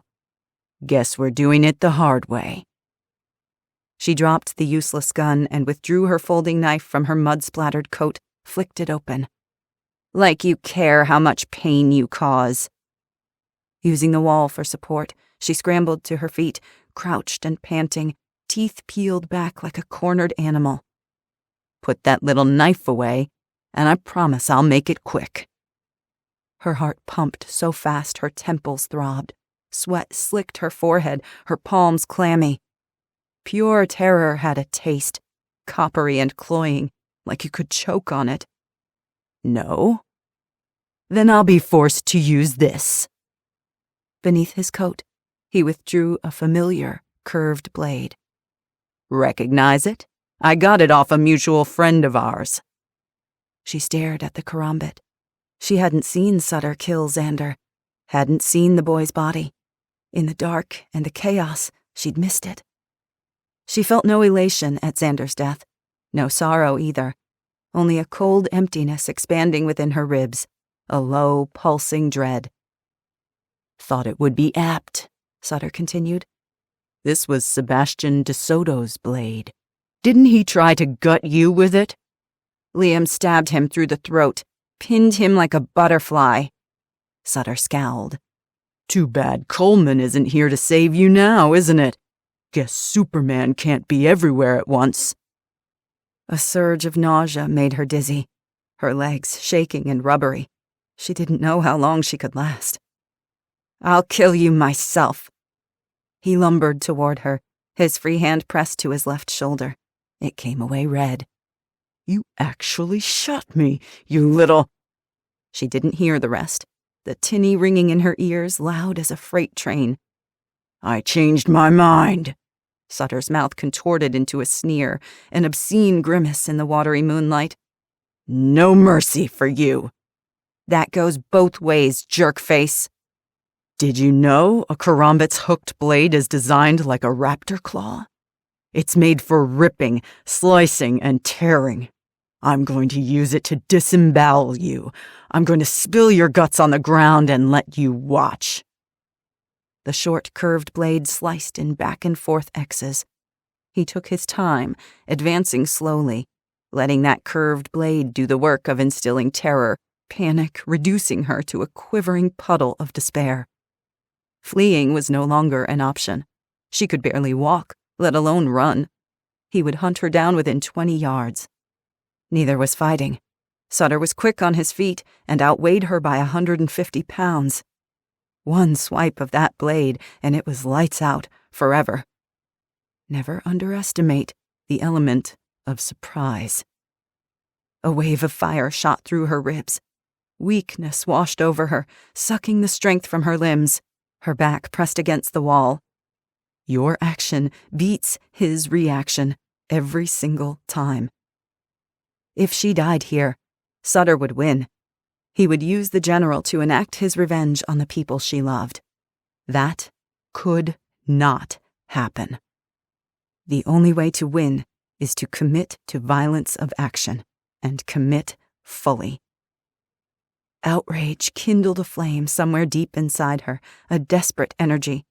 It drove her to her feet, drove her onward, just a little more, just a little longer. With all her coiled strength, with every ounce of courage she had left, she planted her feet, crouched low, and sprang at Sutter. Sutter's synapses couldn't respond to the new stimulus swiftly enough. His arm was still finishing a wide, high arc meant to intimidate and terrify, not attack. She plunged in below his strike zone, slashed hard at his upper thigh beneath the groin. A short, savage stroke. Vicious. All her strength and will and fury behind it. Growling, screaming, crying. Her mouth open, though she couldn't hear herself. Couldn't think but for blinding desperation. Hands wet with blood, his and her own. Fingers like claws clutching the slippery handle. Again. Again. It happened so fast, Sutter's brain still processing the fact that his prey was no longer cowering before he realized she'd stabbed him, and more than once. With a startled grunt, he faltered. He tried to lunge for her, but her momentum had carried her past him, beneath the swing of his arm. Then she was behind him, whirling to stab the back of his knee. Ripping through his pant leg into his popliteal artery, relentlessly slashing with that little knife. Again, he lurched at her, attempting to twist around. She rolled out of the way, her shoulders striking the pavement. Mud splashed her face, gravel in her hair, her mouth. Sutter hacked at her, the curved blade slicing empty air. She scrambled to her hands and knees, retreating, scrabbling across concrete, damp weeds and soggy trash, her palms stinging. She hit the side of the dumpster, backed against the wall. No escape. Looming over her, he raised the karambit again, but only halfway. His entire arm quivered. He wobbled on his feet, sagging like a puppet with its strings cut. Abruptly, his right leg gave out on him. With a tremendous groan, Sutter dropped to his knees. Dark red liquid spurted from multiple slash and puncture wounds. A stunned look crossed his granite slab of a face. He'd miscalculated. He'd cornered an animal meaner and more dangerous than he was. Quinn rose, hobbling, swaying, and dizzy. She circled behind him just out of his reach. Her hair plastered to her scalp, blood oozing from her split lip, the cuts on her hands. Her jaw swollen, ribs bruised, but she was up. She was on her feet. "Don't do this," he gasped. "You don't have to." Quinn bared her teeth and drove her blade into the back of Sutter's neck. 63. Quinn. Day 102. The adrenaline dump hit her like a semi-truck. Quinn collapsed to her knees, the world coming back to her in fits and starts. The night cloaked in darkness, the moon a veiled glow behind the shroud of clouds. The rusted dumpster in front of her, the stench of rancid trash strong in her nostrils, the brick walls of the buildings closing in on either side. The crackle of gunfire had slowed. Only sporadic shots boomed here and there, like pops of firecrackers. Her palms throbbed. She'd cut herself. She didn't know how bad it was, and she was too exhausted to check. With trembling fingers, she closed the bloody folding knife and got it into her pocket without dropping it. Kneeling over Sutter's corpse, she fumbled for the curved blade in his slack hand. How much smaller he seemed, diminished. The body seemed to collapse in on itself in death. She curled her thumb through the safety ring. "This is mine, you ugly jerk face." The man who'd executed her mother was good and dead, deader than dead. It didn't feel like it was supposed to. There was no sense of victory, no gloating, no satisfaction, only a hollow ringing in her chest, an empty finality. It was done. It was finished. Climbing to her feet was a towering act of willpower. Her hands hung at her sides, the karambit dangling from limp, blood-slicked fingers. Her ragged breath felt torn from her lungs, her ribs on fire, every bruise pulsing its own brand of pain. More gunshots, from the south, heading closer. She never heard the threat coming. A shadow dropped over her from behind. Before she could react, powerful arms enfolded her in a vice-like grip and struck the knife from her hand. It went spinning into the dark. She struggled, writhing and flailing, summoning everything she had. But it was gone. She was utterly spent. Finished. Her battered body had nothing left. Quinn was caught like a fly in a spider's web. She was dead. She knew she was dead. Still, she fought, screaming, clawing, and scratching with her bloodied fingers. A firm hand covered her mouth. Then a voice hissed in her ear. "For Pete's sake, stop trying to kick me in the balls. It's me. It's Liam." 64. Liam. Day 102. Liam glanced in awe at the body at Quinn's feet. Sutter was dead. Damn, but that girl was something else. She'd managed to take out a man twice her size and far more experienced, and lived to tell the tale. Gunshots exploded in the distance. He'd praise her later. Right now, they were still in the lion's den, surrounded by ravenous predators. By his count, at least 4 or 5 of the paramilitary hostiles remained at large. He could sense them, prowling like wolves just outside his line of sight, circling. They'd scented blood and were closing in. Quinn stared at him blankly, the whites of her eyes enormous. Her arms cradled her ribs like she feared moving too fast in case she shattered. She just might. Liam picked her up, scooping her into his arms like a child. She smacked weakly at his chest, leaving smears of blood across his chest rig. "Put me down!" "You're hurt. What was your first clue, Sherlock?" She grimaced at him, her teeth streaked with blood. "Put me down." At least she'd kept her snark. That boded well for her odds of survival. "How do you feel?" "About how I look?" She looked like hell. Even in the darkness, he could see her face was bruised purple and black. Her clothes were ripped, muddy, and stained with blood splatters, and her palms were sliced and bleeding profusely. Her nose might be broken, and someone had torn out her lip ring. He decided now was not a good time to mention that fact. It was the injuries he couldn't see that worried him. "You look fine," he lied. She snorted, then winced. "Save your flattery for Hannah." She turned her head and spat a glob of phlegm and blood. "Put me down." "You're in no condition to walk." "You're gonna carry me through a hailstorm of bullets without shooting back? Heroes only get away with that in the movies. I didn't come this far to die tragically in your arms, Wolverine." His chest constricted at the use of the nickname. How could he argue with that? "Okay." "I can walk. I can do it." He set her down gently between the dumpster and the wall to shield them both from potential incoming fire, and retrieved his IFAK, his individual first aid kit, from his chest rig. "We need to go," she said, shivering. "They'll come back. They'll find us." "You're bleeding. Wrap this around your hands, then we go." He handed her 2 quick-clot blood-clotting bandages and flipped down his NVGs, examining their surroundings while she took care of business. The gun battle was raging, though the rat-a-tat became more sporadic as the fighters in the game dwindled. Cold fog drifted between the buildings, obscuring anything past 100 feet. At least he had his night vision. He'd have to figure out another exit route.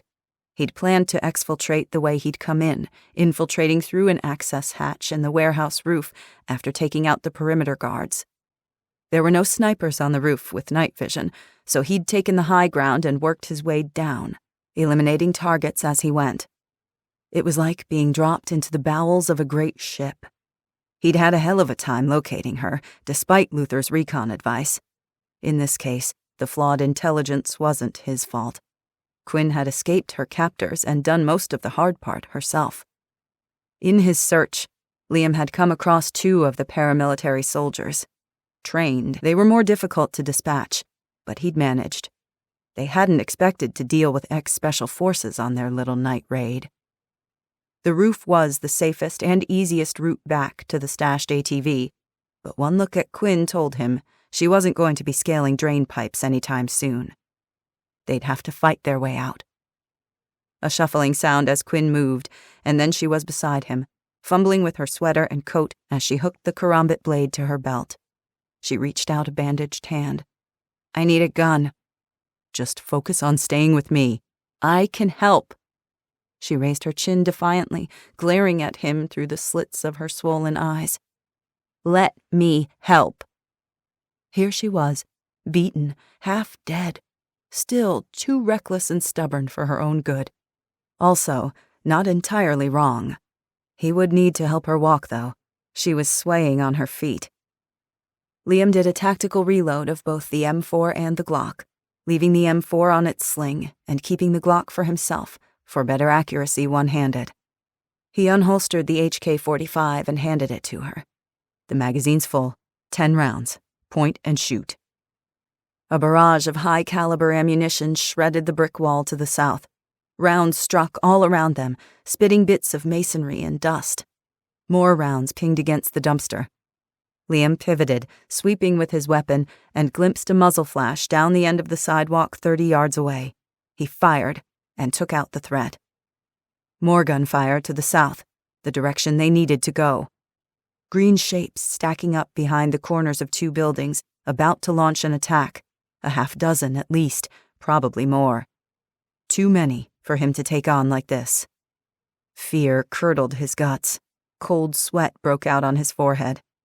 It was far from his first choice, but since Quinn couldn't run, they'd have to seek shelter in the massive 5-block office building between them and the parking lot. He glimpsed a set of shattered glass doors 40 yards to the north. Once through the structure, they'd hit downtown St. Joe and could lose, or eliminate, any pursuers. It sounded simple enough.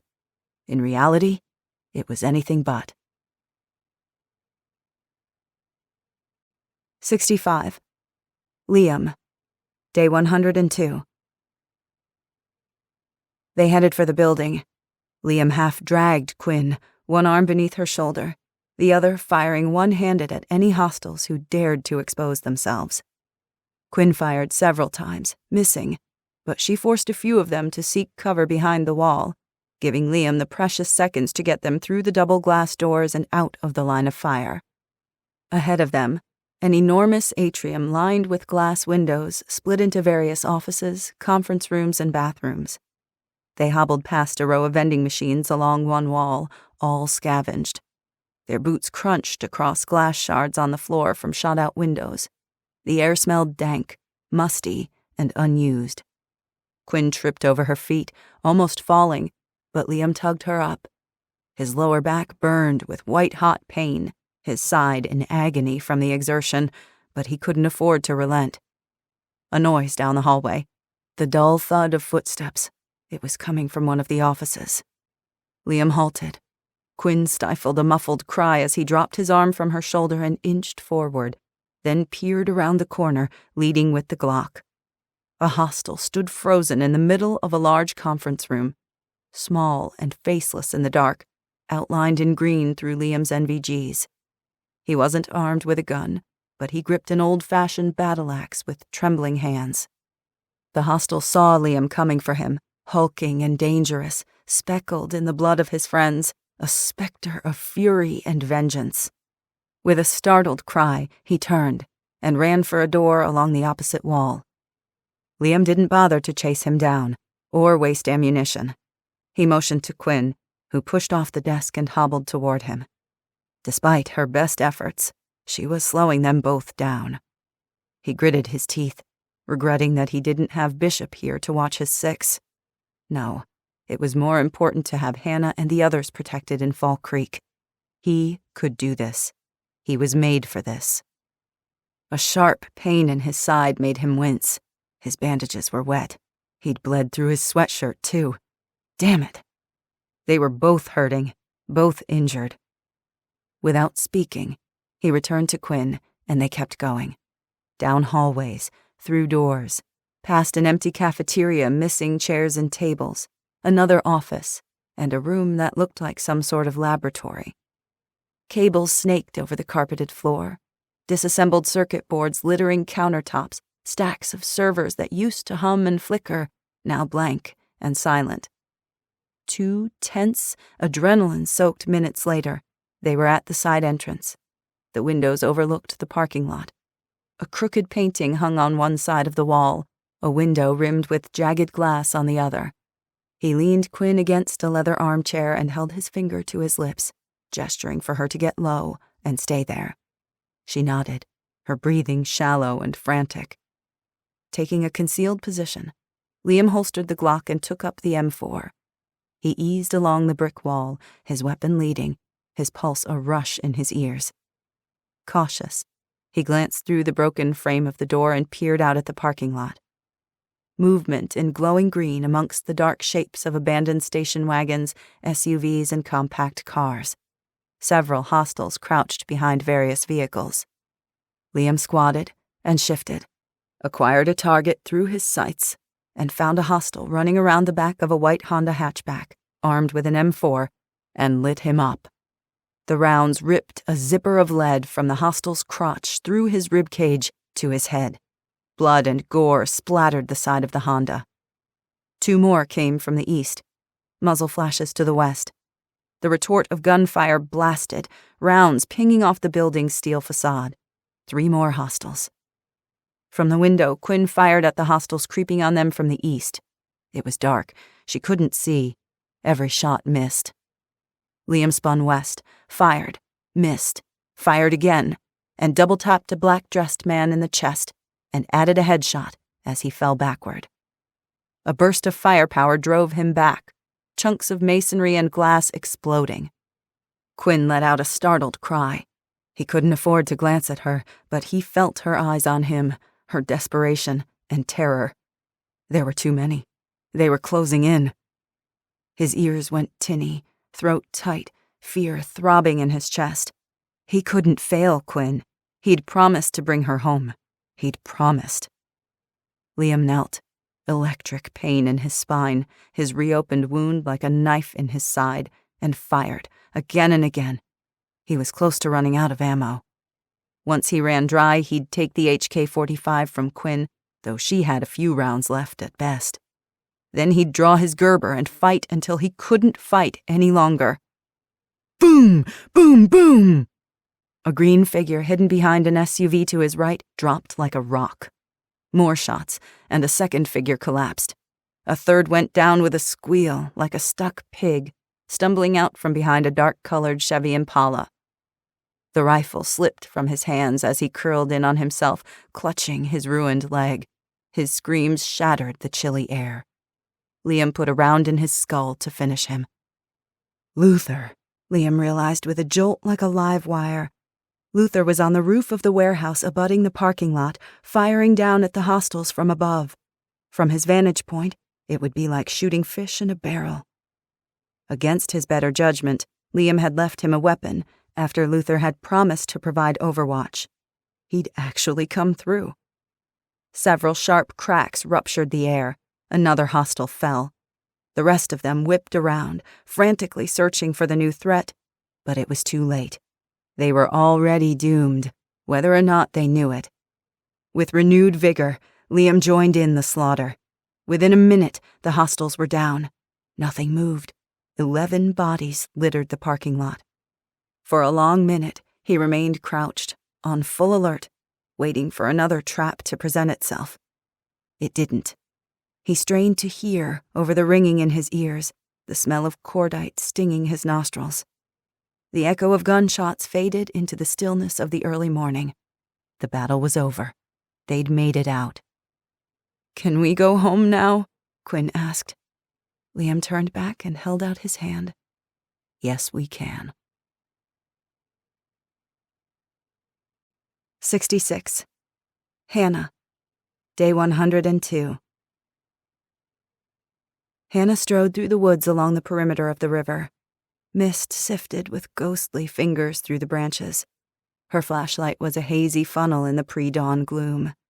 Ghost trotted ahead of her, his plumed tail fluttering in the fog like a flag.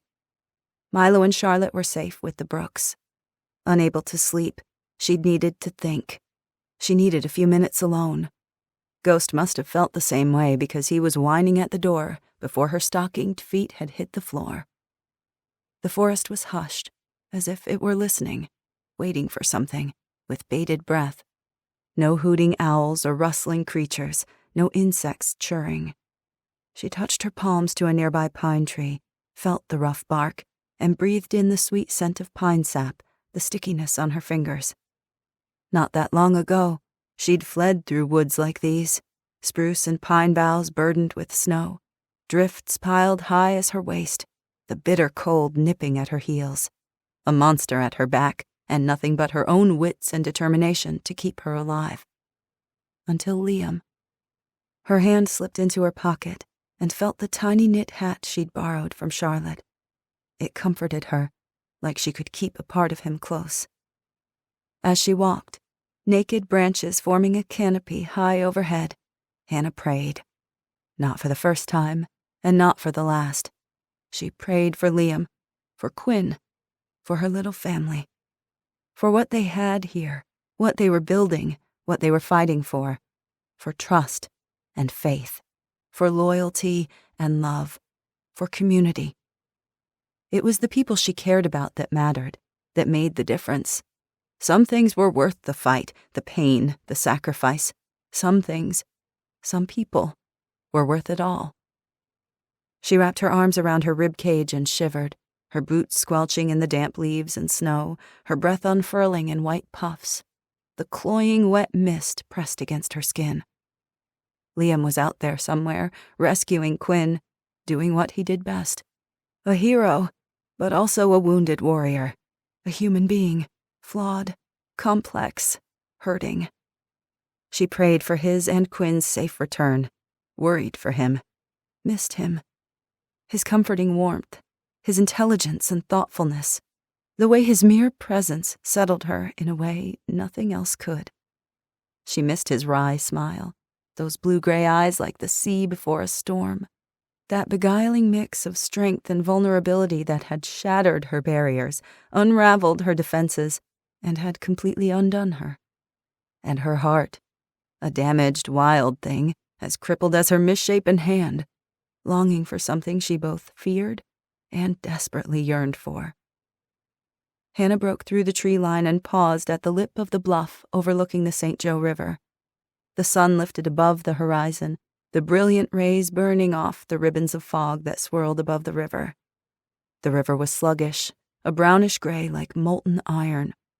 From up here, she could see the slabs of ice jutting into the air, grinding against each other like miniature icebergs, cracking and popping as the river below swelled with snowmelt. The land was still brown and barren beneath the snow, but not for long, not forever. No matter how dark and cold it seemed, winter wasn't forever. The river would flow, the flowers would bud, crops would burst forth.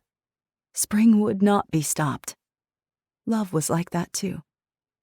She kept waiting for the fear to dissipate. It didn't. Maybe it never would. Maybe the only things worth doing or having in this world were the very things that scared the hell out of you. She looked down at her hand, the mangled thumb, the crooked fingers she'd worked so hard to make usable, reclaiming what had been stolen, repairing what had been ruined. Her crippled hand was a part of her story. Shame no longer sparked in her chest at the sight. Something else shone bright and hard and fierce. So dazzling, she still wasn't sure she could look at it straight on.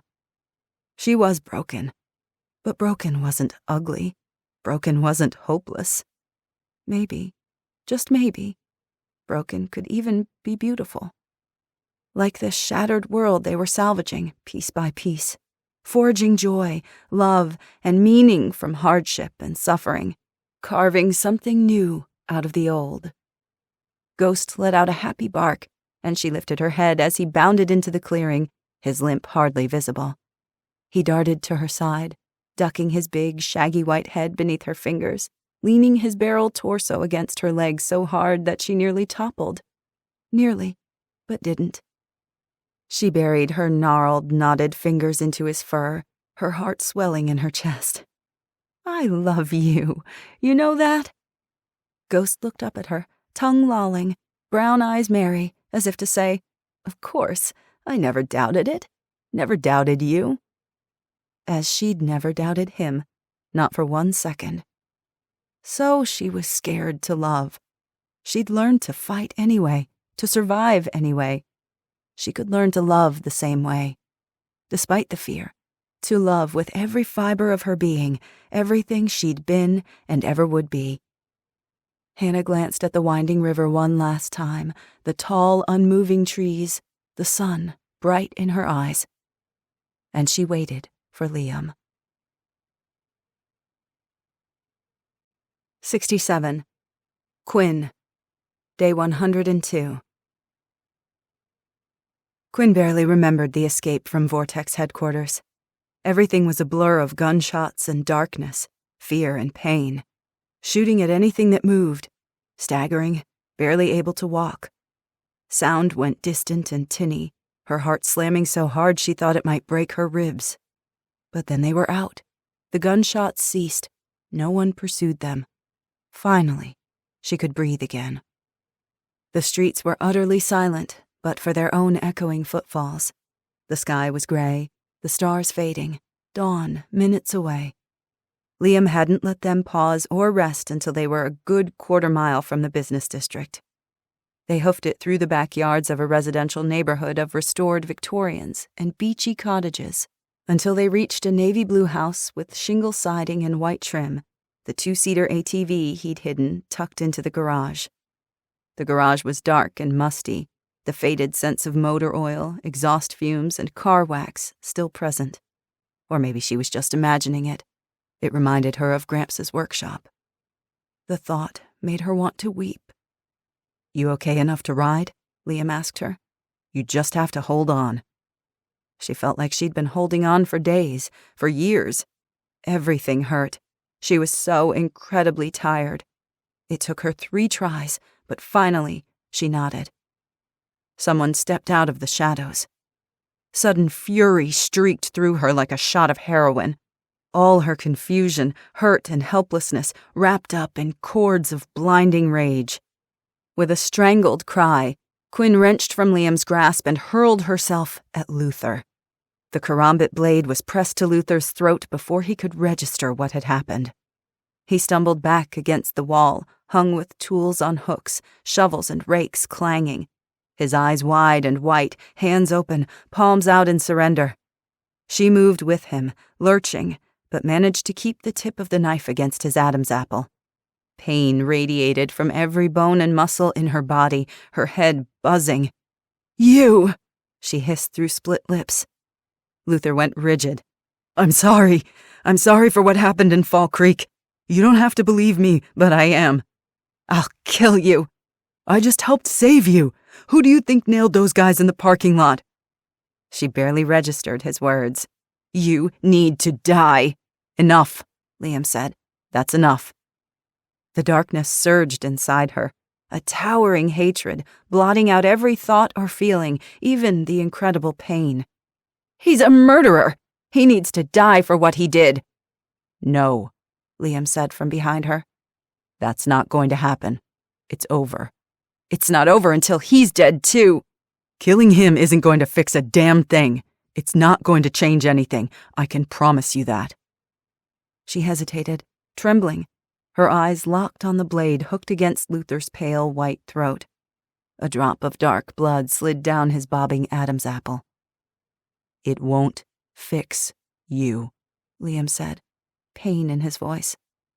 Quinn wavered, red spots behind her eyes, her mind an urgent howl.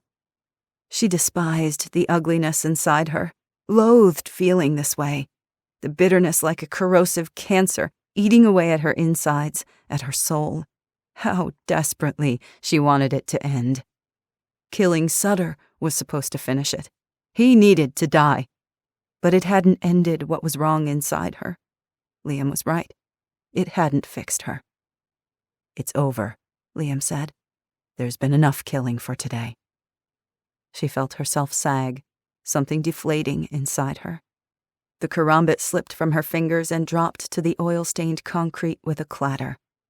Tears scalded her eyes. a terrible sob starting deep inside her, throbbing in her heart, her ribs, her torso. And then she was weeping, chest heaving, trembling violently. "Quinn," Liam said. He was there, behind her, his hand on her shoulder, tentative and cautious, but comforting. The last of her walls crumbled. She turned to him with a primal scream, a cry of despair and anger, so much anger.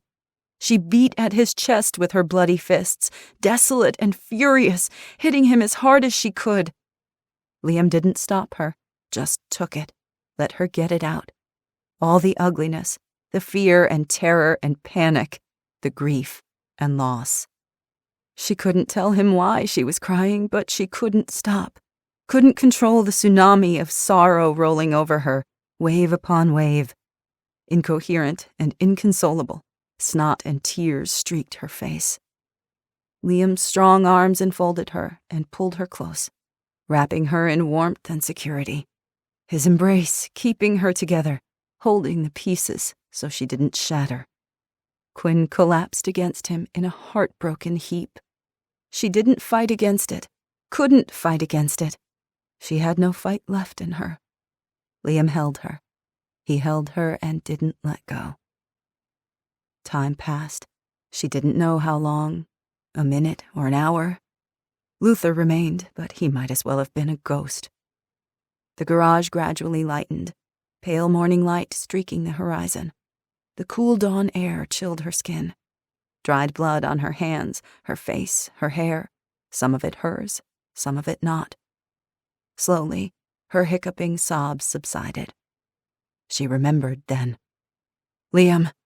She pulled back, her cheeks tear-stained, face swollen and bruised, heart on fire. "They're coming."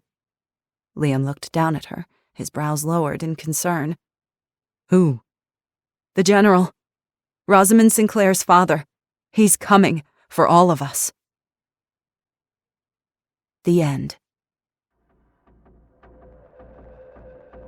Author's note. As I write this, I'm listening to Tommy Prophet's new Christmas album, Birth of a King. I highly recommend it.